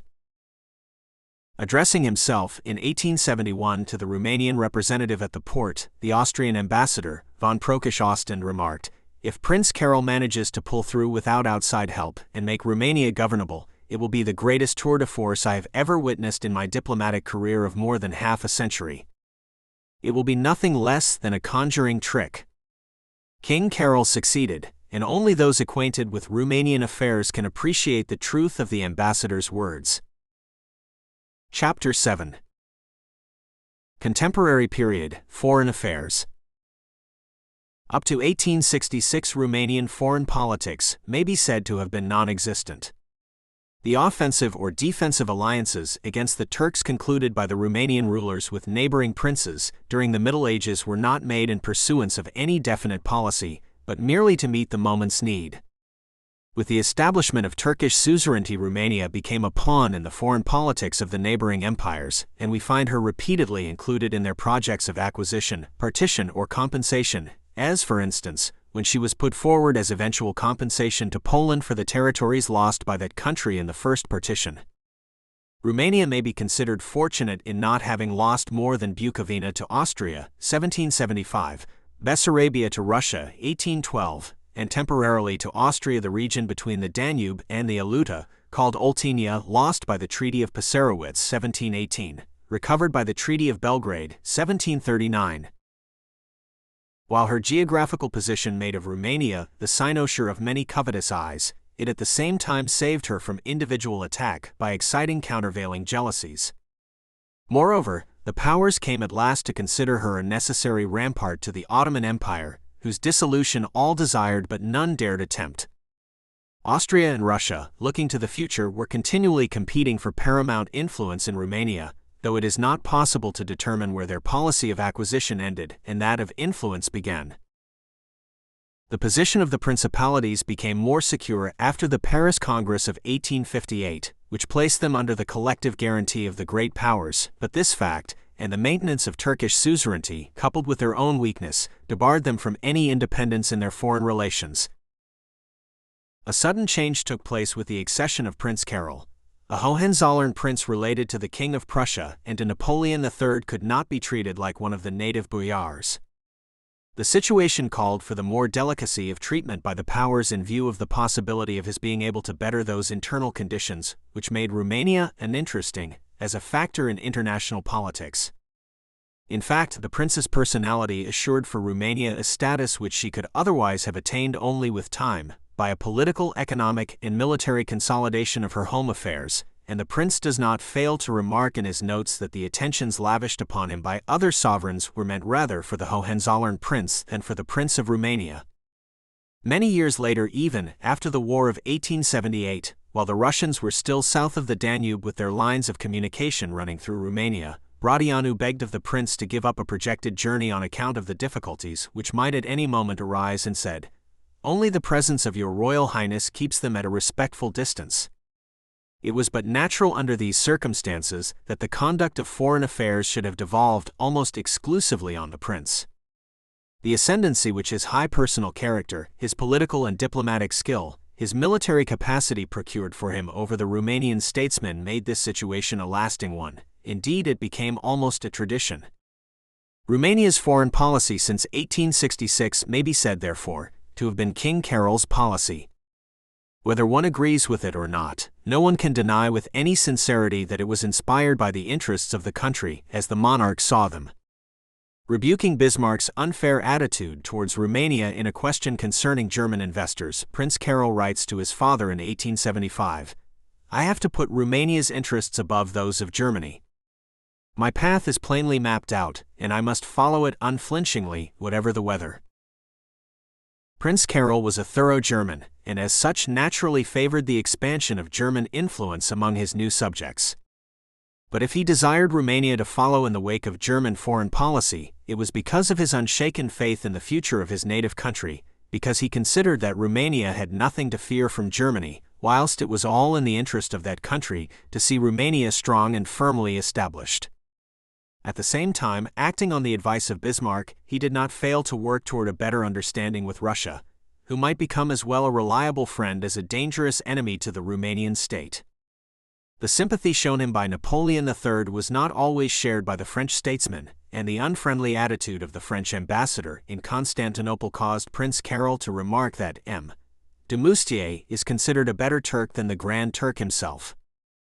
Under the circumstances, a possible alliance between France and Russia, giving the latter a free hand in the Near East, would have proved a grave danger to Romania.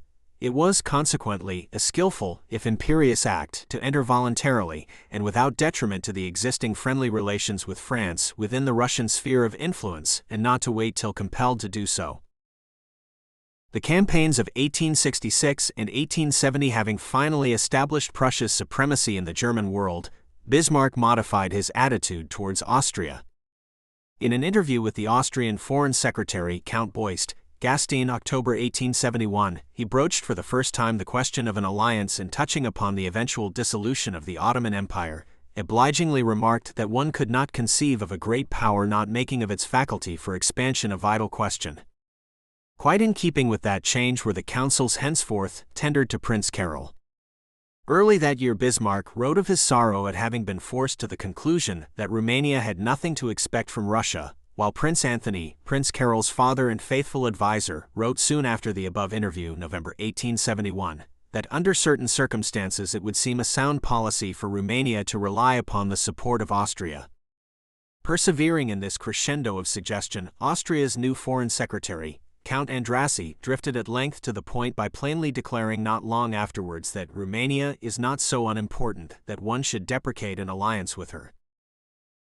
Prince Carol had accepted the throne with the firm intention of shaking off the Turkish suzerainty at the first opportunity, and not unnaturally he counted upon Germany's support to that end.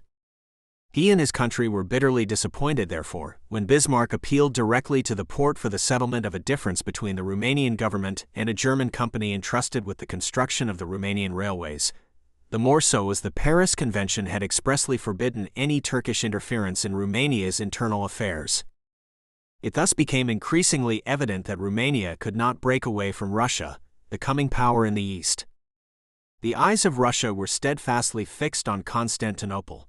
By joining her, Romania had the best chance of gaining her independence. By not doing so, she ran the risk of being trodden upon by Russia on her way to Byzantium. But though resolved to cooperate with Russia in any eventual action in the Balkans, Prince Carol skillfully avoided delivering himself blindfold into her hands by deliberately cutting himself away from the other guaranteeing powers. To the conference which met in Constantinople at the end of 1876 to settle Balkan affairs, he addressed the demand that should war break out between one of the guaranteeing powers and Turkey, Romania's line of conduct should be dictated, and her neutrality and rights guaranteed by the other powers. This démarche failed. The powers had accepted the invitation to the conference, as one accepts an invitation to visit a dying man. Nobody had any illusions on the possibility of averting war, least of all the two powers principally interested. In November 1876, Ali Bey and M. de Neletiv arrived simultaneously and secretly in Bucharest to sound Romania as to an arrangement with their respective countries, Turkey and Russia. In opposition to his father and Count Andrassy, who counseled neutrality and the withdrawal of the Romanian army into the mountains, and in sympathy with Bismarck's advice, Prince Carol concluded a convention with Russia on April 16, 1877. Romania promised to the Russian army free passage through Romanian territory and the treatment due to a friendly army, whilst Russia undertook to respect Romania's political rights as well as to maintain and defend her actual integrity. It is pretty certain, wrote Prince Carol to his father, that this will not be to the liking of most of the great powers, but as they neither can nor will offer us anything, we cannot do otherwise than pass them by. A successful Russian campaign will free us from the nominal dependency upon Turkey, and Europe will never allow Russia to take her place. On April 23, the Russian armies passed the Pruth. An offer of active participation by the Romanian forces in the forthcoming campaign was rejected by the Tsar, who haughtily declared that Russia had no need for the cooperation of the Romanian army, and that it was only under the auspices of the Russian forces that the foundation of Romania's future destinies could be laid. Romania was to keep quiet and accept in the end what Russia would deign to give her, or to be more correct, take from her. After a few successful encounters, however, the Tsar's soldiers met with serious defeats before Plevna, and persistent appeals were now urged for the participation of the Romanian army in the military operations. The moment had come for Romania to bargain for her interests. But Prince Carol refused to make capital out of the serious position of the Russians. He led his army across the Danube, and at the express desire of the Tsar, took over the supreme command of the united forces before Plevna. After a glorious but terrible struggle, Plevna, followed at short intervals by other strongholds, fell, the peace preliminaries were signed, and Prince Carol returned to Bucharest at the head of his victorious army. Notwithstanding the flattering words in which the Tsar spoke of the Romanian share in the success of the campaign, Russia did not admit Romania to the peace conference. By the Treaty of San Stefano, March 3, 1878, Romania's independence was recognized. Russia obtained from Turkey the Dobruja and the delta of the Danube, reserving for herself the right to exchange these territories against the 3 southern districts of Bessarabia, restored to Romania by the Treaty of Paris, 1856. This stipulation was by no means a surprise to Romania. Russia's intention to recover Bessarabia was well known to the government, who hoped, however, that the demand would not be pressed after the effective assistance rendered by the Romanian army. If this be not a ground for the extension of our territory, it is surely none for its diminution, remarked Kogelnicianu at the Berlin Congress. Moreover, besides the promises of the Tsar, there was the convention of the previous year, which in exchange for nothing more than free passage for the Russian armies, guaranteed Romania's integrity. But upon this stipulation Gorchakov put the Jesuitical construction that, the convention being concluded in view of a war to be waged against Turkey, it was only against Turkey that Russia undertook to guarantee Romania's integrity. As to herself, she was not in the least bound by that arrangement. And should Romania dare to protest against, or oppose the action of the Russian government, the Tsar will order that Romania be occupied and the Romanian army disarmed. The army which fought at Plevna, replied Prince Carol through his minister, may well be destroyed but never disarmed. There was one last hope left to Romania, that the Congress which met in Berlin in June 1878 for the purpose of revising the Treaty of San Stefano would prevent such an injustice. But Bismarck was anxious that no sentiment de dignité blessée should rankle in Russia's future policy. The French representative Waddington was above all a practical man. Cordy, the Italian delegate, was nearly rude to the Romanian delegates, while Lord Beaconsfield, England's envoy, receiving the Romanian delegates privately, had nothing to say but that, in politics the best services are often rewarded with ingratitude. Russia strongly opposed even the idea that the Romanian delegates should be allowed to put their case before the Congress, and consent was obtained only with difficulty, after Lord Salisbury had ironically remarked that having heard the representatives of Greece, which was claiming foreign provinces, it would be but fair to listen also to the representatives of a country which was only seeking to retain what was its own. Shortly before, Lord Salisbury, speaking in London to the Romanian special envoy, Kalamaki Katarju, had assured him of England's sympathy and of her effective assistance in case either of war or of a Congress. But to be quite candid, he must add that there are questions of more concern to England, and should she be able to come to an understanding with Russia with regard to them, she would not wage war for the sake of Romania. Indeed, an understanding came about, and an indiscretion enabled the Globe to make its tenor public early in June 1878. The government of Her Britannic Majesty, it said, considers that it will feel itself bound to express its deep regret should Russia persist in demanding the retrocession of Bessarabia. England's interest in this question is not such, however, as to justify her taking upon herself alone the responsibility of opposing the intended exchange. So Bessarabia was lost, Romania receiving instead Dobruja with the delta of the Danube. But as the newly created state of Bulgaria was at the time little else than a detached Russian province, Russia, alone amongst the powers, opposed and succeeded in preventing the demarcation to the new Romanian province of a strategically sound frontier. Finally, to the exasperation of the Romanians, the Congress made the recognition of Romania's independence contingent upon the abolition of Article 7 of the Constitution, which denied to non-Christians the right of becoming Romanian citizens, and the emancipation of the Romanian Jews. It was only after innumerable difficulties and hardships that, at the beginning of 1880, Romania secured recognition of an independence which she owed to nobody but herself. Whilst Russia was opposing Romania at every opportunity in the European conferences and commissions, she was at pains to show herself more amenable in tête-à-tête, and approached Romania with favorable proposals. "Rather Russia as foe than guardian," wrote Prince Carol to his father, and these words indicate an important turning point in Romania's foreign policy. In wresting Bessarabia from Romania merely as a sop to her own pride, and to make an end of all that was enacted by the Treaty of Paris, 1856, Russia made a serious political blunder. By insisting that Austria should share in the partition of Poland, Frederick the Great had skillfully prevented her from remaining the one country towards which the Poles would naturally have turned for deliverance. Such an opportunity was lost by Russia through her short-sighted policy in Bessarabia, that of remaining the natural ally of Romania against Romania's natural foe, Austria-Hungary. Romania had neither historical, geographical, nor any important ethnographical points of contact with the region south of the Danube. The aims of a future policy could only have embraced neighboring tracts of foreign territory inhabited by Romanians. Whereas up to the date of the Berlin Congress such tracts were confined to Austria-Hungary, by that Congress a similar sphere of attraction for Romanian aspirations was created in Russia.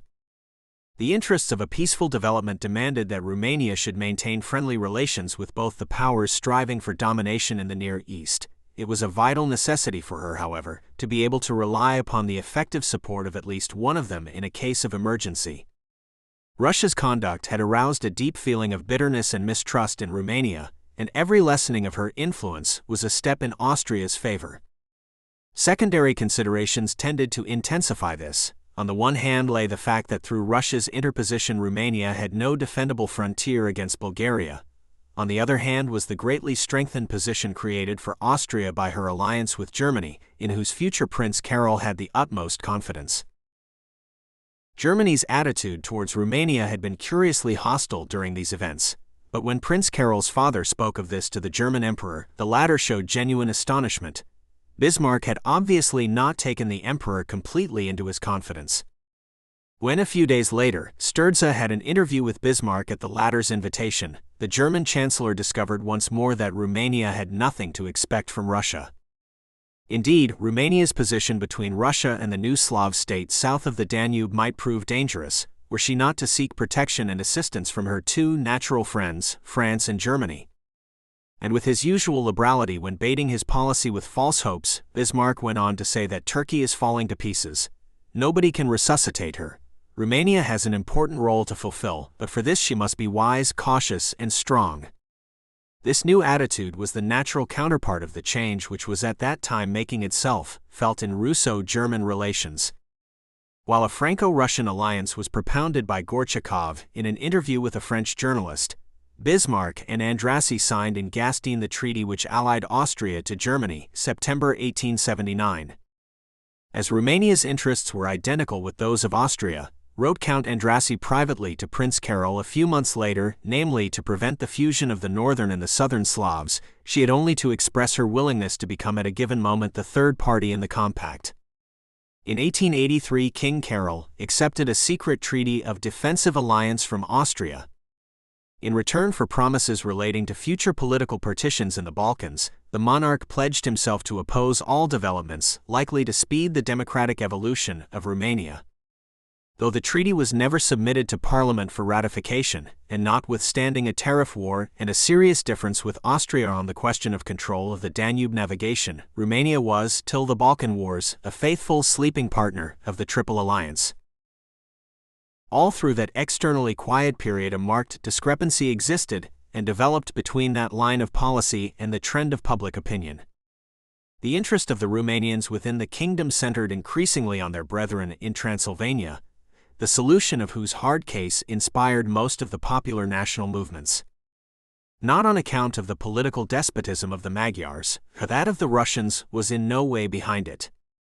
But whilst the Romanians of Bessarabia were, with few exceptions, illiterate peasants, in Transylvania there was a solidly established and spirited middle class, whose protests kept pace with the oppressive measures.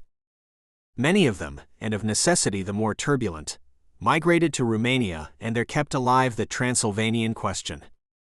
That the country's foreign policy has nevertheless constantly supported the Central Powers is due, to some extent, to the fact that the generation most deeply impressed by the events of 1878 came gradually to the leadership of the country, to a greater extent to the increasing influence of German education and the economic and financial supremacy which the benevolent passivity of England and France enabled Germany to acquire, but above all to the personal influence of King Carol. Germany, he considered, was at the beginning of her development and needed, above all, peace. As Romania was in the same position, the wisest policy was to follow Germany, neglecting impracticable national ideals. King Carol outlined his views clearly in an interview which he had in Vienna with the Emperor Franz Joseph in 1883. No nation consents to be bereaved of its political aspirations, and those of the Romanians are constantly kept at fever heat by Magyar oppression. But this was no real obstacle to a friendly understanding between the two neighboring states. Such was the position when the Balkan peoples rose in 1912 to sever the last ties which bound them to the decadent Turkish Empire. King Carol, who had, sword in hand, won the independence of his country, could have no objection to such a desire for emancipation. Nor to the Balkan League itself, unfortunately so ephemeral, for by the first year of his reign he had already approached the Greek government with proposals toward such a league, and toward freeing the Balkans from the undesirable interference of the powers. It is true that Romania, like all the other states, had not foreseen the radical changes which were to take place, and which considerably affected her position in the Near East. But she was safe as long as the situation was one of stable equilibrium, and the League remained in existence. Romania will only be menaced by a real danger when a great Bulgaria comes into existence, remarked Prince Carol to Bismarck in 1880, and Bulgaria had done nothing since to allay Romanian suspicions. On the contrary, the proviso of the Berlin Convention that all fortifications along the Romania frontier should be razed to the ground had not been carried out by the Bulgarian government. Bulgarian official publications regarded the Dobruja as a Bulgaria irredenta, and at the outset of the First Balkan War a certain section of the Bulgarian press speculated upon the Bulgarian character of the Dobruja. The Balkan League having proclaimed, however, that their action did not involve any territorial changes, and the maintenance of the status quo having been insisted upon by the European concert, Romania declared that she would remain neutral. All this jugglery of mutual assurances broke down with the unexpected rout of the Turks. The formula, the Balkans to the Balkan peoples, made its appearance, upon which Bulgaria was at once notified that Romania would insist upon the question of the Dobruja frontier being included in any fundamental alteration of the Berlin Convention. The Bulgarian Premier Mdnev concurred in this point of view, but his conduct of the subsequent London negotiations was so diplomatic that their only result was to strain the patience of the Romanian government and public opinion to breaking point. Nevertheless, the Romanian government agreed that the point in dispute should be submitted to a conference of the representatives of the great powers in St. Petersburg, and later accepted the decision of that conference, though the country considered it highly unsatisfactory. The formation of the Balkan League, and especially the collapse of Turkey, had meant a serious blow to the Central Powers' policy of peaceful penetration. Moreover, for a century men have been laboring to solve the Eastern question. On the day when it shall be considered solved, Europe will inevitably witness the propounding of the Austrian question. To prevent this, and to keep open a route to the East, Austro-German diplomacy set to work, and having engineered the creation of Albania succeeded in barring Serbia's way to the Adriatic. Serbia was thus forced to seek an outlet in the south, where her interests were doomed to clash with Bulgarian aspirations. The atmosphere grew threatening. In anticipation of a conflict with Bulgaria, Greece and Serbia sought an alliance with Romania. The offer was declined, but in accordance with the policy which Bucharest had already made quite clear to Sofia, The Romanian army was ordered to enter Bulgaria immediately that country attacked her former allies. The Romanians advanced unopposed to within a few miles of Sofia, and in order to save the capital Bulgaria, declared her willingness to comply with their claims. Romania having refused, however, to conclude a separate peace, Bulgaria had to give way, and the Balkan premiers met in conference at Bucharest to discuss terms. The circumstances were not auspicious. The way in which Bulgaria had conducted previous negotiations, and especially the attack upon her former allies, had exasperated the Romanians and the Balkan peoples, and the pressure of public opinion hindered from the outset a fair consideration of the Bulgarian point of view. Moreover, cholera was making great ravages in the ranks of the various armies, and, what threatened to be even more destructive, several great powers were looking for a crack in the door to put their tails through, as the Romanian saying runs. So anxious were the Balkan statesmen to avoid any such interference that they agreed between themselves to a short time limit. On a certain day, and by a certain hour, peace was to be concluded or hostilities were to start afresh. The treaty was signed on August 10, 1913, Romania obtaining the line Târducai-Dobrich-Balcic, this being the line already demanded by her at the time of the London negotiations. The demand was put forth originally as a security against the avowed ambitions of Bulgaria. It was a strategical necessity, but at the same time a political mistake from the point of view of future relations. The Treaty of Bucharest, imperfect arrangement as it was, had nevertheless a great historical significance. Without complicating the discussion of our interests, which we are best in a position to understand, by the consideration of other foreign interests, remarked the president of the conference, we shall have established for the first time by ourselves peace and harmony amongst our peoples. Dynastic interests and impatient ambitions, however, completely subverted this momentous step towards a satisfactory solution of the Eastern question. The natural counter-effect of the diplomatic activity of the Central Powers was a change in Romanian policy. Romania considered the maintenance of the Balkan equilibrium a vital question, and as she had entered upon a closer union with Germany against a Bulgaria subjected to Russian influence, so she now turned to Russia as a guard against a Bulgaria under German influence. This breaking away from the traditional policy of adjutancy in waiting to the Central Powers was indicated by the visit of Prince Ferdinand, now King of Romania, to St. Petersburg, and the even more significant visit which Tsar Nicholas afterwards paid to the late King Carol at Constanza. Time has been too short, however, for those new relations so to shape themselves as to exercise a notable influence upon Romania's present attitude. Chapter 8. Romania and the Present War. The Romanians outside the kingdom. The axis on which Romanian foreign policy ought naturally to revolve is the circumstance that almost half the Romanian nation lives outside Romanian territory. As the available official statistics generally show political bias, it is not possible to give precise figures. But roughly speaking, there are about 1 million Romanians in Bessarabia, 250,000 in Bukovina, 3.5 million in Hungary, while something above 500,000 form scattered colonies in Bulgaria, Serbia, and Macedonia. All these live in more or less close proximity to the Romanian frontiers. That these Romanian elements have maintained their nationality is due to purely intrinsic causes. We have seen that the independence of Romania in her foreign relations had only recently been established, since when the king, the factor most influential in foreign politics, had discouraged nationalist tendencies, lest the country's internal development might be compromised by friction with neighboring states.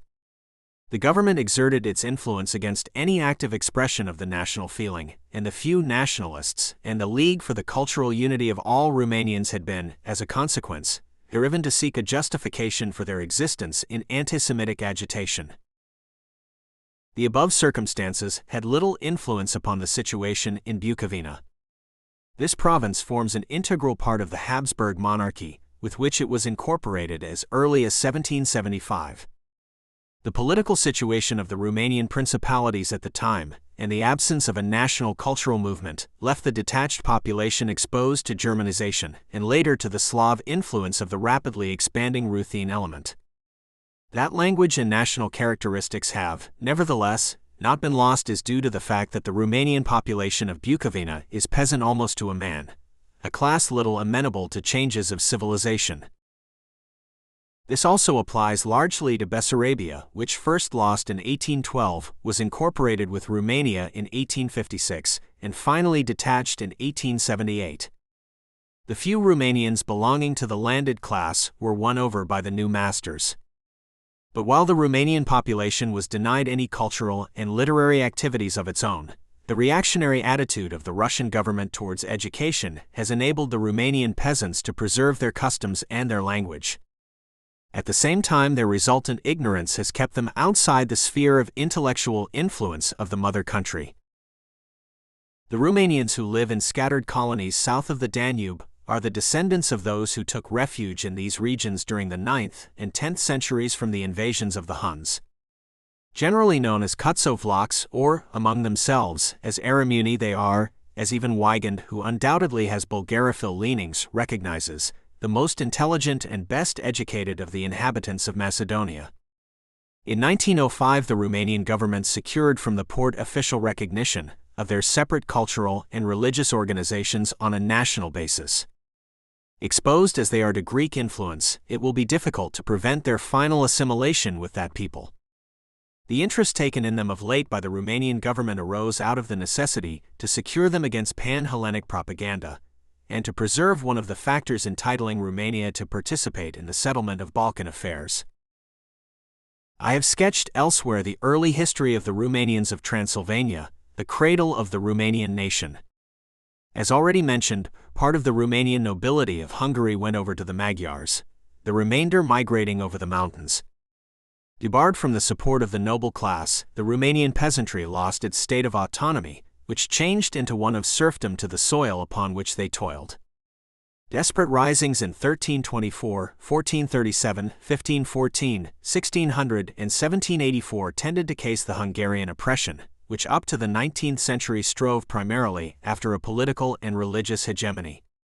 But the Magyars, having failed in 1848 in their attempt to free themselves from Austrian domination, defeated with the assistance of a Russian army at Vilagos, 1849, mainly on account of the fidelity of the other nationalities to the Austrian crown, they henceforth directed their efforts towards strengthening their own position by forcible assimilation of those nationalities. This they were able to do, however, only after Königgrätz, when a weakened Austria had to give way to Hungarian demands. In 1867 the dual monarchy was established, and Transylvania, which up to then formed a separate duchy enjoying full political rights, was incorporated with the new Hungarian kingdom. The Magyars were handicapped in their imperialist ambitions by their numerical inferiority. As the next best means to their end, therefore, they resorted to political and national oppression, class despotism, and a complete disregard of the principles of liberty and humanity. Hungarian was made compulsory in the administration, even in districts where the bulk of the population did not understand that language. In villages completely inhabited by Romanians, so-called state schools were founded, in which only Hungarian was to be spoken, and all children upwards of 3 years of age had to attend them. The electoral regulations were drawn up in such a manner that the Romanians of Transylvania, though 10 times more numerous than the Magyars, sent a far smaller number than do the latter to the National Assembly. To quash all protest, a special press law was introduced for Transylvania. But the Romanian journalists being usually acquitted by the juries, a new regulation prescribed that press offences should be tried only at Cluj, Klausenburg, the sole Transylvanian town with a predominating Hungarian population, a measure which was in fundamental contradiction to the principles of justice. In 1892 the Romanian grievances were embodied in a memorandum which was to have been presented to the emperor by a deputation. An audience was, however, refused, and at the instance of the Hungarian government the members of the deputation were sentenced to long terms of imprisonment for having plotted against the unity of the Magyar state. Notwithstanding these disabilities, the Romanians of Transylvania enjoyed a long period of comparative social and economic liberty at a time when Turkish and Feneriote domination was hampering all progress in Romania. Office under the government growing increasingly difficult to obtain, the Romanians in Transylvania turned largely to commercial and the open professions, and as a result, a powerful middle class now exists. In their clergy, both of the Orthodox and the Uniate Church, which last, while conducting its ritual in the vernacular, recognizes papal supremacy, The Romanians have always found strong moral support, while the national struggle tends to unite the various classes. The Romanians of Hungary form by far the sanest element in the Romanian nation. From the Romanians within the kingdom, they have received little besides sympathy. The important part played by the country at the Peace of Bucharest and her detachment from Austria-Hungary must necessarily have stimulated the national consciousness of the Transylvanians, while at the same time all hope for betterment from within must have ceased at the death of Archduke Francis Ferdinand, an avowed friend of the long-suffering nationalities. It is, therefore, no mere matter of conjecture that the passive attitude of the Romanian government at the beginning of the present conflict must have been a bitter disappointment to them. B. Romania's attitude. The tragic development of the crisis in the summer of 1914 threw Romania into a vortex of unexpected hopes and fears. Aspirations till then considered little else than utopian became tangible possibilities, while, as suddenly, dangers deemed far off loomed large and near. Not only was such a situation quite unforeseen, nor had any plan of action been preconceived to meet it, but it was in Romania's case a situation unique from the number of conflicting considerations and influences at work within it. Still under the waning influence of the 30 years quasi-alliance with Austria, Romania was not yet acclimatized to her new relations with Russia. Notwithstanding the inborn sympathy with and admiration for France, the Romanians could not be blind to Germany's military power. The enthusiasm that would have sided with France for France's sake was faced by the influence of German finance. Sympathy with Serbia existed side by side with suspicion of Bulgaria. Popular sentiment clashed with the views of the king, and the bright vision of the principle of nationality was darkened by the shadow of Russia as despot of the Near East. One fact in the situation stood out from the rest, namely, the unexpected opportunity of redeeming that half of the Romanian nation which was still under foreign rule, the more so as one of the parties in the conflict had given the principle of nationality a prominent place in its program. But the fact that both Austria-Hungary and Russia had a large Romanian population among their subjects rendered a purely national policy impossible, and Romania could do nothing but weigh which issue offered her the greater advantage. 3 ways lay open: complete neutrality, active participation on the side of the Central Powers, or common cause with the Triple Entente. Complete neutrality was advocated by a few who had the country's material security most at heart, and also, as a PISler, by those who realized that their opinion that Romania should make common cause with the Central Powers had no prospect of being acted upon. That King Carol favored the idea of a joint action with Germany is likely enough, for such a policy was in keeping with his faith in the power of the German Empire. Moreover, he undoubtedly viewed with satisfaction the possibility of regaining Bessarabia, the loss of which must have been bitterly felt by the victor of Plevna. Such a policy would have met with the approval of many Romanian statesmen, notably of M. Sturza, sometime leader of the Liberal Party and Prime Minister, of M. Carp, sometime leader of the Conservative Party and Prime Minister, of M. Maiarescu, ex-Prime Minister and Foreign Secretary, who presided at the Bucharest Conference of 1913, of M. Marjoloman, till recently leader of the Conservative Party, to name only the more important. M. Sturza, the old statesman who had been one of King Carol's chief coadjutors in the making of modern Romania, and who had severed for many years his connection with active politics, again took up his pen to raise a word of warning. M. Carp, the political aristocrat who had retired from public life a few years previously, and had professed a lifelong contempt for the press and all its works, himself started a daily paper, Moldova, which he intended should expound his views. Well-known writers like M. Radu Rossetti wrote espousing the cause favored by the king, though not for the king's reasons. Carol had faith in Germany, the Romanians mistrusted Russia. They saw no advantage in the dismemberment of Austria, the most powerful check to Russia's plans in the Near East. They dreaded the idea of seeing Russia on the Bosphorus, as rendering illusory Romania's splendid position at the mouth of the Danube. For not only is a cheap waterway absolutely necessary for the bulky products forming the chief exports of Romania, but these very products, corn, petroleum and timber, also form the chief exports of Russia, who, by a stroke of the pen, may rule Romania out of competition, should she fail to appreciate the political leadership of Petrograd. Paris and Rome were, no doubt, beloved sisters, but Sofia, Moscow, and Budapest were next-door neighbors to be reckoned with. Those who held views opposed to those, confident in the righteousness of the Allies' cause and in their final victory, advocated immediate intervention, and to that end made the most of the two sentiments which animated public opinion: interest in the fate of the Transylvanians and sympathy with France. They contended that though a purely national policy was not possible, the difference between Transylvania and Bessarabia in area and in number and quality of the population was such that no hesitation was admissible. The possession of Transylvania was assured if the Allies were successful, whereas Russia would soon recover if defeated, and would regain Bessarabia by force of arms or have it once more presented to her by a Congress anxious to soothe her sentiment de dignité blessée. A Rumania enlarged in size and population had a better chance of successfully withstanding any eventual pressure from the north, and it was clear that any attempt against her independence would be bound to develop into a European question. Romania could not forget what she owed to France, and if circumstances had made the Transylvanian question one, à laquelle on pense toujours et dont on ne parle jamais, the greater was the duty, now that a favorable opportunity had arisen, to help the brethren across the mountains.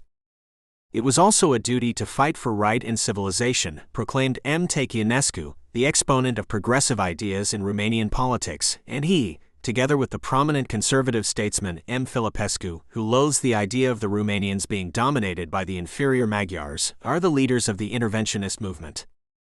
It was due to M. Filipescu's activity, especially, that M. Marjaloman was forced by his own party to resign his position as leader on account of his Austrophil sentiments, an event unparalleled in Romanian politics.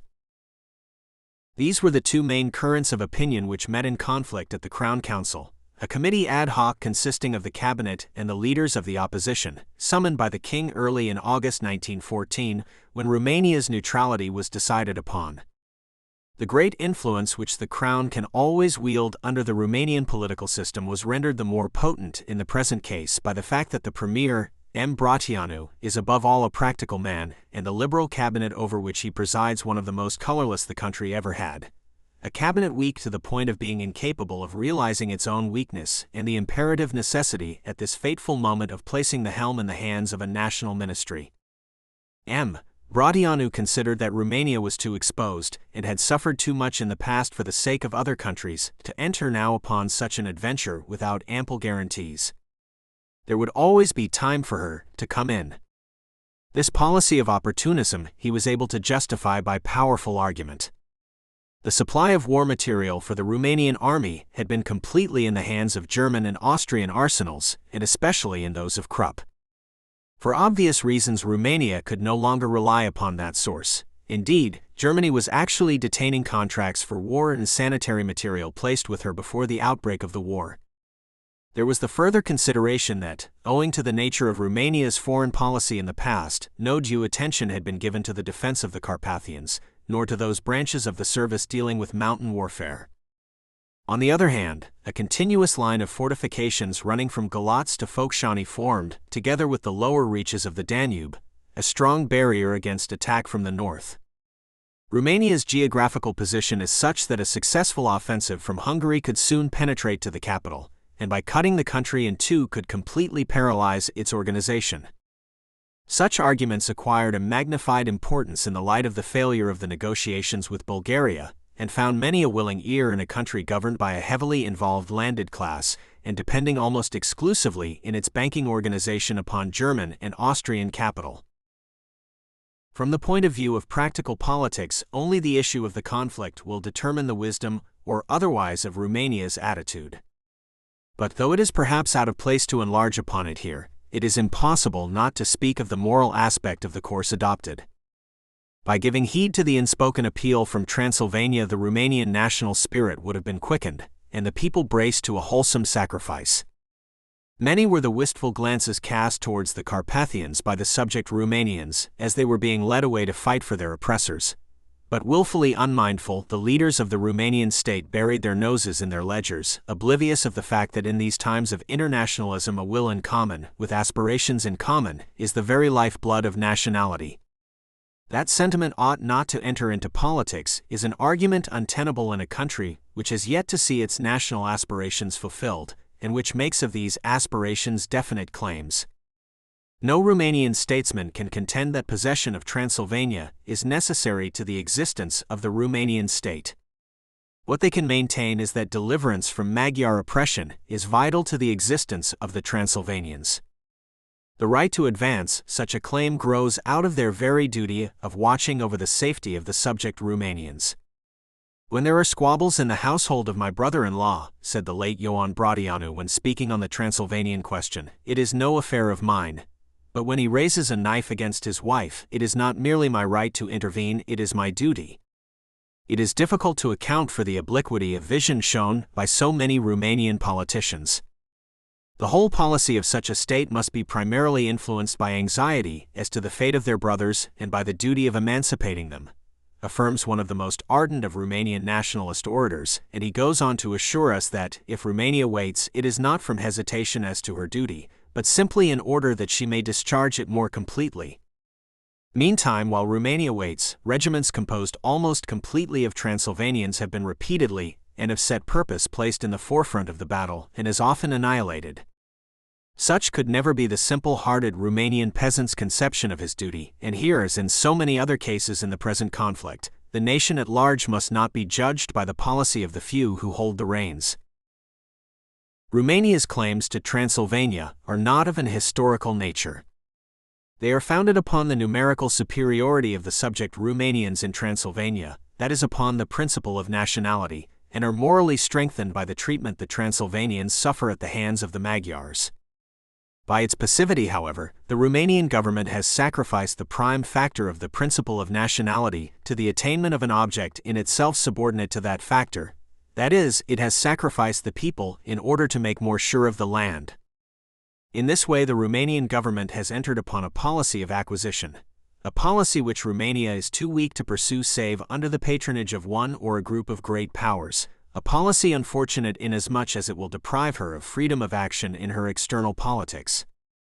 Her policy will, in its consequences, certainly react to the detriment of the position acquired by the country 2 years ago, when independent action made her arbiter not only among the smaller Balkan states, but also among those in her late suzerain Turkey.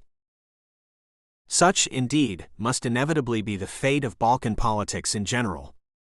Passing from Turkish domination to nominal Turkish suzerainty, and thence to independence within the sphere of influence of a power or group of powers, this gradual emancipation of the states of Southeastern Europe found its highest expression in the Balkan League. The war against Turkey was in effect a rebellion against the political tutelage of the powers. But this emancipation was short-lived. By their greed, the Balkan states again opened up a way to the intrusion of foreign diplomacy and even, as we now see, of foreign troops. The First Balkan War marked the zenith of Balkan political emancipation. The Second Balkan War was the first act in the tragic debacle out of which the present situation developed. The interval between August 1913, Peace of Bucharest, and August 1914 was merely an armistice during which Bulgaria and Turkey recovered their breath, and German and Austrian diplomacy had time to find a pretext for war on its own account. Exhausted but not vanquished, we have had to furl our glorious standards in order to await better days, said Ferdinand of Bulgaria to his soldiers after the conclusion of the Peace of Bucharest, and Budapest, Vienna, and Berlin have no doubt done their best to keep this spirit of revenge alive and to prevent a renaissance of the Balkan alliance. They have succeeded.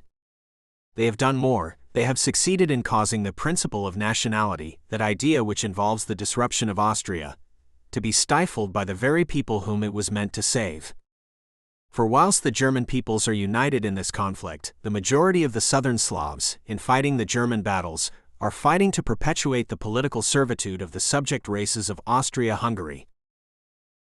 However suspicious Romania may be of Russia, however bitter the quarrels between Bulgars, Greeks, and Serbs, it is not, nor can it ever be natural, that peoples who have groaned under Turkish despotism for centuries should, after only 1 year of complete liberation, join hands with an old and dreaded enemy not only against their fellow sufferers, but even against those who came to die that they may live.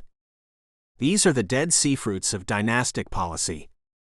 Called to the thrones of the small states of the Near East for the purpose of creating order and peace, the German dynasties have overstepped their function and abused the power entrusted to them. As long as, in normal times, political activities were confined to the diplomatic arena, there was no peril of rousing the masses out of their ignorant indolence. But when times are abnormal, it is a different and a dangerous thing to march these peoples against their most intimate feelings. When, as the outcome of the present false situation, sooner or later the dynastic power breaks, it will then be for the powers who are now fighting for better principles not to impose their own views upon the peoples, or to place their own princes upon the vacant thrones. Rather must they see that the small nations of the Near East are given a chance to develop in peace and according to their proper ideals, that they be not again subjected to the disintegrating influence of European diplomacy, and that above all to the nations in common, irrespective of their present attitude, there should be a just application of the principle of nationality. Turkey. Turkey is no better name for the Osmanli dominion, or any part of it, than Normandy would be for Great Britain. It is a medieval error of nomenclature sanctioned by long usage in foreign mouths, but without any equivalent in the vernacular of the Osmanlis themselves. The real Turkey is Turkestan, and the real Turks are the Turkomans. The Osmanlis are the least typical Turks surviving.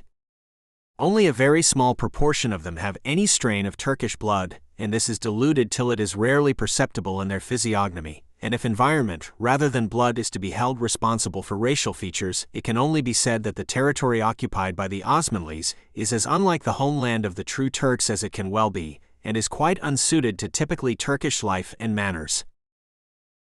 While of course it would be absurd to propose at this time of day any change in the terms by which the civilized world unanimously designates the Osmanlis and their dominion, it is well to insist on their incorrectness, because like most erroneous names, they have bred erroneous beliefs. Thanks in the main to them, the Ottoman power is supposed to have originated in an overwhelming invasion of Asia Minor by immense numbers of Central Asiatic migrants who, intent, like the early Arab armies, on offering to Asia first and Europe second the choice of apostasy or death, absorbed or annihilated almost all the previous populations and swept forward into the Balkans as single-minded apostles of Islam. If the composition and the aims of the Osmanlis had been these, it would pass all understanding how they contrived, within a century of their appearance on the Western scene, to establish in Northwest Asia and Southeast Europe the most civilized and best-ordered state of their time. Who, then, are the Osmanlis in reality? What have they to do with true Turks, and in virtue of what innate qualities did they found and consolidate their power? Chapter 1. Origin of the Osmanlis. We hear of Turks first from Chinese sources. They were then the inhabitants, strong and predatory, of the Altiplains and valleys, but later on, about the 6th century AD, they are found firmly established in what is still called Turkestan and pushing westwards towards the Caspian Sea. Somewhat more than another century passes, and reached by a missionary faith of West Asia, they come out of the far eastern darkness into a dim light of Western history. One Boha, lord of Kashgar and Khan of what the Chinese knew as the people of Tukio, probably the same name as Turk, embraced Islam and forced it on his Mazdaeist subjects, but other Turkish tribes, notably the powerful Uyghurs, remained intolerant of the new dispensation and expelled the Tukio en masse from their holding in Turkestan into Persia. Here they distributed themselves in detached hordes over the north and center. At this day, in some parts of Persia, e.g. Azerbaijan, Turks make the bulk of the population besides supplying the reigning dynasty of the whole kingdom. For the Shahs of the Qajar house are not Iranian, but purely Turkish. This, it should be observed, was the western limit of Turkish expansion in the mass. Azerbaijan is the nearest region to us in which Turkey blood predominates, and the westernmost province of the true Turk homeland. All Turks who have passed thence into hither Asia have come in comparatively small detachments, as minorities to alien majorities. They have invaded as groups of nomads seeking vacant pasturage, or as bands of military adventurers who, first offering their swords to princes of the elder peoples, have subsequently, on several occasions and in several localities, imposed themselves on their former masters.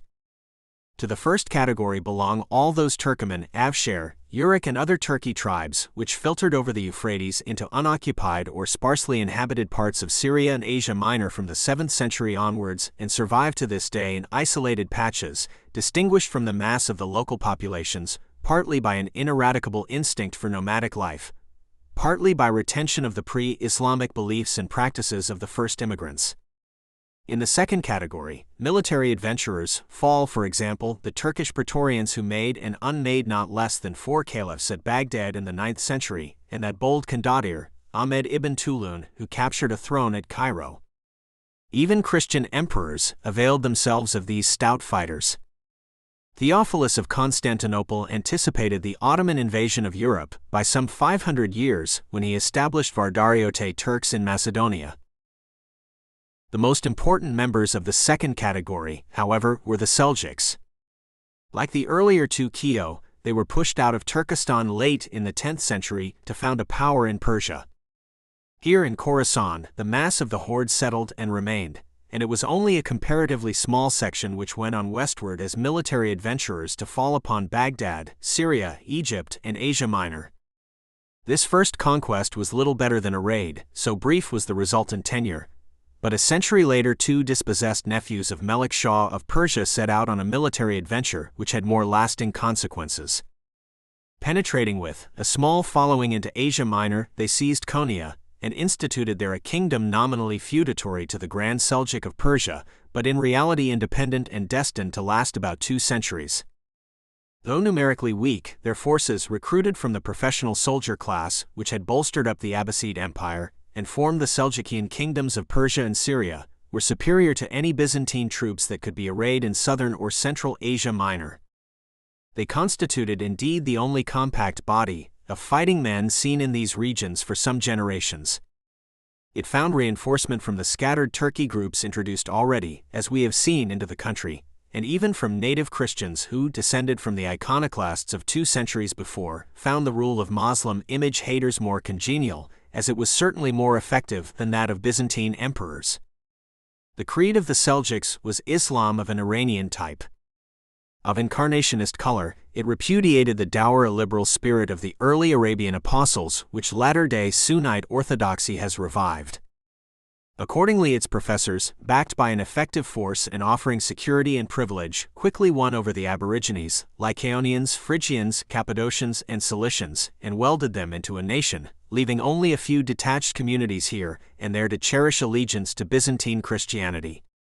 In the event, the population of quite 2/3 of the Anatolian peninsula had already identified itself with a ruling Turkey caste before. Early in the 13th century, fresh Turks appeared on the scene, those Turks who were to found the Ottoman Empire. They entered Asia Minor much as the earlier Turkomans had entered it, a small body of nomadic adventurers, thrown off by the larger body of Turks settled in Persia to seek new pastures west of the Euphrates. There are divers legends about the first appearance and establishment of these particular Turks, but all agree that they were of inconsiderable number, not above 400 families at most. Drifting in by way of Armenia, they pressed gradually westward from Erzurum in hope of finding some unoccupied country which would prove both element and fertile. Byzantine influence was then at a very low ebb. With Constantinople itself in Latin hands, the Greek writ ran only along the North Anatolian coast, ruled from 2 separate centers, Iznik, Nicaea, and Trebizond, and the Seljuk kingdom was run in reality much more vigorous. Though apparently without a rival, it was subsisting by consent, on the prestige of its past, rather than on actual power. The moment of its dissolution was approaching, and the Anatolian peninsula, 2/3 Islamized but ill-organized and very loosely knit, was becoming once more a fair field for any adventurer able to command a small compact force. The newly come Turks were invited finally to settle on the extreme northwestern fringe of the Seljuk territory, in a region so near Nicaea that their sword would be a better title to it than any which the feudal authority of Konya could confer. In fact, it was a debatable land, an angle pushed up between the lake plain of Nicaea on the one hand and the plain of Brusa on the other, and divided from each by not lofty heights. Yenişehir, its chief town, which became the Osmanli chief Ertugrul's residence, lies, as the crow flies, a good deal less than 50 miles from the Sea of Marmora, and not 100 miles from Constantinople itself. Here Ertugrul was to be a warden of the marches, to hold his territory for the Seljuk, and extend it for himself at the expense of Nicaea if he could. If he won through, so much the better for Sultan Alaeddin; if he failed, vile damnum. Hardly were his tribesmen settled, however, among the Bithynians and Greeks of Yenişehir, before the Seljuk collapse became a fact. The Tartar storm, ridden by Genghis Khan, which had overwhelmed Central Asia, spent its last force on the Kingdom of Konya, and withdrawing, left the Seljuks bankrupt of force and prestige and Anatolia without an overlord. The feudatories were free everywhere to make or mar themselves, and they spent the last half of the 13th century in fighting for whatever might be saved from the Seljuk wreck before it foundered forever about 1300 AD. In the south, the center, and the east of the peninsula, where Islam had long rooted itself as the popular social system, the various Turkey emirates established themselves on a purely Muslim basis, certain of these, like the Danishmend Emirate of Cappadocia, being restorations of tribal jurisdictions which had existed before the imposition of Seljuk overlordship. In the extreme northwest, however, where the mass of society was still Christian and held itself Greek, no Turkish potentate could either revive a pre-Seljukian status or simply carry on a Seljukian system in miniature. If he was to preserve independence at all, he must rely on a society which was not yet Muslim, and form a coalition with the Greeks, into whom the recent recovery of Constantinople from the Latins had put fresh heart. Osman, who had succeeded Ertugrul in 1288, recognized where his only possible chance of continued dominion and future aggrandizement lay. He turned to the Greeks as an element of vitality and numerical strength to be absorbed into his nascent state, and applied himself unremittingly to winning over and identifying with himself the Greek feudal seigneurs in his territory or about its frontiers. Some of these, like Michael, Lord of Harmonkaya, readily enough stood in with the vigorous Turk and became Moslems. Others, as the new state gained momentum, found themselves obliged to accept it or be crushed. There are to this day Greek communities in the Brusa district jealously guarding privileges, which date from compacts made with their seigneurs by Osman and his son Orkhan. It was not till the Seljuk kingdom was finally extinguished, in or about 1300 AD, that Osman assumed at Yenişehir the style and title of a sultan. Acknowledged from Afium Karahisar in northern Phrygia to the Bithynian coast of the Marmora, beside whose waters his standards had already been displayed, he lived on to see Brusa fall to his son Orkhan in 1326 and become the new capital. Though Nicaea still held out, Osman died virtual lord of the Asiatic Greeks, and marrying his son to a Christian girl, the famous Nilufar, after whom the river of Brusa is still named, he laid on Christian foundations the strength of his dynasty and his state. The first regiment of professional Ottoman soldiery was recruited by him and embodied later by Orkhan, his son, from Greek and other Christian-born youths, who, forced to apostatize, were educated as imperial slaves in imitation of the Mamelukes, constituted more than a century earlier in Egypt, and now masters where they had been bondmen. It is not indeed for nothing that Osman's latest successor, and all who hold by him, distinguish themselves from other peoples by his name. They are Osmanlis, or by a European use of the more correct form Othman, Ottomans, because they derive their being as a nation and derive their national strength, not so much from Central Asia as from the blend of Turk and Greek which Osman promoted among his people. This Greek strain has often been reinforced since his day, and mingled with other Caucasian strains. It was left to Orkhan to round off this Turco-Grecian realm in Byzantine Asia by the capture first of Izmit, Nicomedia, and then of Iznik, Nicaea, and with this last acquisition the nucleus of a self-sufficient sovereign state was complete. After the peaceful absorption of the Emirate of Karasi, which added West Central Asia Minor almost as far south as the Hermus, the Osmanli ruled in 1338 a dominion of greater area than that of the Greek emperor, whose capital and coasts now looked across to Ottoman shores all the way from the Bosphorus to the Hellespont. Chapter 2. Expansion of the Osmanli Kingdom. If the new state was to expand by conquest, its line of advance was already foreshadowed. For the present, it could hardly break back into Asia Minor, occupied as this was by Moslem principalities sanctioned by the same tradition as itself, namely, the prestige of the Seljuks. To attack these would be to sin against Islam. But in front lay a rich but weak Christian state, the center of the civilization to which the popular element in the Osmanli society belonged. As inevitably as the state of Nicaea had desired, won, and transferred itself to Constantinople, so did the Osmanli state of Brusa yearn towards the same goal, and it needed no invitation from a Greek to dispose an Ottoman sultan to push over to the European shore. Such an invitation, however, did in fact precede the first Osmanli crossing in force. In 1345, John Cantacuzene solicited help of Orkhan against the menace of Dusan, the Serb. 12 years later came a second invitation. Orkhan's son Suleiman this time ferried a large army over the Hellespont, and by taking and holding Gallipoli and Radosto, secured a passage from continent to continent, which the Ottomans would never again let go. Such invitations, though they neither prompted the extension of the Osmanli realm into Europe nor sensibly precipitated it, did nevertheless divert the course of the Ottoman arms and reprieve the Greek Empire till Timur and his Tartars could come on the scene, and all unconsciously secure it a further respite. But for these diversions there is little doubt Constantinople would have passed into Ottoman hands, nearly a century earlier than the historic date of its fall. The Osmanli armies, thus led aside to make the Serbs and not the Greeks of Europe their first objective, became involved at once in a tangle of Balkan affairs from which they only extricated themselves after 40 years of incessant fighting in almost every part of the peninsula, except the domain of the Greek emperor. This warfare, which in no way advanced the proper aims of the lords of Brusa and Nicaea, not only profited the Greek emperor by relieving him of concern about his land frontier, but also used up strength which might have made head against the Tartars. Constantinople then, as now, was detached from the Balkans. The Osmanlis, had they possessed themselves of it, might well have let the latter be for a long time to come. Instead, they had to battle, with the help now of one section of the Balkan peoples, now of another, till forced to make an end of all their feuds and treacheries by annexations after the victories of Kosovo in 1389 and Nicopolis in 1396. Nor was this all. They became involved also with certain peoples of the main continent of Europe, whose interests or sympathies had been affected by those long and sanguinary Balkan wars. There was already bad blood and despair between the Osmanlis on the one hand and Hungarians, Poles, and Italian Venetians on the other, long before any second opportunity to attack Constantinople occurred, and the Osmanlis were in for that age-long struggle to secure a scientific frontier beyond the Danube, whence the Adriatic on the one flank and the Euxine on the other could be commanded, which was to make Ottoman history down to the 18th century and spell ruin in the end.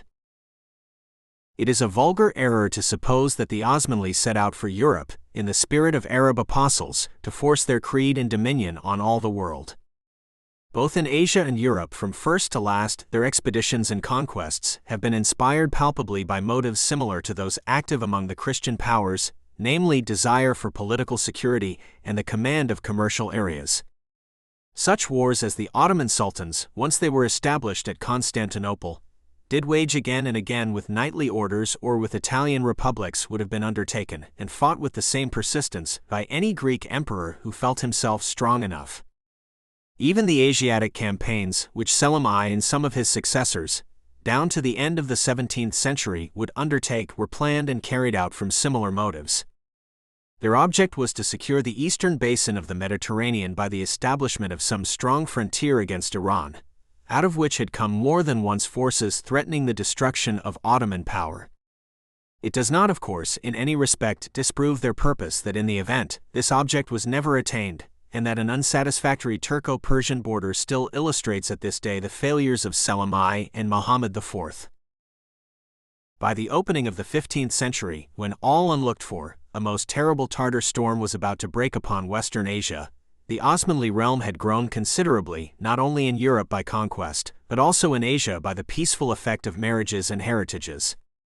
Indeed, it now comprised scarcely less of the Anatolian peninsula than the last Seljuks had held, that is to say, the whole of the north as far as the Halys River beyond Angora, the central plateau to beyond Konya, and all the western coast lands. The only emirs not tributary were those of Caramania, Cappadocia, and Pontus, that is of the southern and eastern fringes, and one detached fragment of Greek power survived in the last-named country, the kingdom of Trebizond. As for Europe, it had become the main scene of Osmanli operations, and now contained the administrative capital, Adrianople, though Brusu kept a sentimental primacy. Sultan Murad, who some years after his succession in 1359 had definitely transferred the center of political gravity to Thrace, was nevertheless carried to the Bithynian capital for burial. Bulgaria, Serbia, and districts of both Bosnia and Macedonia were now integral parts of an empire which had come to number at least as many Christian as Muslim subjects, and to depend as much on the first as on the last.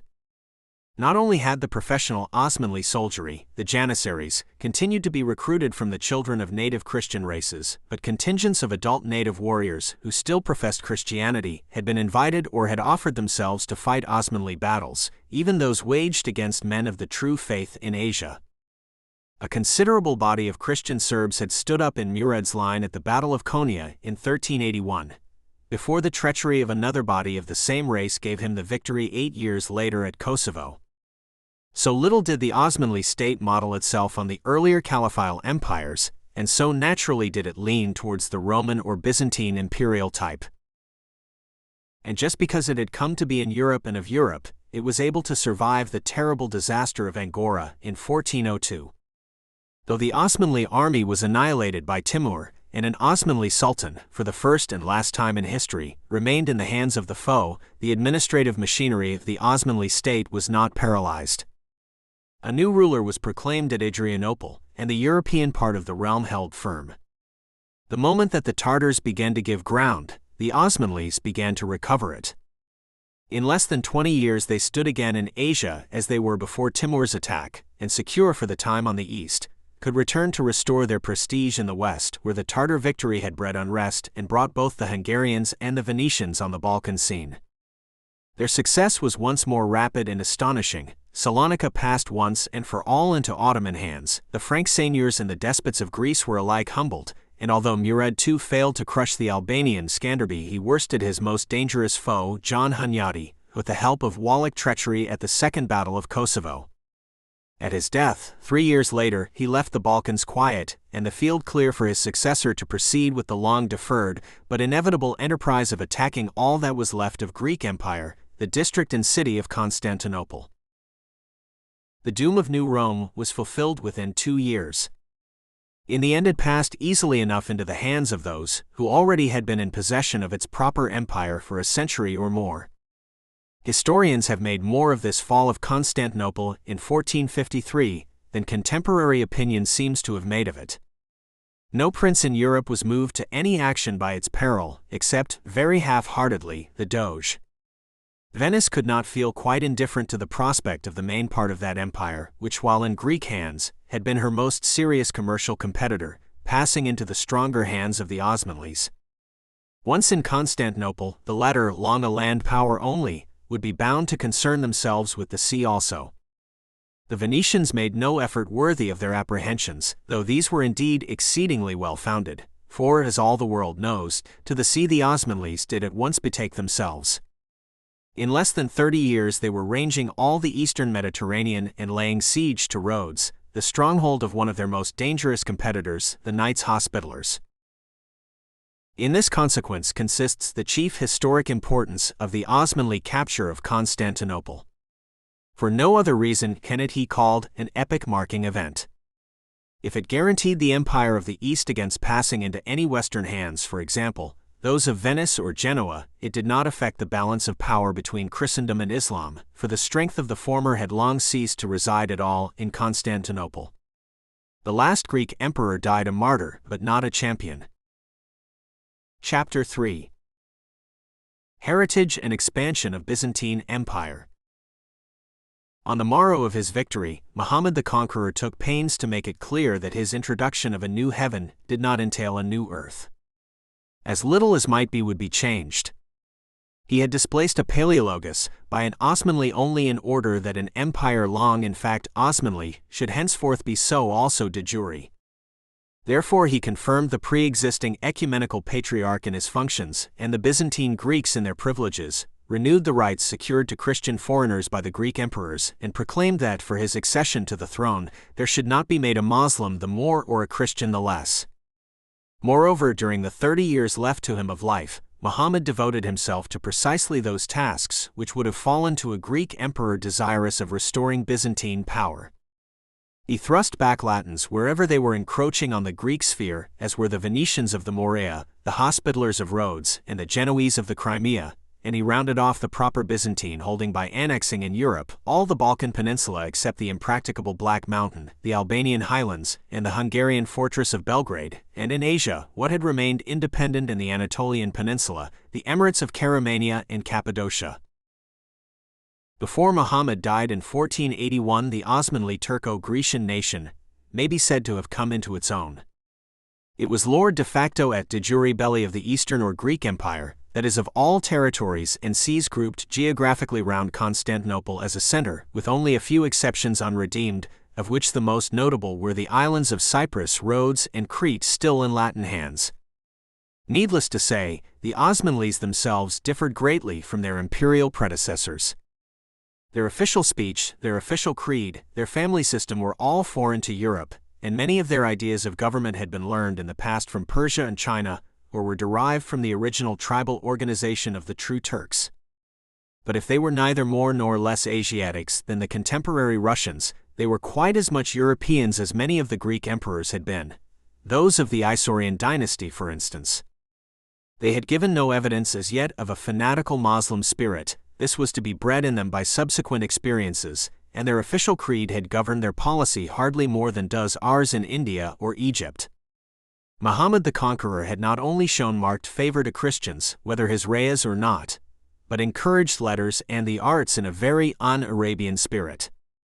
Did he not have himself portrayed by Gentile Bellini? The higher offices of state, both civil and military, were confided, and would continue so to be for a century to come, almost exclusively to men of Christian origin. Commerce was encouraged, and Western traders recognized that their facilities were greater now than they had been under Greek rule. The Venetians, for example, enjoyed in perfect liberty a virtual monopoly of the Aegean and Euxine trade. The social condition of the peasantry seems to have been better than it had been under Greek seigneurs, whether in Europe or in Asia, and better than it was at the moment in feudal Christendom. The Osmanli military organization was reputed the best in the world, and its fame attracted adventurous spirits from all over Europe to learn war in the first school of the age. Ottoman armies, it is worthwhile to remember, were the only ones then attended by efficient medical and commissariat services, and may be said to have introduced to Europe these alleviations of the horrors of war. Had the immediate successors of Muhammad been content, or rather had they been able, to remain within his boundaries, they would have robbed Ottoman history of 1 century of sinister brilliance, but might have postponed for many centuries the subsequent sordid decay, for the seeds of this were undoubtedly sown by the 3 great sultans who followed the taker of Constantinople. Their ambitions or their necessities led to a great increase of the professional army, which would entail many evils in time to come. Among these were Praetorianism in the capital and the great provincial towns, subjection of land and peasantry to military seigneurs who gradually detached themselves from the central control, wars undertaken abroad for no better reason than the employment of soldiery feared at home, consequent expansion of the territorial empire beyond the administrative capacity of the central government, development of the tribute children system of recruiting into a scourge of the rayas and a continual offense to neighboring states, and the supplementing of that system by acceptance of any and every alien outlaw who might offer himself for service. Lastly, revival of the dormant crusading spirit of Europe, which reacted on the Osmanlis, begetting in them an Arabian fanaticism and disposing them to revert to the obscurantist spirit of the earliest Moslems. To sum the matter up in other words, the omnipotence and indiscipline of the Janissaries, the contumacy of Dir Beys, lords of the valleys, who maintained a feudal independence, and of provincial governors, the concentration of the official mind on things military and religious to the exclusion of other interests, the degradation and embitterment of the Christian elements in the empire, the perpetual financial embarrassment of the government with its inevitable consequence of oppression and neglect of the governed, and the constant provocation in Christendom of a hostility which was always latent and recurrently active, all these evils, which combined to push the empire nearer and nearer to ruin from the 17th century onwards, can be traced to the brilliant epic of Osmanli history associated with the names of Bayezid II, Selim I, and Suleiman the Magnificent. At the same time, fate, rather than any sultan, must be blamed. It was impossible to forego some further extension of the empire, and very difficult to arrest extension at any satisfactory static point. For one thing, as has been pointed out already, there were important territories in the proper Byzantine sphere still unredeemed at the death of Muhammad. Rhodes, Crete, and Cyprus, whose possession carried with it something like superior control of the Levantine trade, were in Latin hands. Austrian as well as Venetian occupation of the best harbors was virtually closing the Adriatic to the masters of the Balkans. Nor could the inner lands of the peninsula be quite securely held while the great fortress of Belgrade, with the passage of the Danube, remained in Hungarian keeping. Furthermore, the Black Sea, which all masters of the Bosphorus have desired to make a Byzantine lake, was in dispute with the Wallachs and the Poles, and in the reign of Muhammad's successor, a cloud no bigger than a man's hand came up above its northern horizon, the harbinger of the Muscovite.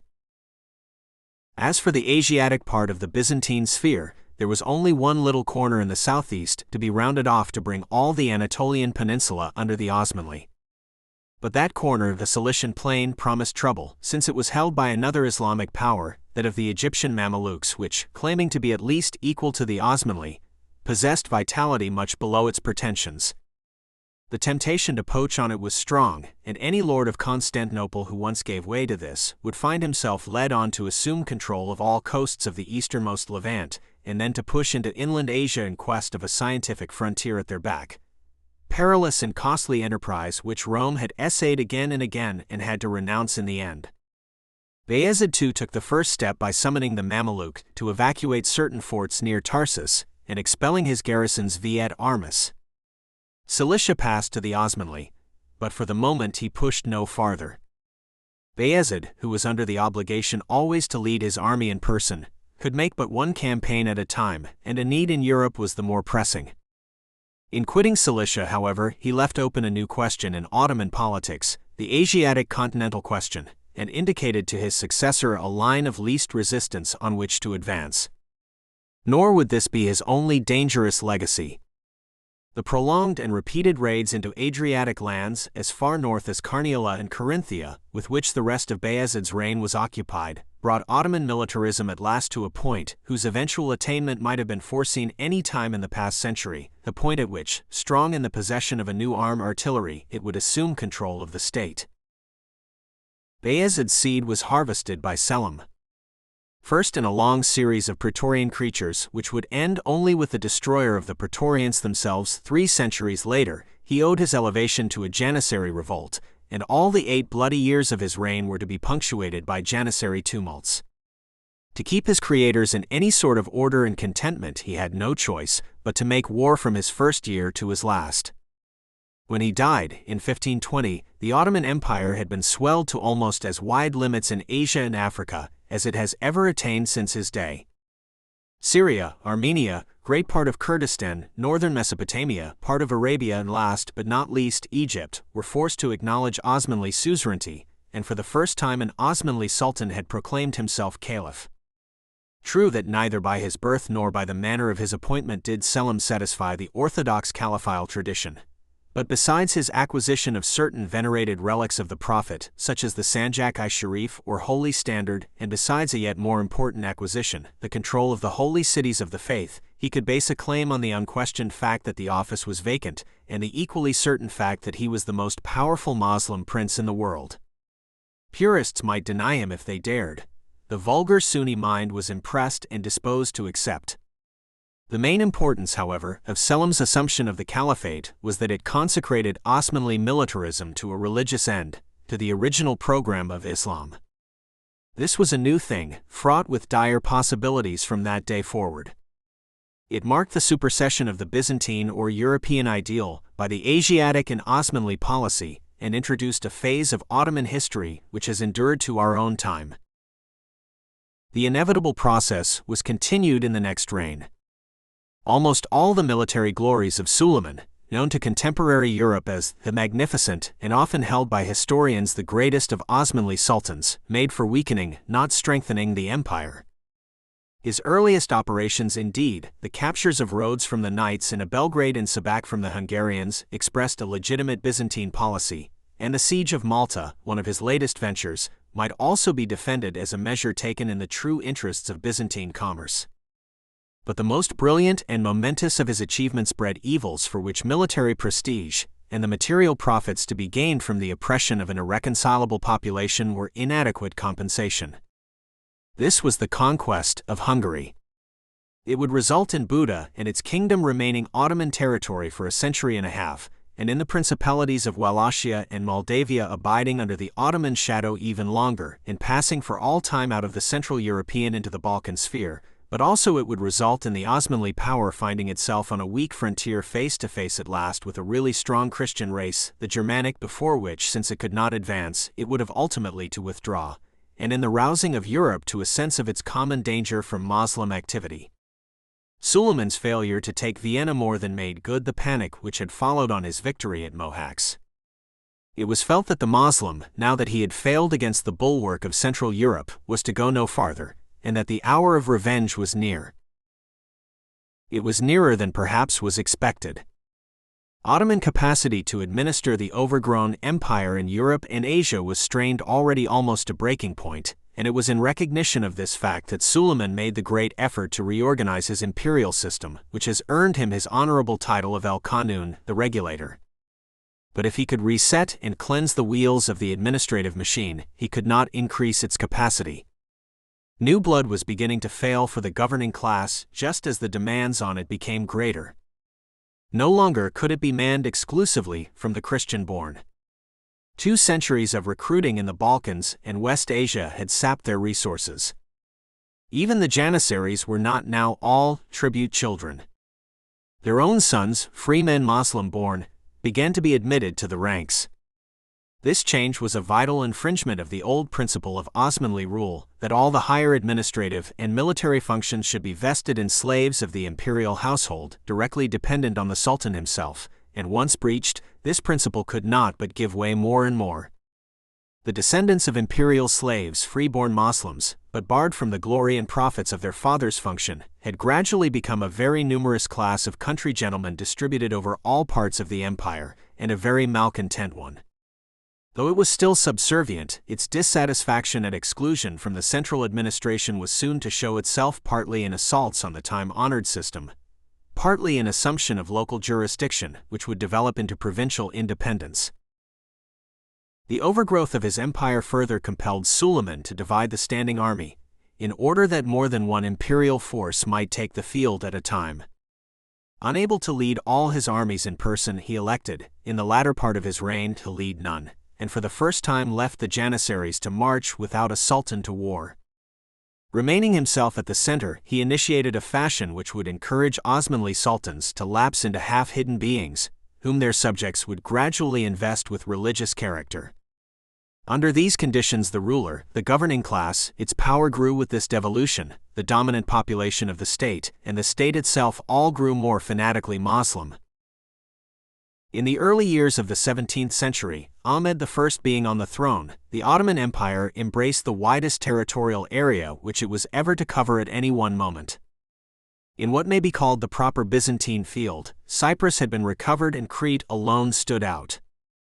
Outside that field, Hungary on the north and Yemen, since Selim's conquest in 1516, on the south were the frontier provinces, and the Ottoman flag had been carried not only to the Persian Gulf but also far upon the Iranian plateau, in the long wars of Murad III, which culminated in 1588 with the occupation of Tabriz and half Azerbaijan. Chapter 4. Shrinkage and Retreat. The fringes of this vast empire, however, none too surely held, were already involving it in insoluble difficulties and imminent dangers. On the one hand, in Asia, it had been found impossible to establish military fiefs in Arabia, Kurdistan, or anywhere east of it, on the system which had secured the Osmanli tenure elsewhere. On the other hand, in Europe, as we have seen, the empire had a very unsatisfactory frontier, beyond which a strong people not only set limits to further progress, but was prepared to dispute the ground already gained. In a treaty signed at Sitvaterak in 1606, the Osmanli Sultan was forced to acknowledge definitely the absolute and equal sovereignty of his northern neighbor, Austria, and although, less than a century later, Vienna would be attacked once more, there was never again to be serious prospect of an extension of the empire in the direction of Central Europe. Moreover, however appearances might be maintained on the frontiers, the heart of the empire had begun patently to fail. The history of the next 2 centuries, the 17th and 18th, is one long record of Praetorian tumults at home, and ever more rarely will these be compensated by military successes abroad. The first of these centuries had not half elapsed ere the Janissaries had taken the lives of 2 sultans, and brought the Grand Vizierate to such a perilous pass that no ordinary holder of it, unless backed by some very powerful Albanian or other tribal influence, could hope to save his credit or even his life. During this period indeed, no Osmanli of the older stocks ever exercised real control of affairs. It was only among the more recently assimilated elements, such as the Albanian, the Slavonic, or the Greek, that men of the requisite character and vigor could be found.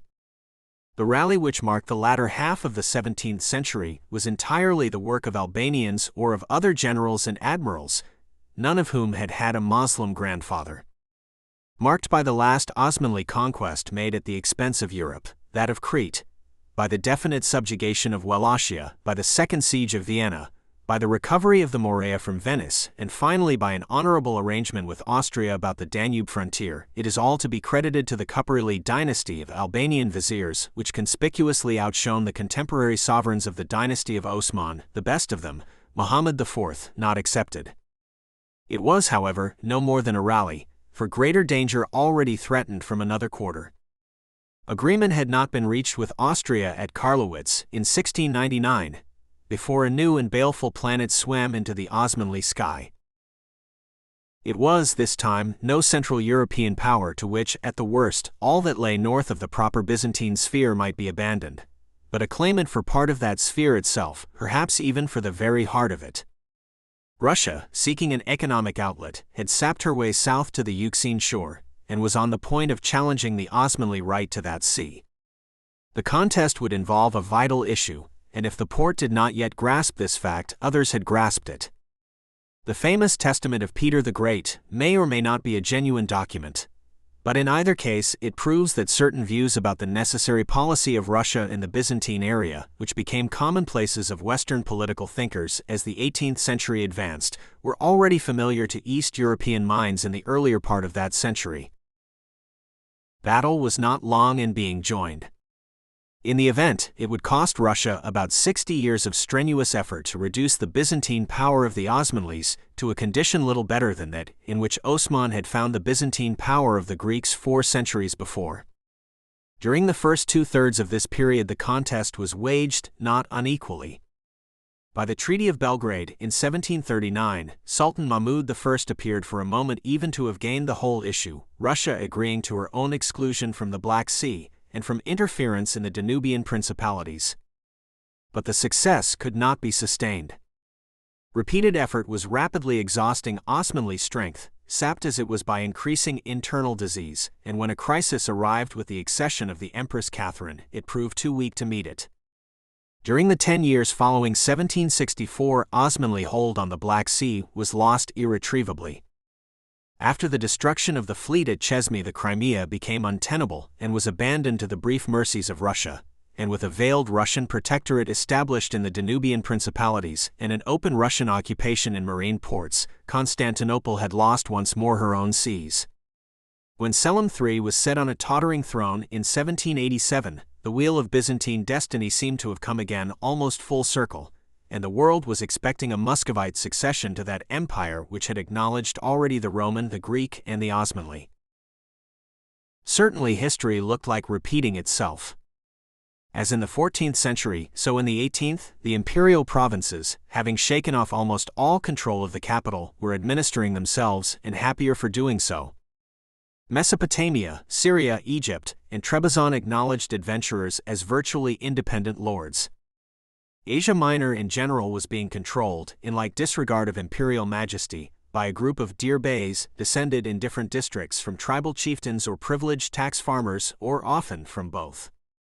The latter part of the 18th century was the heyday of the Anatolian feudal families, of such as the Chapanoglis of Yozgad, whose sway stretched from Pontus to Cilicia, right across the base of the peninsula, or the Karamanoglis of Magnesia, Bergama and Aden, who ruled as much territory as the former emirs of Karasi and Sarakhan, and were recognized by the representatives of the great trading companies as wielding the only effective authority in Smyrna.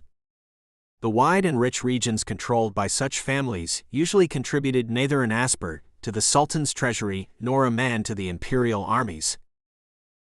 On no mountain of either Europe or Asia, and mountains formed a large part of the Ottoman Empire in both, did the imperial writ run.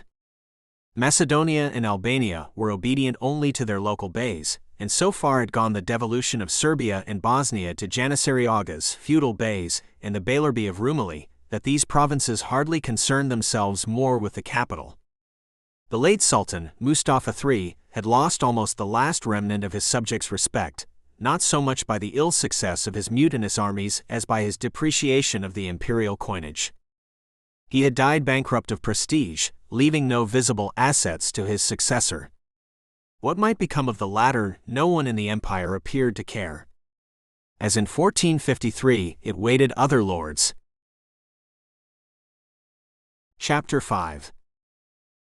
Revival. It has been waiting, nevertheless, ever since, waiting for much more than a century, and perhaps the end is not even yet. Why then have expectations, not only within, but without the empire been so greatly at fault? How came Montesquieu, Burke, and other confident prophets since their time to be so signally mistaken? There were several co-operating causes, but one paramount. Constantinople was no longer, as in 1453, a matter of concern only to itself, its immediate neighbors, and certain trading republics of Italy. It had become involved with the commercial interests of a far wider circle, in particular of the great trading peoples of Western Europe, the British, the French, and the Dutch, and with the political interests of the Germanic and Russian nations. None of these could be indifferent to a revolution in its fortunes, and least of all to its passing, not to a power out of Asia, but to a rival power among themselves. Europe was already in labor with the doctrine of the balance of power. The bantling would not be born at Vienna till early in the century to come, but even before the end of the 18th century it could be foreseen that its life would be bound up with the maintenance of Constantinople and independence of any one of the parent powers, that is, with the prolongation of the Osmanli phase of its imperial fortunes. This doctrine, consistently acted upon by Europe, has been the sheet anchor of the Ottoman Empire for a century. Even to this day its Moslem dynasty has never been without one powerful Christian champion or another. There were, however, some 30 years still to elapse after Selim's accession before that doctrine was fully born, and had her hands been free, Russia might well have been in secure possession of the Byzantine throne long before 1815. For, internally, the Osmanli state went from bad to worse. The tumultuous insubordination of the Janissaries became an ever greater scandal. Never in all the long history of their riots was their record for the years 1807–9 equaled, or even approached. Never before, also, had the provinces been so utterly out of hand. This was the era of Djeser the Butcher at Acre, of the rise of Mehemet Ali in Egypt, of Ali Pasha in Epirus, and of Pashanoglu at Vidin. When Mahmud II was thrust on to the throne in 1809, he certainly began his reign with no more personal authority and no more imperial prestige or jurisdiction than the last Greek emperor had enjoyed on his accession in 1448. The great European war, however, which had been raging intermittently for nearly 20 years, had saved Mahmud an empire to which he could succeed in name and try to give substance. Whatever the Osmanlis suffered during that war, it undoubtedly kept them in Constantinople. Temporary loss of Egypt and the small damage done by the British attack on Constantinople in 1807 were a small price to pay for the diversion of Russia's main energies to other than Byzantine fields, and for the assurance, made doubly sure when the great enemy did again attack, that she would not be allowed to settle the account alone. Whatever Napoleon may have planned and signed at Tilsit, the Aegis of France was consistently opposed to the enemies of the Osmanlis down to the close of the Napoleonic age. Thus it came about that those 30 perilous years passed without the expected catastrophe. There was still a successor of Osman reigning in Constantinople when the great Christian powers, met in conclave at Vienna, half unconsciously guaranteed the continued existence of the Osmanli Empire simply by leaving it out of account in striking a balance of power in Europe. Its European territory, with the capital within it, was of quite enough importance to disturb seriously the nice adjustment agreed at Vienna, and therefore, while anyone's henceforth to take or leave, it would become always someone's to guard. A few years had yet to pass before the phrase, the maintenance of the integrity of the Ottoman Empire, would be a watchword of European diplomacy, but whether formulated thus or not, that principle became a sure rock of defense for the Osmanli Empire on the birthday of the doctrine of the balance of power. Secure from destruction by any foes but those of his own household, as none knew better than he, the reigning Osmanli was scheming to regain the independence and dignity of his forefathers. Himself a creature of the Janissaries, Mahmud had plotted the abolition of his creators from the first year of his reign, but making a too precipitate effort after the conclusion of peace with Russia, had ignominiously failed and fallen into worse bondage than ever. Now better assured of his imperial position and supported by leading men of all classes among his subjects, he returned not only to his original enterprise, but to schemes for removing other checks on the power of the sovereign which had come into being in the last 2 centuries, notably the feudal independence of the Dir Beys and the irresponsibility of provincial governors. Probably Mahmud II, if he is to be credited with personal initiation of the reforms always associated with his name, was not conscious of any purpose more revolutionary than that of becoming master in his own house as his ancestors had been. What he ultimately accomplished, however, was something of much greater and more lasting moment to the Osmanli state. It was nothing less than the elimination of the most Byzantine features in its constitution and government. The substitution of national forces for mercenary praetorians, the substitution of direct imperial government of the provinces for devolution to seigneurs, tribal chiefs, and irresponsible officers, the substitution of direct collection for tax farming, and the substitution of administration by bureaucrats for administration by household officers, these the chief reforms carried through under Mahmud were all anti-Byzantine. They did not cause the Osmanli state to be born anew, but at least they went far to purge it of original sin. That Mahmud and his advisers could carry through such reforms at all in so old a body politic is remarkable. That they carried them through amid the events of his reign is almost miraculous. One affront after another was put on the Sultan, one blow after another was struck at his empire.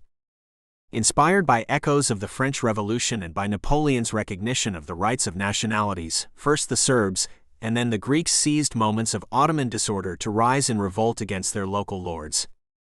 The first who had risen under Selim III achieved, under Mahmud, autonomy, but not independence, nothing remaining to the Sultan as before except the fortress of Belgrade with 5 other strongholds. The second, who began with no higher hopes than the Serbs, were encouraged, by the better acquaintance and keener sympathy of Europe, to fight their way out to complete freedom. The Morea and central Greece passed out of the empire, the first provinces so to pass since the Osmanli loss of Hungary. Yet it was in the middle of that fatal struggle that Mahmud settled forever with the Janissaries, and during all its course he was settling one after another with the Dir Beys. When he had thus sacrificed the flower of his professional troops, and had hardly had time to replace the local governments of the provinces by anything much better than general anarchy, he found himself faced by a Russian assault. His raw levies fought as no other raw levies than the Turkish Khan, and helped by manifestations of jealousy by the other powers, staved off the capture of Constantinople, which at one moment seemed about to take place at last. But he had to accept humiliating terms, amounting virtually to a cession of the Black Sea. Mahmud recognized that such a price he must pay for crossing the broad stream between Byzantinism and nationalism, and kept on his way. Finally came a blow at the hands of one of his own household and creed. Muhammad Ali of Egypt, who had faithfully fought his sovereign's battles in Arabia and the Morea, held his services ill-requited and his claim to be increased beyond other pashas ignored, and proceeded to take what had not been granted. He went farther than he had intended, more than halfway across Asia Minor, after the imperial armies had suffered 3 signal defeats before he extorted what he had desired at first, and in the end, after very brief enjoyment, he had to resign all again to the mandate, not of his sovereign, but of certain European powers who commanded his seas. Mahmud, however, who lived neither to see himself saved by the Giaur fleets, nor even to hear of his latest defeat, had gone forward with the reorganization of the central and provincial administration, undismayed by Muhammad Ali's contumacy or the insistence of Russia at the gate of the Bosphorus. As news arrived from time to time in the west of Mahmud's disasters, it was customary to prophesy the imminent dissolution of his empire. We, however, looking backward now, can see that by its losses the Osmanli state in reality grew stronger. Each of its humiliations pledged some power or group of powers more deeply to support it, and before Mahmud died, he had reason to believe that, so long as the European concert should ensue the balance of power, his dynasty would not be expelled from Constantinople. His belief has been justified. At every fresh crisis of Ottoman fortunes, and especially after every fresh Russian attack, foreign protection has unfailingly been extended to his successors. It was not, however, only in virtue of the increasing solicitude of the powers on its behalf that during the 19th century the empire was growing and would grow stronger, but also in virtue of certain assets within itself. First among these ranked the resources of its Asiatic territories, which, as the European lands diminished, became more and more nearly identified with the empire. When having got rid of the old army, Mahmud imposed service on all his Muslim subjects, in theory, but in effect only on the Osmanlis, not the Arabs, Kurds, or other half-assimilated nomads and hillmen. It meant more than a similar measure would have meant in a Christian empire. For the life of Islam being war, military service binds Muslims together, and to their chiefs as it binds men under no other dispensation. Therefore Mahmud, so far as he was able to enforce his decree, created not merely a national army but a nation. His success was most immediate and complete in Anatolia, the homeland of the Osmanlis. There, however, it was attained only by the previous reduction of those feudal families which, for many generations, had arrogated to themselves the levying and control of local forces. Hence, as in Constantinople with the Janissaries, so in the provinces with the Dir Beys, destruction of a drastic order had to precede construction, and more of Mahmud's reign had to be devoted to the former than remained for the latter. He did, however, live to see not only the germ of a nation emerge from chaos, but also the framework of an organization for governing it well or ill. The centralized bureaucracy which he succeeded in initiating was, of course, wretchedly imperfect both in constitution and equipment. But it promised to promote the end he had in view and no other, inasmuch as, being the only existent machine of government, it derived any effective power it had from himself alone. Dependent on Stamboul, it served to turn thither the eyes and prayers of the provincials. The naturally submissive and peaceful population of Asia Minor quickly accustomed itself to look beyond the dismantled strongholds of its fallen beys. As for the rest, contumacious and bellicose beys and sheikhs of Kurdish hills and Syrian steppes, their hour of surrender was yet to come. The eventual product of Mahmud's persistency was the Turkey we have seen in our own time, that Turkey irretrievably Asiatic in spirit under a semi-European system of administration, which has governed despotically in the interests of one creed and one class, with slipshod, makeshift methods, but has always governed, and little by little has extended its range. Knowing its imperfections and its weakness, we have watched with amazement its hand feeling forward none the less towards one remote frontier district after another, painfully but surely getting its grip, and at last closing on Turkoman chiefs and Kurdish beys, first in the Anatolian and Cilician hills, then in the mountains of Armenia, finally in the wildest Alps of the Persian borderland. We have marked its stealthy movement into the steppes and deserts of Syria, Mesopotamia, and Arabia, now drawn back, now pushed farther till it has reached and held regions over which Mahmud could claim nothing but a suzerainty in name. To judge how far the shrinkage of the Osmanli European Empire has been compensated by expansion of its Asiatic, one has only to compare the political state of Kurdistan as it was at the end of the 18th century and as it has been in our own time. It is impossible to believe that the Greek Empire, however buttressed and protected by foreign powers, could ever have reconstituted itself after falling so low as it fell in the 14th century and as the Osmanli Empire fell in the 18th. And it is clear that the latter must still have possessed latent springs of vitality, deficient in the former. What can these have been? It is worthwhile to try to answer this question at the present juncture, since those springs, if they existed 100 years ago, can hardly now be dry. In the first place, it had its predominant creed. This had acted as Islam acts everywhere, as a very strong social bond, uniting the vast majority of subjects in all districts except certain parts of the European Empire, in instinctive loyalty to the person of the Padishah, whatever might be felt about his government. Thus had it acted with special efficacy in Asia Minor, whose inhabitants the Osmanli emperors, unlike the Greek, had always been at some pains to attach to themselves. The Sultan, therefore, could still count on general support from the population of his empire's heart, and had at his disposal the resources of a country which no administration, however improvident or malign, has ever been able to exhaust. In the second place, the Osmanli Turks, however fallen away from the virtues of their ancestors, had not lost either the will to power or their capacity for governing under military law. If they had never succeeded in learning to rule as civilians, they had not forgotten how to rule as soldiers. In the third place, the Sultanate of Stamboul had retained a vague but valuable prestige, based partly on past history, partly on its pretension to religious influence throughout a much larger area than its proper dominions, and the conservative population of the latter was in great measure very imperfectly informed of its sovereign's actual position. In the fourth and last place, among the populations on whose loyalty the Osmanli Sultan could make good his claim, were several strong, unexhausted elements, especially in Anatolia. There are few more vigorous and enduring peoples than the peasants of the central plateau of Asia Minor north, east, and south.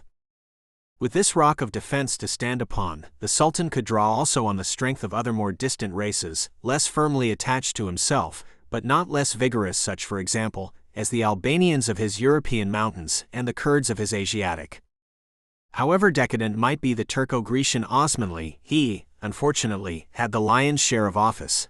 Those other elements had suffered no decline in physical or mental development. Indeed, one cannot be among them now without feeling that their day is not only not gone, but is still, for the most part, yet to be. Such were latent assets of the Osmanli Empire, appreciated imperfectly by the prophets of its dissolution. Thanks to them, that empire continued not only to hold together throughout the 19th century, but in some measure to consolidate itself. Even when the protective fence, set up by European powers about it, was violated, as by Russia several times, in 1829, in 1854, and in 1877, the nation which Mahmud had made always proved capable of stout enough resistance to delay the enemy till European diplomacy, however slow of movement, could come to its aid, and ultimately to dispose the victor to accept terms consistent with its continued existence. It was an existence, of course, of sufferance, but one which grew better assured the longer it lasted. By an irony of the Osmanli position, the worse the empire was administered, the stronger became its international guarantee. No better example can be cited than the effect of its financial follies. When national bankruptcy, long contemplated by its government, supervened at last, the Sultan had nothing more to fear from Europe. He became, ipso facto, the cherished protégé of every power whose nationals had lent his country money. Considering the magnitude of the change which Mahmud instituted, the stage at which he left it, and the character of the society in which it had to be carried out, it was unfortunate that he should have been followed on the throne by two well-meaning weaklings, of whom the first was a voluptuary, the second a fantastic spendthrift of doubtful sanity. Mahmud, as has been said, being occupied for the greater part of his reign in destroying the old order, had been able to reconstruct little more than a framework. His operations had been almost entirely forcible, of a kind understood by and congenial to the Osmanli character, and partly by circumstances but more by his natural sympathies. He had been identified from first to last with military enterprises. Though he was known to contemplate the eventual supremacy of civil law, and the equality of all sorts and conditions of his subjects before it, he did nothing to open this vista to public view. Consequently, he encountered little or no factious opposition. Very few held briefs for either the Janissaries or the Dir Beys, and fewer regretted them when they were gone. Osmanli society identified itself with the new army, and accepted the consequent reform of the central or provincial administration. Nothing in these changes seemed to affect Islam or the privileged position of Moslems in the empire. It was quite another matter when Abdul Mahid, in the beginning of his reign, promulgated an imperial decree, the famous Tanzimat or Hadi Sharif of Golkhane, which amid many excellent and popular provisions for the continued reform of the administration, proclaimed the equality of Christian and Moslem subjects in service, in reward, and before the law. The new sultan, essentially a civilian and a man of easygoing temperament, had been induced to believe that the end of an evolution, which had only just begun, could be anticipated per saltum, and that he and all his subjects would live happily together ever after. His counselors had been partly politicians who, for various reasons, good and bad, wished to gain West European sympathy for their country, involved in potential bondage to Russia since the Treaty of Unkayar-Skelesi, 1833, and recently afflicted by Ibrahim Pasha's victory at Nizib, and they looked to Great Britain to get them out of the Syrian mess. Partly also Abdul Mahid had been influenced by enthusiasts, who set more store by ideas or the phrases in which they were expressed, than by the evidence of facts. There were then, as since, young men in a hurry, among the more Europeanized Osmanlis. The net result of the Sultan's precipitancy was to set against himself and his policy all who wished that such a consummation of the reform process might never come, and all who knew it would never come, if snatched at thus, that is, both the old Turks and the moderate liberals, and further, to change for the worse the spirit in which the new machine of government was being worked and in which fresh developments of it would be accepted. To his credit, however, Abdul-Mahid went on with administrative reform. The organization of the army into corps, the foundation of the existing system, and the imposition of 5 years' service on all subjects of the empire, in theory which an Albanian rising caused to be imperfectly realized in fact, belonged to the early part of his reign, as do also on the civil side the institution of responsible councils of state and formation of ministries and much provision for secondary education. To his latest years is to be credited the codification of the civil law. He had the advantage of some dozen initial years of comparative security from external foes, after the Syrian question had been settled in his favor by Great Britain and her allied powers at the cheap price of a guarantee of hereditary succession to the house of Muhammad Ali. Thanks to the same support, war with Persia was avoided and war with Russia postponed. But the provinces, even if quiet, which some of them, e.g. the Lebanon in the early 40s, were not, proved far from content. If the form of Osmanli government had changed greatly, its spirit had changed little, and defective communications militated against the responsibility of officials to the center. Money was scarce, and the paper currency, an ill-omened device of Mahmud's, was depreciated, distrusted, and regarded as an imperial betrayal of confidence. Finally, the hostility of Russia, notoriously unabated, and the encouragement of aspiring Reyes credited to her and other foreign powers made bad blood between creeds and encouraged opposition to the execution of the pro-Christian Tanzimat. When Christian turbulence at last brought on, in 1854, the Russian attack which developed into the Crimean War, and Christian allies, though they frustrated that attack, made a peace by which the Osmanlis gained nothing, the latter were in no mood to welcome the repetition of the Tanzimat, which Abdul-Mahid consented to embody in the Treaty of Paris. The reign closed amid turbulence and humiliations, massacre and bombardment at Jeddah, massacre and Franco-British coercion in Syria, from all of which the Sultan took refuge with women and wine, to meet in 1861 a drunkard's end. His successor, Abdul Aziz, had much the same intentions, the same civilian sympathies, the same policy of Europeanization, and a different, but more fatal, weakness of character. He was, perhaps, never wholly sane, but his aberration, at first attested only by an exalted conviction of his divine character and inability to do wrong, excited little attention until it began to issue in fantastic expenditure. By an irony of history, he is the one Osmanli Sultan upon the roll of our Order of the Garter, the right to place a banner in St. George's Chapel having been offered to this Allah-possessed caliph on the occasion of his visit to the West in 1867. Despite the good intentions of Abdul Aziz himself, as sincere as can be credited to a disordered brain, and despite more than one minister of outstanding ability, reform and almost everything else in the empire went to the bad in this unhappy reign. The administration settled down to lifeless routine and lapsed into corruption. The national army was starved, the depreciation of the currency grew worse as the revenue declined, and the Sultan's household and personal extravagance increased. Encouraged by the inertia of the imperial government, the Christians of the European provinces waxed bold. Though Montenegro was severely handled for contumacy, the Serbs were able to cover their penultimate stage towards freedom by forcing in 1867 the withdrawal of the last Ottoman garrisons from their fortresses. Crete stood at bay for 3 years and all but won her liberty. Bosnia rose in arms, but divided against herself. Pregnant with graver trouble than these, Bulgaria showed signs of waking from long sleep. In 1870 she obtained recognition as a nationality in the Ottoman Empire, her church being detached from the control of the ecumenical patriarch of the Greeks and placed under an exarch. Presently, her peasantry growing ever more restive, passed from protest to revolt against the Circassian refugee colonists with whom the Porte was flooding the land.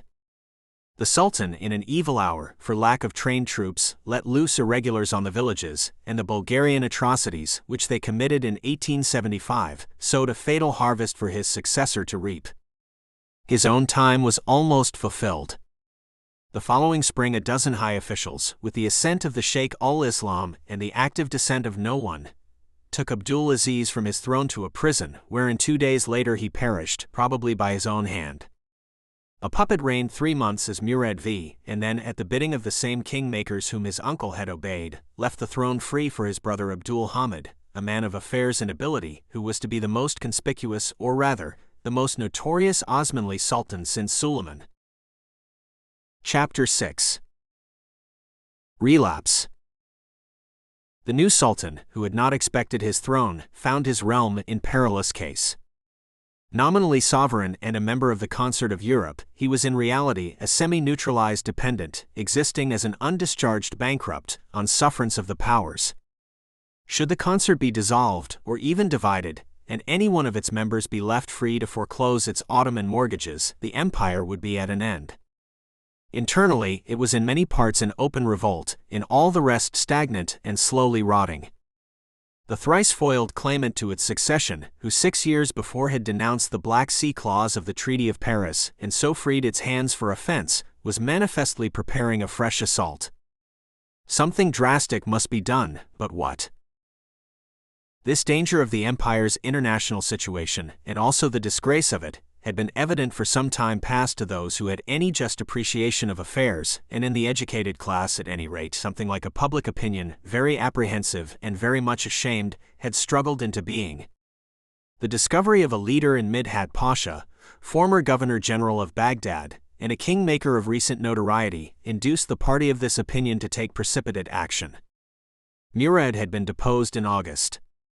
Before the year was out, Midhat presented himself before Abdul Hamid with a formal demand for the promulgation of a constitution, proposing not only to put into execution the pious hopes of the 2 Hadi Sharifs of Abdul Mahid, but also to limit the sovereign and govern the empire by representative institutions. The new sultan, hardly settled on his uneasy throne, could not deny those who had deposed his 2 predecessors, and shrewdly aware that ripe facts would not be long in getting the better of immature ideas, accepted.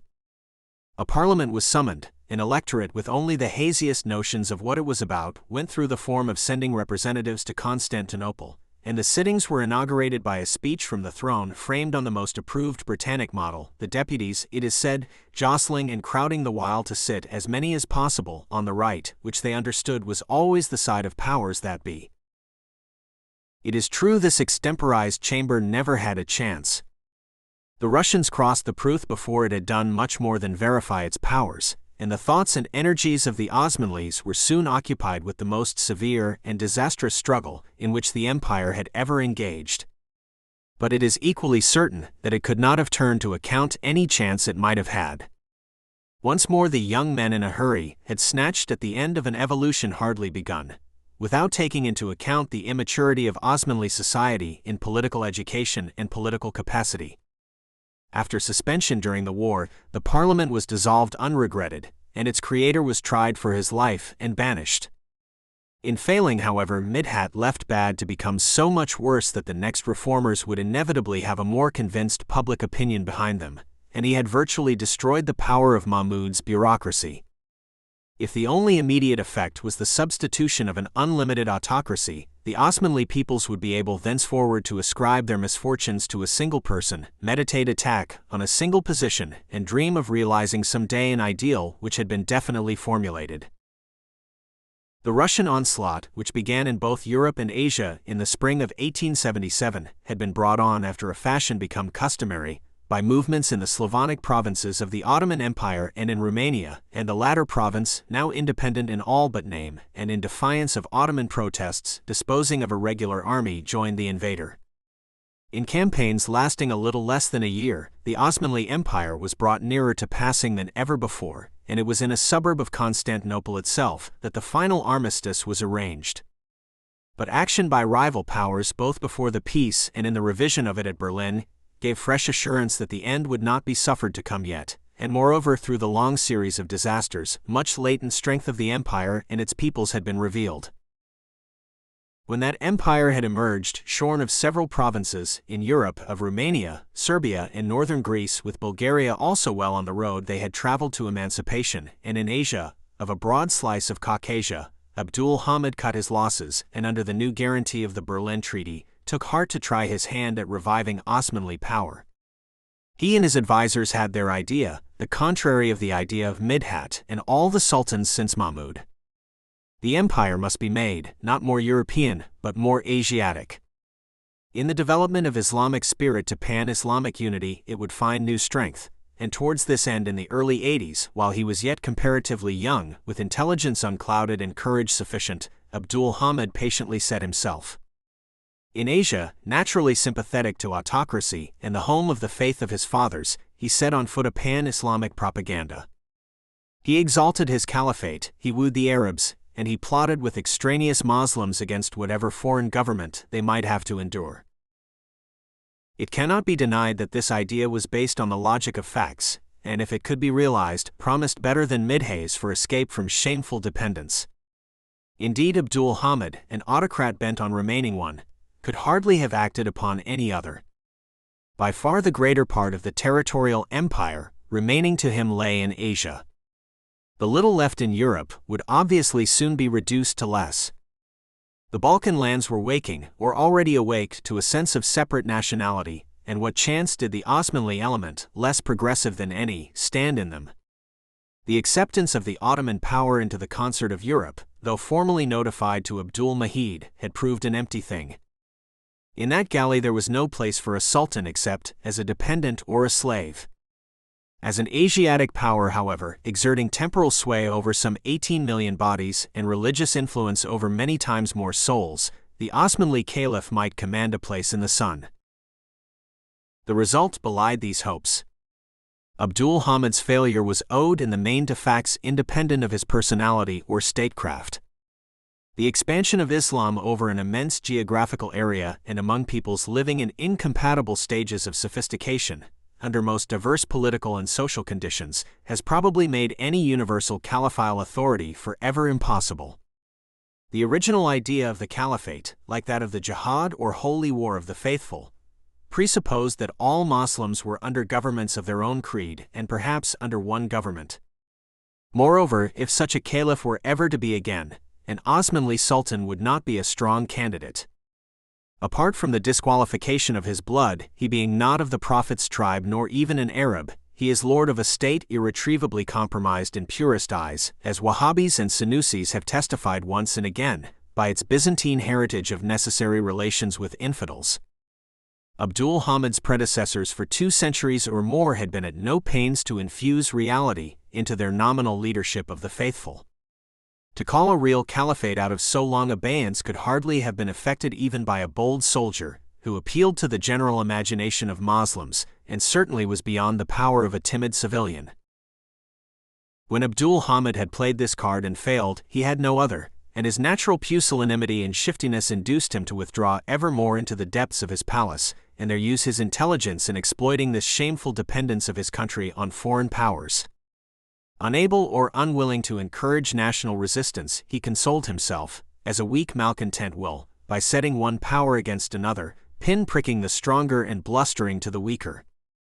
The history of his reign is a long record of protests and surrenders to the great in big matters, as to Great Britain in the matter of Egypt in 1881, to Russia in that of Eastern Rumelia in 1885, to France on the question of the Constantinople keys and other claims, and to all the powers in 1881 in the matter of the financial control. Between times he put in such pinpricks as he could, removing his neighbors' landmarks in the Aden hinterland or the Sinaitic Peninsula. He succeeded, however, in keeping his empire out of a foreign war with any power for about 30 years, with the single exception of a brief conflict with Greece in 1897. While in the first half of his reign he was at pains to make no European friend, in the latter he fell more and more under the influence of Germany, which almost from the accession of Kaiser Wilhelm II began to prepare a southward way for future use, and alone of the powers never browbeat the Sultan. Internally, the empire passed more and more under the government of the imperial household. Defeated by the sheer geographical difficulty of controlling directly an area so vast and inadequately equipped with means of communication, Abdul Hamid soon relaxed the spasmodic efforts of his early years to better the condition of his subjects, and, uncontrolled and demoralized by the national disgrace, the administration went from bad to much worse.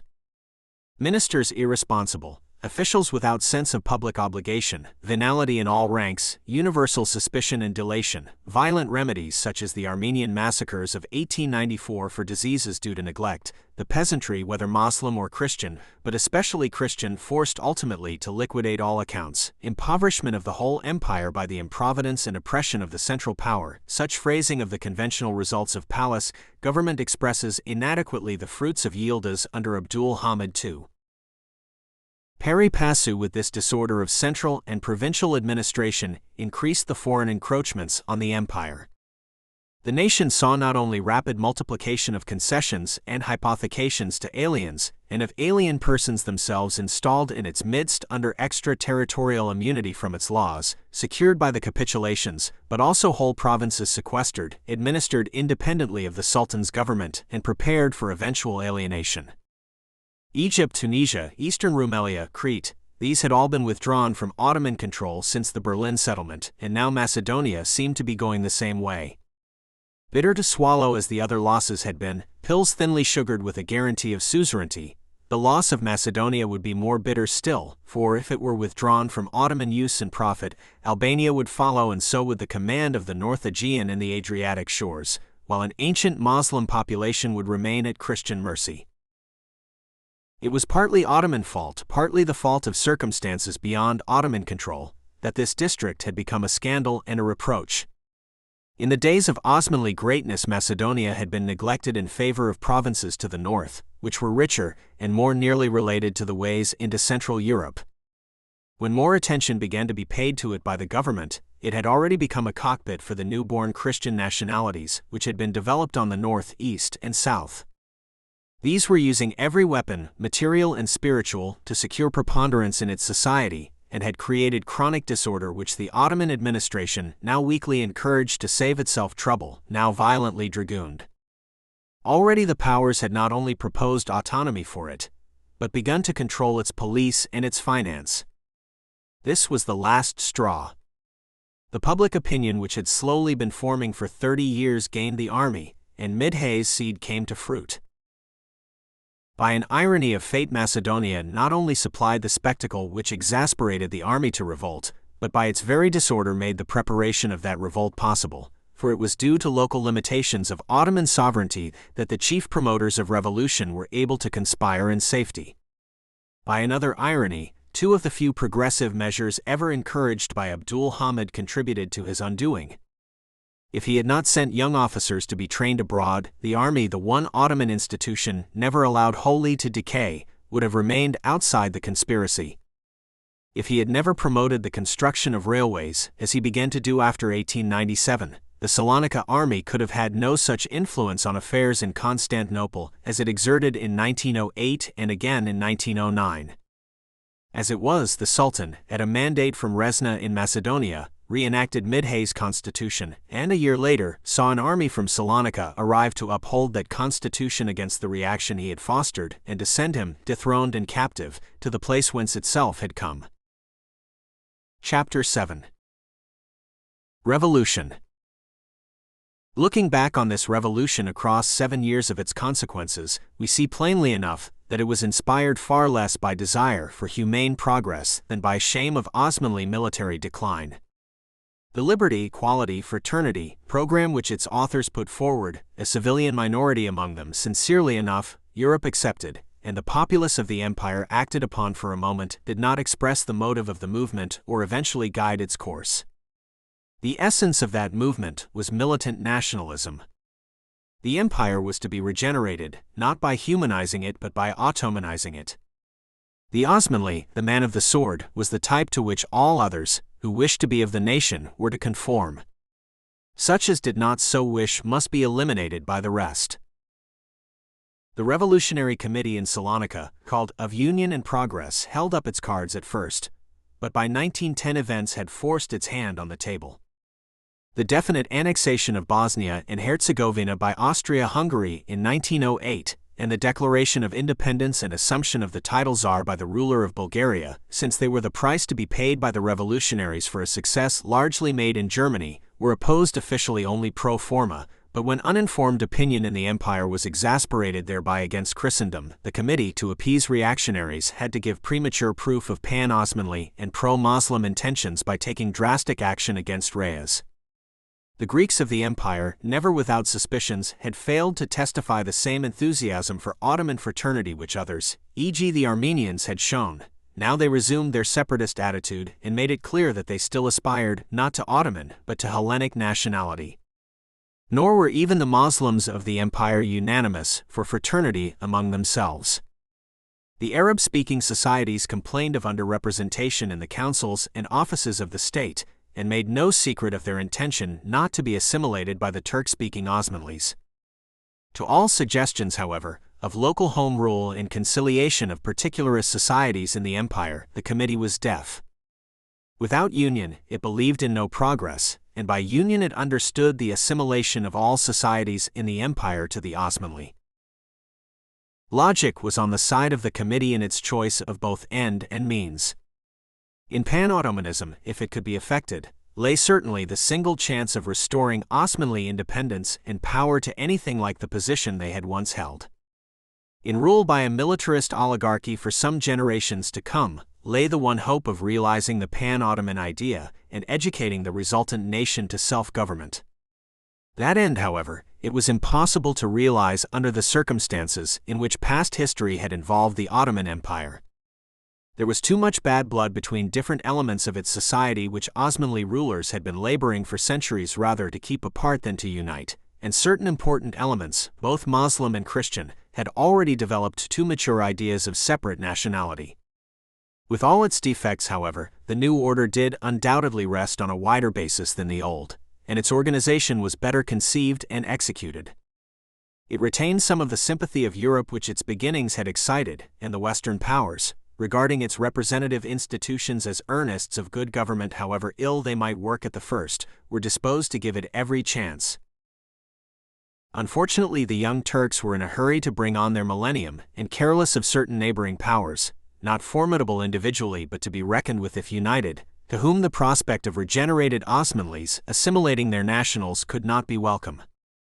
Had the Young Turks been content to put their policy of Ottomanization in the background for a while, had they made no more than a show of accepting local distinctions of creed and politics, keeping in the meantime a tight rein on the old Turks, they might long have avoided the union of those neighbors, and been in a better position to resist, should that union eventually be arrayed against themselves.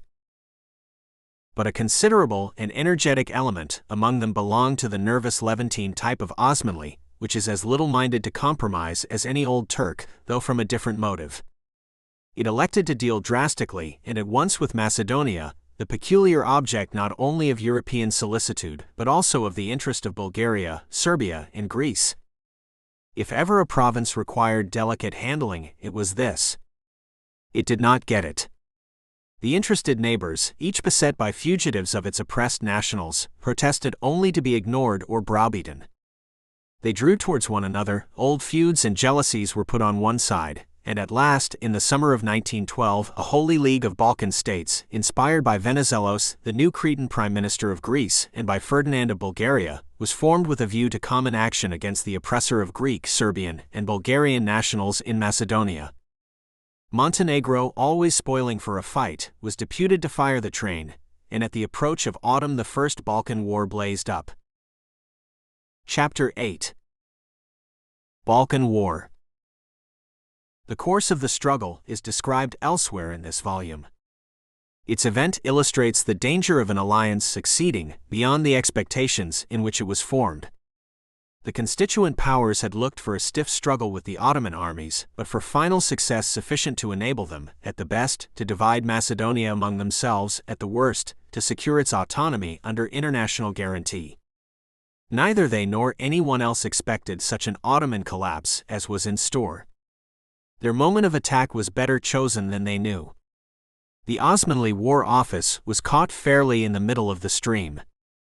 Fighting during the revolution, subsequently against Albanians and other recalcitrant provincials, and latterly against the Italians, who had snatched at Tripoli the year before, had reduced the Nizam, the first line of troops, far below strength.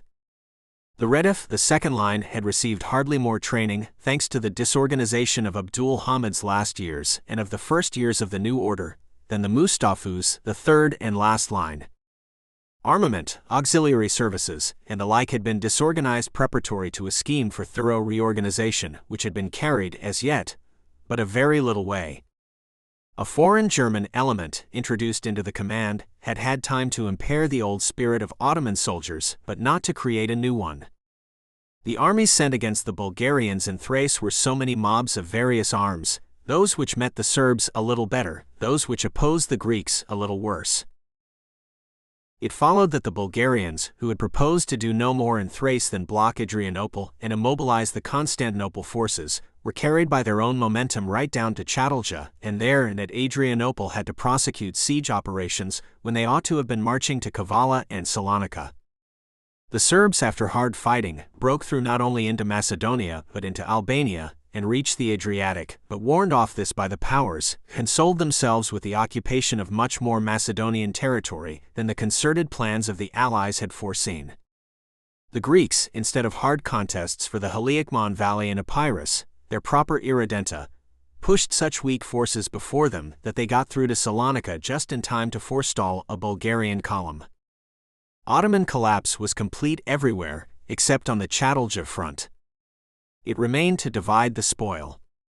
Serbia might not have Adriatic Albania, and therefore wanted as much Macedonia as she had actually overrun. Greece wanted the rest of Macedonia and had virtually got it. Remained Bulgaria, who, with more of Thrace than she wanted, found herself almost entirely crowded out of Macedonia, the common objective of all. Faced with division ex post facto, the Allies found their a priori agreement would not resolve the situation. Bulgaria, the predominant partner and the most aggrieved, would neither recognize the other's rights of possession, nor honestly submit her claims to the only possible arbiter, the Tsar of Russia.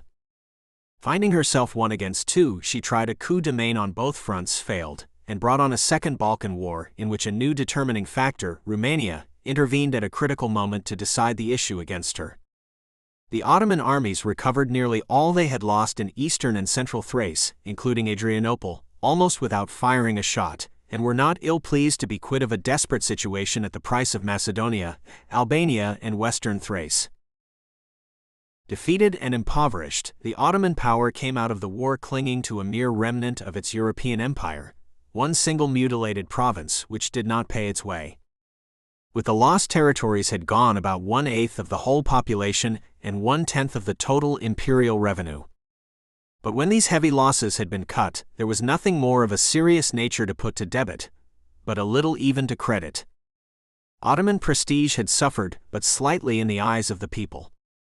The obstinate and successful defense of the Chatelja lines and the subsequent recovery of eastern Thrace with Adrianople, the first European seat of the Osmanlis, had almost effaced the sense of Osmanli disgrace and stood to the general credit of the committee and the individual credit of its military leader, Enver Bey. The loss of some thousands of soldiers and much material was compensated by an invaluable lesson in the faultiness of the military system, and especially the Redif organization. The way was now clearer than before for re-making the army on the best European model, the German. The campaign had not been long, nor, as wars go, costly to wage. In the peace Turkey gained a new lease of life from the powers, and profligate that she was, the promise of more millions of foreign money. Over and above all this, an advantage, which she rated above international guarantees, was secured to her: the prospective support of the strongest military power in Europe. The success of Serbia so menaced Germano-Austrian plans for the penetration of the Balkans, that the Central Powers were bound to woo Turkey even more lavishly than before, and to seek alliance where they had been content with influence. In a strong Turkey resided all their hope of saving from the Slavs the way to the Mediterranean. They had kept this policy in view for more than 20 years, and in 100 ways, by introduction of Germans into the military organization, promotion of German financial enterprise, pushing of German commerce, pressure on behalf of German concessions which would entail provincial influence, for example, the construction of a transcontinental railway in Asia. Those powers had been manifesting their interest in Turkey with ever-increasing solicitude. Now they must attach her to themselves with hoops of steel, and with her help, as soon as might be, try to recast the Balkan situation. The experience of the recent war and the prospect in the future made continuance and accentuation of military government in the Ottoman Empire inevitable. The committee, which had made its way back to power by violent methods, now suppressed its own constitution almost as completely as Abdul Hamid had suppressed Midhay's parliament. Reorganization of the military personnel, accumulation of war material, strengthening of defenses, provision of arsenals, dockyards, and ships, together with devices for obtaining money to pay for all these things, make Ottoman history for the years 1912–14. The bond with Germany was drawn lighter. More German instructors were invited, more German engineers commissioned, more munitions of war paid for in French gold. By 1914 it had become so evident that the Osmanlis must array themselves with Austro-Germany in any European war, that one wonders why a moment's credit was ever given to their protestations of neutrality when that war came at last in August 1914. Turkey then needed other 3 months to complete her first line of defenses and mobilize. These were allowed to her, and in the late autumn she entered the field against Great Britain, France and Russia, armed with German guns, led by German officers, and fed with German gold. Chapter 9. The Future. Turkey's situation, therefore, in general terms has become this. With the dissolution of the concert of Europe, the Ottoman Empire has lost what had been for a century its chief security for continued existence. Its fate now depends on that of 2 European powers which are at war with the rest of the former concert. Among the last named are Turkey's 2 principal creditors, holding together about 75% of her public debt. In the event of the defeat of her friends, these creditors will be free to foreclose, the debtor being certainly in no position to meet her obligations. Allied with Christian powers, the Osmanli Caliph has proved no more able than his predecessors to unite Islam in his defense. But for what his title is worth, Muhammad V is still Caliph, no rival claim having been put forward. The loyalty of the empire remains where it was, pending victory or defeat, the provinces being slow to realize, and still slower to resent, the disastrous economic state to which the war is reducing them. The present struggle may leave the Osmanli Empire in one of 3 situations: 1. Member of a victorious alliance, reinforced, enlarged, and lightened of financial burdens as the wages of its sin. 2. Member of a defeated alliance, bound to pay the price of blood and loss of territory, or independence or even existence. 3. Party to a compromise under which its territorial empire might conceivably remain Ottoman, but under even stricter European tutelage than of old. The first alternative it would be idle to discuss, for the result of conditions so novel are impossible to foresee. Nor, indeed, when immediate events are so doubtful on at the present moment, is it profitable to attempt to forecast the ultimate result of any of the alternatives. Should, however, either the second or the third become fact, certain general truths about the Osmanlis will govern the consequences, and these must be borne in mind by any in whose hands the disposal of the empire may lie. The influence of the Osmanlis in their empire today resides in 3 things: first, in their possession of Constantinople; second, in the Sultan's caliphate and his guardianship of the holy cities of Islam; third, in certain qualities of Osmanli character, notably will to power and courage in the field. What Constantinople means for the Osmanlis is implied in that name Rome, by which the western dominions of the Turks have been known ever since the Seljuks won Asia Minor. Apart from the prestige of their own early conquests, the Osmanlis inherited, and in a measure retain in the Near East, the traditional prestige of the greatest empire which ever held it.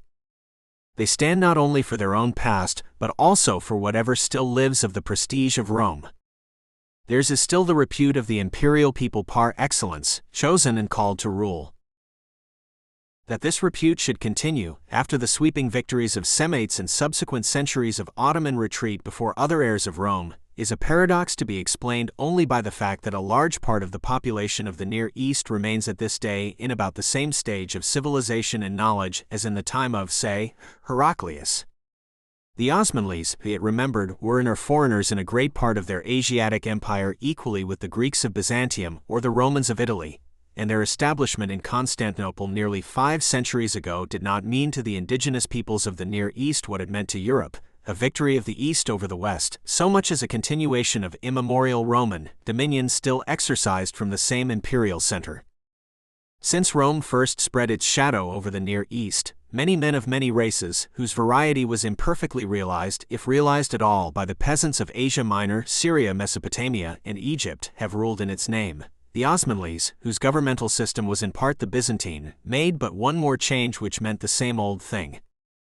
The peasants know, of course, about those Semitic victories, but they know also that if the Semite has had his day of triumph and imposed, as was right and proper, his God and his prophet on Rome, even on all mankind as many believed, and some may be found in remoter regions who still believe, he is returned to his own place south of Taurus, and still Rome is Rome, natural indefeasible Lord of the world. Such a belief is dying now, of course, but it dies slowly and hard. It still constitutes a real asset of the Osmanlis, and will not cease to have value until they lose Constantinople. On the possession of the old imperial city it depends for whatever vitality it has. You may demonstrate as you will, and as many publicists have done since the Balkan War and before, what and how great economic, political, and social advantages would accrue to the Osmanlis if they could bring themselves to transfer their capital to Asia. Here they would be rid of Rumelia, which costs, and will always cost them, more than it yields. Here they could concentrate Moslems where their co-religionists are already the great majority, and so have done with the everlasting friction and weakness entailed in jurisdiction over preponderant Christian elements. Here they might throw off the remnants of their Byzantinism as a garment and, no longer forced to face two ways, live and govern with single minds as the Asiatics they are. Vain illusion, as Osmanli imperialists know. It is their empire that would fall away as a garment so soon as the Near East realized that they no longer ruled in the imperial city. Enver Pasha and the committee were amply justified in straining the resources of the Ottoman Empire to cracking point, not merely to retain Constantinople, but also to recover Adrianople and a territory in Europe large enough to bulk as Rome. Nothing that happened in that war made so greatly for the continuation of the old order in Asiatic Turkey as the reoccupation of Adrianople. The one occasion on which Europeans in Syria had reason to expect a general explosion was when premature rumors of the entry of the Bulgarian army into Istanbul gained currency for a few hours. That explosion, had the news proved true or not been contradicted in time, would have been a panic-stricken, ungovernable impulse of anarchy, of men conscious that an old world had passed away and ignorant what conceivable new world could come to be. But the perilous moment passed, to be succeeded by general diffusion of a belief that the inevitable catastrophe was only postponed. In the breathing time allowed, Arabs, Kurds, and Armenians discussed and planned together revolt from the moribund Osmanli, and separately, the mutual massacre and plundering of one another. Arab national organizations and nationalist journals sprang to life at Beirut and elsewhere. The revival of Arab empire was talked of, and names of possible capitals and kings were bandied about. One Arab province, the Hassa, actually broke away. Then men began to say that the Bulgarians would not advance beyond Chatelja. The Balkan states were at war among themselves. Finally, Adrianople had been reoccupied. And all was as in the beginning. Budding life withered in the Arab movement, and the Near East settled down once more in the persistent shadow of Rome. Such is the first element in Osmanli prestige, doomed to disappear the moment that the Ottoman state relinquishes Europe. Meanwhile, there it is for what it is worth, and it is actually worth a tradition of submission, natural and honorable, to a race of superior destiny, which is instinctive in some millions of savage simple hearts. What of the second element? The religious prestige of the Ottoman power as the repository of caliphal authority and trustee for Islam in the Holy Land of Arabia is an asset almost impossible to estimate. Would a death struggle of the Osmanlis in Europe rouse the Sunni world? Would the Muslims of India, Afghanistan, Turkestan, China, and Malaya take up arms for the Ottoman Sultan as caliph? Nothing but the event will prove that they would. Jihad, or holy war, is an obsolescent weapon, difficult and dangerous for young Turks to wield.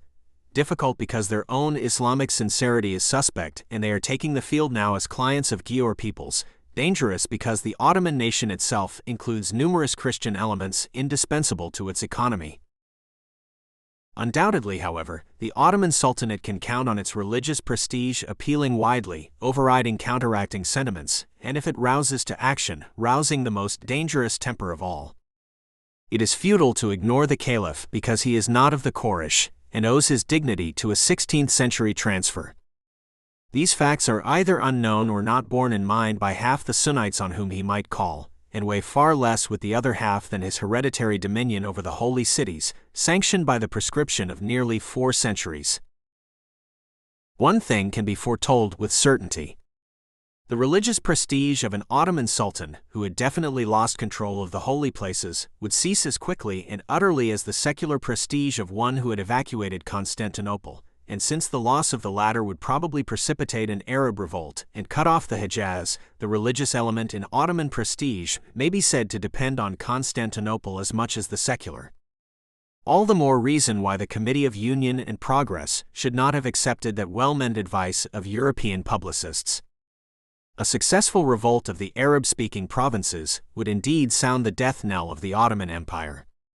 No other event would be so immediately and surely catastrophic. The third element in Osmanli prestige, inherent qualities of the Osmanli Turk himself, will be admitted by everyone who knows him and his history. To say that he has the will to power is not, however, to say that he has an aptitude for government. He wishes to govern others. His will to do so imposes itself on peoples who have not the same will. They give way to him, and he governs them indifferently, though often better than they can govern themselves. For example, bad as, according to our standards, Turkish government is, native Arab government, when not in tutelage to Europeans, has generally proved itself worse when tried in the Ottoman area in modern times. Where it is of a purely Badawi barbaric type, as in the Emirates of Central Arabia, it does well enough. But if the population be contaminated ever so little with non-Arab elements, practices, or ideas, Arab administration seems incapable of producing effective government. It has had chances in the holy cities at intervals, and for longer periods in the Yemen. But a European, long resident in the latter country, who has groaned under Turkish administration, where it has always been most oppressive, bore witness that the rule of the native imam only served to replace oppressive government by oppressive anarchy. As for the Osmanli's courage as a fighting man, that has often been exemplified, and never better than in the Gallipoli Peninsula. It is admitted. The European and Anatolian Osmanlis yield little one to the other in this virtue, but the palm, if awarded at all, must be given to the levies from northern and central Asia Minor. If Constantinople should be lost, the Arab-speaking parts of the empire would in all likelihood break away, carrying the holy cities with them. When the constant risk of this consummation, with the cataclysmic nature of its consequences, is considered, one marvels why the committee, which has shown no mean understanding of some conditions essential to Osmanli Empire, should have done so little hitherto to conciliate Arab susceptibilities. Neither in the constitution of the parliament, nor in the higher commands of the army have the Arab-speaking peoples been given anything like their fair share, and loudly and insistently have they protested. Perhaps the committee, whose leading members are of a markedly Europeanized type, understands Asia less well than Europe. Certainly its program of Ottomanization, elaborated by military ex-attachés, by Jew bankers and officials from Salonika, and by doctors, lawyers, and other intellectuals fresh from Paris, was conceived on lines which offered the pure Asiatic very little scope. The free and equal Osmanlis were all to take their cue from men of the Byzantine sort which the European provinces, and especially the city of Constantinople, breed. After the revolution, nothing in Turkey struck one so much as the apparition on the top of things everywhere of a type of Osmanli, who has the characteristic qualities of the Levantine Greek. Young officers, controlling their elders, only needed a change of uniform to pass in an Athenian crowd. Spare and dapper officials, presiding in seats of authority over Kurds and Arabs, reminded one of Greek journalists. Osmanli journalists themselves treated one to rhodomontades punctuated with restless gesticulation, which revived memories of Athenian cafes in wartime. It was the Byzantine triumphing over the Asiatic, and the most Asiatic elements in the empire were the least likely to meet with the appreciation or sympathy of the Byzantines. Are the Arab-speaking peoples, therefore, likely to revolt or be successful in splitting the Ottoman Empire if they do? The present writer would like to say, in parenthesis, that in his opinion, this consummation of the empire is not devoutly to be wished. The substitution of Arab administration for Osmanli would necessarily entail European tutelage of the parts of the Arab-speaking area in which powers, like ourselves, have vital interests, Syria for example, southern Mesopotamia, and probably Hejaz. The last named in particular would involve us in so ticklish and thankless a task that one can only be thankful for the Turkish caretaker there today, and loath to see him dismissed. An Arab revolt, however, might break out whether the Triple Entente desired its success or not. What chance of success would it have? The peoples of the Arab part of the Ottoman Empire are a congeries of differing races, creeds, sects, and social systems, with no common bond except language. The physical character of their land compels a good third of them to be nomadic, predatory barbarians, feared by the other two-thirds. The settled folk are divided into Muslim and Christian, not to mention a large Jewish element, the cleavage being more abrupt than in Western Turkey and the tradition and actual spirit of mutual enmity more separative. Further, each of those main creed divisions is subdivided.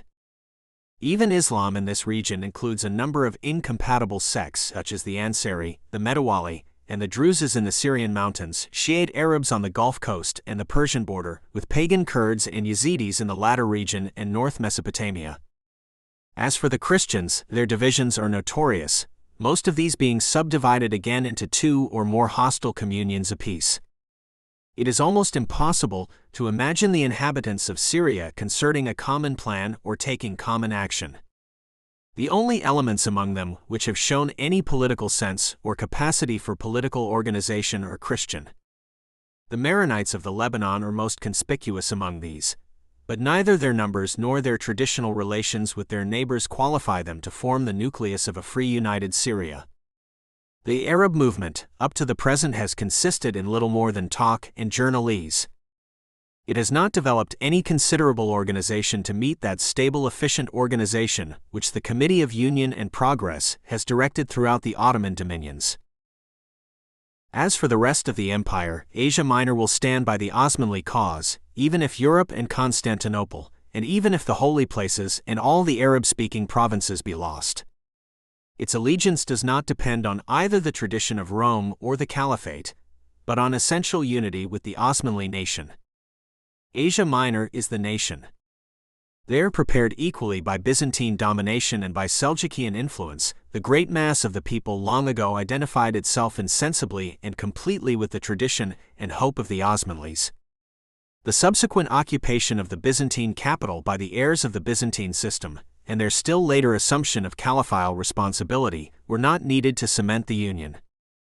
Even a military occupation by Russia or by another strong power would not detach Anatolia from the Osmanli unity, for a thing cannot be detached from itself. But of course that occupation might after long years cause the unity itself to cease to be. Such an occupation, however, would probably not be seriously resisted or subsequently rebelled against by the Moslem majority in Asia Minor, supposing Osmanli armaments to have been crushed. The Anatolian population is a sober, laboring peasantry, essentially agricultural and wedded to the soil. The levies for Yemen and Europe, which have gone far to deplete and exhaust it of recent years, were composed of men who fought to order, and without imagination, steadily and faithfully, as their fathers had fought. They have no lust for war, no Arabian tradition of fighting for its own sake, and little, if any, fanaticism. Attempts to inspire Anatolian troops with religious rage in the Balkan War were failures. They were asked to fight in too modern a way under too many Teutonic officers. The result illustrated a prophecy ascribed to Ghazri Mukhtar Pasha. When German instructors were first introduced into Turkey, he foretold that they would be the end of the Ottoman army. No, these Anatolians desire nothing better than to follow their plow oxen and live their common village life, under any master who will let them be. Elements of the Christian minority, however, Armenian and Greek, would give trouble with their developed ideas of nationality and irrepressible tendency to Europeize. They would present, indeed, problems of which at present one cannot foresee the solution. It seems inevitable that an autonomous Armenia, like an autonomous Poland, must be constituted ere long, but where? There is no geographical unit of the Ottoman area in which Armenians are the majority. If they cluster more thickly in the villages of Angora, Shivas, Erzurum, Karput and Van, i.e. in easternmost Asia Minor, than elsewhere, and form a village people of the soil, they are consistently a minority in any large administrative district. Numerous too in the trans-Tauric villages of Adana and Aleppo, the seat of their most recent independence, they are townsmen in the main, and not an essential element of the agricultural population. Even if a considerable proportion of the Armenians, now dispersed through towns of Western Asia Minor and in Constantinople, could be induced to concentrate in a reconstituted Armenia, which is doubtful, seeing how addicted they are to general commerce and what may be called parasitic life, they could not fill out both the greater and the lesser Armenias of history, in sufficient strength to overbear the Osmanli and Kurdish elements.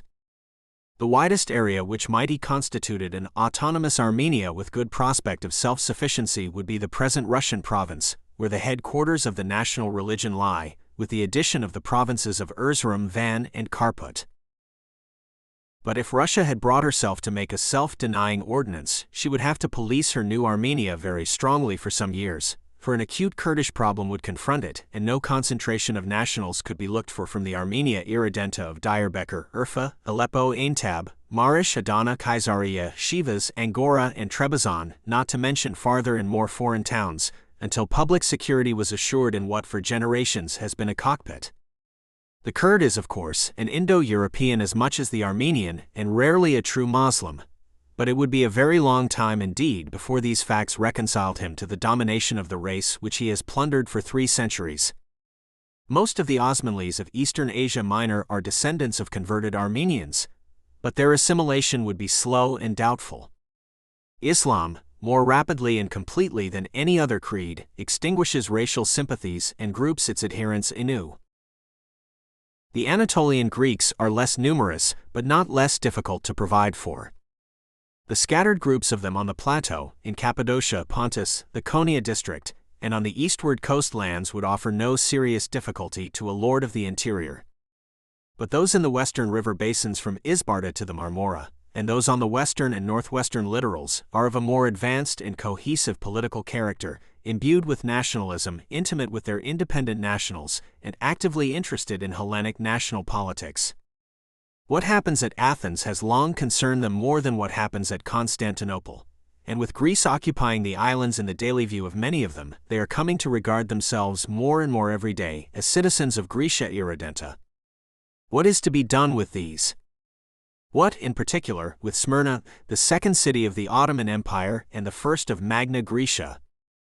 Its 3,500,000 souls include the largest Greek urban population resident in any one city. Shall it be united to Greece? Greece herself might well hesitate. It would prove a very irksome possession, involving her in all sorts of continental difficulties and risks. There is no good frontier inland for such an enclave. It could hardly be held without the rest of westernmost Asia, from Caria to the Dardanelles, and in this region the great majority of the population is Moslem of old stocks, devotedly attached both to their faith and to the Osmanli tradition. The present writer, however, is not among the prophets. He has but tried to set forth what may delay and what may precipitate the collapse of an empire, whose doom has been long foreseen, often planned, invariably postponed, and further to indicate some difficulties which, being bound to confront heirs of the Osmanlis, will be better met the better they are understood before the final agony, if this is indeed to be.